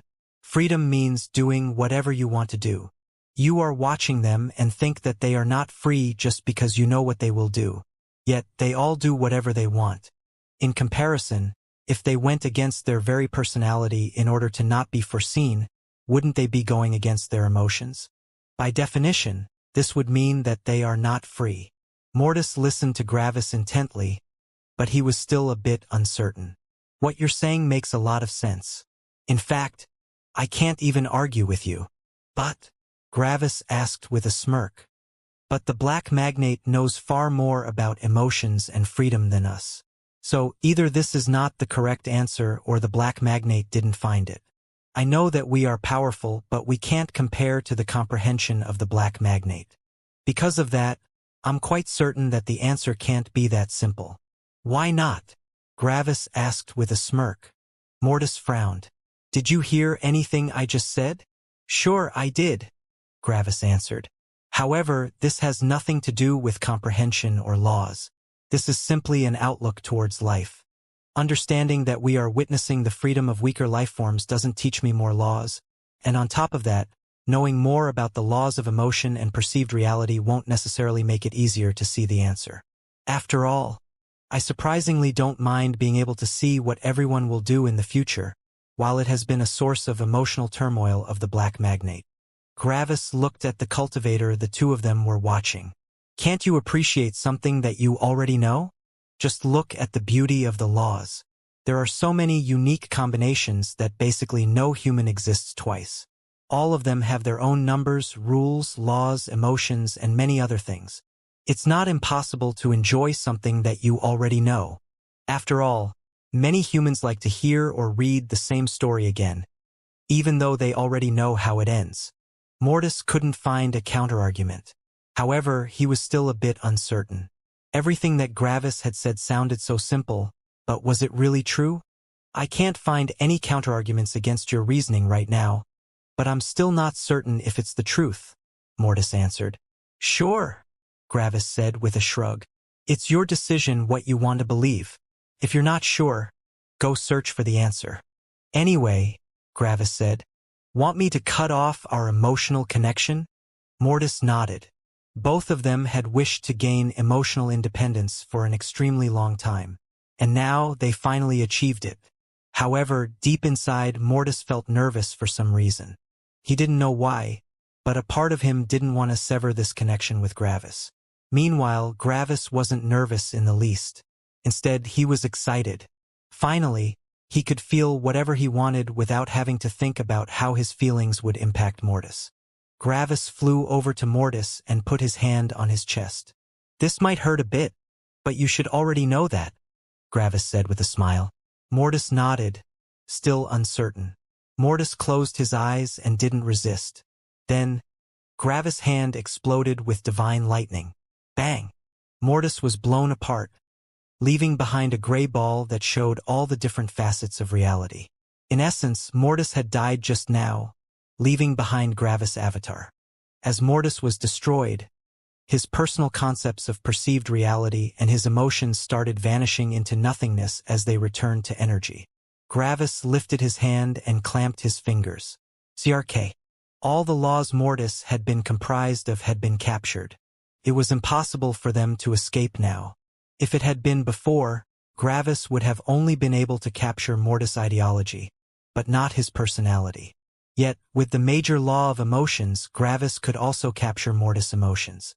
Emotions and ideology created a personality. So, in essence, Gravis held control over Mortis' entire personality right now. Gravis downgraded the law of emotions since it was too powerful to be incorporated into his avatar of perceived reality. After that, Gravis fused the level 4 law of emotions with his avatar. Some seconds later, many concepts appeared inside Gravis' avatar. Freedom, suppression, control, safety, danger. Yet, these concepts didn't exist on their own anymore.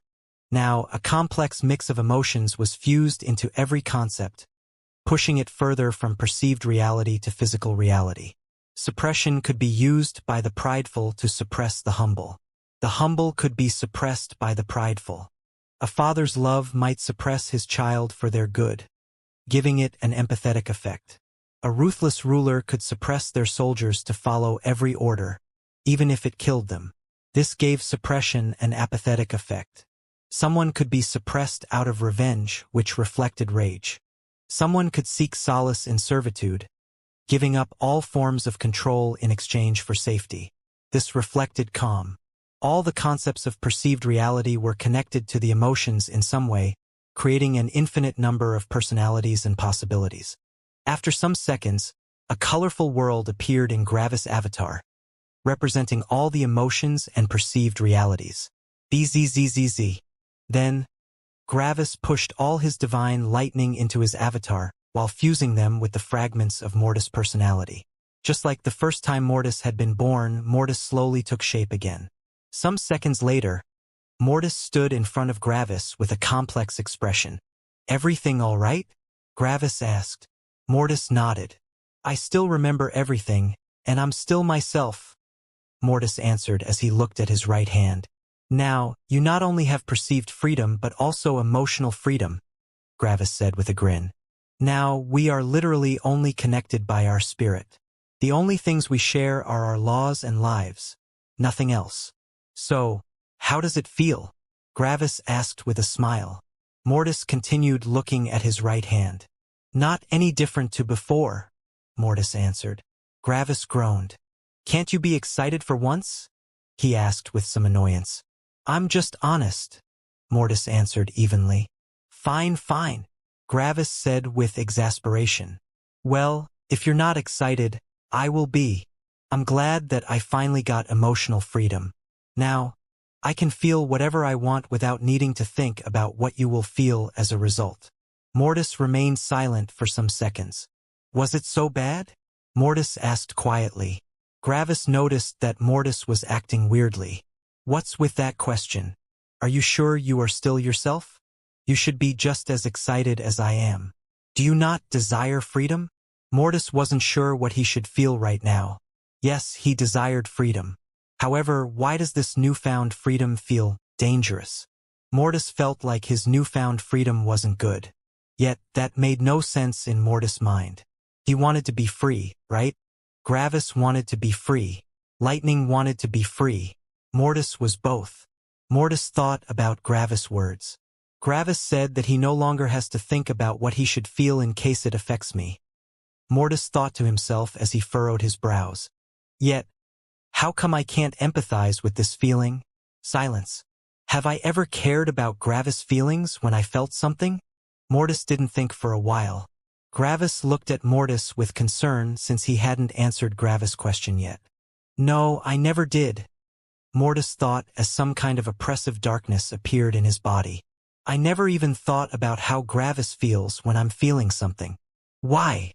Mortis' right hand started shaking slightly. "I know the answer, but I don't dare to accept it." Mortis clenched his right hand into a fist. "Why?" "Because I don't feel." The darkness inside Mortis' chest seemed to spread. However, it wasn't darkness. In fact, it was emptiness. Mortis felt like a black hole had appeared in his chest, and inside the black hole was nothing. "I'm empty inside. I'm afraid of my newfound freedom because that means that I will never feel love or happiness again. I always believed that Gravis' feelings of warmth, happiness, and love are a weakness. Yet only now, when I have lost them, do I recognize that I didn't despise them. I wanted them. I needed them. It felt nice.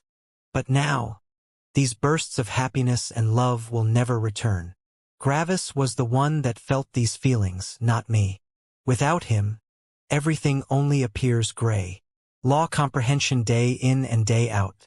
It gives me a feeling of accomplishment, progress, and satisfaction. Tempering. It gives me a feeling of excitement, accomplishment, and pride. What else do? I don't do anything else.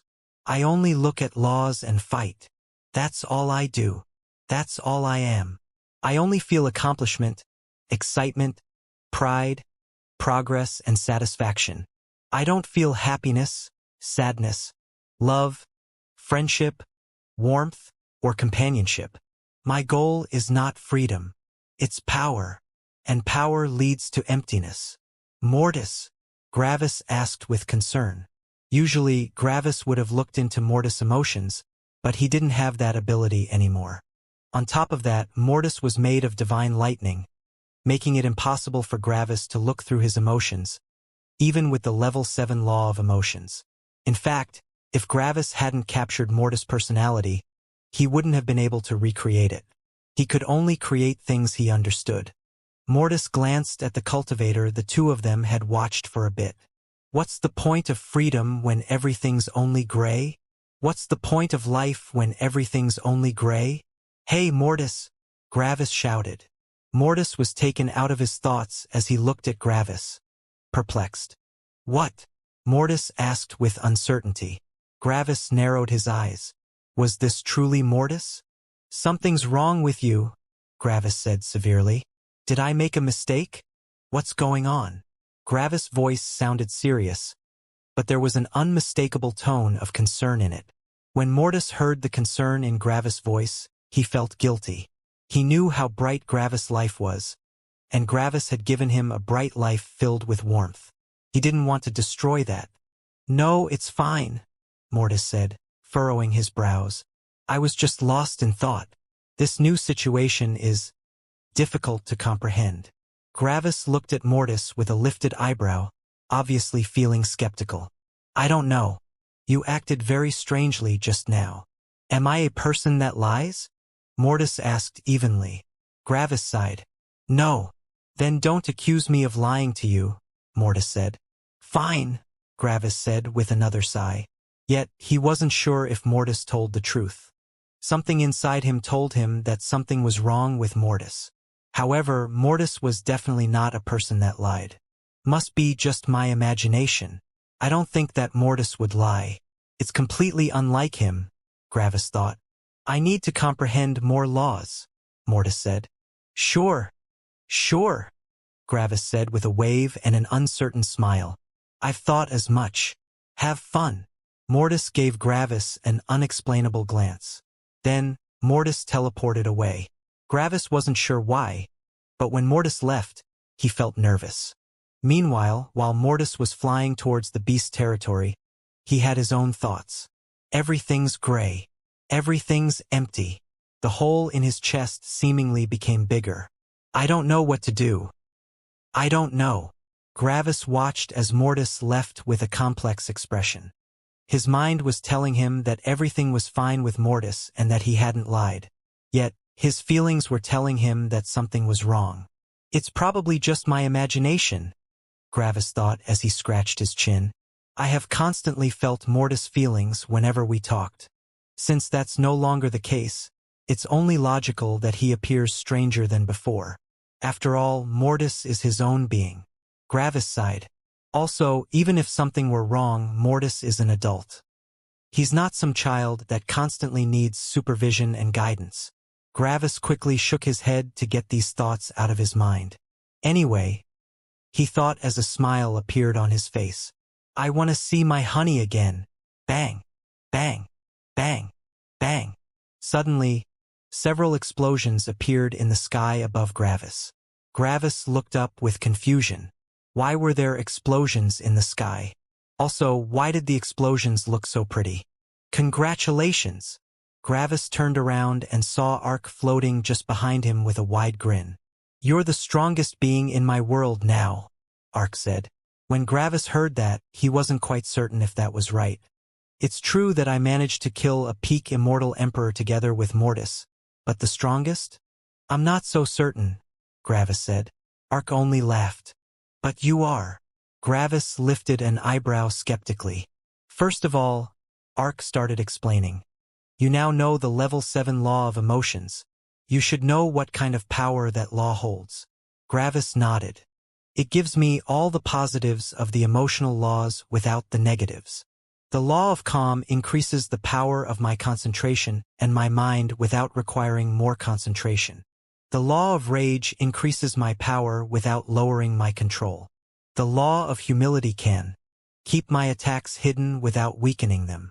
The law of pride increases the power of my attacks and my will aura without sacrificing control. The law of empathy makes it easier for me to see my opponent's intent without me getting emotionally attached to them. My law of apathy increases the power of my will aura without suppressing my emotions. Ark nodded. Exactly. This means that all of your attacks and even your will aura are a full level higher than normal. A full level? Gravis repeated with furrowed brows. However, after he did some math, he found out that Ark was right. The last attack that Gravis had unleashed had been his form law, supported by the law of emotions. His form law of the saber had unleashed the power of a level 7 law without needing any energy. This single attack of Gravis had been even more powerful than a fully powered lightning crescent. Even more, he hadn't even used any energy. This meant that Gravis could basically unleash infinite lightning crescents in short bursts. Nira had been able to defend against Gravis attacks at the beginning of the fight, but she always had to either use her sword or use a ton of energy. At that time, Gravis form law had only exhibited the power of a level 6 law. Now, with the power of a level 7 law, she would have to evade the attack. After all, the power of a level 7 law could only be reached by someone that had a level 6 law as their avatar. These kinds of attacks were the most powerful attacks any immortal emperor could use. Yet, Gravis could unleash an endless amount of them. Have I truly become so powerful? Gravis thought. Is there really no one left in this world that's more powerful than me? Well, except Ark, of course. What about Narcissus? Gravis asked. Narcissus was truly powerful. In the face of Narcissus, Nira could only have fled. Well, a fight between you and Narcissus would be equal if you only had the law of emotions to rely on, Ark said with a smile. However, keep in mind that I'm not adding Mortis into the equation.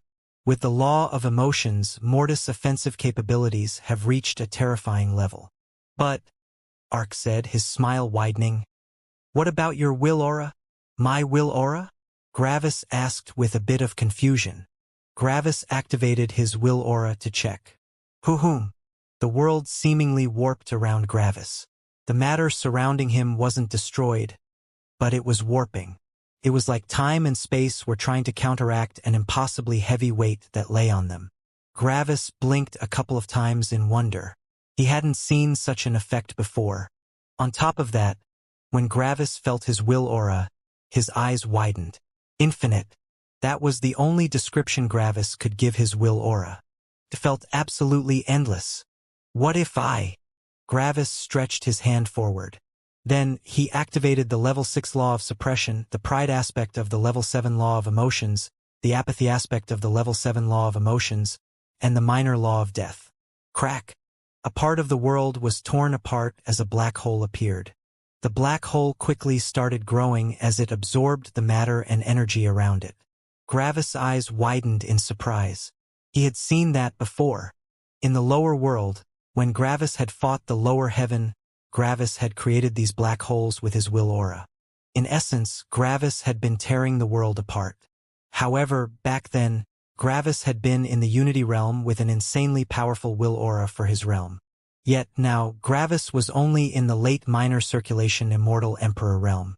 There were 4 cultivation levels and 6 battle levels between his realm and the peak of the world. This could be likened to someone in the middle spirit-forming realm tearing a lower world apart. It was an insane jump. SSSHHH. The black hole vanished shortly after as Ark waved his hand. Hey! Don't go around poking holes into my world, Gravis, Ark said with mock annoyance. I have to fix all that stuff manually, you know? Gravis was still taken aback. How had his will aura become so powerful? It had never grown this much before. How powerful is my will aura? Gravis asked. Probably the 4th level of a star god, Ark said with a slight smirk. Star god? Gravis repeated absent-mindedly. Star god. How distant had this realm been? Gravis remembered how his father had killed nearly every star god in the highest world.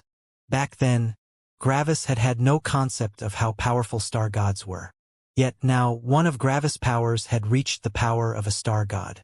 Back then, Gravis' father had killed millions upon millions of people that had been even more powerful than the current him. On top of that, Gravis remembered Orpheus. Orpheus was also a star god, and he had also gone through the lower, middle, and higher worlds. Back then, this had appeared so distant to Gravis, but now he was already stepping into that mystical realm. Star gods were powerful. Even in Opposer City, star gods were powerful beings. They were the big players, and every one of them owned several buildings and shops. Star gods were rare in Opposer City.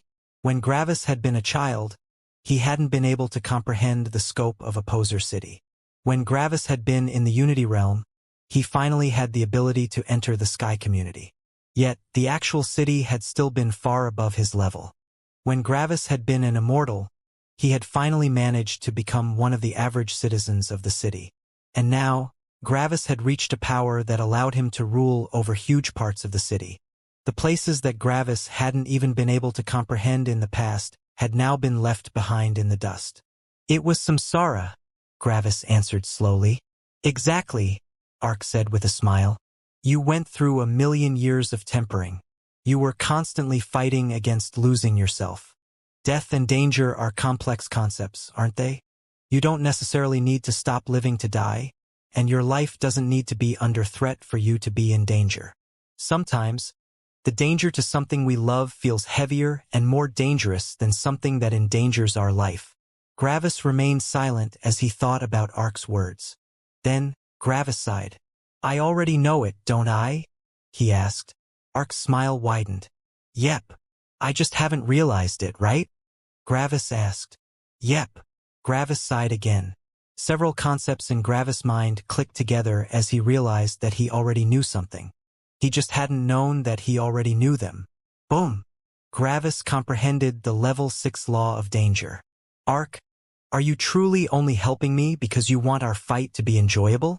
Gravis asked, looking at the horizon. "Why not?" Ark asked. "It would be boring otherwise." Silence. "Ark, are you not afraid of death?" Gravis asked. "Death, huh?"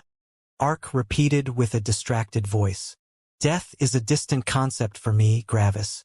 I see death all around me, but I never felt like the concept had anything to do with me. It's like watching an animal. I'm not an animal, yet I know a lot about the animal. So, while I do know that death might even come for me, I don't feel like it will." Silence.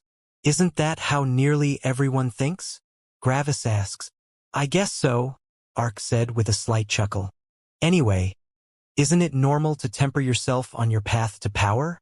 I haven't tempered myself in a really long time. What makes our fight any different from normal tempering?" "The difference is that I don't want to kill you," Gravis answered, looking at Ark's silence. Then Ark sighed. "I know," he said. "I also don't want to kill you. Sadly, there's nothing we can do. You need my energy to become a star god, and you won't give up your dream of freedom for my life. We both know that. The thing that forces you into this decision is my creator, and you're not powerful enough to resist him yet.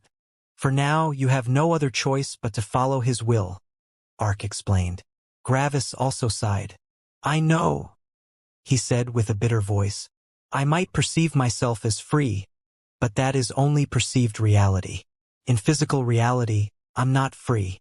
That's why I need power." "See?" Ark asked with a smirk. "So why ask that question? You can't change anything about physical reality anyway. You're a couple realms short." Silence. "But why are you helping me, though?" Gravis asked again, looking into Ark's eyes. "Every living being has the drive to survive, and by helping me, you are specifically going against that drive.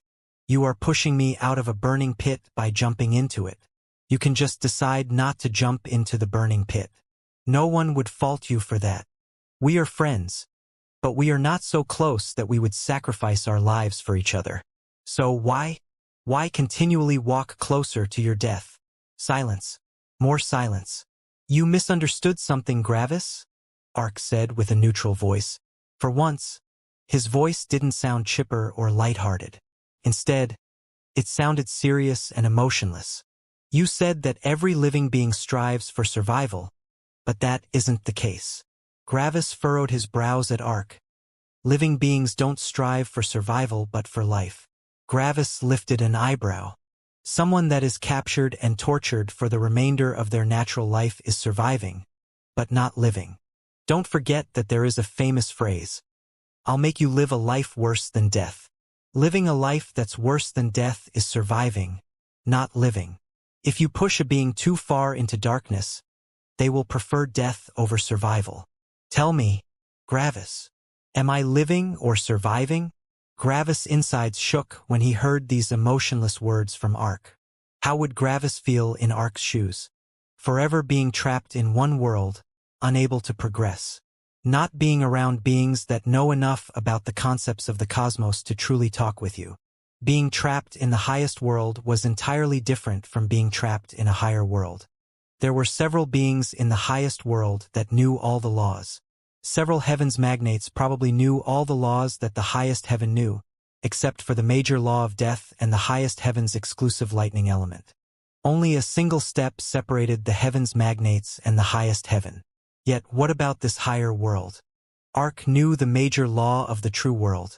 The closest person to him had been Exer, who knew the major law of the dead world.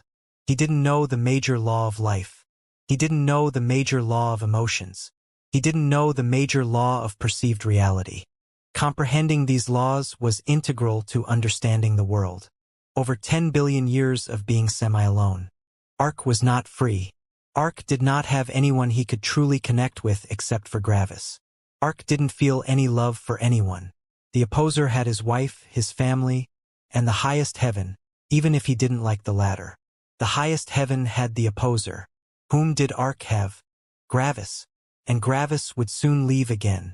For the first time, Gravis realized that Ark wasn't truly as carefree as he made himself appear. In truth, the endless years of unchanging loneliness had probably ground him down. In that situation, someone might actually prefer a battle to the death over the unchanging monotony. Are you seeking death, Ark? Gravis asked, looking into Ark's eyes. Ark smiled bitterly and slowly shook his head. Not really, he answered. I just want to make the most of my time. Seeing someone else grow and teaching them about the world might appear interesting to you, but it isn't a life-changing event. Ark looked at the horizon. Yet, when you have been in isolated darkness for an eternity, even the smallest glimmer of light shines as bright as a star. A complex feeling appeared in Gravis' heart, but he wasn't able to decipher it completely. Was it pity? Empathy? Sympathy? Sorrow? Guilt? Powerlessness? Gravis wasn't sure. The only thing he did know was that he didn't like that feeling one bit. So, you want this small light to shine as bright as possible, even if it puts you in mortal danger. If you survive, it will be a cherished memory. And if you die, you didn't die surrounded by nothingness. Is that it? Ark scratched the back of his head awkwardly with a bitter smile. I think you could phrase it like that. These words made Gravis sigh again. Why must life be so complicated? Emotions and situations can create terrible lives with basically no way of recovery. How many people envy the heavens and want to be them? Yet, how many heavens want to be just people? Gravis looked at the sky with furrowed brows. In essence, it's the highest heaven that forced Ark into this misery. Yet, even if I don't like the highest heaven, I can't put all the blame on it. One of the reasons why it is creating these worlds and heavens is my Father. After all, the highest heaven and Father are constantly at each other's throats. Father said that there hadn't been any lower, middle, or higher worlds back when he had been cultivating. This means that the highest heaven created these worlds because of my Father. It probably saw that it didn't have the full control over its own cosmos anymore. Afraid of being killed by my Father, it expanded its scope of harvesting energy in order to rival Father. Gravis had to sigh. It's funny, actually. Whenever I fight, thousands or millions of beings die around me. Every time that happens, I believe that it is only natural. After all, I can't look out for mortals while my life is on the line. If I did that, I would have already been killed many times over in my previous fights. Yet, ironically enough, Ark is also one of the victims between the fight of the highest heaven and Father. Father wants to break free and take revenge on the being that wanted to kill him, and the highest heaven wants to survive the revenge of Father. Are any of the two of them wrong? Honestly, I don't know. I know my Father, and I can certainly see how he can take things a little too far, but it's also possible that he is completely in the right. After all, I don't know all the background information. Sadly, I don't know the highest heaven. I only know bits and pieces about it, but nothing concrete. If I knew the highest heaven, I might be able to get a clearer picture of everything. However, that is far above my current level. Yeah, the conversation kind of ended, and the silence is a bit awkward, Ark said with an awkward smile. Then he pointed towards the horizon. I think it's better if I'll just go. Gravis sighed and nodded. Sure. And sorry for bringing up this topic. It's fine. It's fine, Ark said. Anyway, see you later. Xing. And Ark was gone. Gravis remained on his spot for several more minutes, just thinking. In the end, he sighed again and flew towards the purist sect. He had thought enough about these things. Today shouldn't be a day of depression but of exhilaration. He had just survived his hardest fight yet, had comprehended the major law of emotions, and had become the strongest in the world. He needed to celebrate with Stella. Like this, the three people had parted ways again, everyone feeling vastly different from the other two. Mortis was currently ringing with the oppressive feeling of nothingness, aimlessness, and hopelessness. Ark was finding solace in the slight glimmer of light in the perpetual darkness. In his mind, he felt quite happy right now. Gravis quickly forgot these depressing issues and met up with Stella. Warmth and love filled his being as he felt at home. Three vastly different outlooks on life. Three vastly different emotional states. Three vastly different ways of dealing with their problems.